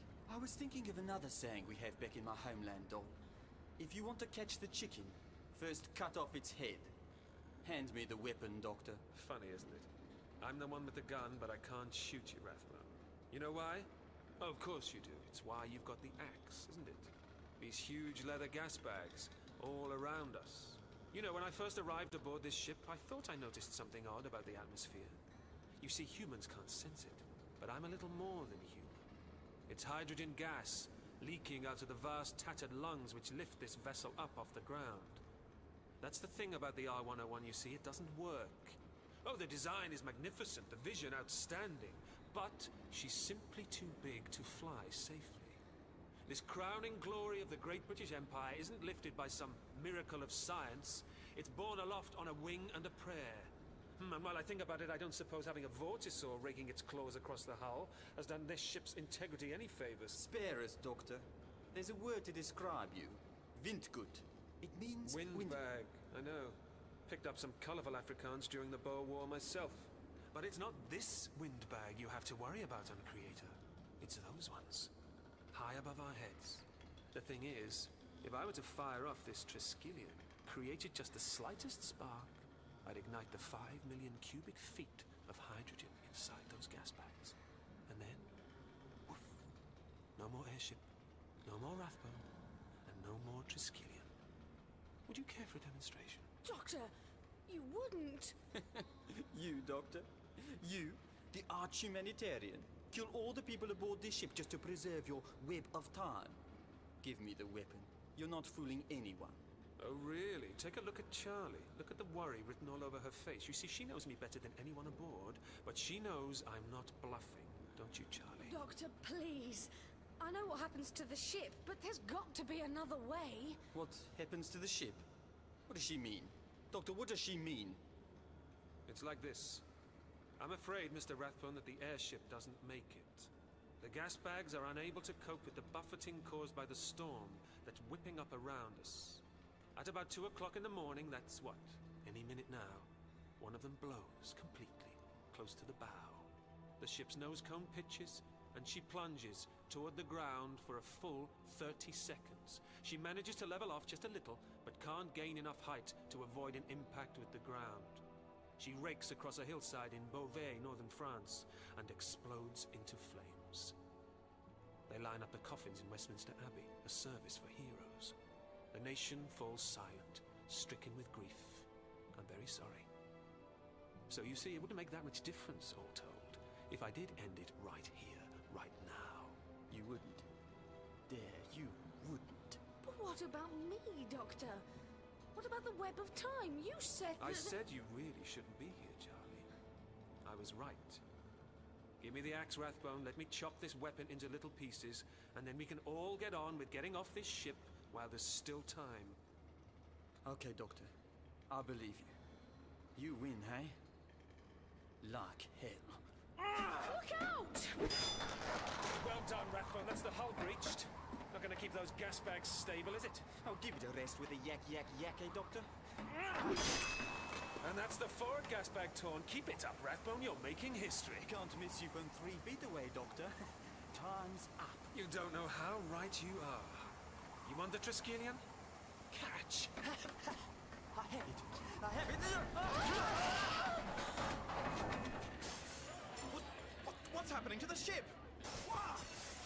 You! Yes, you, crewman! Hand me the communications tube! The blower, man, the blower! Flight Lieutenant, this is Frayling. Can you hear me? What's happening down there? She's losing height, sir. 1,600 feet and falling. Down to 1,550. Increase elevation! Increase elevation! I told you, Rathbone, I warned you! She's falling out of the sky! Where's the weapon? I dropped the... Don't be a fool, Rathbone! The weapon doesn't matter now! I can just reach it. There!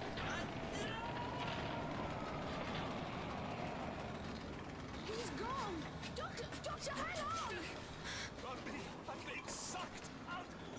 I'm here, Doctor! Take my hand!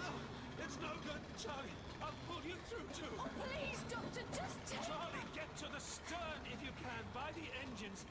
You might just be able to jump from there. I'm not leaving you! I did my best. They wouldn't listen, Charlie. I'm so sorry. I know, Doctor, I know you did. Please, Charlie, just go! No, I can't! Oh! Doctor, look! The vortisaur! It must have got out through the promenade. It can smell the disaster about to happen. It knows. Here! Remember me? Hello, remember? Nice little Time Lord blood. Come on. Little bit closer, just a little bit closer. Now! Ha! I told you! I used to ride these things bareback, Charlie. Charlie, give me your hand. Whoa! Come on, Charlie, jump! Ready, Doctor? Here I come!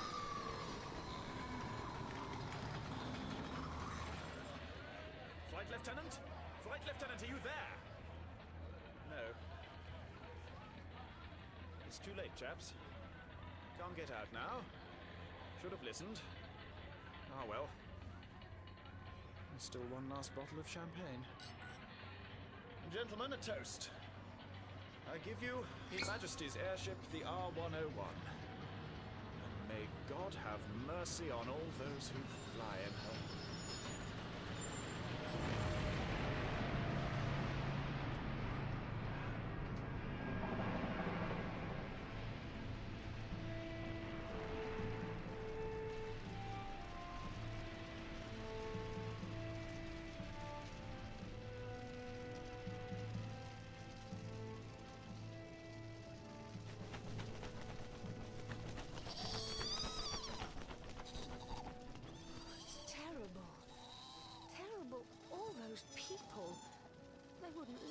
The story of the R101 all along, Charlie. She's part of history now. She takes her secrets with her. We should let her rest in peace. People on the hillside. We shouldn't be here, and this little fellow certainly shouldn't. Oh, that's odd. What is it?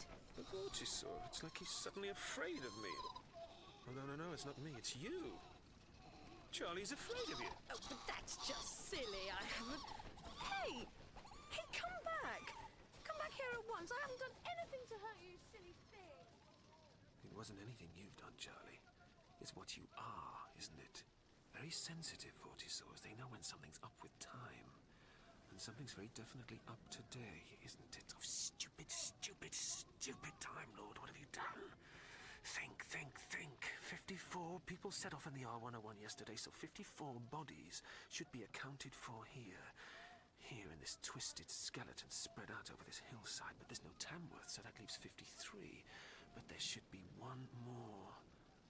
Charlie. You. Oh, Doctor, haven't you learned anything? She should have died. She cheated history, broken strands in the web of time. And all because you were here interfering, intervening. What was it they used to say at the Academy about a beat of a butterfly's wings in Metula Orionsis causing a time storm in the Mutus Spiral? Might as well have let Rathbone bring down the Triskelion. Oh, Charlie, if you surviving the crash has changed the future, then it's my duty as a Time Lord to change it back. Put you back in the airship just after 2 in the morning on this terrible day in October and leave you to... Doctor! Look, it's all right. I think he's changed his mind. He's letting me ride him again. Oh, it's quite sweet, really, aren't you? Yes, Charlie's darling little monster, eh? Doctor, were you talking to yourself just now? Only they say that's the first sign of madness. That's funny, I thought I said that. Oh, ha, ha, ha. Doctor, about this web of time business. Yes, Charlie? Well, don't you think we better get this little monster back to your time and space machine? I don't know about you, but I can't help thinking he's going to create a bit of a stir if he takes to living in 20th century France. You know, Charlie, you're absolutely right. He seems keen to be off in the direction of Dieppe. And that's where the TARDIS went down. I think he can sense her, you know. Come on, then. What are you waiting for? It's just... Charlie, I don't know how to say this. It's all right, Doctor. I know. You do? And I'd love to come with you. See the galaxies, mix with the Martians and visit the Venusians. Oh, please. Well, you'd better help me up then, hadn't you? There's just one thing, Doctor. We can't keep on calling this monster, can we? We can't? We can't.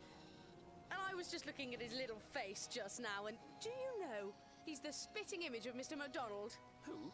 Oh, you know, the Prime Minister, Ramsay MacDonald. Well, what do you say to that, then? Ramsay? There, Ramsay it is. I'm so glad that's settled. Ready, Charlie? To the TARDIS then, Ramsay. Hi-ho and away!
Ramsey?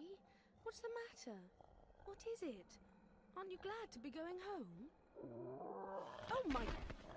Ramsey! I thought you said you were bringing Ramsey to the console room. I was, but... Well, look at him, Doctor. What is it, eh? Bit under the weather, are we? Come on, you'll soon feel better once you're back in the vortex. He doesn't seem convinced. No. His skin's dry. And hot. And there's swelling, too, around his eyes and mouth. Yes. Nasty. Almost like an allergic reaction. Seems life outside the space-time vortex is taking its toll on the old fella. But how are we going to get him to the console room to get him back to the vortex? He's too big to carry. And it may not even be as simple as that. You mean he might be too ill to be returned to his natural habitat, as it were? Precisely. The shock of re-entering the vortex could prove fatal. Are you sure? No, that's the trouble. I'm just not what you'd call an expert on vortisaurs. Then we need to find someone who is. Yeah. Or... What are you thinking? Come on, no time to lose. Wait a minute! Where are you going? To the console room. Oh, but... Wait here, Ramsey. I'm sure the doctor's going to help you. I just wish he'd tell me what he had in mind. Doctor! Doctor, wait!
Time. Got the Atmos suits? What? Oh, yeah. Don't look so nervous, Digley. You're spoiling my fun. Sorry. It's a foolproof plan. Uncle Grash and I've got it all worked out, all right? All right. What's that? Don't panic. It will be the Garazone Space Patrol. Hang on time. Garazone Space Patrol to cargo loader Silver Jackal. Respond, please, Silver Jackal. Silver Jackal, go ahead. Didn't you know that this is a junking zone for space debris? Yeah, sorry, we had an engine fault which boosted us off course. It's all fixed now. We'll be moving over the boundary as soon as we can. All right, well, you should be okay. No scrap ships in your area at the moment. Good. We wouldn't want to be mistaken for scrap, would we? Just call us if you need any help. We're moving on. Out. And there they go. We've got the whole sector to ourselves.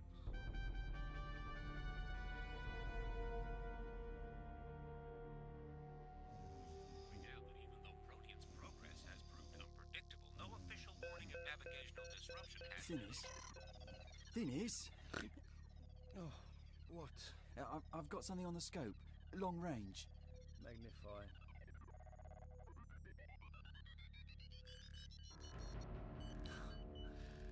There she is. The biggest Star Destroyer you're ever likely to see. Hey, don't make them like that anymore. Why haven't any of the scrap ships tried to take it? Because it's too big. And scrap ship captains are small-minded. Need someone with a little bit of intuitive skill to take on this baby. Oh, sorry to disappoint you, Thinis, but the airlock hatch is almost twice the size of the standard connector. We can't dock. Well, pull us alongside and we'll suit up. What? But are you sure? We have to check out the merchandise before we liberate it. Don't go all soft on me, Digley.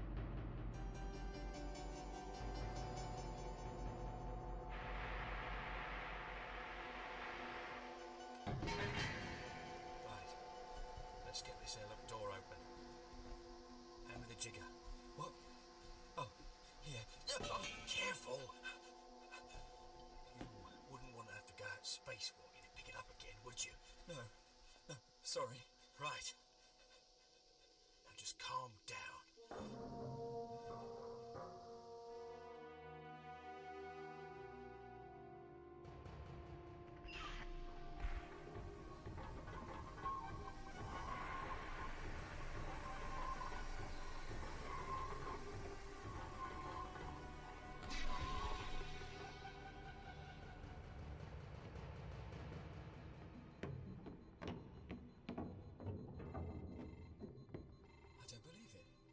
It's still pressurized.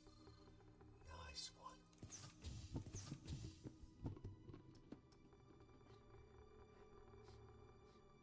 Air stinks. It isn't the air we're going to sell.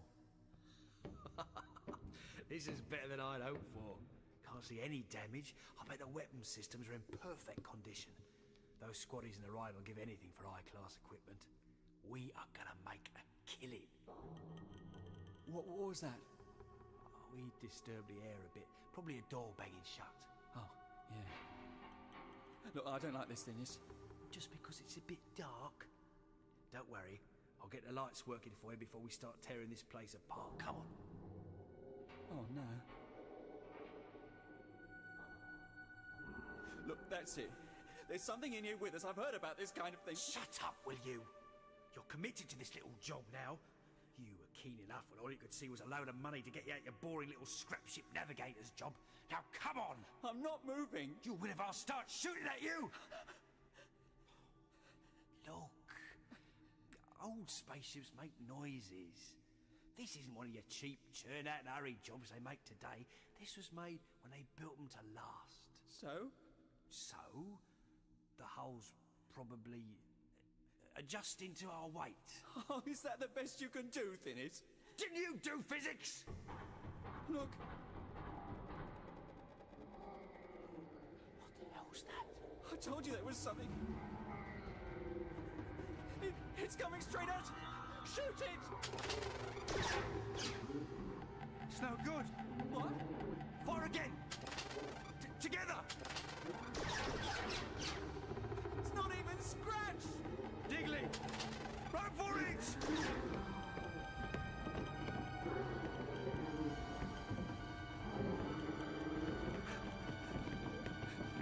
Back to the airlock before they... This... Oh my God, no! Get back! Get away from me! Oh, no!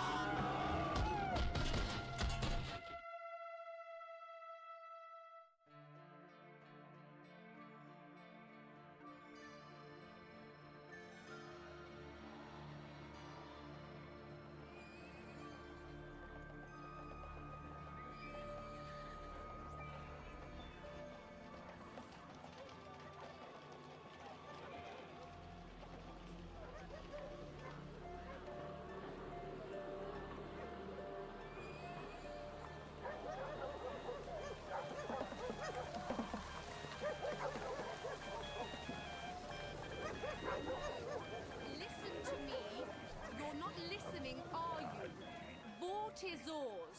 Have you got anything for Vortizors? Anything give you new life, much beauty, pleasure. No. Thank you kindly, sir. Or madam.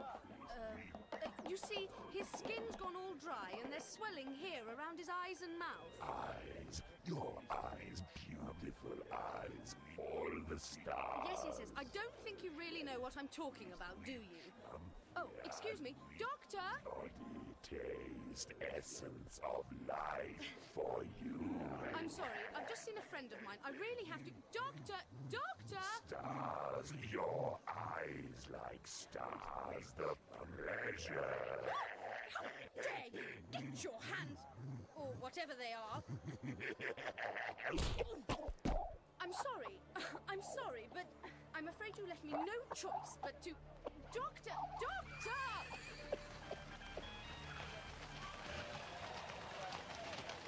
Where has he gone?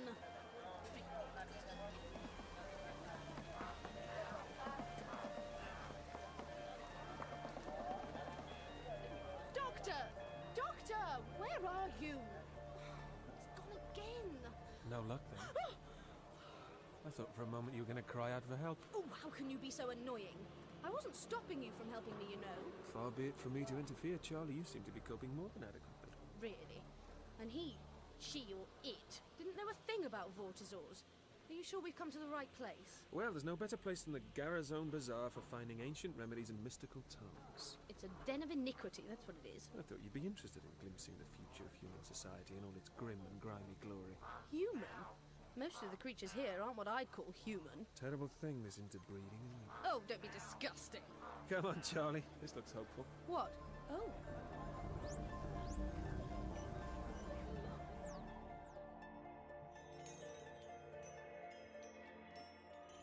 Bit of an Aladdin's cave, isn't it? A lot of tinsel and bric-a-brac, more like. But you never know. Might be hidden treasure somewhere. Head plug's less than half price, Dolly. Head? Thank you, but mine's not leaking.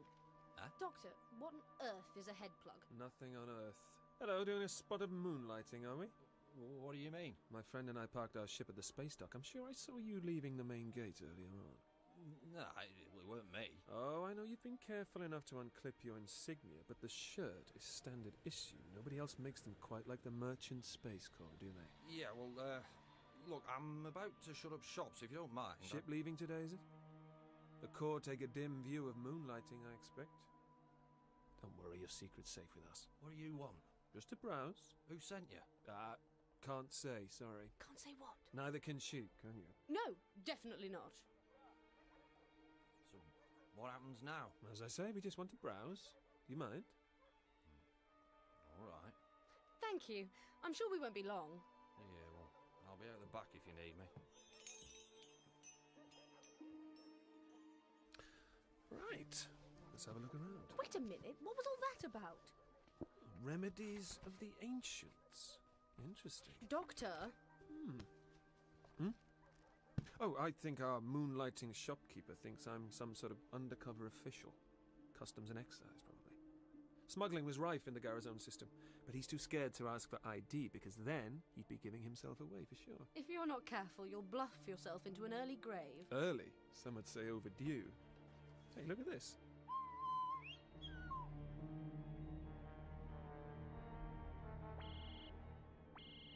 Crash.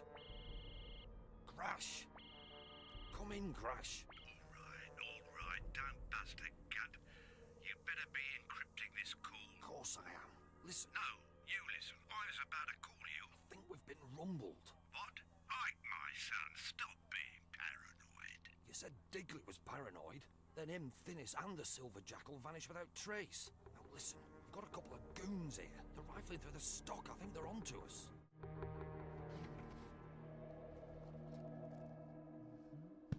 Well, it might come in handy. Found anything? Only this. Gold-plated cyber head. Well. Have you seen one before? Sort of. I said forget it, Ike. And I meant it. We've got something else to worry about. What? They've transferred Alberman off the Vanguard. Transferred? A new captain's coming aboard. Maybe aboard already. And they brought forward disembarkation time. So leave the shop and get your ass down here to the docking bays. So how long ago was this cyber war? Relative to this time, a very long time ago, I should say. The Cybermen are nicely tucked up in their tombs on Telos, thank you very much. Telos? Yes. Telos, however you like to pronounce it. Hello? Hello? Hello? He's run out on us, hasn't he? Let's have a look. I think you're right, Charlie. Gone to get some of his smuggler friends to give us a beating. I think you're letting your imagination run away with you. Am I indeed? You said he was a criminal, and you told him where the TARDIS was. He's probably gone to steal it. Charlie, I hardly think... See? Admit it. You're worried. Perhaps we better check. We'll take a grav pad, beat him to it. A grav what? A sort of flying hire car. A what? And bring that book. But we haven't paid for it. It's probably stolen anyway. Come on!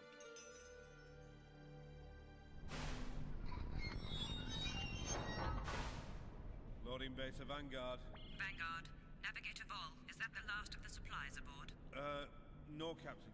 I've got to check off the supplies at Hatch 38B. Have them loaded without checking. But, normal procedures to... Executive override. But... I don't propose to discuss my orders further. I want main drive active in 10 minutes. Aye, Captain.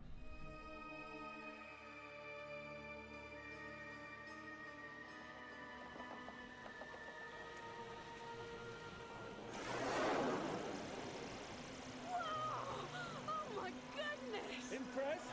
This is incredible, Doctor! It certainly beats the R101. It's no bigger than a paving stone and travels at 10 times the speed. How come there are no propellers or balloons? Anti-grav technology. A nifty discovery made by Welford Jeffreys several hundred years after you left Earth. Fantastic view, isn't it? Oh, it's truly amazing. I still can't quite grasp that all this city, the bazaar, all those people, that all of this is inside one huge structure floating between stars. Garrison Central was one of the first of its kind. It's about 100 years old now, and a long way from any centralized authority. But how can it be raining if we're indoors? Ancient air conditioning and condensation build-up on the internal bulkheads. What? I don't have the faintest idea what you're talking about. Oh, look, down there. Isn't that the warehouse where you landed the TARDIS? That's right. What's that noise? How good's your balance? Oh my goodness, I can move my feet! Molecular bonding circuits are shorting out. That's probably quite worrying, isn't it? And the force field's gone. Hold on to me, Charlie, and don't panic. Hang on! No! I want the stuff at 38B loaded now. She's insisting. And believe you me, you don't want to argue with her. Out. Hey, Bolt! Have you seen Ike? No sign yet, but he better hurry up. That's the departure horn! You better believe it, mate. Our new captain's not hanging around for anyone. Ike, where the hell are you?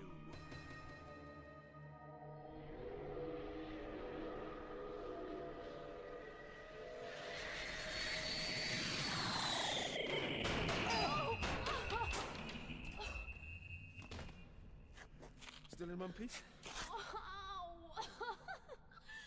Yes. Oh, when I set out with a burning ambition to fly, I never quite had that experience in mind. Well, I think that's quite enough excitement for one day. Now, if I'm right, the TARDIS should be around... Oh, no. Oh, dear. That machine seems to be loading it aboard that ship. We've got to get to it!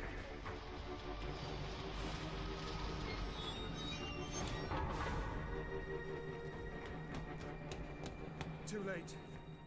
Hatch 38B. Remember that code. There must be someone round here who will open it again. Come on. Stand by to release painters. Vanguard casting off. Oh dear. We've got about 10 minutes to get aboard. What? But how?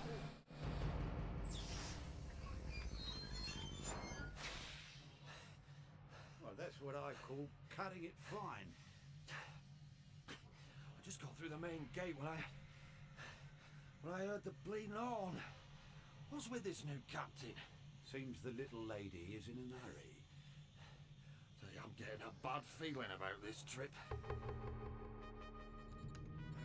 Shouldn't we wait for Ike, man? I picked him up on the security cam. He got aboard just in time. Are you doubting my piloting skills, Navigator? No, but... I mean... Your course is in the nav computer, Vol. Lay it in. Aye, Captain. Casting off. Docking painters. Disengaged. Maneuvering thrusters. Firing. Take a seat, pilot. Sorry, I'm... On my report, you will be.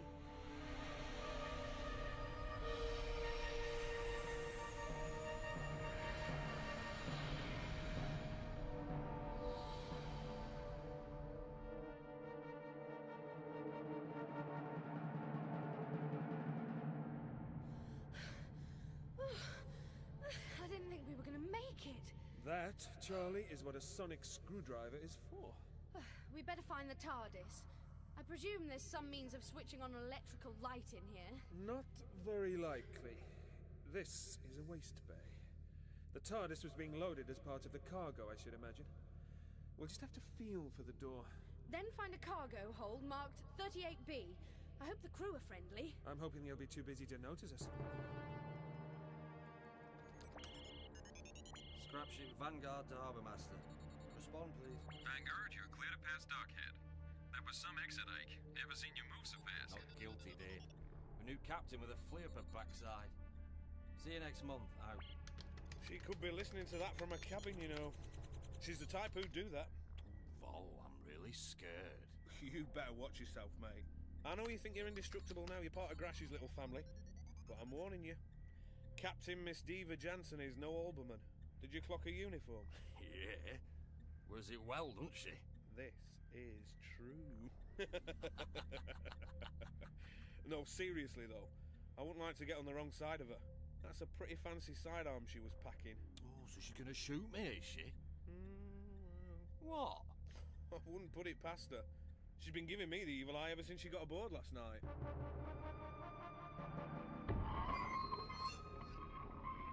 Shh, Charlie. Oh, this door's covered in rust and... Oh dear me. Maintenance is obviously a very low priority aboard this ship. They can't have much pride in their work. Do you think anyone heard us? Looks pretty deserted. Which way now? What are you doing? Put your hand on the wall. What do you feel? A sort of vibration. That, Charlie, is the vibration of some kind of interstellar drive. Which makes the spacecraft move. Yes, I see. Yes, and at the moment it's moving rather fast, at hyperspeed. You can deduce that just by feeling the wall. This is just a scrap ship. Why are they in such a hurry? Of course, you know the engines won't take it, don't you? Did Alberman ever run us a maximum? No. You've got a high-powered space vixen on your tail now, Ike. Too high-powered for this job. There's something behind it all. You mark my words, Vol. What the hell are you on about now? Maybe she had a row with someone on the Merchant Corps executive. And got demoted to serving on the Vanguard, you mean? Yeah. That woman was not born to scrap space debris. Whereas we were. Well, we're destined for greater things, Vol. Oh, yeah. So this ship, the Vanguard, is a sort of interplanetary dust cart, picking up all the rubbish people leave behind in space. The human race used them in backwaters of the galaxy, where any unwanted debris or refuse was rather unceremoniously left to drift into eternity, far from the busy space lanes. Only trouble was, the backwaters used to get a little clogged up with... Sweepings, debris and litter, that sort of thing. And much worse. Oh, 38A, nearly there. Must be the next one along. That doesn't sound very encouraging. No transit dampeners by the sound of it. There's something wrong with the engines. Seems that way. Oh, steady now. She's been in service a long time. I only hope they're looking where they're going. There you are. What did I tell you? Got a red light. The dampeners are down. They haven't worked properly in living memory, Ike. And would you mind keeping an eye on the space score? Yeah. Christ. What is it? What have you got? Call the engines, Ike! That's a proximity alarm! Call the engines now! Cutting power.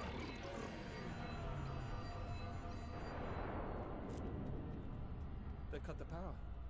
Interrupting hyperdrive power in flight, very dangerous. 38B! This is it! I think we better get off this ship before the crew fly it to pieces.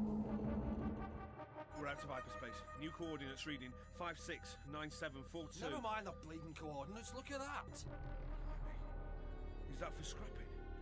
It's enormous. Looks like a dead Star Destroyer.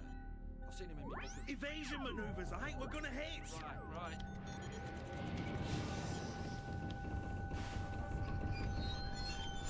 What the hell's going on? You've got us at reverse thrust. I'm trying to avoid that. You should have been looking where you were going. Stabilize gyro vectors, pilot. I'm doing it. Set nav computer to emergency maneuver mode. 180 degrees starboard turn. Nav computer controls have jammed. We have zero maneuverability. Must have been the sudden deceleration. Got her all shook up.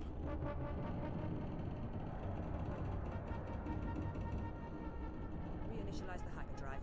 What? We've only just shut it down. It's too dangerous, and anyway, it'll take time to stoke her up again. Do it!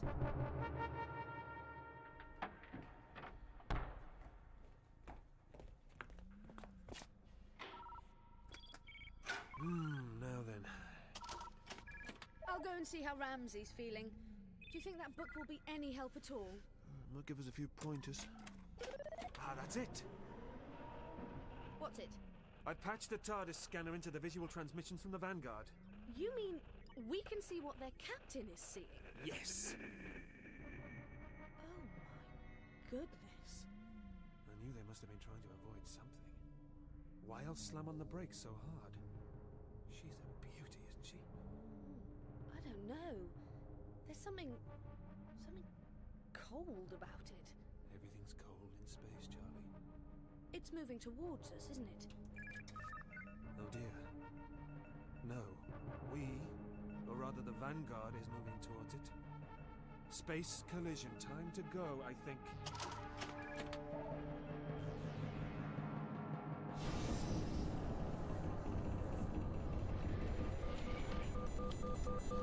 Reverse thrusters are not going to stop us in time. Hyperdrive reinitialized. Set to reverse course. 3 nanosecond burst. 3? You can't! Yes, I can.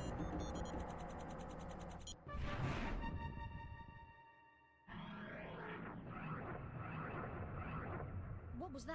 I don't know. We've landed, but I didn't. That's strange. That ship stopped moving. No, we have. The Vanguard has. They must have activated their hyperdrive momentarily, thrown it into reverse. Ingenious. Unfortunately, we got caught in their warp field. Is that dangerous? I'm afraid so. It's caused a surge of temporal feedback in the time core of the TARDIS. Has it? It has. And if we're caught in here when the energy releases, it doesn't bear thinking about. Doesn't it? Nope. Then we've got to leave the TARDIS? Yes. What about Ramsey? He'll be all right. His natural habitat is the space-time vortex after all. He lives off temporal energies, and anyway, the energy from the core will eventually dissipate. Eventually? But how will we know when it's safe to come back inside the TARDIS? Good point. Where's that tracker? Toolbox? Oh, here. Got it! Now, if I set the tracker to detect temporal energy, I should be able to tell when it's safe to return. That's it. We have to go now! Now! Go! Go! Quickly, shut the door! That's it. Just in time. Temporal energy is now released in the TARDIS. Doctor, we're not where we were. Not what are you talking about? Oh. This isn't the Vanguard. Of course. Precisely. Yes. What? No, don't you see? See what? It's dark and cold and... oh! Distinctly smelly. We must be aboard that other ship. The one on the scanner? Yes. Oh, no wonder it's cold. And deserted. Listen. No engines. No sign of activity. Oh, how long are we going to have to stay out here? Long enough to have to get you some exercise to keep you warm. Come on, let's have a look around. Are you sure it's safe? Of course not. I'm so pleased. Oh dear. I see the airlock door hasn't opened yet. I bet Grash and his recon crew are dragging their feet about boarding that thing. Our space vixen has met a matching Grash. So this is how we do things aboard the Vanguard, love. Captain. Captain. We dock, then we walk down a nice little docking pipe into the other ship. We do not spacewalk. But our docking module does not match that of the derelict Then star. that, darling, as they say, is the end of the story. And anyway, who knows what we can find in that ship? Yeah, it gives me the creeps just looking at it. Shut up, you two. The point is, Captain. The point is that there is nothing in your contracts to support your objection. It's too big for scrapping anyway. Let me be the judge of that. If you don't go over there now to make our claim legal, we may lose it. A big deal. There'll be double bonuses all round if we pull this one in.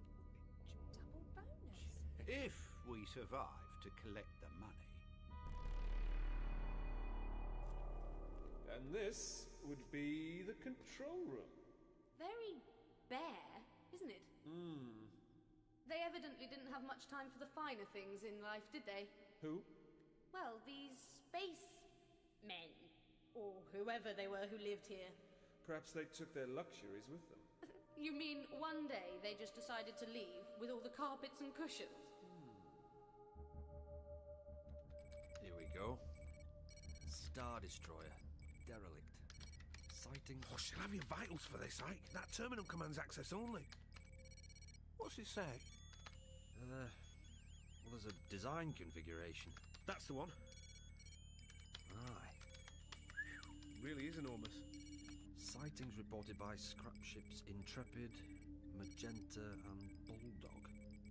None of them took her on. Too big. That's right.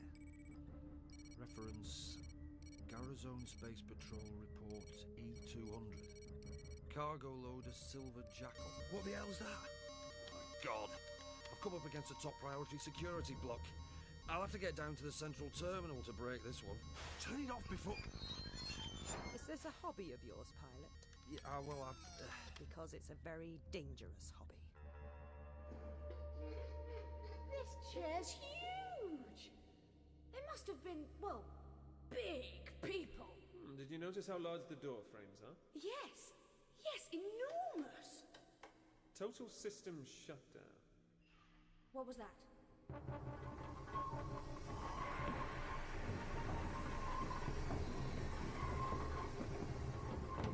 Door secured. Dog, innit? Recon crew to Vanguard, we're aboard. Against my better judgment. Vanguard, proceed with reconnaissance. Atmosphere check. Positive. Helmets off. What is this, a sewerage ship? Yeah, it's rancid. But breathable. Yeah, I gathered that. Come on, let's get moving, people. You know the drill. Oh, split up.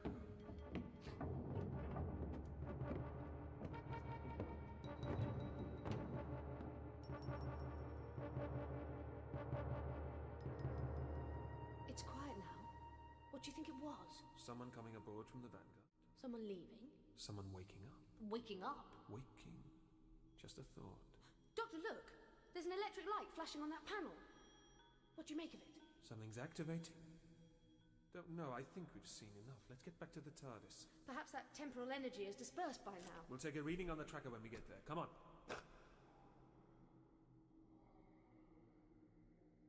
Oh no. Scanning for money, scanning for money, scanning for money, scanning for money, scanning for money, scanning for money, scanning for money. Is there any chance of you shutting up, Kelsey? Kelsey? Anyone hear that? Negative. What have you got, Kelsey? Something that sounds not nice. I hear him. Moving away. Well, I actually hear it getting closer. Ashley, folks. Any suggestions? Oh my God! Kelsey! What is it? A blue box. I found a blue box. This way. It's this way. Are you sure? I thought... Oh, That noise has stopped. yes. Good. Good. Not good. What do you think it is, Kelsey? Do you think it's been making that noise? Hey, what, this box? No, I don't think so, no. Kelsey, I've got your position. Chev and I will come and have a look. And, just keep your gun handy. You never know. Well, thanks for filling me with confidence, guys. We won't be long. Yeah, well, just hurry. Mind you, at least that noise. What the?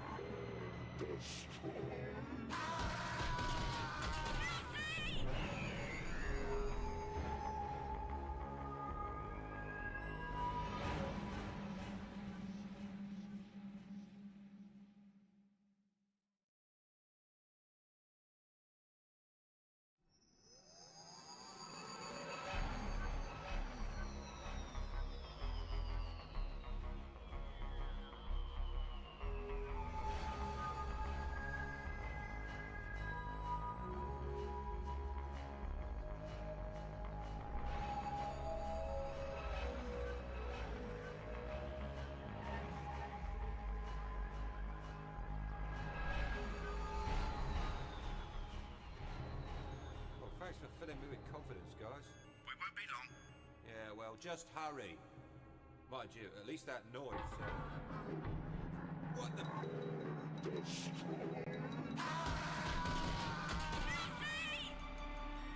Someone in trouble. Come on. Doctor! Doctor! I'm not so sure this is a good idea. Vanguard to recon crew. Vanguard to recon crew. Respond. What's going on? Respond. Grash, it's Ike. I'll handle this, pilot. Ike, Kelsey's in trouble. What sort of trouble? I don't know. Look, we may need backup, Ike. Understood, recon. Well, Ike, you'd better suit up, just in case. What? The TARDIS! There she is. Doctor, look. Someone's been hurt badly. That'll explain the scream we heard. What could have inflicted such terrible... What are you doing? Feeling for a pulse could still be alive.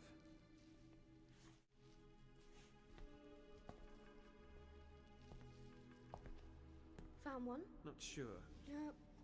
I'll try and stop some of this bleeding. It's difficult to know where to start. Any luck? Wait a minute. Yes, faint pulse. He's very weak. I'm not surprised. Is he from that ship, the Vanguard? Yes, definitely. Merchant Space Corps insignia on the spacesuit. That's a name tag, isn't it? Mark Kelsey. Poor Mark. What did this to him? Something very strong, determined, and quite possibly deranged. And something very much still around here, I should imagine. Well, he's not going to survive much longer in this state. He needs urgent medical attention. Mark? Mark, can you hear me? No. Hopefully he came over here with some friends of his. Doctor. Could be them. Or whoever did it. Who? Oh no! Is that... Mark Kelsey, you know him? Is he dead? Not quite, but you've got to get him to a hospital. Hospital? We've got a sick bay on the Vanguard, but no medical officer. You'll have to take him back to that Garazone place. Who are you people? Look, never mind that. Just call for help or something. Oh. Right, don't move. Please, there's no need. Shut it! Oh. What the hell have you done? Move back from the body. I thought you said we weren't to move. Doctor. Shut it! Both of you! Doctor, he thinks we did it. What? I think there's been a bit of a misunderstanding. I won't tell you again, murderers. Recon to Vanguard. Go ahead. We found Kelsey's body and the murderers. What? We didn't. He's not dead. What? But he soon will be if you don't do something. Grash, what's going on? Take your hands off him. I'm just checking. Pulse gone. Yes. Grash, patch in your suit cameras. If you're sure you want to see this. They're patched in. Oh my god. What is it, Ike? Nothing. I mean, poor Mark. What a mess. Can you see now, Captain? We can see, Grash. Look at their hands, covered in blood. We were trying Shut it! What do you say, Captain? You have the authority. We can execute them on the spot. Well, it's your call, Captain. Could I just point out that it would be physically impossible for either of us to inflict that? You've had your last warning. Leave him alone, Grash. You mean you're not better? I'll have Ike bring over a couple of spare Atmos suits. Bring them back to the Vanguard. Well, thank goodness there's a woman in charge.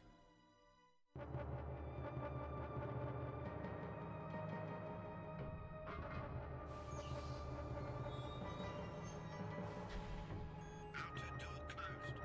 Pressurizing. Have you got the body? What's left of it? Stand by. Opening now.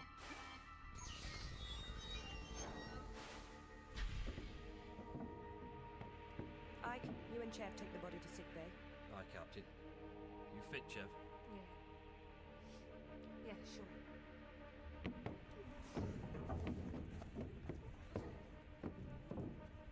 need to talk. What about those two? What? So, you're the murderers.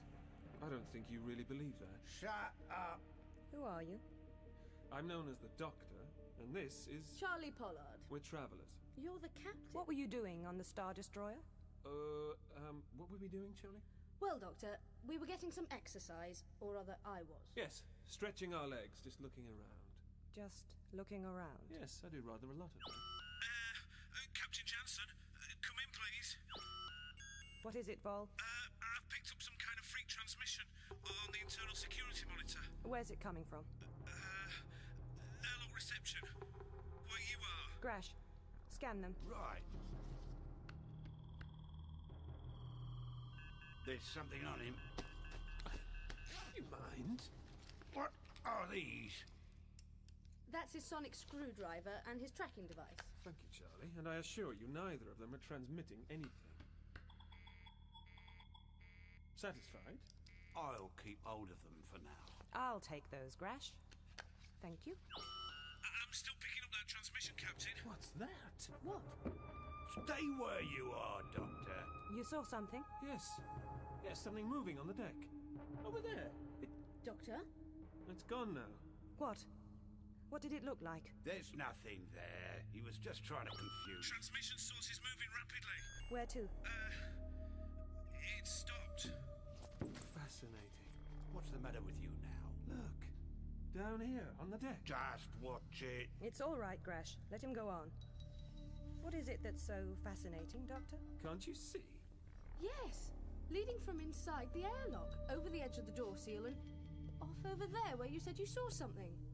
Scratch marks. Yes, very slight and very small, made by something compact and quite heavy. But I didn't see anything. Neither did I. It was very quick and very quiet. I just happened to see it. In that case, it's sure to be trouble. Oh, where's all this getting us? There's been a murder. We've caught these two red-handed, literally. We should be going back to Garazone Central to hand them over to the authorities, not standing here discussing the state of the floors. I don't think it's that simple, Grash. At last. Kelsey's body was... virtually pulverized. Yes. And it's clear these two aren't responsible.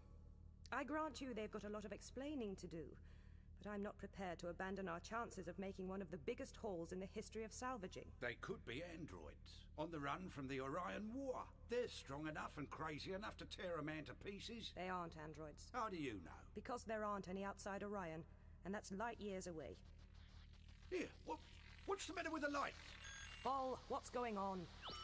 Localized power feed disruption in your area. Who's to compensate? I'll activate a couple of emergency batteries.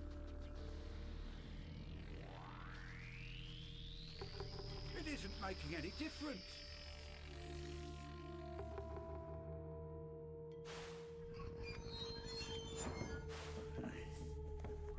Put him over here, on the analysis table.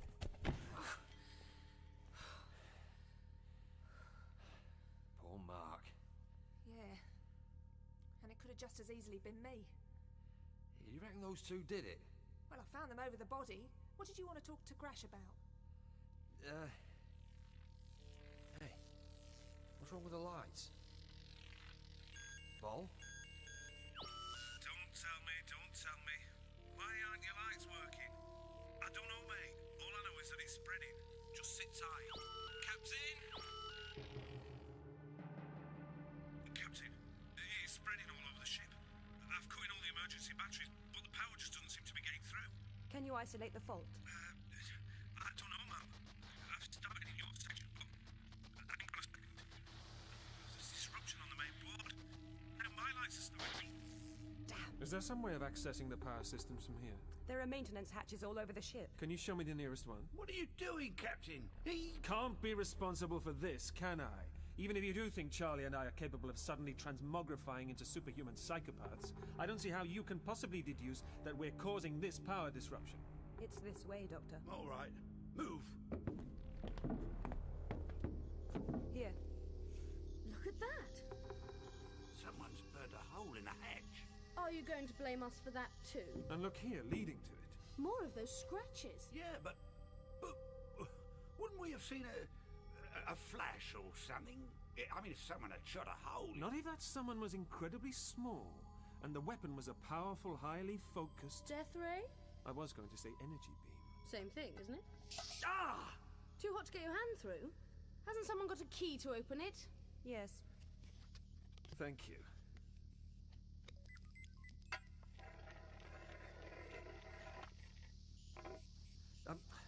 Might I trouble you for my sonic screwdriver? The handle doubles as a torch. What? She's astounded by your genius, Doctor. Here. Thank you. Now then, let's have a look. Ah, there we are. Yes, you see, the impact of the beam has melted these upper cables. Some of them are still molten. Now then, what have we got further down? Yellow and black cable? Life support. Well, that's been left well alone, which is interesting. Why? Well, because if our intruder has a high-intensity weapon, it could easily have severed the life support cables. You mean it doesn't want to kill us? Well, how come the power disruption is spreading? Whatever it is must be moving fast. Whenever it gets to a new hatchway, it must employ its weapon. And burn through another section's power cables. But where is it heading? I don't know, but we're going to the flight deck. Use your personal communicator, Grash. Tell Ike and Chev to meet us there.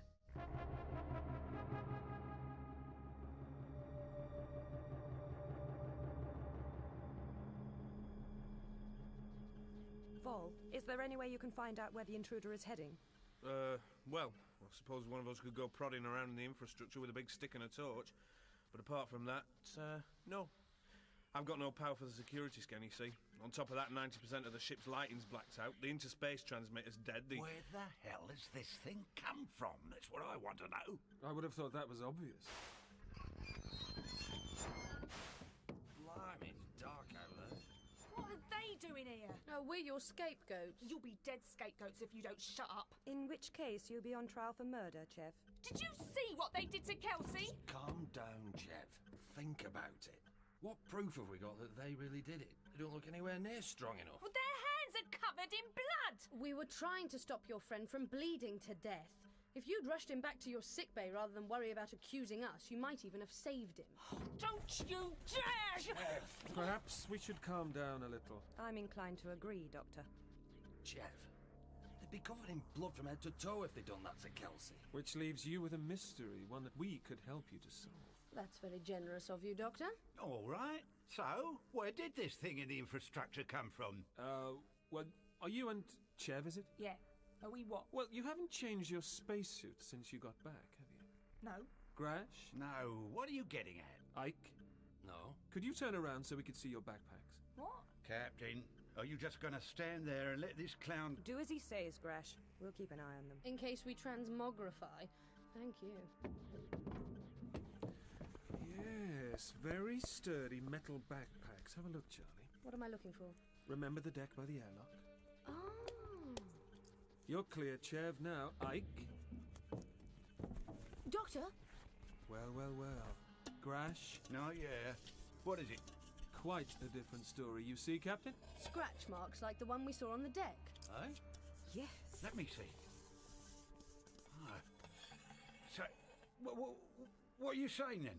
The visiting card left by our intruder. It stuck to your backpack while you were on the other ship, then dropped off on the Vanguard when it thought no one was looking. No one except you. Must have been quite small. Now it's worming its way around amongst the power cables. Well, we've got to find this thing and stop it. I think I might be able to help there. Oh, yeah? How's that? Well, I'm rather good with gadgetry. And very modest. I imagine it wouldn't be too difficult to reroute some of the power through the life support cables. The yellow and black ones? Yes, the yellow and black ones. Then we can get your security facilities working. Could that work? Not without depleting the life support system. There must be areas of the ship that aren't in use. Storage bays, equipment stores, that sort of thing. We could cut the life support to them, then... divert that power to the security scan. The bloke's got a point, Captain. Then you better give him all the help you can. We'll have to access the main couplings through the maintenance unit on Deck 9. Lead the way, Vol. I'll come with you to keep an eye on them. Your friend, Miss Pollard, stays here, Doctor. A hostage? If you like. I may not suspect you of murder, but you haven't given me any satisfactory answers so far. Won't be long, Charlie. Come on, Vol. Don't worry. If it can be done, the Doctor's the one to do it. Beats me while we're letting a complete stranger tamper with the vital systems of this ship. What do you think he's going to do? Blow up the ship? While he's still on it? He seems to know what he's talking about, Grash. Look, it's obvious we didn't kill your poor friend. We just want to get back to the other ship and go. What do you mean? Well, our ship is over there. Mind you, I don't fancy going back with whatever it is still running around. Oh, this whole problem should be dealt with by the Garrison Space Patrol. There's been a death and we have an intruder and these two stowaway. We're not... I must say I'm surprised at your desire to call in the authorities, Grash. Most out of character. What do you mean? What are you getting at? We can't call for the Garrison Space Patrol, Grash. Transmitters... But we could return to base. I think we can deal with this problem ourselves. The first thing we must do is to get back aboard that Star Destroyer. Why? Are you some kind of psychopath, darling? How many more people are going to have to die?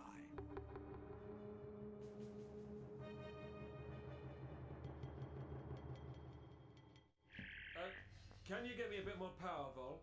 I could shut down the sick bay. I suppose poor Kelsey won't be wanting any more air. No, I suppose not. Did you know him well? What were you doing on that ship, Doctor? Discovering, not murdering your poor friend. As a matter of fact, I'm rather keen to get back there. Why? It's where I parked my transport. Ah, there we are, Vol. That's it, Doctor. Security scan's back online. Anything? Not yet. She's just running up to power. What do you think it is? Over there, on the ship. Something pretty nasty. And something to do with our miniature friend currently rooting around the Vanguard's power systems out mind. What have you picked up, Vol? A signal.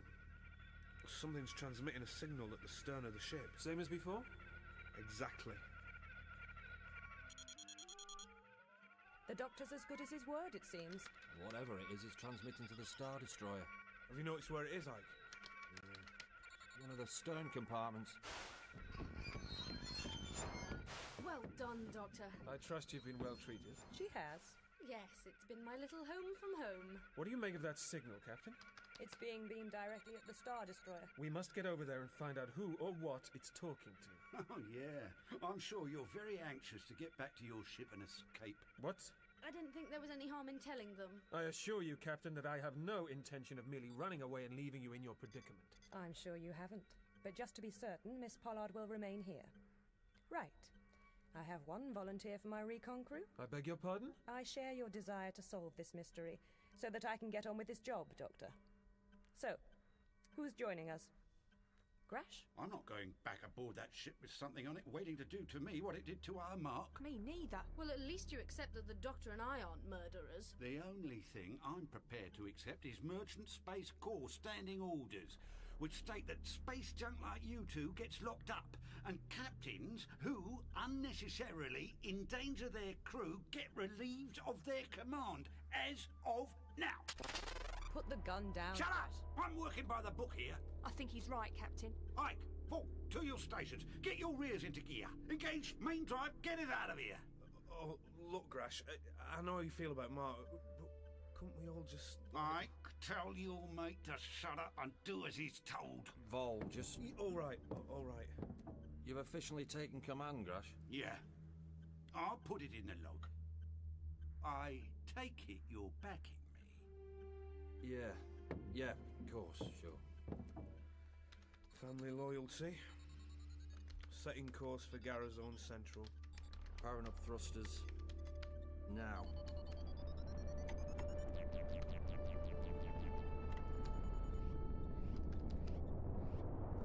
What is it? I don't know. Engine failure. Oh, dear. Try again.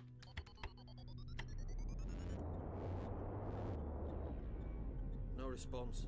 Look at the security scan. That thing's got to your engines. It obviously doesn't want us going anywhere. So much for the mutiny. I take it you've no objection to our going aboard the Star Destroyer? You and the Doctor can do what you like. But the girl stays here. What if I don't want Shut to? up! And you listen to me, Diva Jetson. I'm gonna get those engines repaired and get going as soon as possible, so we won't be sending over a rescue party for your bodies. Good luck, Doctor.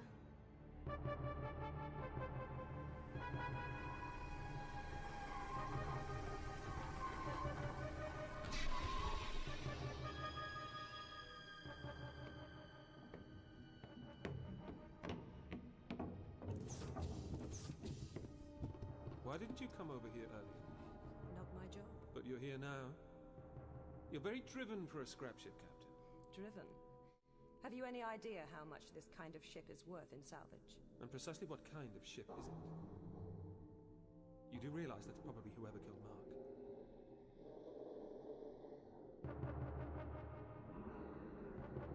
You'd better keep your gun handy. I intend to. So they're the goons from the shop. Yeah, that's what I'm saying. If they're customs and excise, why haven't they shopped you to the captain? Yeah. Why haven't they said they recognise you? I don't know. Undercover agents, maybe. Doesn't make sense. What are we gonna... Oh, stop whining. Just shut up and let me think.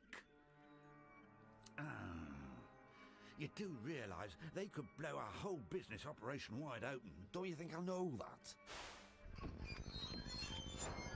I've put her in the old quartermaster's office. Seems happy enough. Well, Vol, you can fetch her right back out again.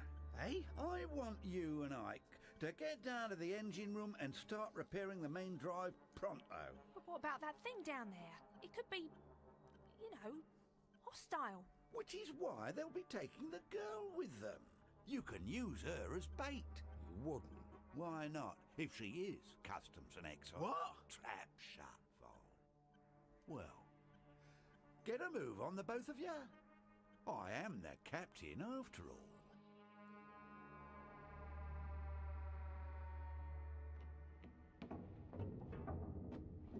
I'm not quite sure exactly what you're looking for. Aren't you now? It's a Cyberman! A rogue Cyberman! Rogue?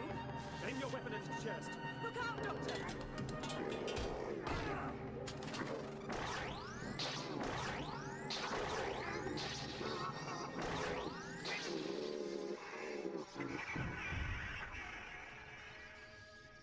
Are you all right, Doctor? Just a glancing blow on the head. Oh, do I look all right? Well, you're in considerably better shape than the Cyberman. Let's have a look at it. I wonder what it's doing here. I thought they were supposed to be extinct. You've heard of them, then? Yes. I majored in galactic military history at university. How studious. And now you're chugging around in a scrap ship. Bit of a come down? If you say so. Now, let's get this faceplate open.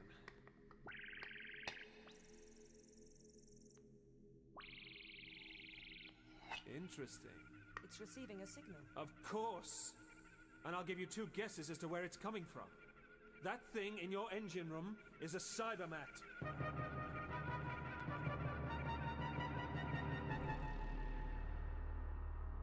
Open the door, Vol. Keep your gun handy. Right.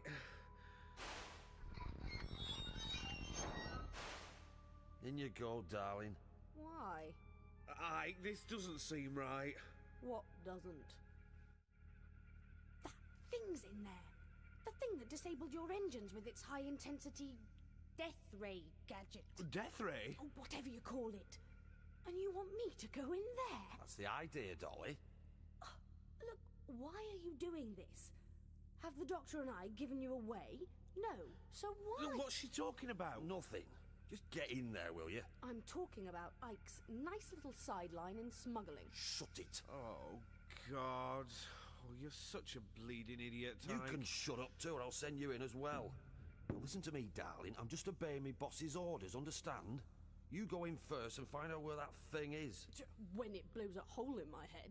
Exactly how stupid do you think I am? Stupid enough not to want me to blow a hole in your head. Yes, this Cyberman was definitely subjected to some kind of freezing. Probably the same sort of thing they did on Telos.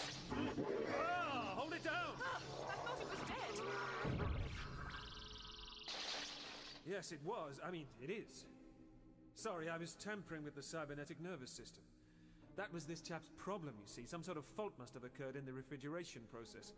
He must have partially awoken with the apparent result that his motor functions had no proper controls. He went rogue. Then the signal from the Cybermat didn't wake him. No, that came later. Which points to the fact that there are other Cybermen on this ship. Frozen in hibernation. At least we haven't seen any evidence of their waking up yet. Then we must find them and make sure they never wake up.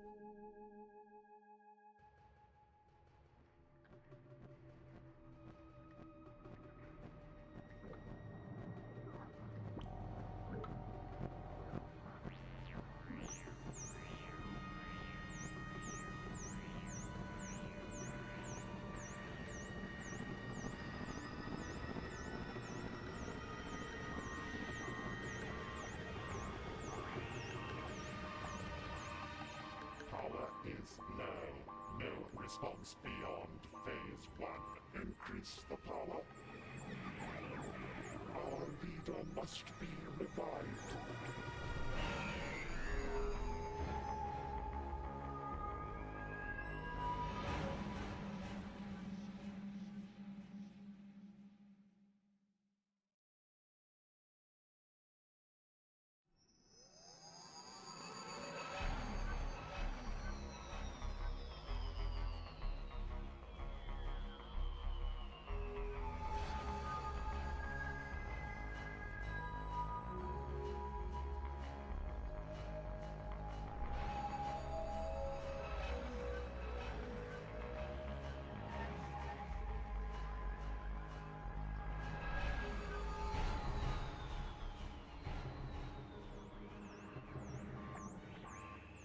Power is low. No response beyond phase 1. Increase the power. Our leader must be revived.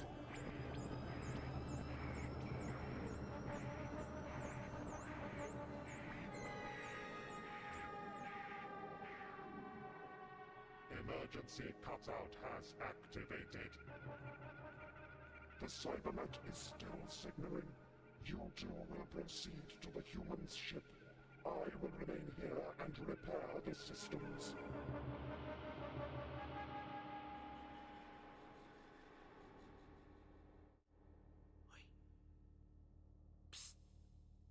Oi? Any sign of it yet, Charlie? Shut up, Vol. Don't get on first name terms with her. No, not yet, Vol. I don't even know what I'm looking for. Oh. I think I'm looking right at it. Anything on your tracker? I think so. Large chamber up ahead.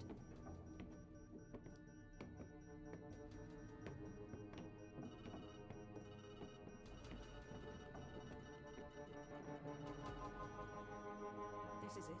Door's locked. Let's have a look at the locking system.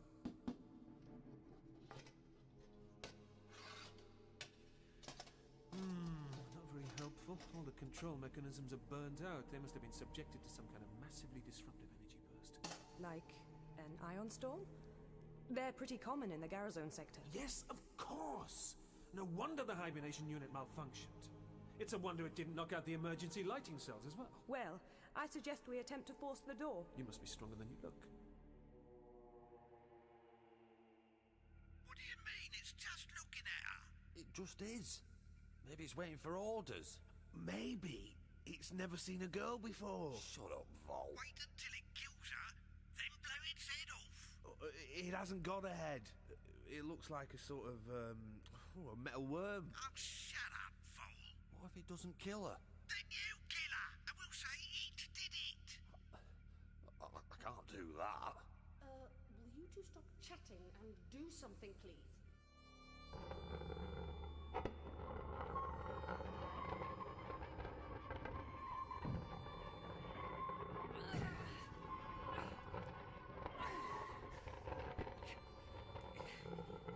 Is that far enough?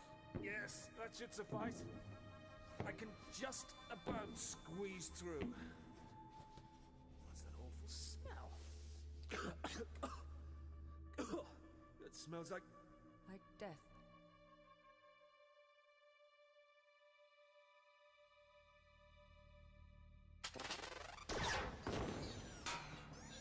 Got it! Oh, thanks. Thanks, Vol. You weren't supposed to do that. Just can it, tough guy. Oh, thank God you're a good shot. Yeah.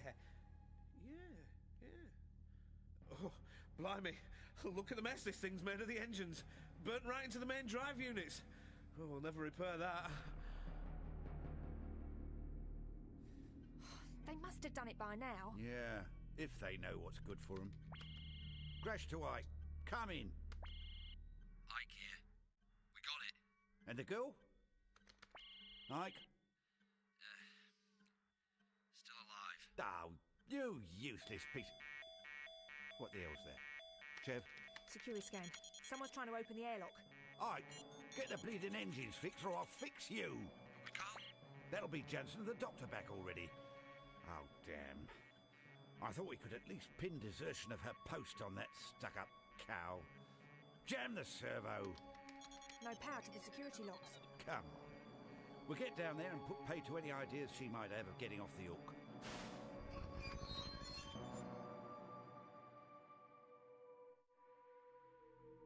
This certainly isn't the freezing chamber. No, quite the opposite. No wonder this place smelt of death. There must be hundreds of corpses. All of them at various stages of cyber conversion. Are you sure you didn't major in cyber studies? Hmm? You seem remarkably well informed. This chamber must have been fully operational when the ion storm hit. The systems failed. And all these prisoners of the Cybermen, captured to increase the cyber race, died in lingering agony, trapped in mid-conversion. The human elements rotted, and yet the cybernetic replacements looked... like they're straight off the production line. This is a factory ship, sent out to gather new recruits for the cyber cause. I wonder how the process worked. Morbid curiosity. The Cybermen must have set it in motion, then submitted themselves to freezing, to ride out the storm, thinking they'd be safer in hibernation. There's another large chamber near here. Shall we take a look? Yes, let's.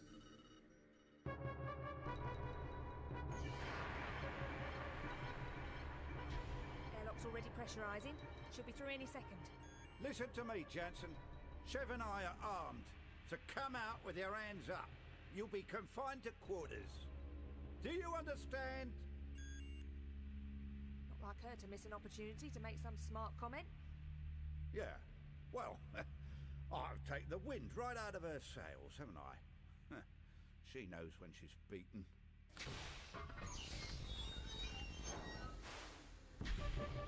Oh, my God! What the hell are they? They must be the filth that killed Mark.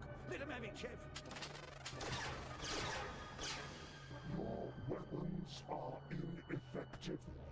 You will surrender. Run for it! Oh! Oh! Oh! One of the humanoids has escaped. It will find the others for us. Initiate the control device.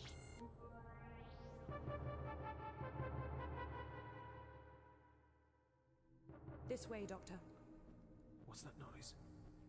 I'm reading an energy discharge about 5 meters ahead. Turn that off. Let's take a look.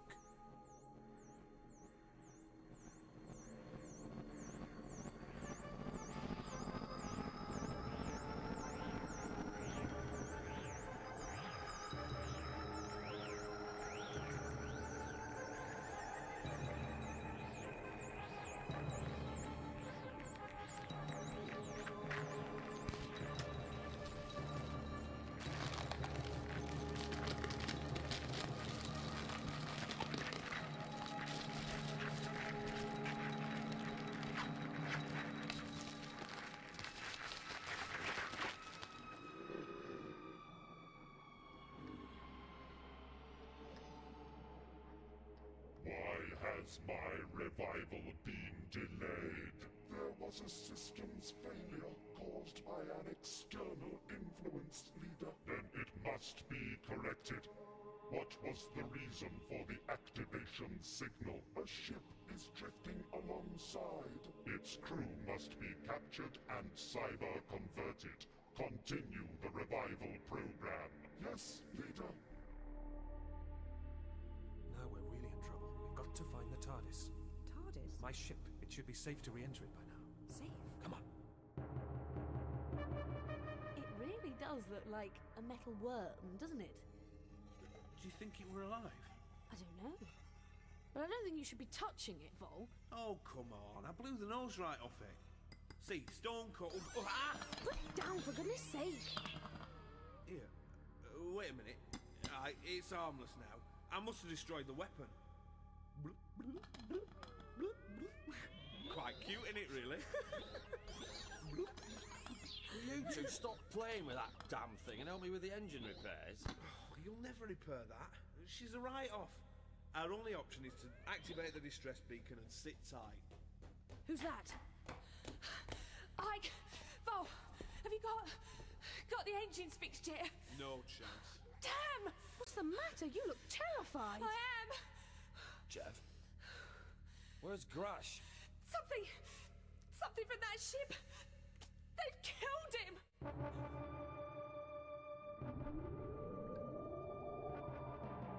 Security systems now operational. What is that? 2 humanoid intruders are present on this ship. They must be captured. This way. Are you aware that your ship gives off a very unusual reading, Doctor? That's because there's nothing at all usual about my ship, Diva, and if you gave me back my tracker, I could show you an even more unusual reading. Nice try. And they must be the creatures who sent us this space worm thing. And the ones who killed your poor friend. Yes. Yeah, I suppose so. But does this matter? Don't you see they must be coming after me? Is there any way we can seal this section off? Not with so much of the power down. Shh! There's someone in the corridor. Take cover. Get your guns ready. Maybe concentrated fire from 3 of us will be enough. Get down!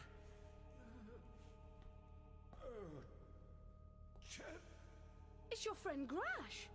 Grash? Grash! But they killed you! Did you notice that they were reviving Cybermen one at a time? Yes. Could it be some kind of emergency measure? Yes, which means that they haven't fully reactivated their... Doctor, I'm picking up movement. Close by. Let me see. Moving towards us. Cybermen? Cybermen, how close to... Resistance is useless. Ah, that close. Blocking our way back to the TARDIS, quick! We'll have to make for the airlock, run!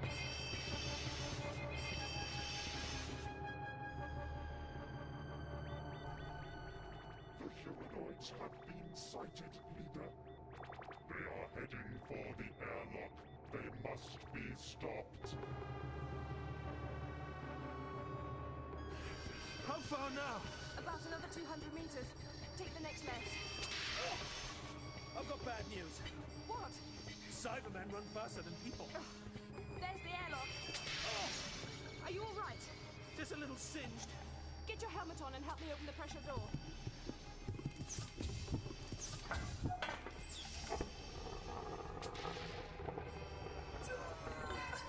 Is this far enough? Shut up and get in!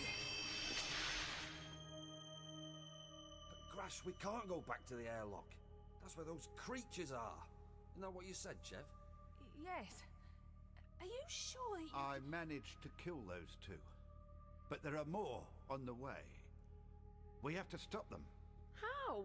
With what? Chef said your guns Look, do you all want to die? Well, come on then.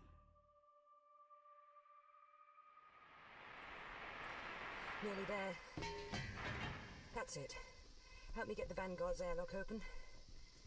What's the matter? Something's not quite right. Did you notice how those Cybermen on the Star Destroyer seem to give up? Well, I suppose they did, but... Why haven't they followed us? Maybe they're about to. Come on.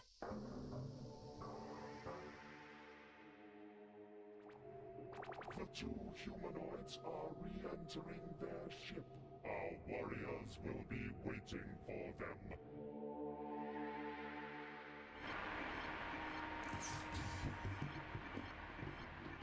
You know it won't be long before the entire cyber crew are revived. And that means we'll be in trouble. Stand by. I'm opening the inner door. Look out, Cybermen! Resistance is useless. Diva, your gun!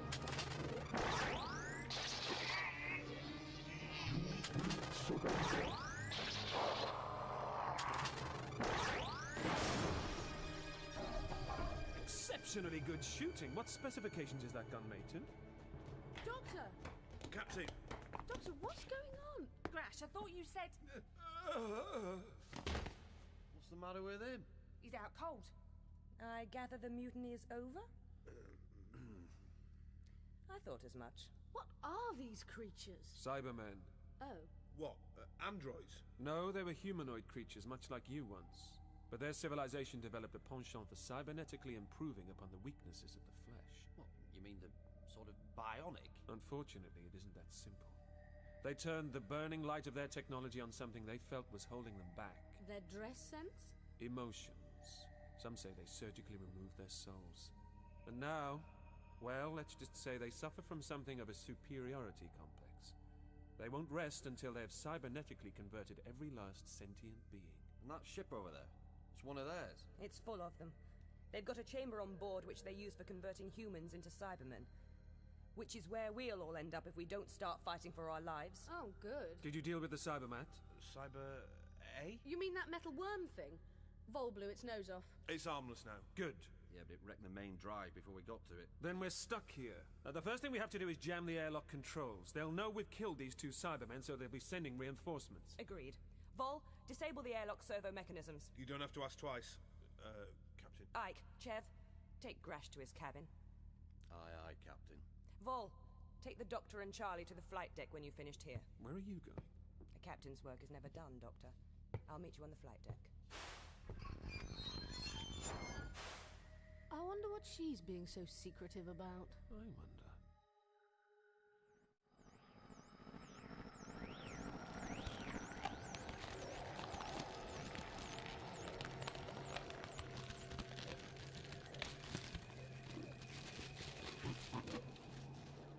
A force has been assembled, leader. They must board that ship. The humans are to be captured for conversion. Contact has been established with the Cybermat. It has sustained considerable damage and has lost offensive capability. It will be programmed with new instructions. So you two know Ike, don't you? What makes you say that? Oh, that stuff he said in the engine room about his, sideline. He's scared of you, and he'll have told Grash, which means you're in trouble. We're all in trouble, Vol. Far worse trouble than can be generated by any petty criminal circles in which your friend Ike circulates. Petty? Oh, you must be joking. Oh, don't get me wrong, I keep my nose clean, but I know what goes on. And if you get on the wrong side of Grash... Letting your mouth run away with you, Vol. I was just explaining to your friend here that I'm not interested in your criminal activities. Which is why we haven't told the captain about your little business enterprise. What are you interested in, then? Who are you people? Just think of us as the ones who are going to get you out of this alive. Isn't that right, Doctor? Thank you, Charlie. And all we're interested in is some information. You can try asking. Where's your captain? Security scan shows... Oh, interesting. She's in the ship's computer command module. Really? Tell me about her. Command clearance verified. Search parameters accepted. Initiate search. Database now searching for files. Search complete. Recognition. Dr. TARDIS. Intriguing. Do tell. So basically, you don't know much about her at all. Why should we? Precisely. What do you mean? Nothing. She seems a bit, well, not like the rest of you. Oh, yeah. What are you insinuating? No, she's got a point. I know what you mean. Never a hair out of place, spotless uniform, and look at us. People who work on scrap ships. Well, we have a scrap ship sort of a look about us, don't we? Yeah, you mean a scrap ship sort of smell. That's what my missus always said. Until she gave me the elbow. Yes, there's certainly something about our diva. And that gun of hers. Now that is a really classy piece of work. I've never seen anything like it. On top of which it seems to have been specifically designed to kill Cybermen. Are you sure? Well, it takes a lot to stop a Cyberman. Yeah, our guns didn't work. And yet she can knock them down with virtually one shot. Ike, this command access only computer file which locked you out, can you show it to me? It'll set off the alarms again. What, with more than half your electricity on the blink? You got a point there. And besides, I'm rather a dab hand at this sort of thing. Well, let's have another gander. Told you. No, it's not that. It's a security scan. Someone's trying to break through the airlock. Cybermen, I'll warrant. Nah, they'll never get in. I jiggered the servos. Oh, I assure you that won't stop them. Ike, call the captain. We'll need that gun of hers. Right. The rest of you, come with me.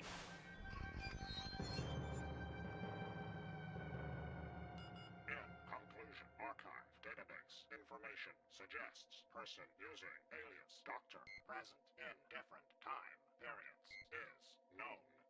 cyber race and is in possession of specialist knowledge concerning cyber race. Fascinating. Options? Damn.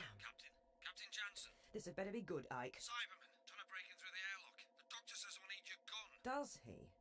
All right, Ike. I'm on my way.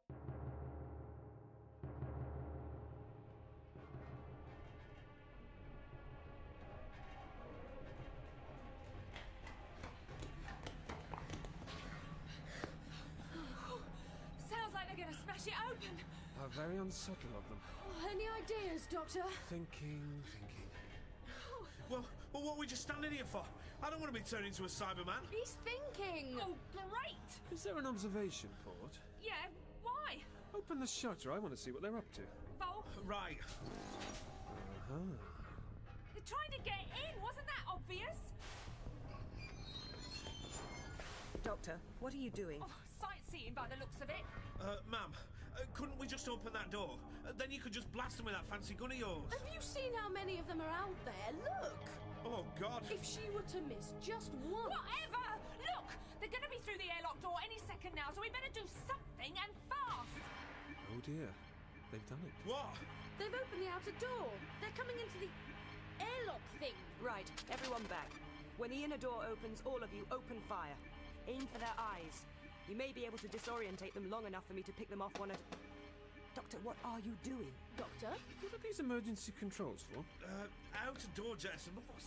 Good. With independent battery power too, excellent. For use in emergencies only. Yes, that should do it. What are you doing? That'll just let them Charlie, they're already in the airlock. But if I jettison the outer door, they won't be able to close it behind them to effect repressurization. So, they don't need air. Ah, but we do, and it's us they want. But if you blow the hatch, we won't be able to use the airlock again.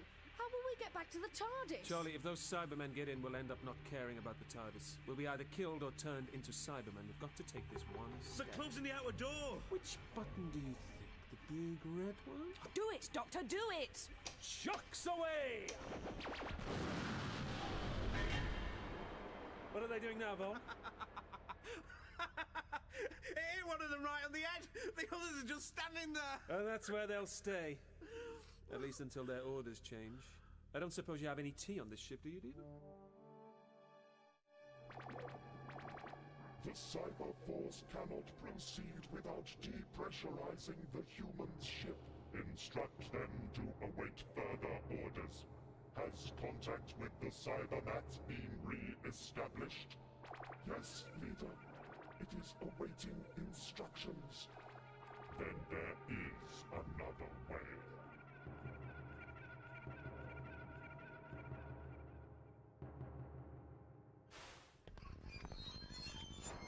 Put the kettle on, Ike. What?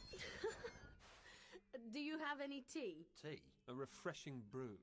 Oh, we've got some G-Fresh patches if you want some. Oh, sounds rather unpleasant. Flight Deck to Chev. What are the Cybermen up to? It's Vol, Captain. Nothing much. Just standing there looking at me. Do I have to keep the shutter open? Yes. Where's Chev? I told her to stay with you. She's gone off to see how Grash is. How touching. Report in if anything happens. Well, it appears we're safe, for the time being. Now there's something we've overlooked. What? Well, is Grash usually in the habit of just passing out? No, but he was shot by the Cybermen. Well, that's what Chev said. But then he turned up, looking perfectly all right, didn't he? He said he'd killed those 2 Cybermen. But he hadn't, had he? No. He wanted us to go back to the airlock. Oh, God. If you and the captain hadn't arrived... The 4 of you would have ended up just like Grash. What, unconscious? No, subjects of cyber control. Cyber control of human subject re-established. Issue instructions.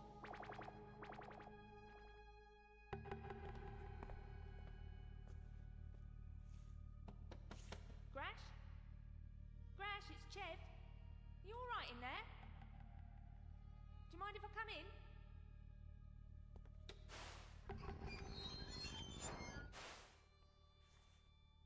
Grash? Chev, where are you? I'm in Grash's cabin. I wanted to see if... Is he there? Well, no. Has he taken his gun? Well, it isn't here. What's the matter? Frightened he's going to take command again? Listen to me, Chev. The Cybermen have control of his mind. They what? When we killed those 2 Cybermen, their hold over him was broken. That's why he collapsed. But they must have reactivated him somehow. I'm picking up someone heading for airlock reception. Stand by, Chev. Ike, alert Vol. Vol! Vol! All right, keep your hair on. What is it? You've got trouble. The Cybermen are controlling Grash and he's heading towards you. What? Chev, tail Grash. Tail? What do you mean? How? Head for airlock reception. I'll try to intercept him before he gets to Vol. The rest of you, stay here. Aye, aye, Captain. Well, she's certainly in her element. Aye. Almost as if it were her job. Now, time for a little investigating, I think. Let's have a look at that command access only computer file. You're a nosy beggar, aren't you? Oh, he hasn't started yet. The Cybermat is transmitting schematic information. Analysis. It is possible to create a secondary airlock aboard the human ship by sealing off all the entrances to the reception area. Then that is what our human subject will do. He is responding to instructions. Send the Cybermat to assist him. Its weaponry has been destroyed. That does not matter. It is now programmed to induce cyber control. Any luck? More than judgment, it's proving quite stubborn. I told you. It's a Garazone Space Patrol report. Look, maybe it'd be better if you didn't... Interfere, it's my speciality. Aha! You're in! And this is when the fun really starts.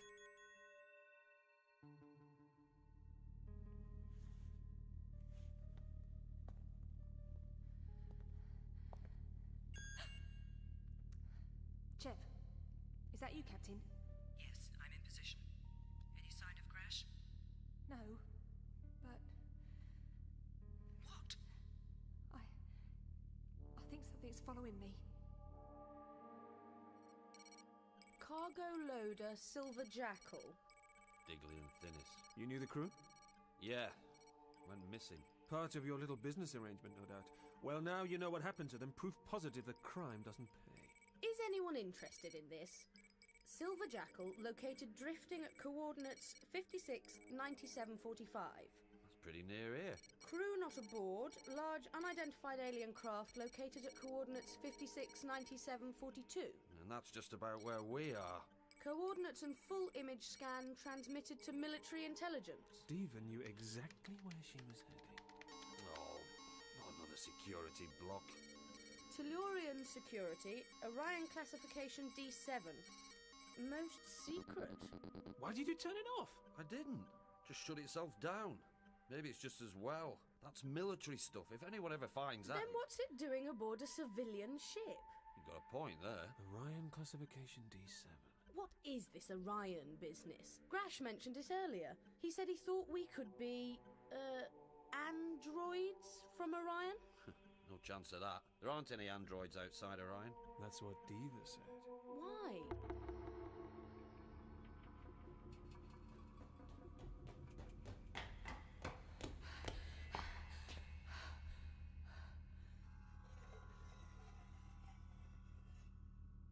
Grash? Grash, is that you? Grash? Grash? Are you there?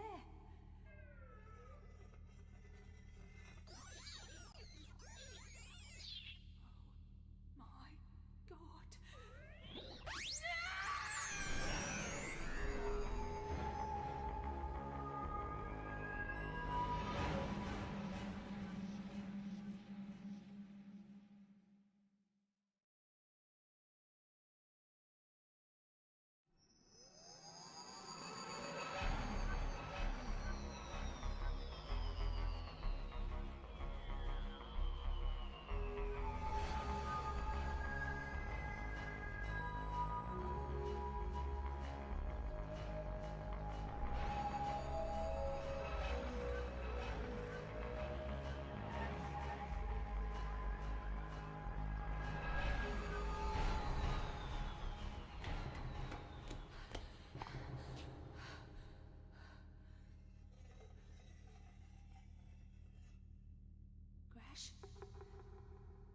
Grash, is that you?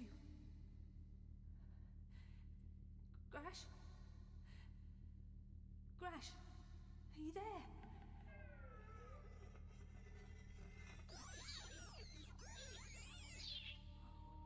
Oh my God.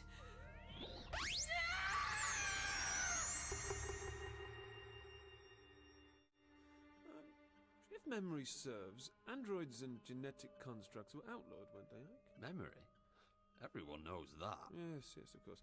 Although I have to confess we've been a little out of circulation of late, haven't we, Charlie? I suppose you could put it like that, yes. Yes. Something strange about you two, isn't there? Why are we talking about the Orion War, anyway? Bear with me, Ike, bear with me.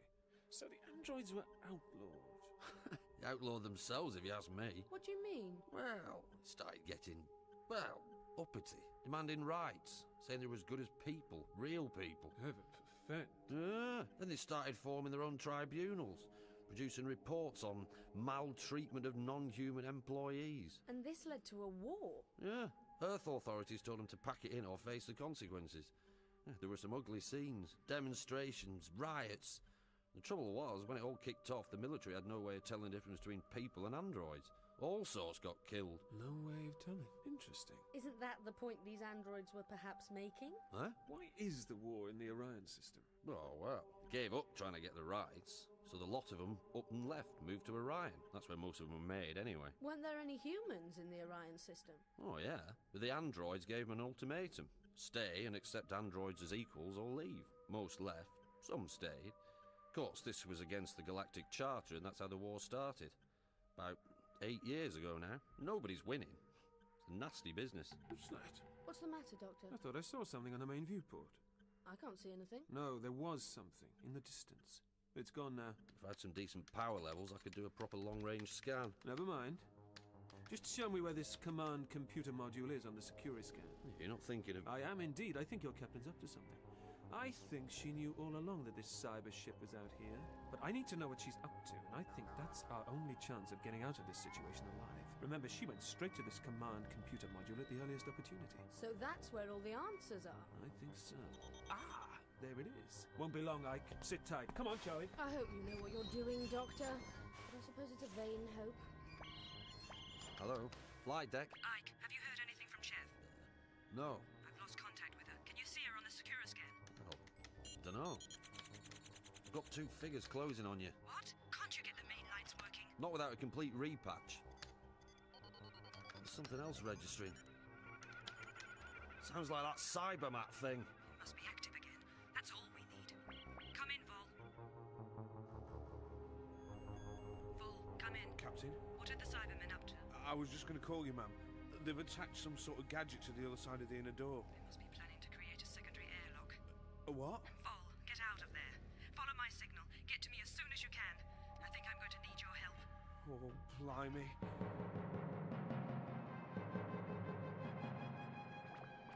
Two humans now under cyber control. When the reception area is sealed, instruct the cyber force to enter the ship.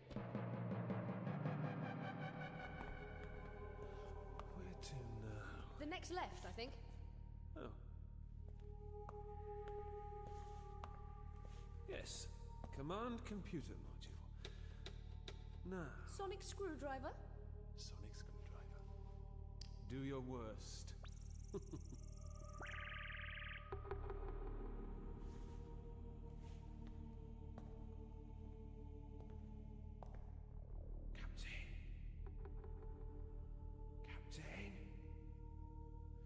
Captain, it's Vol! Oh, dear. Over here, idiot. Keep your voice down. Sorry. Any sign of Grash? No. I think he's playing cat and mouse with us. Ike? Give the doctor a gun and send him down here. We'll spread out and check the rest of the corridors. What is it? He's gone. Where to? Don't bother, I can guess. Vol, sit tight. I won't be long. But where are we? Oh, I see. Great.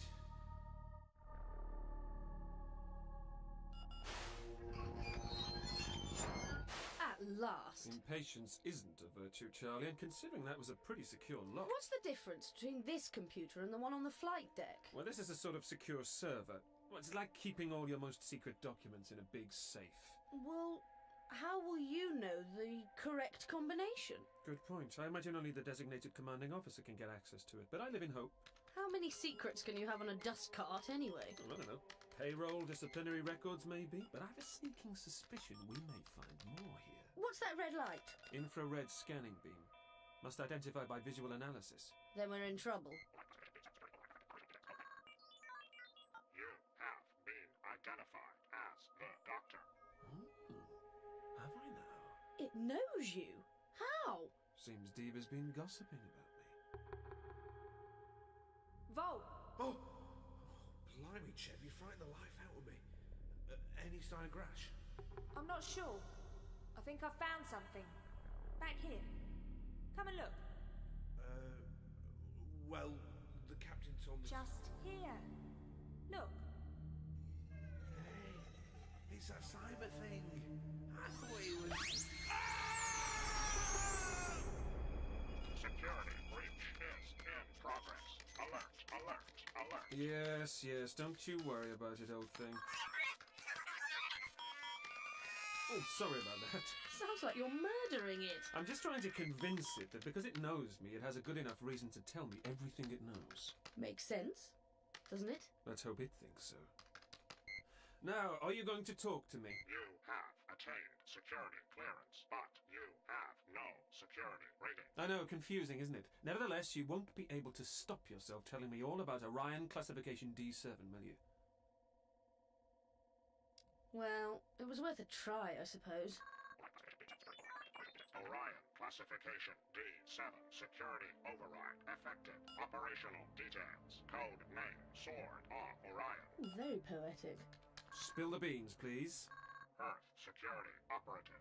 CGH-5/14 to assume identity of Merchant Space Corps Scrapship Captain Diva Jansen, deceased 300507. Assume identity? She's an imposter then. Maybe she's some sort of spy. Apparently. Continue. CGH-5/14 to assume command of Scrapship Vanguard. Locate Star Destroyer. Reference pre-flight report. Sightings logged by Scrapships Intrepid, Magenta, and Bulldog. Reference Security Intelligence Report 635A8912B. Military Stratagem Department. Historical Analysis. Prognostication. Star Destroyer originates from planet Telos. Estimated date of launch coincides with reported hibernation of cyber race on Telos. Apparent function of Star Destroyer. Activate hibernated cyber crew when contact with humanoids confirmed. Purpose, cyber conversion of humanoids. State purpose of Operation Sword of Orion. Confirm military value of Cybermen in order to... Doctor! I think that's enough snooping, Doctor. Oh, hello. Tell me, what do your friends call you? CGH or just plain 5/14? Shut up. So what are you going to do now, kill us? You're in that report too, Doctor. How come? Seems you're quite an expert on Cybermen. A number of the reports on their activities contain references to you. Who or what are you? Confirm military value of Cybermen in order to what? It seems I may need your help. To recruit the Cybermen to help you win your pathetic little war against the androids in Orion? I don't think so. Captain Jansen. Sorry, she is in fact dead. What? Go ahead, Ike. Cybermen are boarding the ship. As far as I can gather, Vol, Chev and Grash are letting them in. All right, Ike, don't panic. Just get an Atmos suit on and wait for us to come to you. Secondary airlock established. Closing outer door. Repressurizing.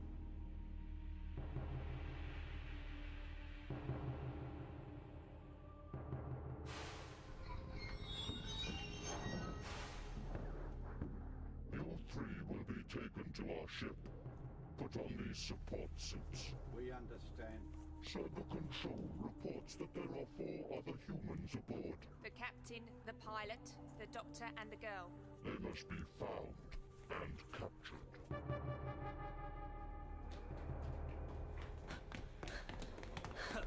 I I majored in galactic military history. You were briefed, you mean, and I fell for it. Save your energy, Doctor. How on earth are you going to convince those things to fight for you?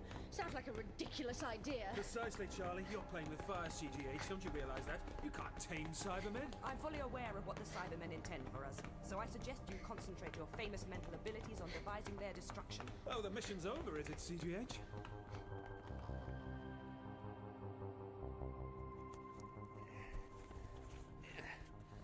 Right. That's it. Hey.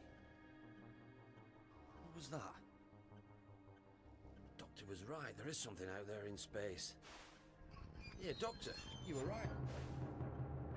No. Resistance is useless. Now look. Just keep back, right? All right, Ike? Yeah. Blimey, I thought I'd had it then. There's more of them coming down the corridor. Get the door shut. Yeah, Doctor, you know earlier when you said... Earlier? When do you mean? Never mind that. What are you doing? Emergency Atmos suits. Put them on, quickly.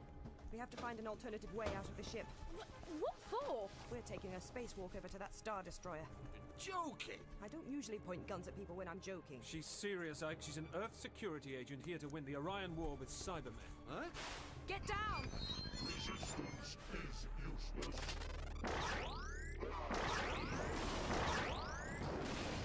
It's obvious the Cybermen know where we are. Looks that way, doesn't it? Our only hope of survival is to get off this ship. And that viewport is as good an exit as any. Helmets on, everybody. Charlie, hold on to something tight. What's she gonna do? No, you're not gonna...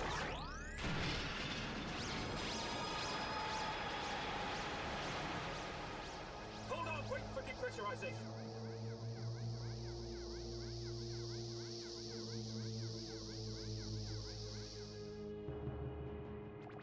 Peter, an explosion has caused a pressure leak in the forward compartment of the human ship. The humans will have been ejected into space. I am unable to detect them.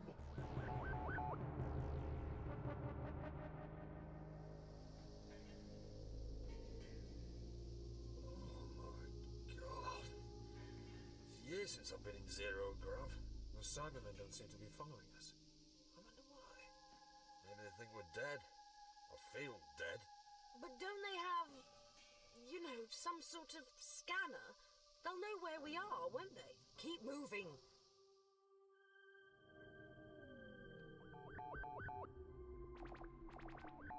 The security scanner is malfunctioning. There is an external influence.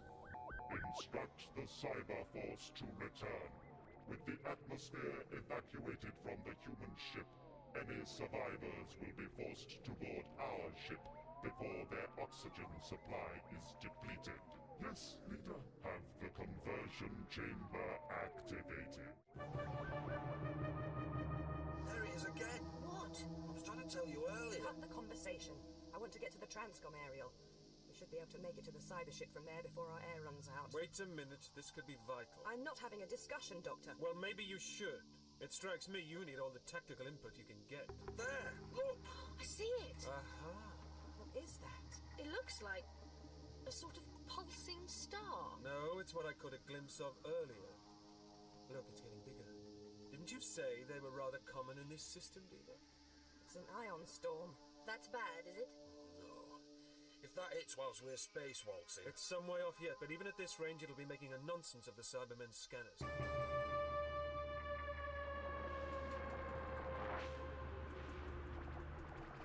Computer analysis has identified external influence as an ion storm, similar in size and intensity to the one which crippled our ship while we were in hibernation. Cyber conversion of the humans must take place as soon as possible. The processes must be completed this time. Yes, Leader. All security scanners have been rendered useless by ion interference.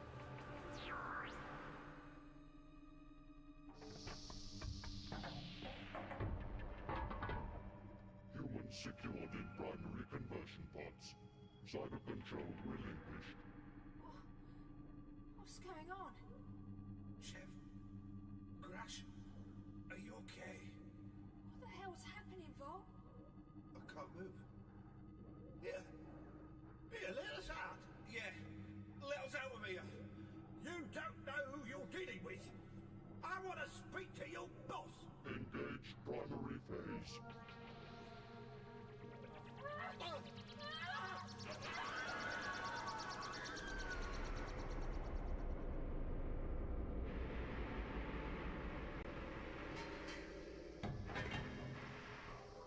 Kill those jetpacks. Rather fun, aren't they?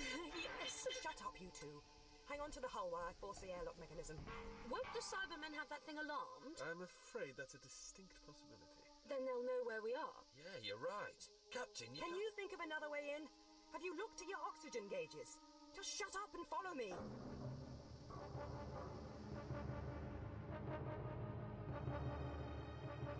As soon as we get the inner door open, I suggest we go straight to the TARDIS. Sounds good to me. And why should I want to do that, Doctor? Oh. Resistance is useless. I think he's right. There are too many of them for us to start the shooting. I must see your leader. Take me to him. What are you talking about? You are to be cyber-converted. He'll want to see me. Why? I have a proposition for him. And this is the Doctor. Do you hear me? The Doctor. He's important to you, isn't he? I'm disappointed in you, Diva. I really am.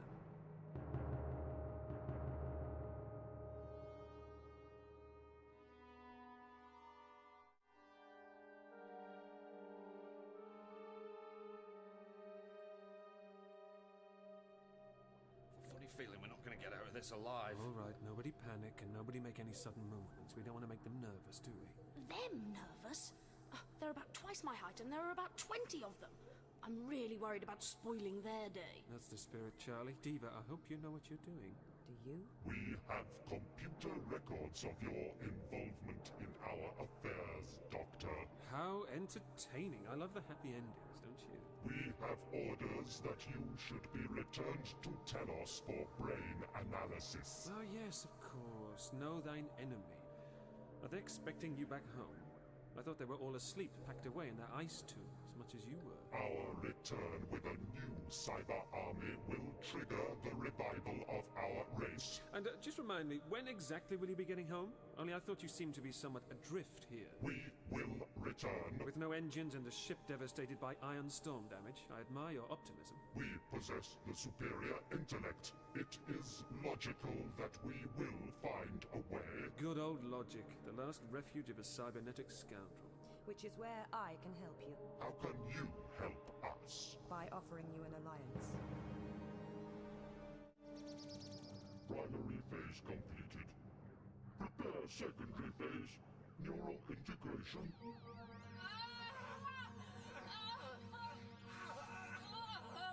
Chev! Oh, God! This is it, Mo. No. Dickley and Fennis, what did you do to them? It was you, wasn't it? You killed them! Nobody killed my people, you understand? Nobody crashes crash! I've got the garrison system sewn up! Anything happens, it goes through me! This enemy! You filthy, inhuman scum! Listen to me! I can have a contract out on you at the click of a finger! Your history! The lot of you! Your history! This human is experiencing emotional trauma. It is unsuitable for conversion. Terminate it. Your history!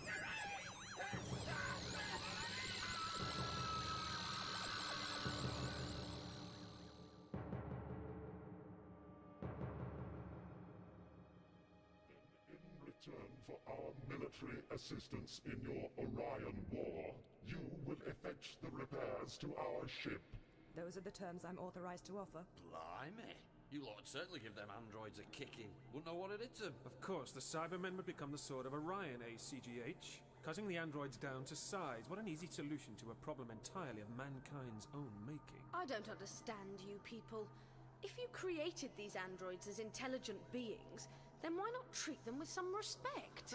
You better up sticks and go and live with your fake mates in Orion, Dolly. You're just a bigot, aren't you? No better than the slave traders. I see what you meant, Doctor. The future of human society in all its grim and grimy glory. Supporters of the android hordes, you do surprise me. It's not a question of taking sides. Perhaps I'm being naive, but shouldn't humanity face the consequences of its technological conceit, rather than dig up some inhuman menace from history to do their dirty work? This moral discussion is irrelevant. Yes, all moral discussion is irrelevant to you, so just listen for a moment. Secure him. Let him go! Silence.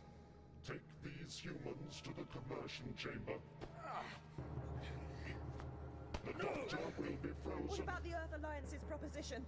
It is meaningless. Listen to me, I have a counter-proposition. You have a proposition? Something a little more practical and logical. That is not possible. You are emotional, weak, inferior. And we're all about to be blasted into oblivion by another ion storm. Perhaps it's the same one come back to finish the job.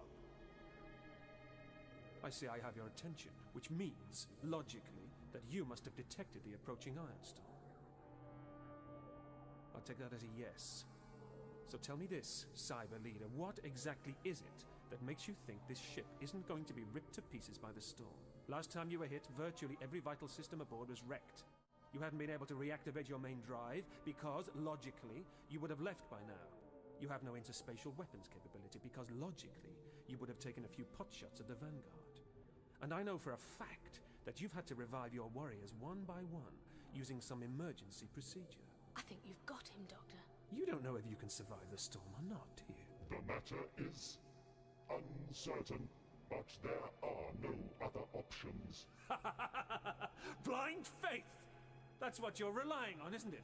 Blind faith. Very logical. Your proposition, Doctor? Take advantage of my irrational emotional ingenuity.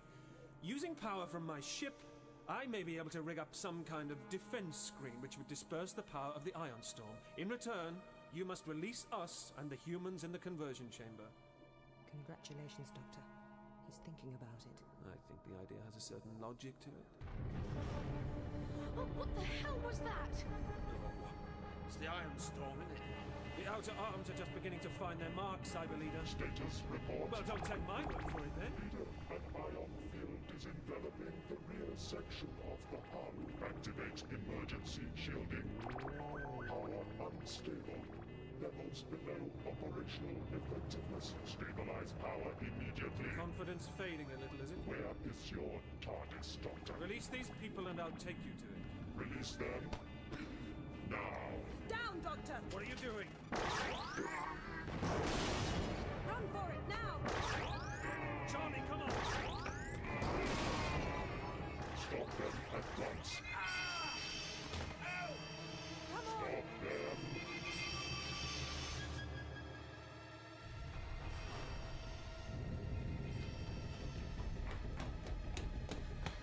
What about Ike? Diva, we must go back for him. We can't save him now. Are you all right? Yes. Where's your TARDIS? I think it's this way. You better be right. Proximity ion field has dispersed, Leader. Main body of storm is still approaching. Divert all power reserves to emergency shields. It is unlikely that shielding will withstand another encounter. Doctor was right then.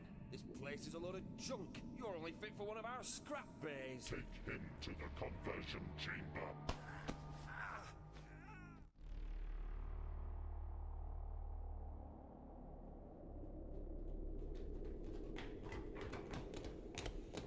Doctor, it's the TARDIS! Do you think it's safe to go in now? Only one way to find out. Diva, I need my tracker. Do you have it with you? You're not all right, are you? Let me see that wound. Keep away from me. But you're hurt. He was only trying to... Blood almost looks real, doesn't it? What? Unfortunately, the sensation of pain is real enough. A safety mechanism, I believe. Let me see that wound. It's fibrous nerve tissue. You should see the factories in Orion where they weave the stuff. You're an android! I had you fooled, didn't I? But that's the point, isn't it? What's the difference? What are you doing? Injecting bonding fluid. Running repairs. Then you're not here to do a deal with the Cybermen? That wasn't even Earth Security's intention. History has taught them not to trust the Cybermen. I was buying time. Your outrage blinded you. But your command computer stated... I'd already confirmed the military value of the Cybermen. My mission was to obtain details of the cyber conversion process. Those details are now stored here, in my central neural processor. The humans would really go that far? Just to win a war? Of course. Their high command will grab any chance of breaking the stalemate, even turning whole regiments of humans into cybernetic troops. Emotionless, totally obedient, virtually unstoppable. So what's your real mission? The same. But you're a double agent. And the information goes back to Orion for the androids. Correct, Doctor. Perhaps human prisoners of war can be put to good use. Oh, that's inhuman! We learn from our creators. Doctor, the whole place is burning up! Ion disruption! We have to get into your TARDIS.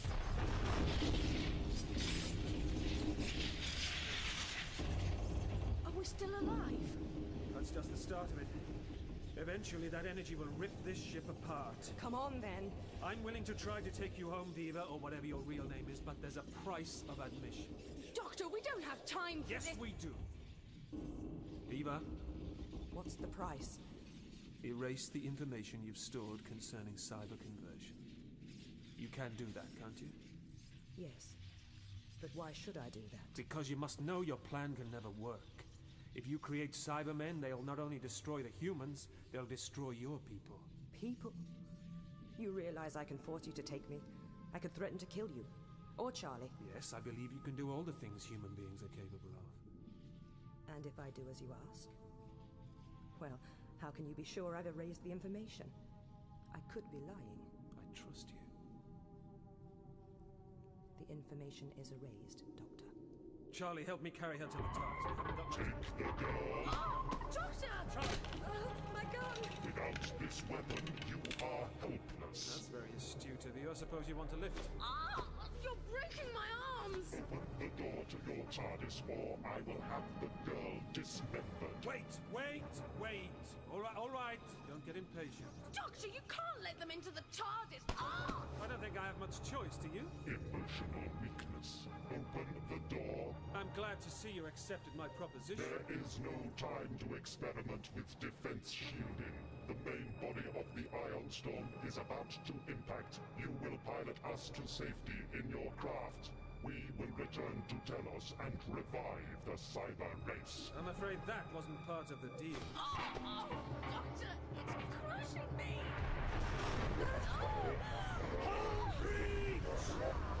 Quickly, get your helmets on!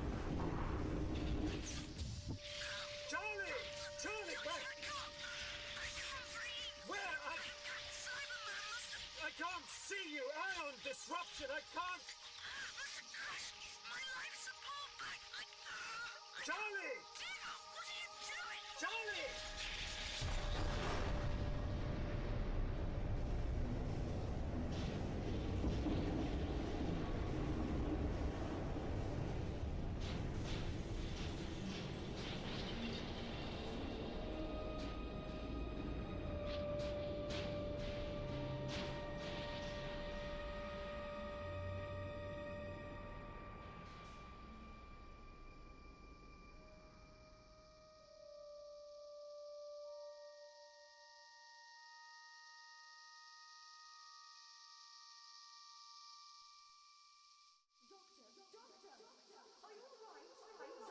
Doctor! Are you alright? Wake up!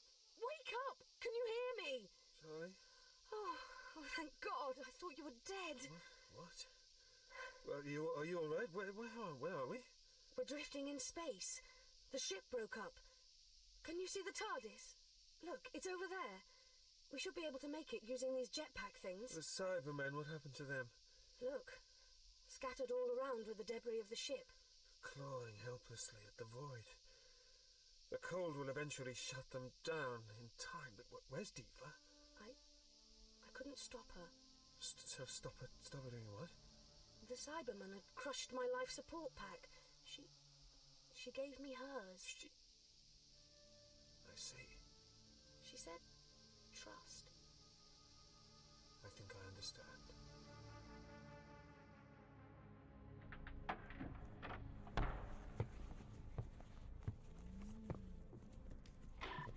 Repressurizing.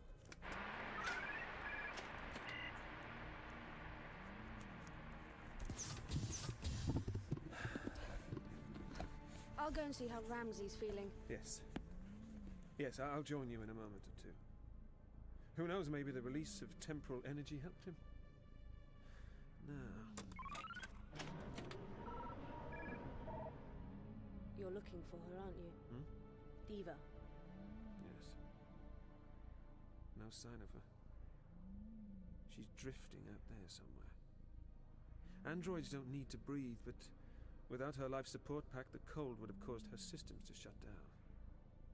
Maybe one day someone will find her and reactivate her. Are you all right, Doctor? It's ironic, isn't it? In many ways, the Cybermen are arguably more human than Diva. You mean because they were once human? Perhaps. But they tried to improve themselves, didn't they? The Cybermen. But as it turned out, they got it wrong. Made themselves into, well, monsters, really. Whereas Diva, it's almost as if she took what we humans had given her and improved upon it. We humans? Is this where you start getting all superior and mysterious with me? No. This is where, at last, I get to put the kettle on.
Exactly what you call grateful, are they?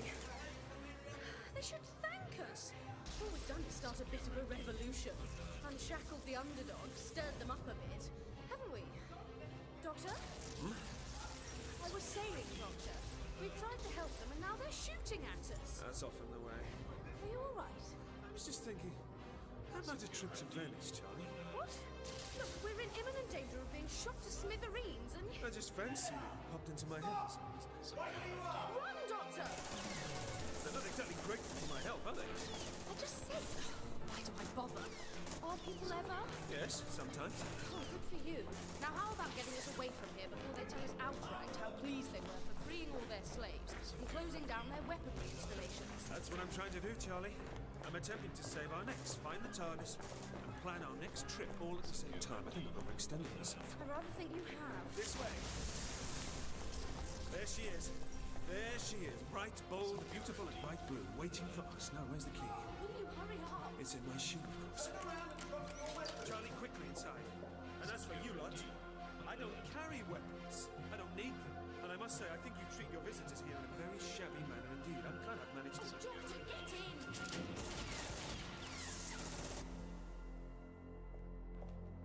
A terrible lot. Just because I put an end to their reign of terror? Didn't they know that's what I do? There's nothing I like more than putting the kibosh on a really good vile regime. And what do you do in your spare time, Doctor? Have a nice cup of tea. Dematerialize for a while. I'll put the kettle on. And you put your feet up, or whatever it is you do. Well, I'm going to check on poor Ramsey. He'll be worried about us. He's a vortisaur, Charlie. He can't get worried. We really ought to take him home. He's looking much better these days. Oh, must we? Well, I think. Were you serious? What about? Are going to Venice? I don't see why not. We can go absolutely anywhere we want. Do you want? Don't see why not. Frankly, somewhere peaceful, without being threatened with death every 5 minutes, would be rather nice.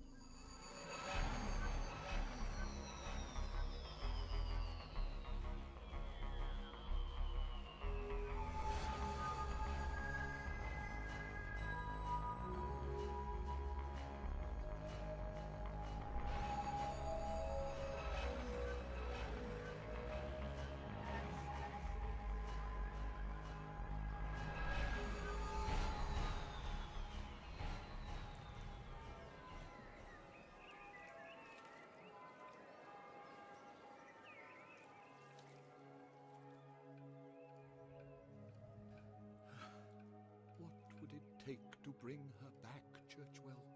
I really don't know, Your Grace. I'm not sure she'd be keen. Isn't that what we all want? Wouldn't that make everything worth it? Perhaps. You think not? Could it be you're less devoted to my Estella than the rest of my people? You don't think that she could save us? I do not think anything could save us, Your Grace. Just as well. Salvation is, I think, such a dull and worthy concept. But to see her again... Oh, when I think of when we first came to this city, they made her such sumptuous gifts. I knew they had all fallen in love with her. We alighted at the Rialto and proceeded to San Marco, and they lined the walkways and canals to see her pass, just to see what she was wearing. It is true the people of Venice adored Estella, but even if she returned tonight, she still couldn't save us. They gave her the book she coveted, volumes printed letter by letter onto the finest vellum, covered with the richest shot silk. She returned laughing one day, and our servants were carrying her spoils, 24 crates of fish and fruit and wine, and 100 weight of church candles. Sir, this dwelling on the past, it isn't good. This was over 100 years ago. Soon there'll be nothing left but the past, Churchwell. Tell me she'll be back before the end. Tell me she'll be here. I'm not so sure I'm keen, actually. Of course you are. You said that we could go anywhere. Venice always sounds something of a gloomy place. Didn't you go there on any of your travels? Well, they weren't really travels. You said you were a traveller. Well, it's certainly what I'd like to be. Father wasn't keen on me striking out by myself. Well, you can see the world now, anyway. With you to protect me. I'm sure my family would be suitably mollified. I'm sure they would. They'll be shocked, I'm sure, when you eventually take me back. Yes, they will. When we go back. What's so special about Venice, anyway? It's magnificent and charming and often quite silent and sinister. Last time I watched the light spilling from palace windows onto the Grand Canal, and all the stars looked like they were trapped underwater, bursting to get out. This place is gloomy enough. And you get all these people swishing past in their gondolas, gorging themselves on fruit and cakes. The whole place lights up wonderfully at night and looks new. In the morning it's all desolate and ruined. Couldn't you do something about tidying this place up? The TARDIS, what's wrong with it? For a really futuristic ship, what you ought to have is gleaming white surfaces and bright flashing controls and... I mean, it's the 1930s now, Doctor. This place is like something out of Jules Verne. It might be the 1930s to you, Charlie. For me, it's nothing of the kind. And which decade is it for you? You've been a little evasive about that. You can't shock me, you know. I've heard enough outrageous things by now. Which decade? All of them. None of them. I don't really know anymore. We're about to arrive. When? You were talking about the early Venetian Renaissance before, when you were muttering and fiddling with your coordinates. You made the 16th century sound entertaining. Have you managed to find it? No, it's the 23rd century. So it isn't the Venetian Renaissance, then? Not really, no. Good. That's not so good. It isn't what you'd call the best time to drop in on Venice. Why, what's wrong with it? There's not a great deal of it left. Tomorrow morning. I can't stop myself from hoping that tomorrow morning I'll see her again. That she'll come walking back into the palace. Is it too late to say I know what a fool I was? It is really, sir. I gambled on the one thing I had no right to. I can still see the look in her eyes at the second I made my stake. Neither she nor I could believe I'd bargained on the only thing I could never replace. She looked so hurt, and then that look hardened. I had betrayed her in the only way she could never forgive. Of course she had to curse me. Of course she had to curse this whole city. It isn't her curse. This place would die even without Estella's intervention. Ah, see, my dear, how corrupt we are. When even my servants contradict me. Contradict me again, Churchwell, and I will have you skewered. Oh, I'm sorry, Your Grace. Estella, my people are waiting for me. They need their count to watch over the last of their revels. They are expecting me, I think, to deliver them from your evil.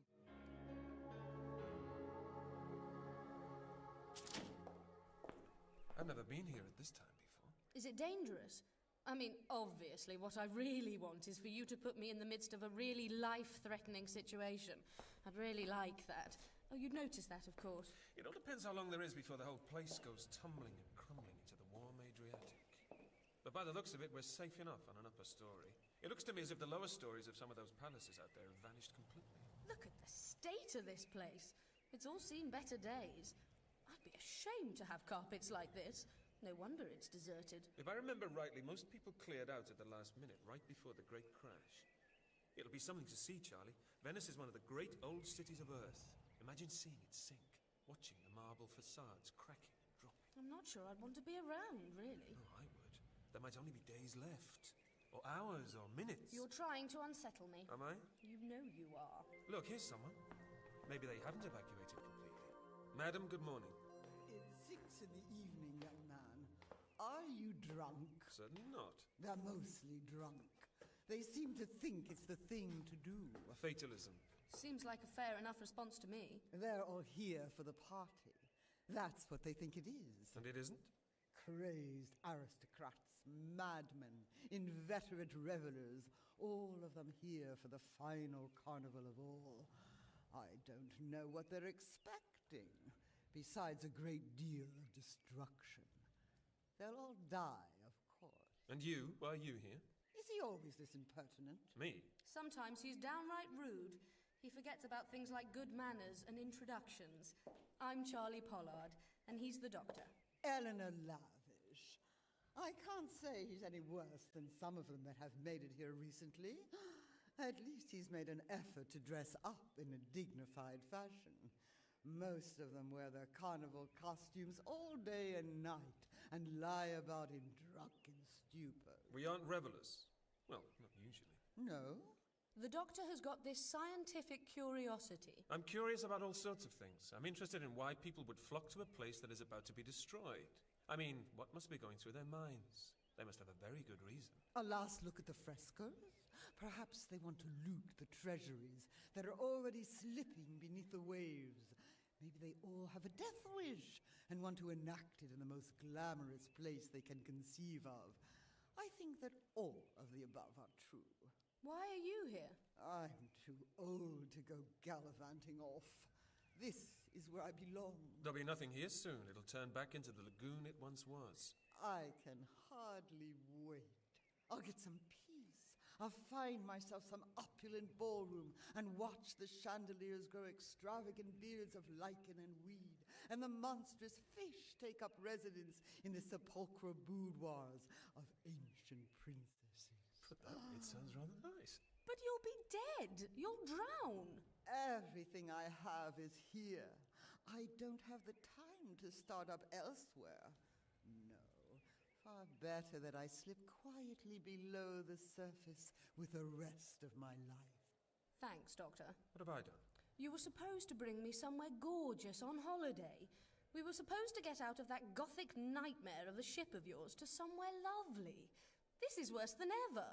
You've brought me somewhere horrible where everyone wants to die. I was only telling you what you wanted to know. If you want cheering up, talk to some of the revelers. They seem to be having a nice enough time. if that's the kind of shallow person you are.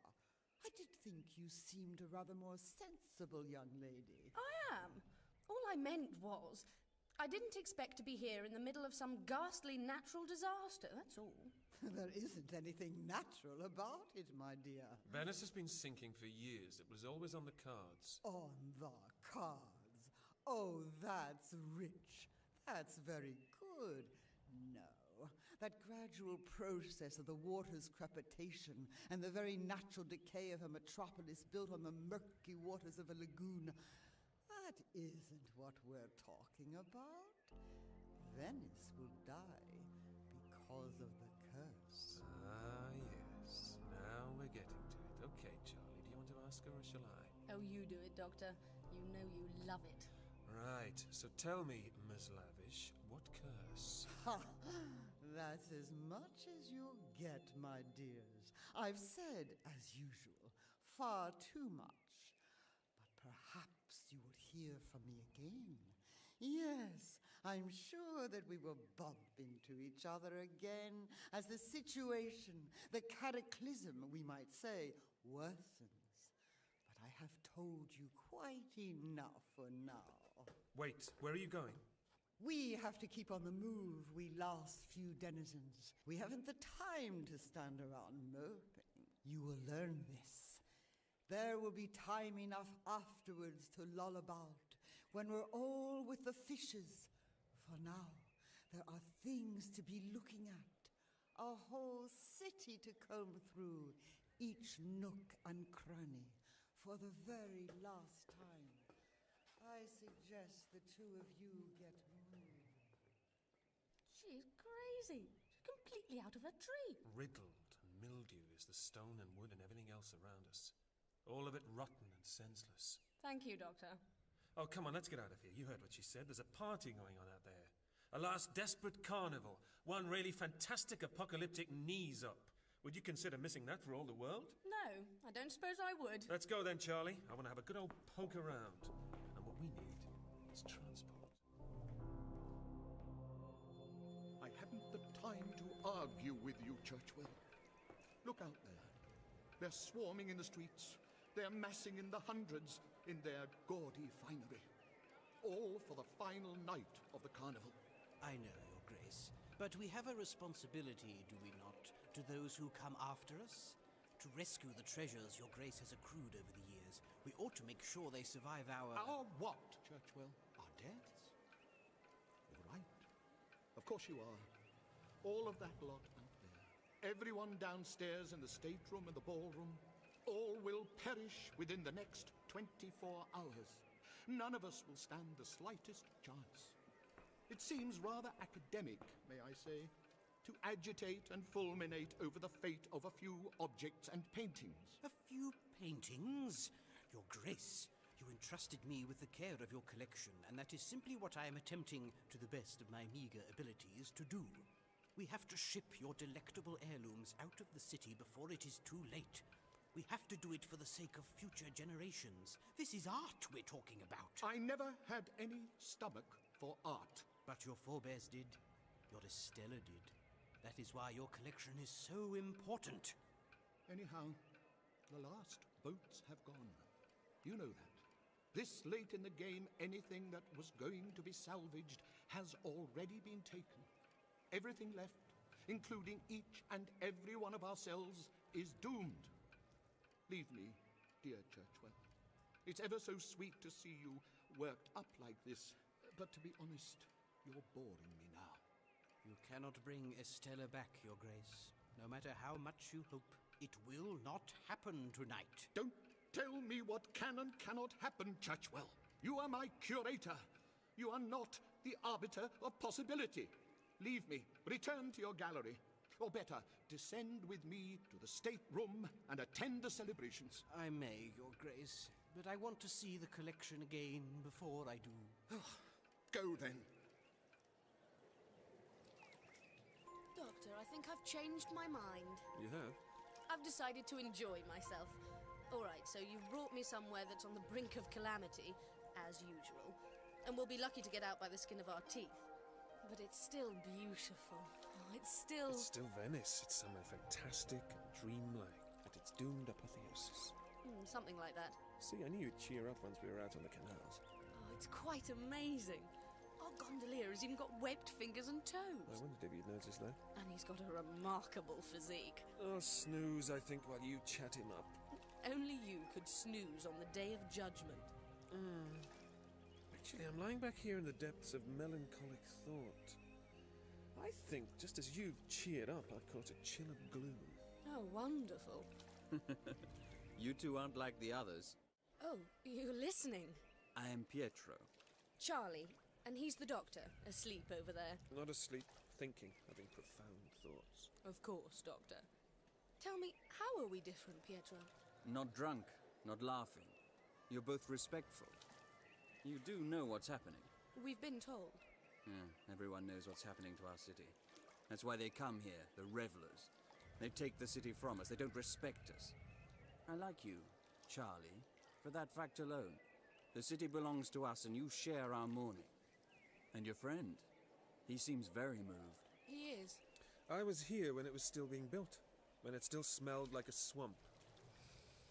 Smell now. It smells of damp wool. There's still a trace of the primordial world beneath. A foretaste. Yes, I've been here again and again, Pietro. I'm here to pay my respects. Good. What will you do, Pietro? Will you get away? I'll be here. All the canal people will still be here. The city will be ours again when it returns to the water. We're waiting for it to happen. Yes, of course. I can see how you might be. Oh, we're here. Pietro, could you... This museum, a fine collection, as I remember. Art? Yes, Charlie, art. I thought we were looking for a party. I'm not sure I want to look at some old pictures. Surrealist paintings, actually, in one of my favourite spots. There's a fantastic trattoria nearby, run by a bunch of the most amiable ex-actresses. Ah, they've fled. Oh, never mind. Come along, Charlie. If I remember rightly, they've got all sorts of things by René Magritte, Max Ernst, people from your era. Rabble and scum. That's all we'll see until the end. Those two weren't any different. Not really. They're probably here to join a cult. They probably are a cult, all by themselves, expecting the place to rise to its former glories, all of its own accord, magically. There isn't any such thing as magic, Doctor. Charlie, nothing is going to happen here. The pattern is set, more's the pity.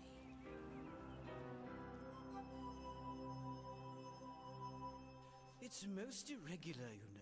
It's most irregular indeed. I'm an irregular kind of guy.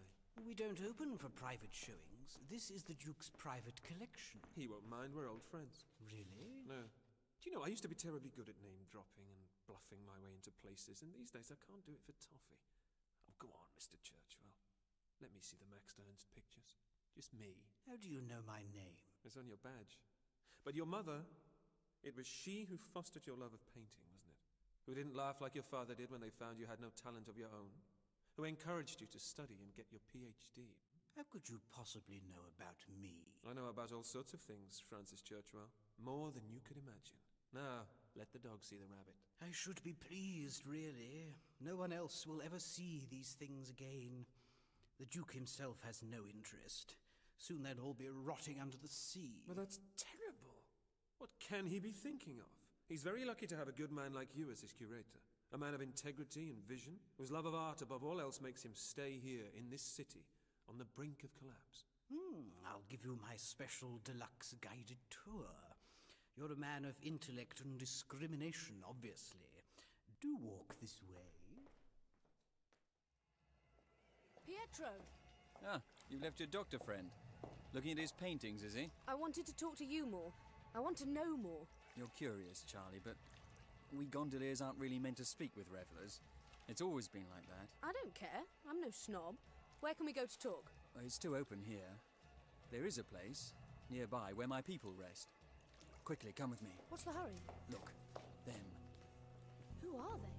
You don't want to get caught up with them, Charlie. Best keep away from that set. They're the cult of Estella. Grave robbers and fanatics. Him at the head, in the black headdress. The one looking so superior. He's their high priest, Vincenzo. What a nasty piece of work. Search everywhere, you fools. It must be here on the left bank. We have only hours remaining. It is the last thing we need. And then we shall see. Then we can show them all. Thanks, Pietro. Are they dangerous? They look horrible. You don't want to cross them. Let them go by. Then we'll meet with the others. Search everywhere. Keep searching. Until I give the order otherwise. Search! Search! They've gone. I don't know what they're doing here. People say the cult has its base here on the left bank, but no one knows where. It isn't often they're seen in daylight, parading in their robes. They're certainly up to something. The Duke Orsino's much-prized, reserved collection of unattributed paintings. I had them hung so he could take one last look. They're marvelous. Unattributed, you say? I like this one with all the volcanoes and the foxes running around in their smart little outfits. And this one of the lady in the great big glass jar. That is from the Duke's grandfather's collection. It's criminal, the idea that all of these things will be destroyed. I have given up hope now. When the time comes, I will seal myself in the vault with the reserved collection of erotic etchings. It can't be as bad as all that, surely. It is good to meet a true lover of art before the end. Why has the Duke lost interest? All he can be bothered about is the loss of his great love, Estella. Walked out on him, did she? 100 years ago, precisely. I see. She must have been, what do you call it, very beautiful. She was famed and lauded, Venice's last true queen. She left him and cursed this whole city. I'm afraid I don't believe in curses. A rationalist? Not exactly. I just look for the best in people. Why would anyone curse a city where they were loved? If one is betrayed, one is apt to do all sorts of things. Is there a portrait of the famed Estella? I'd like to see her. No portrait exists. I can't believe that. The artists of this country have always loved producing portraits of their famous ladies. I remember Isabella d'Este when she was 19, demanding that Titian do her one, and Leonardo knock out a quick sketch. And then she had Agostino Barbarigo work for years on her likeness. Surely someone painted Estella? Never. She wouldn't have it. Her beauty was ineffable. You sound almost like the cultists, Doctor. They have besieged me for years, as this 100th anniversary of her leaving has approached. They are convinced we hoard Estella's likeness somewhere here, because they worship her in their infernal ceremonies. They believe they have a claim on such an object. Cultists, eh? I don't much like the sound of that. A gang of superstitious misfits, obsessed with bringing her back from the dead. You think she's dead? 100 years have passed. Yet you claim the Duke has lived that long and is living still. That is the nature of his curse. To live 100 years, unchanging, and learn to regret her loss. I see. You really don't know much about us, do you, Doctor? I know one thing. This painting here, I think I've seen it before. The one with the volcanoes and the foxes in overcoats. It's not exactly surrealist. It's simply out of its context. I saw it far from here, very far. You know it shouldn't be on this world at all. Really, Doctor? Come, I think our tour has reached its end. Churchill, listen to me, please. What if I were to tell you that these treasures of yours needn't perish with the city after all? What if I told you I have the means to remove them and get them safely away? What would you say then? The last boats have gone, Doctor. Only the dregs of us remain here. The exits to the lagoon have been sealed. Nevertheless, I have the means. I have a ship. But you can't It's called the TARDIS. It's trustworthy and watertight, and she's my oldest friend in the world. We'd have heard if there was still a boat berthed here. We would know. Like me, Churchill, the TARDIS is extremely discreet. And you would help me? Of course. Hang on, where's Charlie? Who? The girl I came in with. She was just behind me. You came in alone, Doctor. I saw no one else. Charlie? Doctor, wait! You must tell me. Where is this ship you told me of?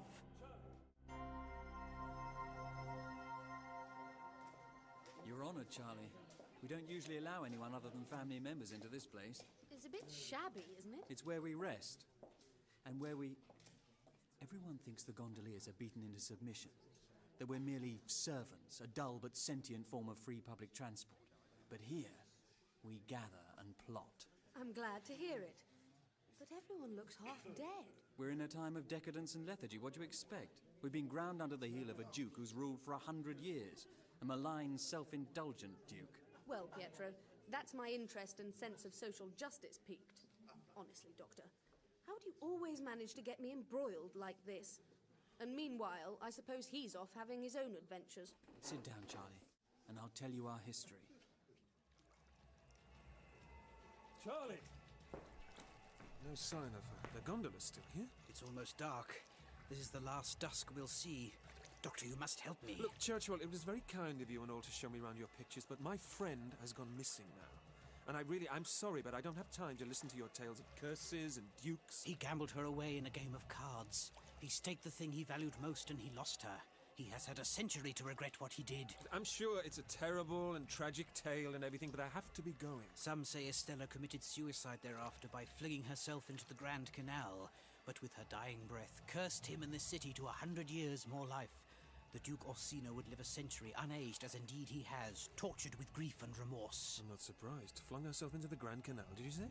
Wearing her wedding dress. And we gondoliers believe that the Duke searches for his beloved's remains. He does this secretly, by night.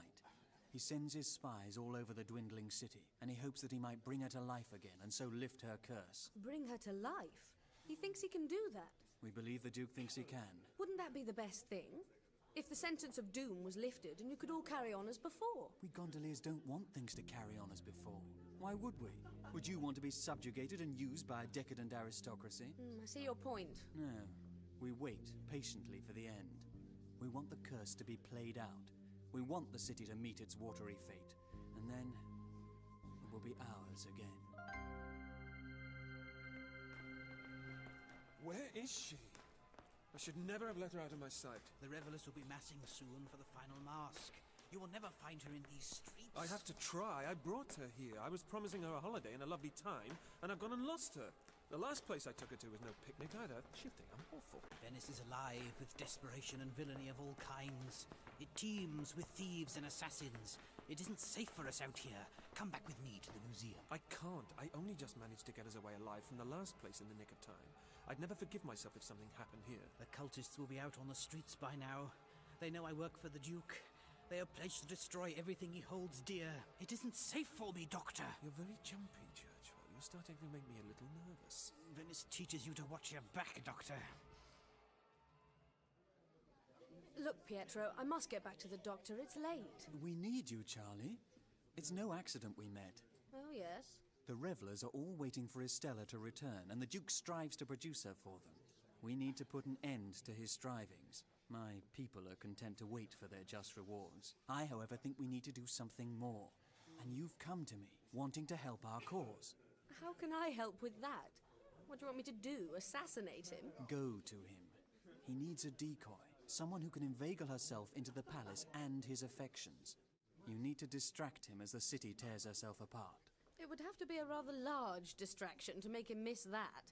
We need you to become Estella, reincarnated. This you can do for us. Don't be ridiculous. I'm going. You will do this for us, Charlie. You will become the embodiment of the Duke's beloved. Doctor, I've got palpitations. I'm not up to all this. Tearing off into the night like this. Haven't a clue where we are now. I don't recognize anything. Round here, follow me. Now, my geography's sketchy, naturally. I mean, after everywhere I've been, it would be, wouldn't it? But I've got a fantastic nose for finding my way, blindly, intuitively. Oh.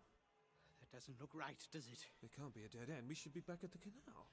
I'm afraid the city loops back and alters itself out of capriciousness. The sea fog comes in and corrupts the topography at will. Every schoolchild knows that. Well, maybe if we just double back We could have stayed in the museum. It was safe there. I wish I'd locked myself in the vault in the first place. Why didn't you help me, Doctor? Why didn't you bring your ship and help me get my collection away? I'm sorry, it's too late for that, Churchwell. Look, the cultists. They've found us. Churchwell, at last. They've got us, Doctor. Now wait, you lot. Don't do anything hasty. You can't reason with the likes of them. So, we have you on the eve of the anniversary of the Lady Estella's death. Can't you see how it was all meant to be? Guards, render them both unconscious, would you? We have you now, and it will be your honor to bear witness to her resurrection.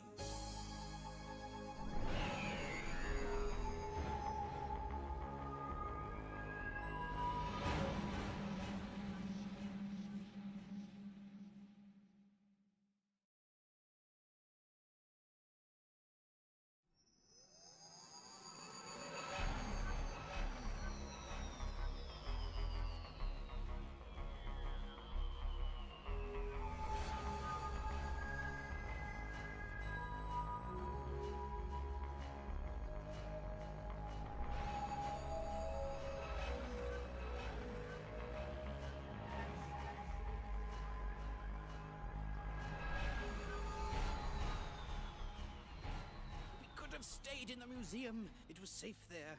I wish I'd locked myself in the vault in the first place. Why didn't you help me, Doctor?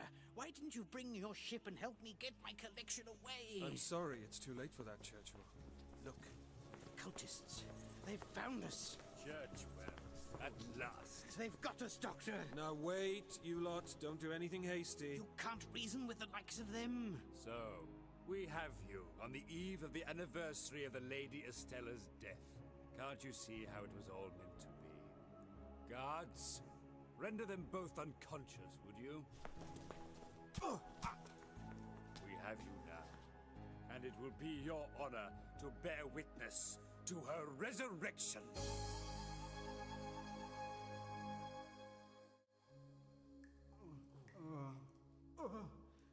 You have led me straight into their hands.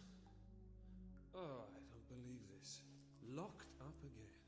You aren't part of the cult by any chance, are you? Now, that sort of thing has never appealed much. Too many rules. It's all a bit solemn. Going around in robes and things, chanting. It's not for me. But you have managed to deliver me straight into their lair. We're in their lair, are we? How fascinating. Mind you, it looks like 100 other lairs I've been in. Dust, brick wells, old blankets, damp. I bet there are a few old rats in here too, just for authentic charm. No one knows where this is. We could be anywhere. Knocked out, blindfolded, banged up in a cellar. It's all par for the course. Not for me, it's not. Feels like we're under sea level. My ears are doing funny things. Are yours? My ears are still ringing. We're definitely under sea level. Can't you feel the tension in the air? This isn't exactly the safest place to be tonight. By morning, we'll all be under sea level. If we don't get our throats slit first. Come on then. I think you should tell me, what are they after? The portrait. They think I know where the portrait of Estella is hidden. But you told me it didn't exist. It doesn't. But how do you convince a bunch of fanatics of that? Oh, I see your problem. I wouldn't fancy a crowd like that dogging my footsteps. I've managed to keep out of their way for years. That's why I never went out into the city at night. At least you're confronting your fears now. Why do they want the picture anyway? Would it be worth going to all this bother? It would to them. They're frightfully mixed up in necromancy and arcane lore. They believe the portrait will give them the key to resurrecting the Duke's beloved. They think they can do this tonight. There's a breeze. It doesn't matter if we catch a chill. We'll all be dead soon anyhow. No, I mean there's a breeze coming through a passageway. I've found our way out. I'll never get through that. Yes, you will. I'll help you, Churchill. Come on. Think of it as a whole new aesthetic experience.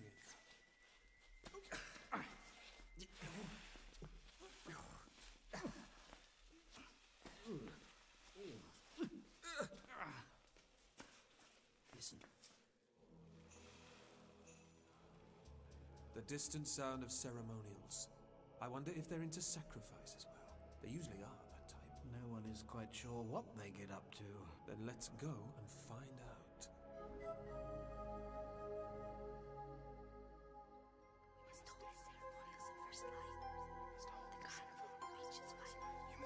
The carnival will reach its final moment with us. Together at last. I am here, my lord. I am here, my lord. Together at last. You must take me, my lord. We must hold the ceremonials of first life. Together at last. Together at last. I love you, Charlotte. I am here, my lord. I am here, my lord. I am returned to you. I am here to marry you once more.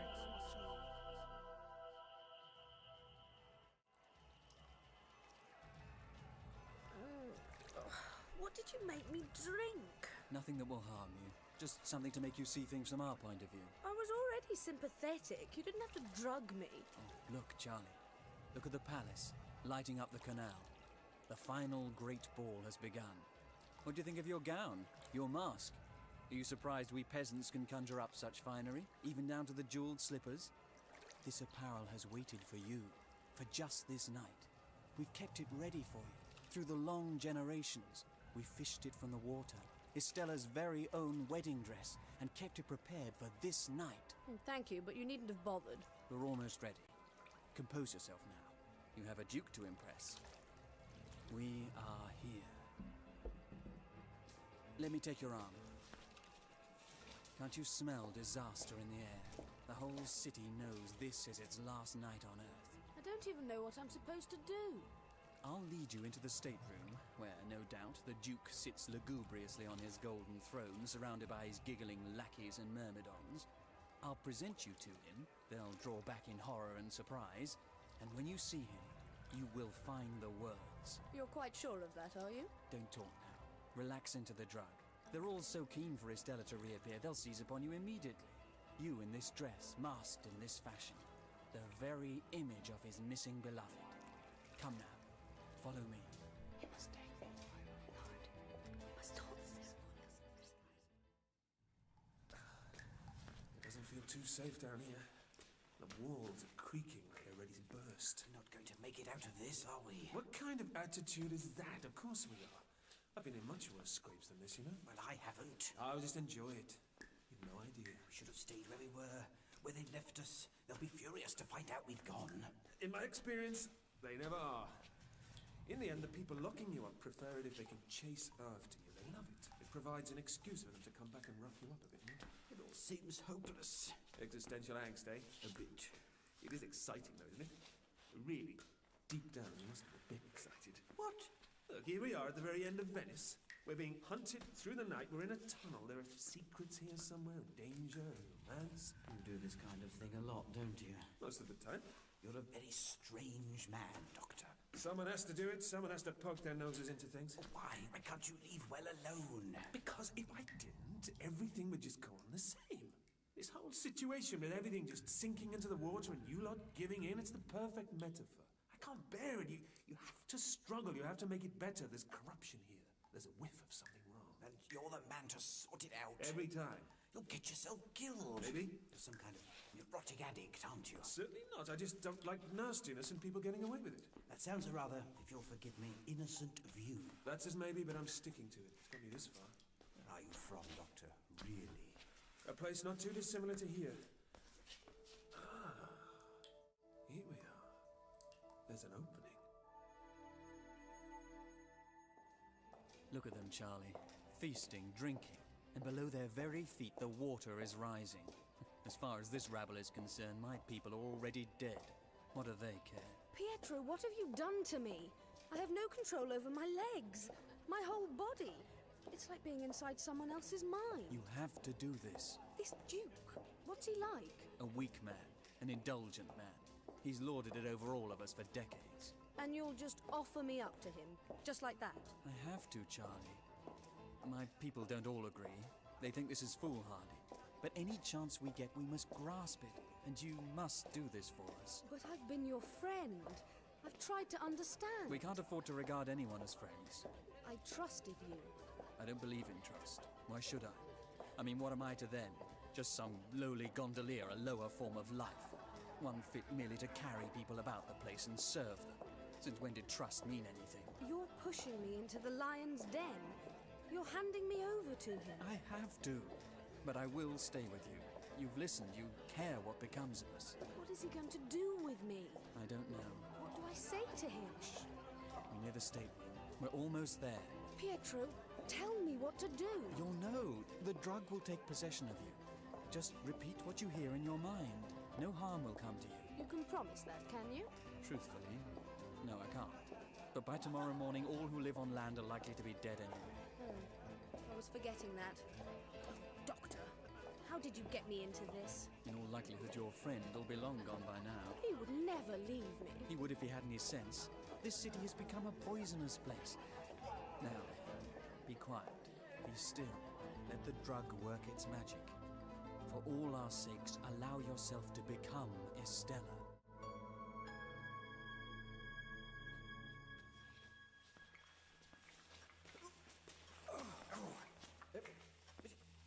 You found us another prison cell. Well done. I'm tired, Doctor. I'm an old man.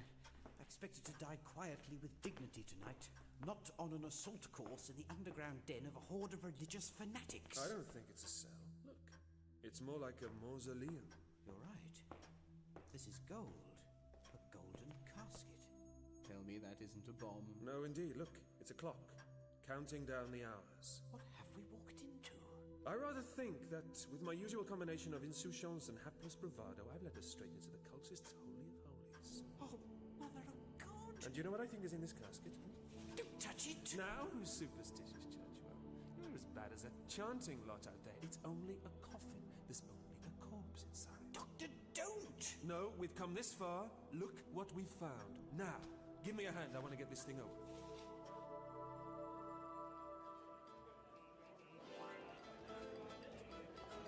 Almost there, Charlie. Listen as they all cry out. They gasp as much as the presence of a lowly gondolier in their midst, a stinking amphibian, as much as they gasp at you. Don't pull me along. I can walk by myself. Duke Orsino, listen to me. I've brought you a gift. Orsino, listen to me. What is this creature? How does he dare to present himself before us? Look at who this creature has brought before you, Orsino.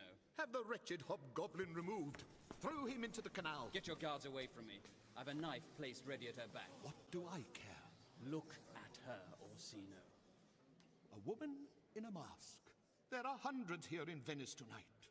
Why should I be held to ransom for the sake of one? I have my pick. Now, Charlie, it's time. Listen to him, Orsino. All of you, listen to me. Yes, you know me. I have returned, beloved. You know me now, don't you? Not quite as I was then, perhaps, but my essence has returned. I waited so long to be born again. Estella? That is whom you are all waiting for, isn't it? That is whom you are praying for. Then why do you look so shocked? Look, this dress. Is it not the dress I married you in? It can't be you. You want me to forgive you. That's why you want me back before you. So I can tell you I don't mind that you lost me in a game of cards like you would a servant or a horse. Be quiet, my love. Don't. Let us talk about this in private. Everyone must hear, Orsino. Everyone must know that I forgive you and that I have come back for you.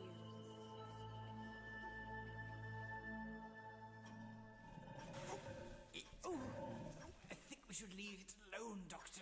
One more good shove should do it. But it's her tomb. Yes, it doesn't smell very nice, does it? What have we done? What have you made me do? This is desecration. They'll murder us. Stop backing away. Come back. We have to see Churchwell. Look, we found her. Huh? Are you sure? It has to be. This is like a dream. Most things are, in my experience. Now, take my arm. Look inside. There's nothing but dust inside. Nothing. She's already gone. Crumbled into nothing? No, removed. Someone's taken her away. Every scrap of her except this. Those are her jewels. Her necklace. They're fantastic. It really was her tomb, wasn't it? It sort of looks like that, doesn't it? Here, help me put this lid thing back. I'll take the baubles for safekeeping.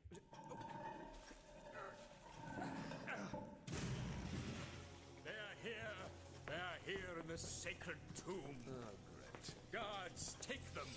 No, do not kill them yet. This isn't how it looks. And how does it look, Doctor? I mean, we were just exploring and we happened upon this funny little room and... It rather looks to me that you desecrated Our Lady's resting place. Have we? Is it? This casket.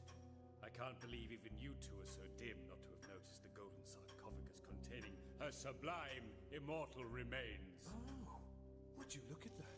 I'd completely overlooked it. Did you see it, Churchwell? Yes.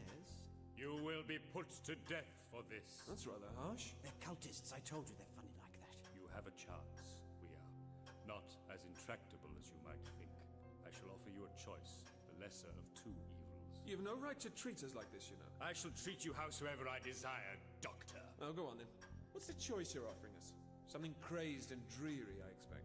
Either we put you to a painful death now, or you go to bear the Duke Orsino in his depraved den.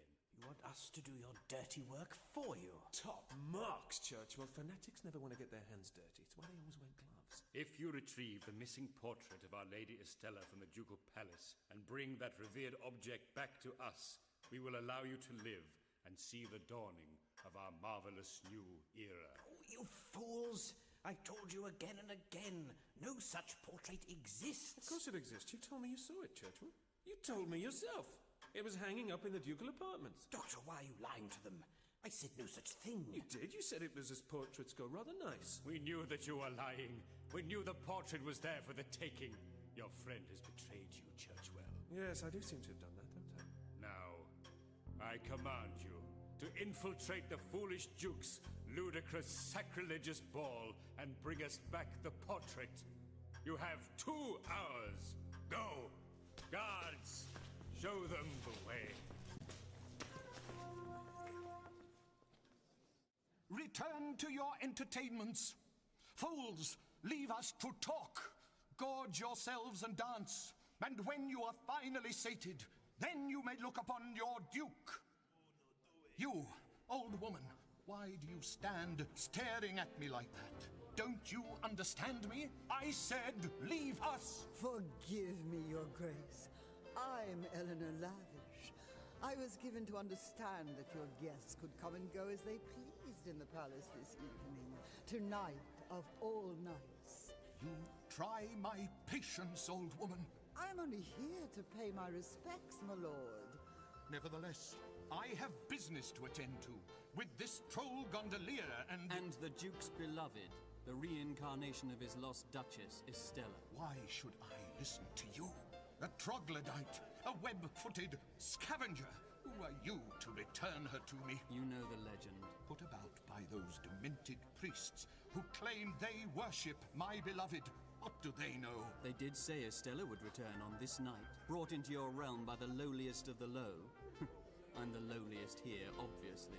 Pietro, at your service. Estella, is it really you? It is, my lord. You recognize me? You forgive me? My lady will be satisfied with nothing less than your plighting yourself to her once more. You must believe in her, Orsino. You must marry her again at dawn in full sight of your people. No, it's a trick. It's all some ghastly trick. You can't be Estella after all this time.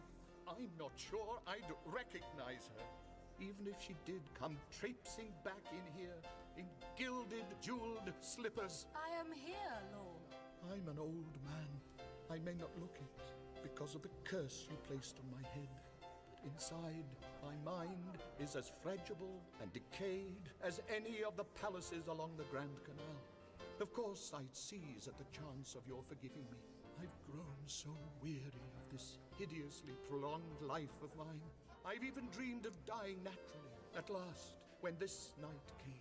Of course, I would pray that you'd return, as the cultists always warned.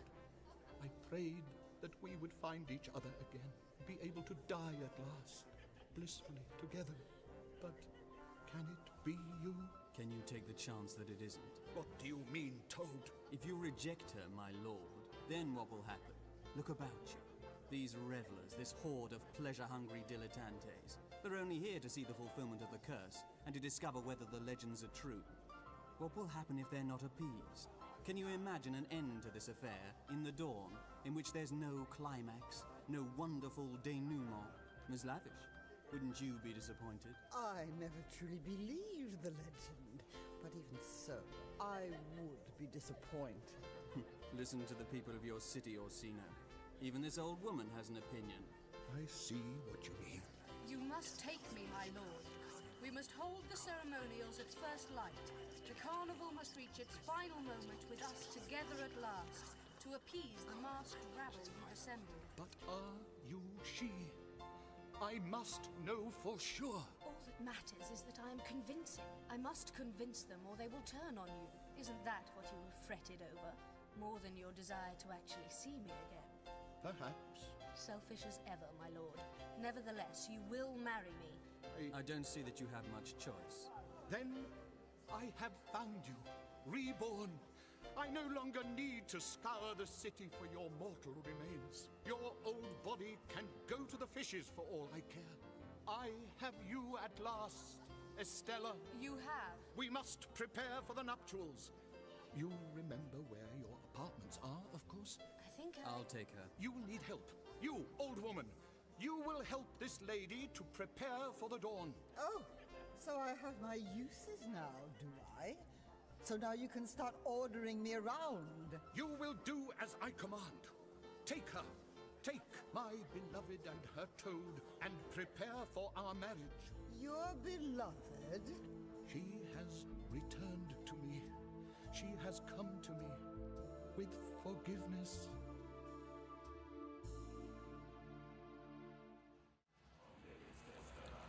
At least they've got a nice vaporetto. We're traveling in style today, Churchill. Stuck with them now, Doctor. Stuck with a whole retinue of mad chanting priests on a boat. All of them worshipping a body that isn't even where they think it is. Keep your voice down. We don't want them to know, do we? But they must know already. They must. They wouldn't desecrate the tomb. As far as these dupes are concerned, Estella's still inside the thing. They'll get a nasty surprise when they expect her to come tripping out. Did you notice the clock? What about it? It was ticking down the hours and the minutes to dawn. Presumably that's when it all happens. We're all going to die horribly, aren't we? One way or another. I should never have had you get mixed up in all of this. I've lost Charlie. She could be anywhere. She isn't used to things like this. Anything could have happened to her. Behold, the Ducal Palace. You have nothing to fear from the Duke, Doctor. These idiots are taking us to safety. He's my friend. He won't betray us. How can you be so sure? I don't like what I've heard about him so far. Oh, they're delivering us to safety, Doctor. I'm sure of it. And your friend, the girl, will turn up. And you can find your ship, the one you told me about. And we can leave this doomed city in time with all the paintings. We can rescue the whole collection, can't we? Can't we, Doctor? You said yourself it would be a crime if the paintings were spoiled. We'll be safe, won't we? I'll get us all to safety, Churchill. You'll see. You're taking us in. The carnival is at its height. Prepare yourselves, servants of Our Lady. Make ready to set about your task. Why do religious types always regale you with histrionic imperatives? It's hard to get any kind of decent conversation out of them. Silence, Doctor! That's the other thing. They always shout. Silence. As if they're the only ones worth listening to. Fanatics always get on my nerves. Oh, don't aggravate them, Doctor. I can't see what they want some old portrait for anyway. They're very keen on art. I told you. There are dark powers at work here. Great. That makes me much happier. Now I'm meant to be scared of something I don't even believe in.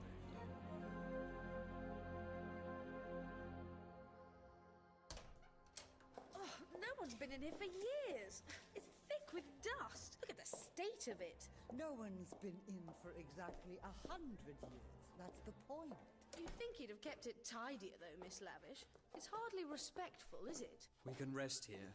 Rest and think. Well, thank you, Pietro. Thanks for everything. What do? I show a smidgen of interest in the plight of the underclass, and what do I get in return? Held at knife point, dressed up in an admittedly fabulous but impractical frock, and then I end up being forced to marry some ancient madman as the city collapses around us. This isn't what I would call a fantastic night out. Be quiet. I have to think. Oh, yes, and you drug and hypnotize me, so I end up playing along and coming out with all kinds of nonsense. I'm not happy, Pietro. I hope you know that. You're that girl, aren't you? The one I saw in the pensione before with that friend of yours, that drunken impertinent sot in the green velvet coat? He wasn't drunk. That's just his way. What are you doing, girl? Impersonating the Duchess? Are you mad? Do you realize what you're getting into? You heard what Orsino said, old woman. He doesn't care. So long as it convinces the people, he'll play along. What else would you expect from a weak and corrupt ruler like him? Yes, but now he expects me to die along with him at the crack of dawn. Along with everyone else. Well, that's just fantastic. You didn't tell me about that bit, did you? I hadn't realized he was so corrupt and weak and... Lunatic? He's a lunatic. We must all be to be here so late. I suppose at one level, we all thought the Duke might rescue us somehow. That the curse would be miraculously lifted. Amazing, isn't it? We still believed in him, after everything. After 100 years of his self-indulgence and corruption and malignancy, we still believed he could save us. Perhaps we all deserve to sink into the sea. Well, I am pleased you joined us on this venture, Miss Lavish. You're really cheering me up. I'm sorry, my dear. I do have these philosophical turns. They're not helping matters. We need this curse affair, whatever it is, lifting. Only the true Estella could do that. So they're expecting me to save them all. In the end, because of the situation you've put me in, they're all going to look to me. Pietro, what am I going to do?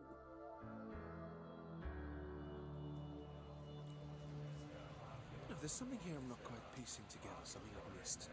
I wouldn't worry your head. Hang on. You? Yes, you. Are you addressing me? What do you think you can accomplish with this portrait? Or do you just want to see what the old girl looked like? You blaspheme. You are not fit to mention her name. Probably not. I'd just like to know what you think you're up to, that's all. You will do my bidding. and that is as much as you need to know.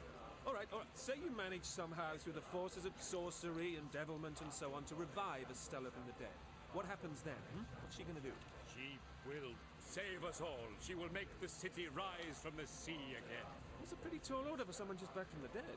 I should know. It's a very taxing business. Usually it's as much as you can do to remember your name. I wouldn't expect any miracles. I imagine she'd feel rather tired and confused. The legend has come down to us from the last century.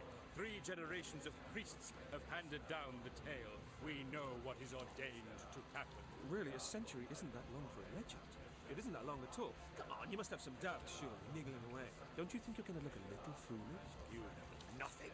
How can you know anything about us? How can you understand a century's worth of worshipping Our Lady? I've never been very religious, it's true, but I think you are going to be disappointed. What's going on?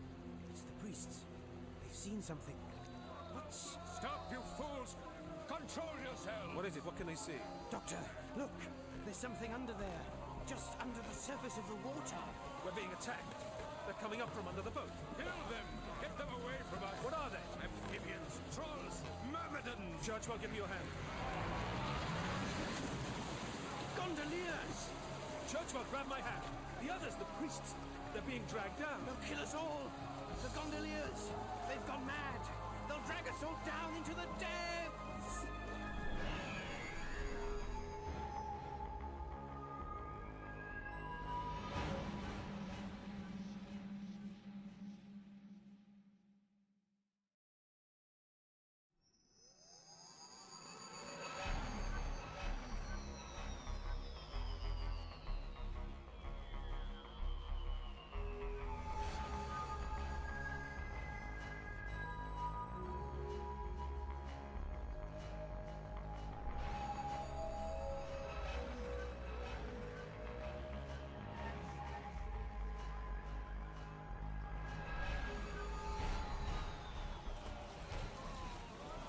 Being attacked. They're coming up from under the boat. Kill them! Get them away from us! What are they? Amphibians, trolls, myrmidons! Churchwell, give me your hand. Gondoliers! Churchwell, grab my hand. The others, the priests, they're being dragged down. They'll kill us all. The gondoliers. They've gone mad. They'll drag us all down into the depths.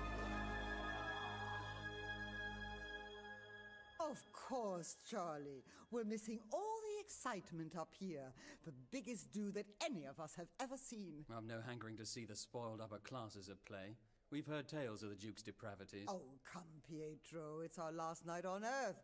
Surely you can enjoy yourself a little. I have no intention of dying, Miss Lavish. None of the gondoliers or their families have. How often you've called us amphibians, toads, fish people. Yet none of you suspected the truth. Which is? That we really are fish people. We have evolved. Many of our people have made their homes under the surface already. The rest of us will join them once the sea has risen to close over the tallest of Venice's spires. We've nothing to fear, you see. What a quiet, gentle revolution you've been planning. Do you blame us? After centuries of subjugation by the likes of the Duke? After the past 100 years of decadence? So the city will devolve to the likes of you? Well, we deserve no better. But you've drawn this poor girl into your schemes. That hardly seems fair. What are you trying to do? Make everyone doubly miserable as the sea washes in? Well, this mission does seem somewhat foolhardy now. We thought the Duke would use his last hours to search for Estella's remains. The more superstitious amongst us thought he might succeed in revoking the curse. Nothing can revoke the curse. Nevertheless, Duke Orsino needs a distraction, a placebo, and Charlie here was to provide it. It's nice to feel wanted, especially since the doctor seems to have abandoned me. But really, I hope you won't be dreadfully offended if I just slip away quietly and make my escape. Charlie, don't. I'm not staying around here, Pietro. The effects of that noxious potion you forced down me seem to have worn off. I can think straight again. I'm going. You'll spoil everything. Look, Pietro, you saw the Duke. Did he look like someone who's working against the clock to rescue the city? No, of course he didn't. He's sitting on his throne and he doesn't care a jot. He isn't lifting a finger to rescue the place. He doesn't need a distraction. The city will fall and it will all be yours. You don't need me to help. I'm going. Charlie. What? Let me come with you. I'll come too. You two young people seem a bit hapless to me. Come on then. Quietly. He hasn't put any guards on the corridor. Oh, Mother of God, thank you. We're saved, Doctor. Look, it's Orsino's guards. We were close enough to the palace. They're holding us in. What was it? I said we're saved. Oh, hurrah! The boat was smashed to matchwood. We're lucky to be alive. I don't know if our captors have... Oh. I am saved. The spirit of Our Lady Estella has spared my soul. I live and stand once more on dry land. I think you'll find, Vincenzo, that it was the Duke's guards who dragged your stinking carcass out of the canal. Where are the others? Did they all drown? They have been murdered by those toads, the gondoliers, sucked into the depths of the lagoon. No matter, I have plenty more where they came from. Of course you have. Back at the old secret base. But remember, Vincenzo, I know where your lair is. I know where the casket is hidden. I could kill you now. You need me to bargain with the Duke. You need me alive. Look, boys, can we stop quibbling and shivering outside? I'm completely soaked. Should we just go into the palace and carry this on in there? Into the heart of depravity and decay. So long as I get a cup of tea, I don't mind where we go. Come on. Charlie, pretend to be hypnotized again, in case anyone sees us. Oh, marvellous. The Doctor's really going to get a stiff talking to when I see him again. You may have your chance, my dear. Look. Duke Orsino, we're here. Hello, everyone. Duke Orsino, we've come to talk with you. Is this any way to come before the Grand Duke? Probably not, but we've been having a pretty hair-raising time of it lately. It's nice to see you, by the way. You seem to be at the center of this whole affair. I like to get to where the action's going on. This is merely a small party for a few friends. I'm sure I don't know what you're talking about. Churchwell, explain yourself. How does it come to be that you dredge yourself into my stateroom looking like death itself? Who are these peculiar, ill-bred persons you bring with you? That will take some explaining, Your Grace. Do hurry. We haven't a great deal of time left. It's the middle of the night. Enough of this! I am High Priest Vincenzo of the Order of Our Lady Estella. Are you really? You lot have given me quite a bit of bother over the years, you know. How nice of you to deliver yourself up to me like this. Guards! Unhand me! I am here to make a bargain. I don't see that you're in any position to make a bargain, priest. How dare you worship my beloved? How dare you offer up to her memory the dubious compliment of your tawdry prayers? Your Grace, it might so happen that he does indeed have something to bargain with. Oh? Really? Then tell me. You may be rather interested in what the High Priest has to offer, Orsino. You see, in his underwater den, which we've only just come from, he's got a casket. A casket, you say? Containing her immortal remains. You fool. You have searched for years and never came close. We had her the whole time, and you never even knew. You have her? You have my beloved? He's got all sorts of things in that lair of his. Things have rather taken an unexpected turn. Oh, no. You're not telling me that the real Estella's turned up? Well, that's all we need. Your friend the Doctor seems to be behind this, Charlie. He's causing quite a stir. He's very good at that. Now quiet, both of you. Let me think. Essentially, we're here before you under duress, Orsino. The High Priest here, the delightful Vincenzo, has urged us here to bargain with you over the small matter of a portrait. Churchwell is my curator. You should direct all such queries to him. I have no time for art tonight. It's a very special portrait, you see, Your Grace. Do go on, Doctor. I have no idea who you are, but you are being extremely diverting. You flatter me. You'll be even more diverting as a human sacrifice when I have your gizzards ceremonially removed during my nuptials at dawn. Gizzards? Nuptials? I am to be married at dawn, with my people in attendance. We will all be there. It will be Venice's crowning glory. And who are you marrying? How dare you marry again? Oh, you really do bore me, you fervent little man. I have no interest in your love life, Orsino. I'm concerned only with this business of the portrait. You muddle me and fuddle me with all your requests. I hardly know who to believe. All of you. Leave me to think in peace. I know, I often feel like that. But really, Orsino, we haven't much time. Why should I listen to any of you? I've had 100 years of isolation and inactivity, of grotesquely prolonged life. And then suddenly, you all turn up at once, telling me you have found my beloved's remains. Why should I believe you at all? We have had the casket ever since Our Lady took her own life. She entrusted it to our care. She created her own cult when she gave her remains into the care of my grandfather. Churchwell, I know you. You serve me. Have you seen this casket? I have seen the casket, yes. We both have, Orsino. We have been there. I must go. I must see her. You seek to enter our domain. Venice is mine. I go where I wish. Not into the sacred domain, Duke Orsino. Not even you. Especially not you. It was on your account that Our Lady took her own life. I loved her, you fool. I loved her more than you or any of your lackeys could ever understand. You claim to worship her, and yet you keep her from me. You have no idea what passed between us. We know that you betrayed her. Were she to return to Earth this morning, she would want nothing more to do with you. You know nothing. Churchwell, Doctor, you must take me there. Show me where she lies. There is still the matter of the portrait. Fair's fair, Orsino. That's your part of the bargain. I think you'd better have a think about where you left it. There never was any portrait. I tried to tell them if anyone had known about such an object, then as curator, I would. Shut up, Churchwell. Yes, that reminds me. It's a very interesting collection of paintings you have over there in Churchwell's museum, Your Grace. I was pleased to see them. I thought they were very interesting indeed. Obviously, I'm not speaking as an expert. Well, not much of one, anyway. Are you prattling at me again? You see, I recognized one or two of them, and I recognized one or two of the places depicted in them. Your Grace, I don't think the Doctor quite understands what surrealism is all about. Poor thing. On the contrary, I understand all too well. How could I not?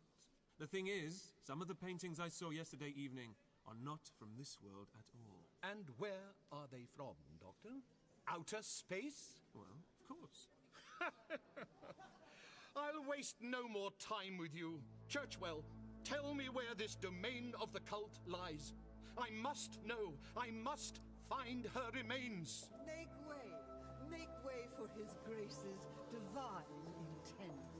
Charlie. What is this? She couldn't bear to be parted from you any longer, Your Grace. Return to your apartments at once, you witch.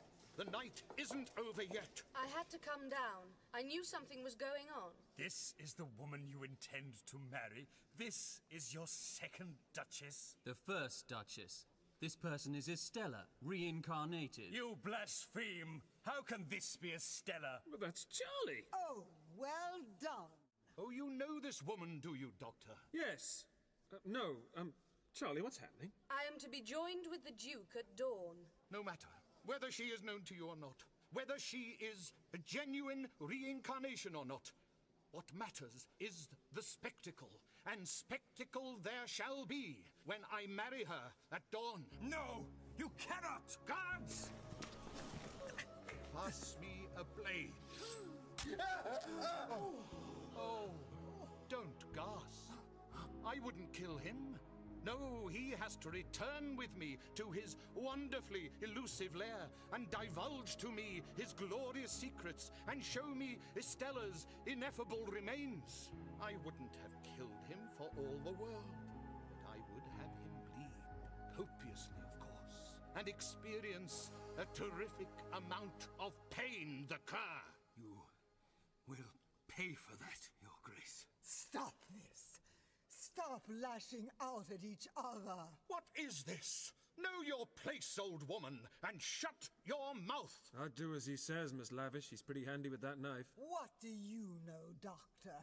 Ever since you turned up, there's been nothing but disaster. It's true, you know. Ever since I clapped eyes on the Doctor, my life's been hell. Will someone take this obstreperous hag away? No. You listen to me, you men. You are all fighting each other. But the fact remains that this city and all of us will be dead within a matter of hours. By the time the sun rises again, in fact. Why should you fight each other? What's the point? She's right, you know. Why don't we all listen to Eleanor Lavish? Are you all right, Vincenzo? What? concern is that of yours, infidel? Of course I'm concerned. I hate seeing people get hurt, even horrible people. It does seem rather futile to fight while the city is sinking into the sea.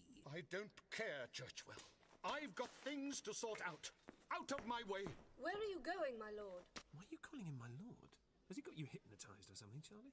I'll take a very dim view of this, Orsino, if you've been hypnotizing my companion. My intended will accompany us. She must be there when I gaze upon the last shreds and tatters of her previous human form. Oh, marvellous. Let's wrap up this dreadful night by looking at a dead body. Duke Orsino, if you leave this palace and go to the cult's domain, there will be worse bloodshed this night. You believe you're a very wise old woman, don't you, Miss... Lavish. Eleanor Lavish. Ah, yes. And at my service, eh? Not quite. You amuse me, you hag. Hag indeed. Everyone, I am to be gone for a few hours till daybreak. I shall return for my wedding at dawn. But until then, and because it amuses me, I will place upon my throne, in my glorious stead, this elderly harridan, for you to bow down before. Your grace does me honor. Take up the throne, Miss Lavish. With pleasure. And the rest of you follow me. Bring that dog of a priest. Prepare the ducal barge. Let's travel in style. Let's raise a glass as we steam down the canal. And before the world ends, it turns completely upside down. Doctor, come on. You got me into this. You can hear the buildings rumbling and groaning. The very stone is about to rip apart like silk. The foundations are sinking as we sail down through it all. And listen to him. Listen to the Duke laughing like a maniac. It's probably all been a bit much for him, Pietro. Now, perhaps you wouldn't mind explaining to me why Charlie here is dressed up like this? It was my idea. Why is she going to marry him? Did she just get carried away? Or is it just that thing of hers about jumping in at the deep end? Because if it is, I think she's gone a bit too far. You could ask me, Doctor. You're not hypnotized. I faked it. It seemed the simplest way. Charlie, what has been happening since you ran out on me? Ran out on you? I could say the same thing. All right, let's just say we were separated during all the hullabaloo. I got caught up with our friendly cult and their stashed revenants, and meanwhile you seem to have got yourself rather involved. He made me do it. Pietro? Yes, I came across some of your pals earlier. They attacked our ship. They tried to get us into the water, but we weren't very keen. My people are eager to take over, Doctor. Tomorrow the city will be theirs. Can you blame them for agitating? I can when it involves me almost drowning and Charlie here getting marched to the altar. They're all around us, you know. Just under the surface. I can sense them following the ducal barge. They will attack. Oh, marvellous. Doctor, when you invited me to join you on these trips, you never said anything about marauding amphibians and enforced marriages to noble lunatics. Yes, I should have, really. It's always the way. But I always manage to get us away at the right moment, Charlie. You watch. It'll all sort itself out. Oh, like it did on that last hellish place you took me to? That's right. I don't find that very reassuring. At least we're seeing history, mate. I still don't relish the thought of looking at a dead body. It's not my idea of fun. Ah, but there's the funny thing. What? You'll see. Their domain was right under our noses the whole time, Churchwell. On the left bank, as we always thought. Your Grace, I would advise caution. The High Priest is acquiescing far too easily. It looks to me very much like a trap. My tactical advisor, are you now? Eh, Churchwell? I wouldn't presume. Good. We are approaching the place. Are you ready to descend? And see the remains of my beloved? Of course I am. We have not much time. Perhaps this isn't very practical. I mean, do you really believe you can do anything when you find her? She might not be too pleased at you waking her up, you know. Why don't we try something else? We could pool our resources. Churchwell, how have you stood spending time with this fool? We could find out who's still here in Venice. My ship is quite large inside. Now we could... Doctor, they aren't listening to you. They have to. They're sailing into an even worse situation. I've got to try and make them see sense. Things are bad enough without them opening graves. You know something, don't you? They're not going to like what they find, and I don't think it's going to help anyone if Orsino leads us all down into the clutches of the High Priest and his cult. We'll have to go with him. He'll make us. We're never going to get out again, are we? Don't worry, I'll think of something. We'll see. I don't suppose he'll mind if we empty out his wine cellars. Look at you all, you masked fools, still dancing round. I should pity you. You don't really have a clue what's going on in your midst, do you? None of you can see what is about to happen. Well, go on, dance! Enjoy yourselves while you still can. And you, Eleanor, you were expecting a quiet closure to this debacle. You wanted to sink gracefully into the green waves at the end. How does it happen that you're on the ducal throne, watching from the very center? How have you allowed yourself to be caught up like this, as the others descend into the lair of the cult, to peer into the golden sarcophagus and find... but what will they find?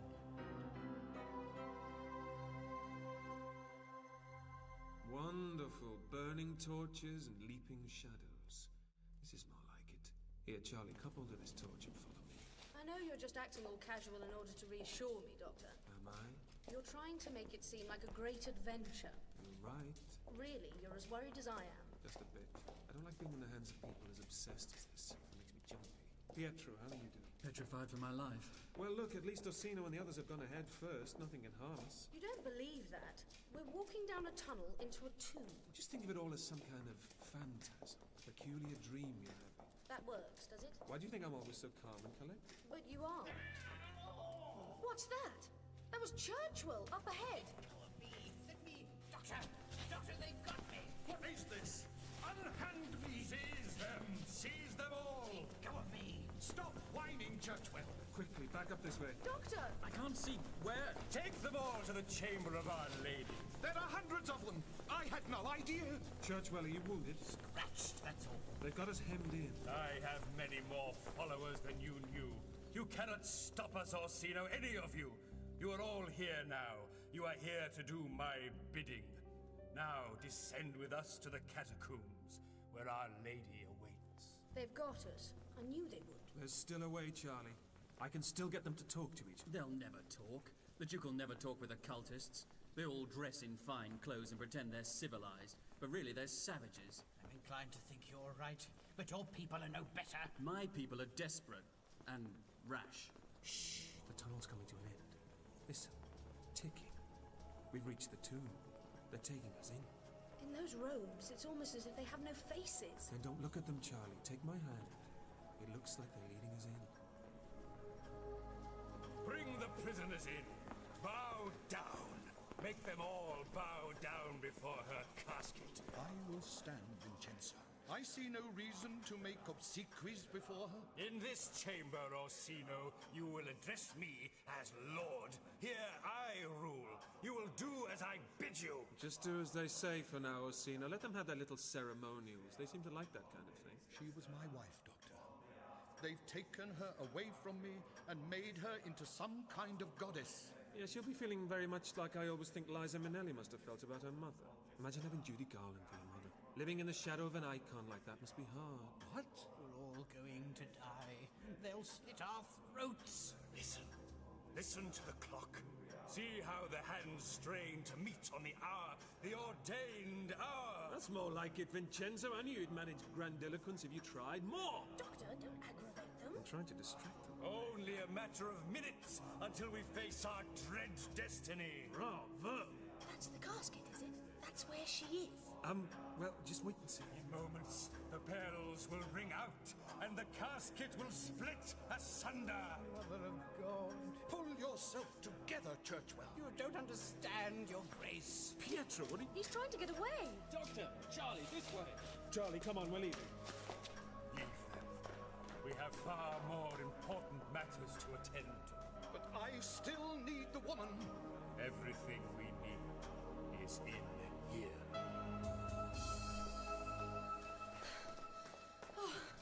Well done, Pietro. I didn't much fancy being down there when they opened that coffin. Neither did I.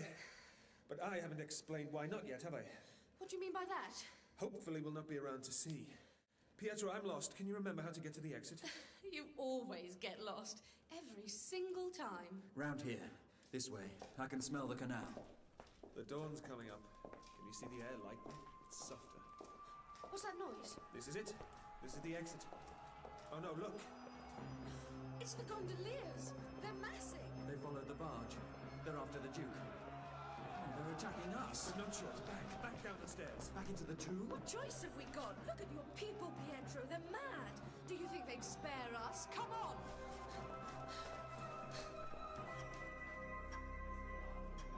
You, Duke Orsino, you must come forward as the hour reaches its zenith. We have foretold how you will step up to the casket as it breaks apart at dawn on the final day. I will come and stand by you. You must come to gaze upon what remains of your beloved.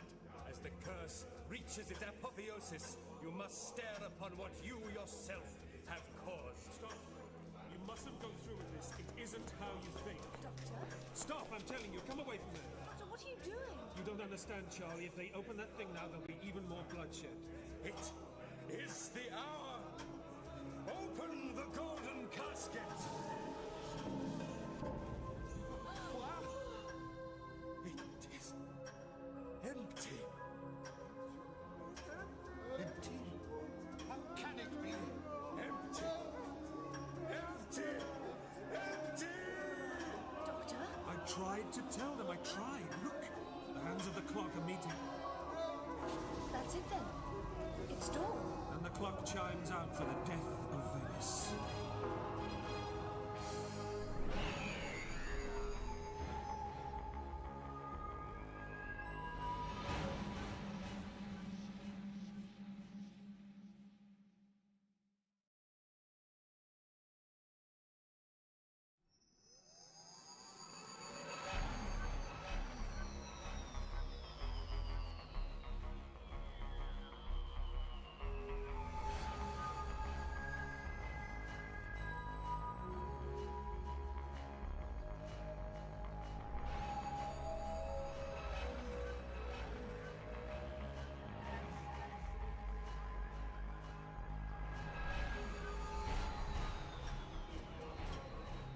Stop, I'm telling you. Come away from there. Doctor, what are you doing?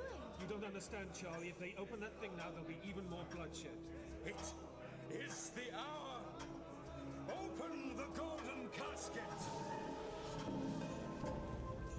Wow! It is empty. Empty? How can it be? Empty! Empty! Empty! Doctor? I tried to tell them. I tried. Look. The hands of the clock are meeting. That's it then. It's dawn. And the clock chimes out for the death of Venice.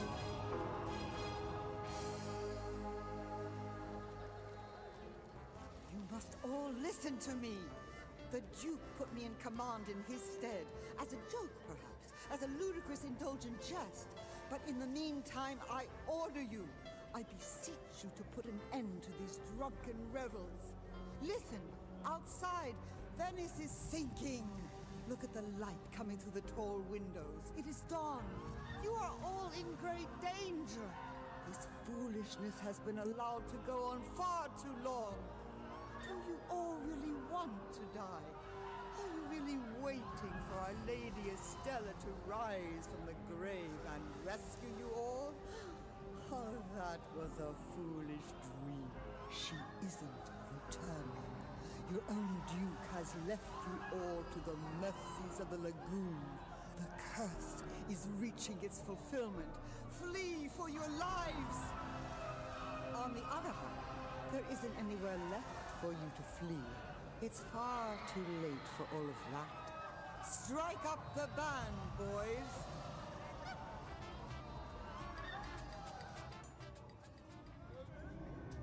The city is falling down around your ears. Listen, forget your petty squabbles now. But where has she gone? What have you done? Vincenzo! What have you done with her? Blasphemy! Someone has removed the blessed revenants. Forget about that. We'll all be revenants soon. Oh, I tried to warn you, Your Grace. I tried to tell you. Venice dies, and with the dawn comes a new age. A new age without your precious Estella. What are you going to do without her? Charlie, leave them be. We looked. We saw she had gone.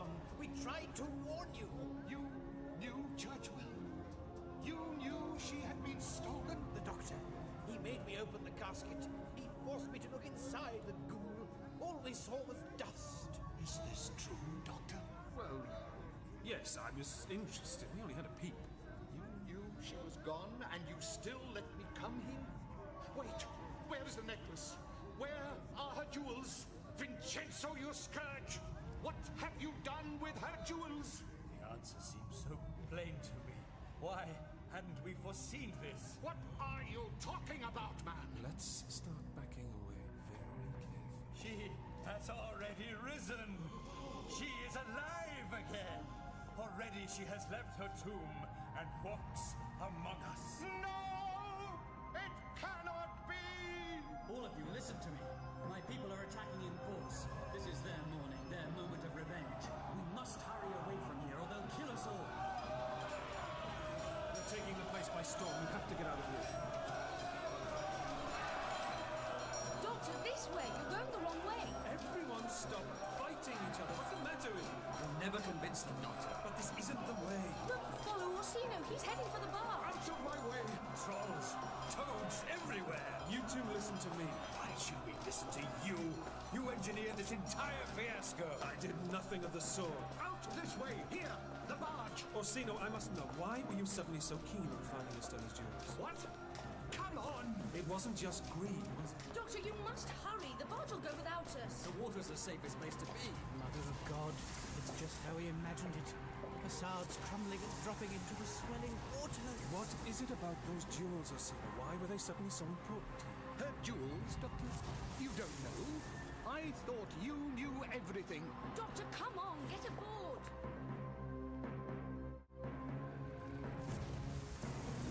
Charlie, I'm sorry. If it hadn't been for me, you'd never have been mixed up in any of this. Never mind, Pietro. I'm sure I would have. The doctor would have got me embroiled in it all somehow. Look at him. He loves being in the midst of it all. Keep the barge in the middle of the canal. If any of that collapsing masonry hits us, we're dead. We're safe. We're on the water. Everything else will be ruined. All the paintings will be destroyed. All the beautiful pictures. Oh, my city sinks. My city is dead. Orsino, in our moment of direst need, I offer you a bargain. Oh, this'll be good. At least they've stopped stabbing each other. What's more worrying in my experience? Speak, dog. You know the legends. And this dawn the legends are being proved true.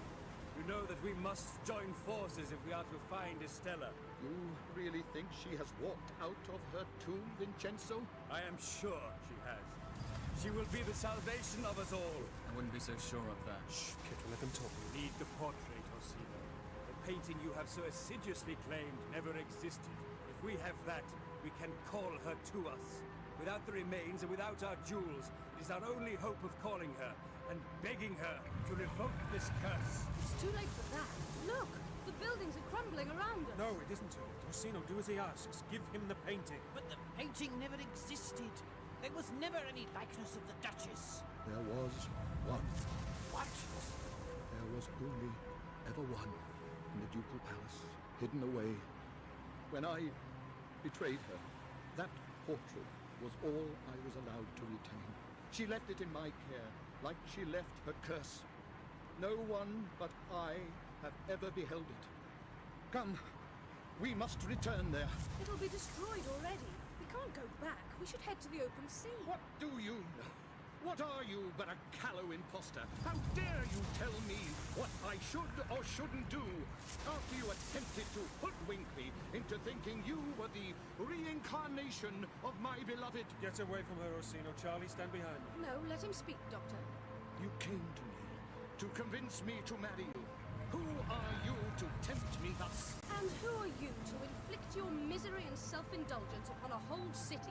Look around you. A whole city is dying because of the curse you brought upon its head. Your greed caused this, Orsino. Your greed and your disregard. Venice was always a greedy city. Outsiders always feared us. You are an outsider. But you believed me when I said I was your beloved. You played along. I had waited 100 years for this night. What do you know about living for that long? And nurturing hope for that length of time? Now it is ending. Now we return to the lagoon. Enough! We are here. The Ducal Palace. It's still standing. I wonder why. Perhaps there's some influence at work none of us have even suspected yet. Everyone hurry, quick, while there's still dry land left. I will lead the way. All of you behind me. I still rule here. Where have they gone? My guests, my people. They have fled. I can't blame them, really, Your Grace. No matter. I must find the portrait. Wait. Look, there are still people here. She is still here. That hag. Where have my people gone? Welcome back, everyone. Welcome to the ending. Ms. Lavish, I'm pleased to see you're all right still. I'll always be all right, Doctor. We can't stay in this place. My people will make for here at the first opportunity. I haven't time for this. Yes, Orsino, find what you came here to find. I will. Hold your horses, Orsino. Oh no. What is it? I should have seen this coming. Churchwell, come here. Come up to my throne. Your throne? You take the jest too far, old woman. You are the Duke's art expert, are you not, Churchwell? You are his curator. Well, yes, but isn't that all rather beside the point now? Hardly. Why don't you come up here and do your job? Your Grace? Do as she tells you. I don't like the look of this. Orsino, you say you are looking for this rare and vital portrait of your lost love? You say you have it hidden. How big exactly is this painting? Tiny. It was tiny. She gave it to you, didn't she? The morning that she left? She palmed it to you, and you didn't realize what you were holding until after she had gone? What is this woman talking about? Orsino, what is happening? Tiny, you say? About the size of a cameo brooch? Was it something one perhaps could wear as a brooch? Something that a funny, harmless old woman could wear and no one would notice? Perhaps. Bend closer, Churchwell. Be as expert as you like. Look at this. Mother of God. Of her, actually. That's the backing anyway. But the brooch itself is painted. It's a portrait. No. It's impossible. It's all too possible, I'm afraid. You foolish men. You really haven't got a clue, have you? Go away now, Churchwell. You can stop breathing down my neck. You've done your job. You, the Duchess? You are Stella? Could you say it with a bit more conviction? But yes, I am your Duchess. And yes, I am returned to life. Our lady! Oh, do get up off your knees, you ridiculous man. I can't bear your drooling. You are returned to us. You are resurrected. I was never dead, you dolt. Any halfwit could see that. I've been highly amused by you all. Running around, stabbing each other on my account. It should be rather flattering, but I'm afraid I'll end up thinking what ridiculous and savage creatures you all are. They are reunited. The Duke and the Duchess are reunited as the prophecy foretold. And that's enough of that, by the way. I have to say, I'm appalled at all of this mythology that sprung up in my absence. What's the matter with you all? You find a mystery, and you plug it with all kinds of obfuscating nonsense. Chanting and sacrifices indeed. I tried to have the cult stamped out. I knew you would never approve. And you? What have you done in the last 100 years? Sitting around and moping. What a waste of time. I grant you extra life and you wasted, Orsino. You've squandered everything I ever gave you, including myself. But because you're together now, the city will be saved? Is that part of the prophecy true? Will you doom my people? Your people? What a bunch of mutant upstarts. Charlie, while we've got a moment, I must congratulate you. You did a rather good job of impersonating me in my youth. Why didn't you tell us? Why didn't you warn us sooner who you were? All of this could have been averted. It was the way things were always meant to be. The prophecy had to be played out. Nothing had to be played out. Can't you people see? Won't you ever learn? There's no such thing as prophecy or fate. There are true events, things that happen and things that have to happen. And none of us can escape those. None of us can, and that's bad enough. I know that. But we don't have to invent myths to make it all worse. We don't have to create terrible destinies. We come to them, sure enough. I thought my own people were bad enough with their legends and their myths of great and terrible happenings. But you lot take the biscuit. The fates you encounter are all down to yourselves. You make it all up yourselves. Everything that has happened here is down to the capricious wills of two people amongst us, Estella and Orsino. You two are responsible for all of this. I know all of this. Thank you, Doctor. Then do something about it, Miss Lavish. Try to put it right. That's what the doctor is telling you. It's all in your hands now. My dear, as the High Priest here would no doubt tell you, if he wasn't scrabbling on the ground at my feet, the curse itself is quite irrevocable. I did quite a thorough job of damning the city to destruction, and my ex-beloved with it. I couldn't put things right if I tried. That's it, then. I'm rather afraid it is. The lagoon will be left to the amphibious upstarts, and good luck to them. There must be something we can do. When I say irrevocable, young lady, I mean irrevocable. Doctor, tell her. Tell her again you don't believe in magic and curses. Tell her there's always a way to put things right. Oh, I will, Charlie. I do think there's always a way to put things right. If I didn't believe that, I wouldn't get out of bed in the morning. I wouldn't eat breakfast. I wouldn't leave the TARDIS ever. I would never have left home. There is always something we can do. Then what do you suggest, Doctor? Our Lady has come back amongst us, but she is still bitter. She still wants us all to die. What can you do about that? Do you know, I might have an idea. You see, what we have here is someone not of this world at all. We've got someone who has seen fit to play games with the lives of human beings. Someone who has magnified her malign and capricious will by amplifying it through a device from elsewhere. A device, not a curse, not magic, and a device I believe might be put to some use now. Her jewels. And here they are. You're not from this world, are you, Estella? I don't know where you're from, but you aren't from round here. As if it's any business of yours, young man. Give me my jewels! I think I'll hang on to them for a bit. You see, I'm a bit of a traveler myself. I've knocked about a bit, and I can spot an alien interloper up to malarkey with the indigenous population a mile off. Did you know, Orsino, that your beloved wasn't human? Not human? We all knew she was divine. Oh, you obsequious fool, Churchwell. How dare you try to curry favor with me? It was never magic she was doing, just evidence of some supremely advanced alien technology. Didn't I tell you that some of the paintings in the collection weren't from here? They were from alien systems in places that Earth hasn't even heard of. Well done, Doctor. But what happens now?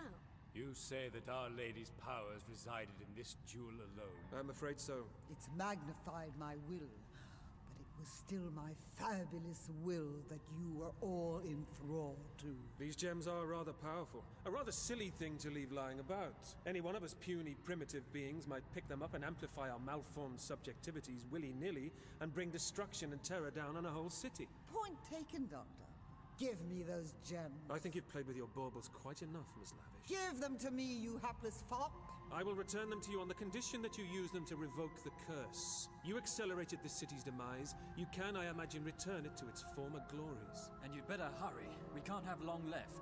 Miss Lavish, Estella, you must do as the doctor tells you. You must make up for all you and the Duke have done. What we have done?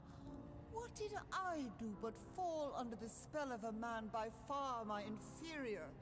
A pathetic creature from a spoiled, indolent race took my fancy and made me stay here. He made his people love me, and flattered, I remained here. Then he betrayed me. When it was too late for me to return to the stars and my own kind, when I was so caught up in this world and this people, he flung me away from him as if I meant nothing. After everything I had given up for his sake, you, Orsino, you betrayed me. I never meant to. I am sorry, Estella.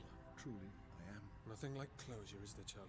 Now, Miss Lavish, do you accept the Duke's apology? I most certainly do not. He can go to hell with the rest of you. But you are our savior. We have worshipped you for a century in the hope that you would save us when the day came. What do I care for a bunch of sniveling human beings when I have walked among the stars? That's hardly charitable. Human lives are worth something, after all. I too have walked through the stars, Estella, but I always get caught up here on Earth. There are human beings I value a very great deal, and I would risk my life on account of any of them. Well, then you are a fool. You are nothing like the woman I loved. You are still the same person, but your heart is black with poison and gall. You have turned bitter and wicked, Estella. Do you really care for nobody?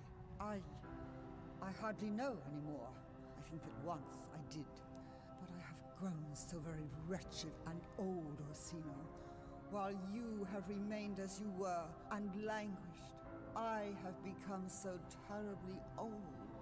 Our Lady, take the jewels, revoke the curse, bring our city back to life, and rule with your Duke here over us. It isn't as easy as that. In a way, I wish it was. But there is a price to be paid for a prolonged life. Something else must decay and die. There is a balance to magic. You mean that because you prolonged your life and the Duke's, Venice had to fall? And so, if you restore the city... Doctor, give me those jewels. What for? Give them to me, Doctor. I think I see a way out of this. Orsino, I beg you, don't do what I think you're going to do. Doctor, give the necklace to me. What are you going to do? You will see. Orsino, no! Can I trust you, Orsino? You will simply have to trust me, Doctor.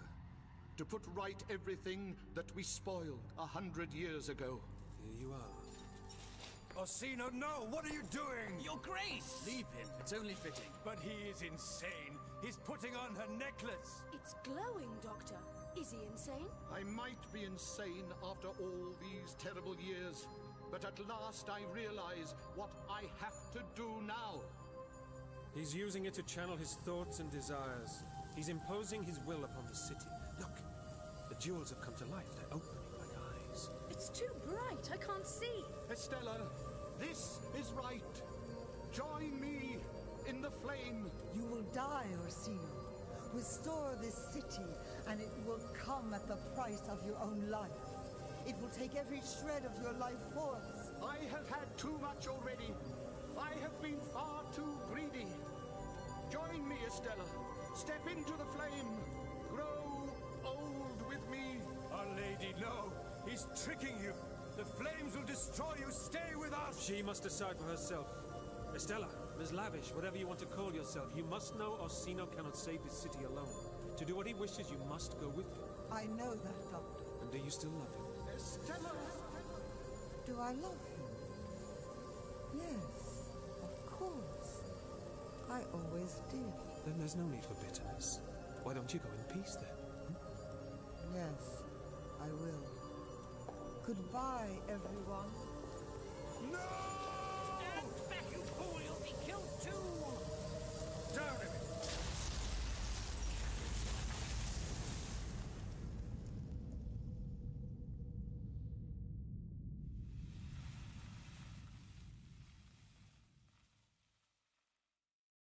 Doctor, Yes? are we alive? I should say so. Do you feel alive? I feel rather sore. My ears are ringing. Then you're definitely alive. Look at them. That's all they came down to in the end, is it? All the legends and myths surrounding them, and that's all that's left? But they embraced each other at the very last second. Did you see, Churchwell? They held each other. Who cares about that? What? She did it again. The Duke betrayed her once more, and Estella fell for his trap, and this time it killed her. It pains me to say it, but she was a fool. But she loved him, Vincenzo. Of course she stepped into the flame. Wait, What is it? can't you feel it? What? He's right, you know. Quickly, come to the window. Pull down these curtains. Help me. Look at that light. Isn't that the most gorgeous morning light you've ever seen? The city. It's restored. Venice has returned from the dead. The Duke and Duchess have kept their bargain. They died, and the city has returned to us. What a mess it'll be in. There'll be lots to sort out, but it's as good a time as any to get rid of the old cobwebs and debris. Speaking of which, look, Vincenzo. What's he doing, Doctor? What any fanatical high priest in his right mind would do, of course. He's grabbed the remains of the bodies and legged it. True to type. He'll be down some bolt hole in some smoky cellar and worshipping those ashes and twigs faster than you can say Jack Robinson. He got away. He took them. He took their corpses wrapped up in his cloak. You can't stop him worshipping and fetishizing what he wants to, Judgewell. You can't even stop him from striking up a brand new lunatic cult. But at least those ghastly ashes are off your hands now. You've just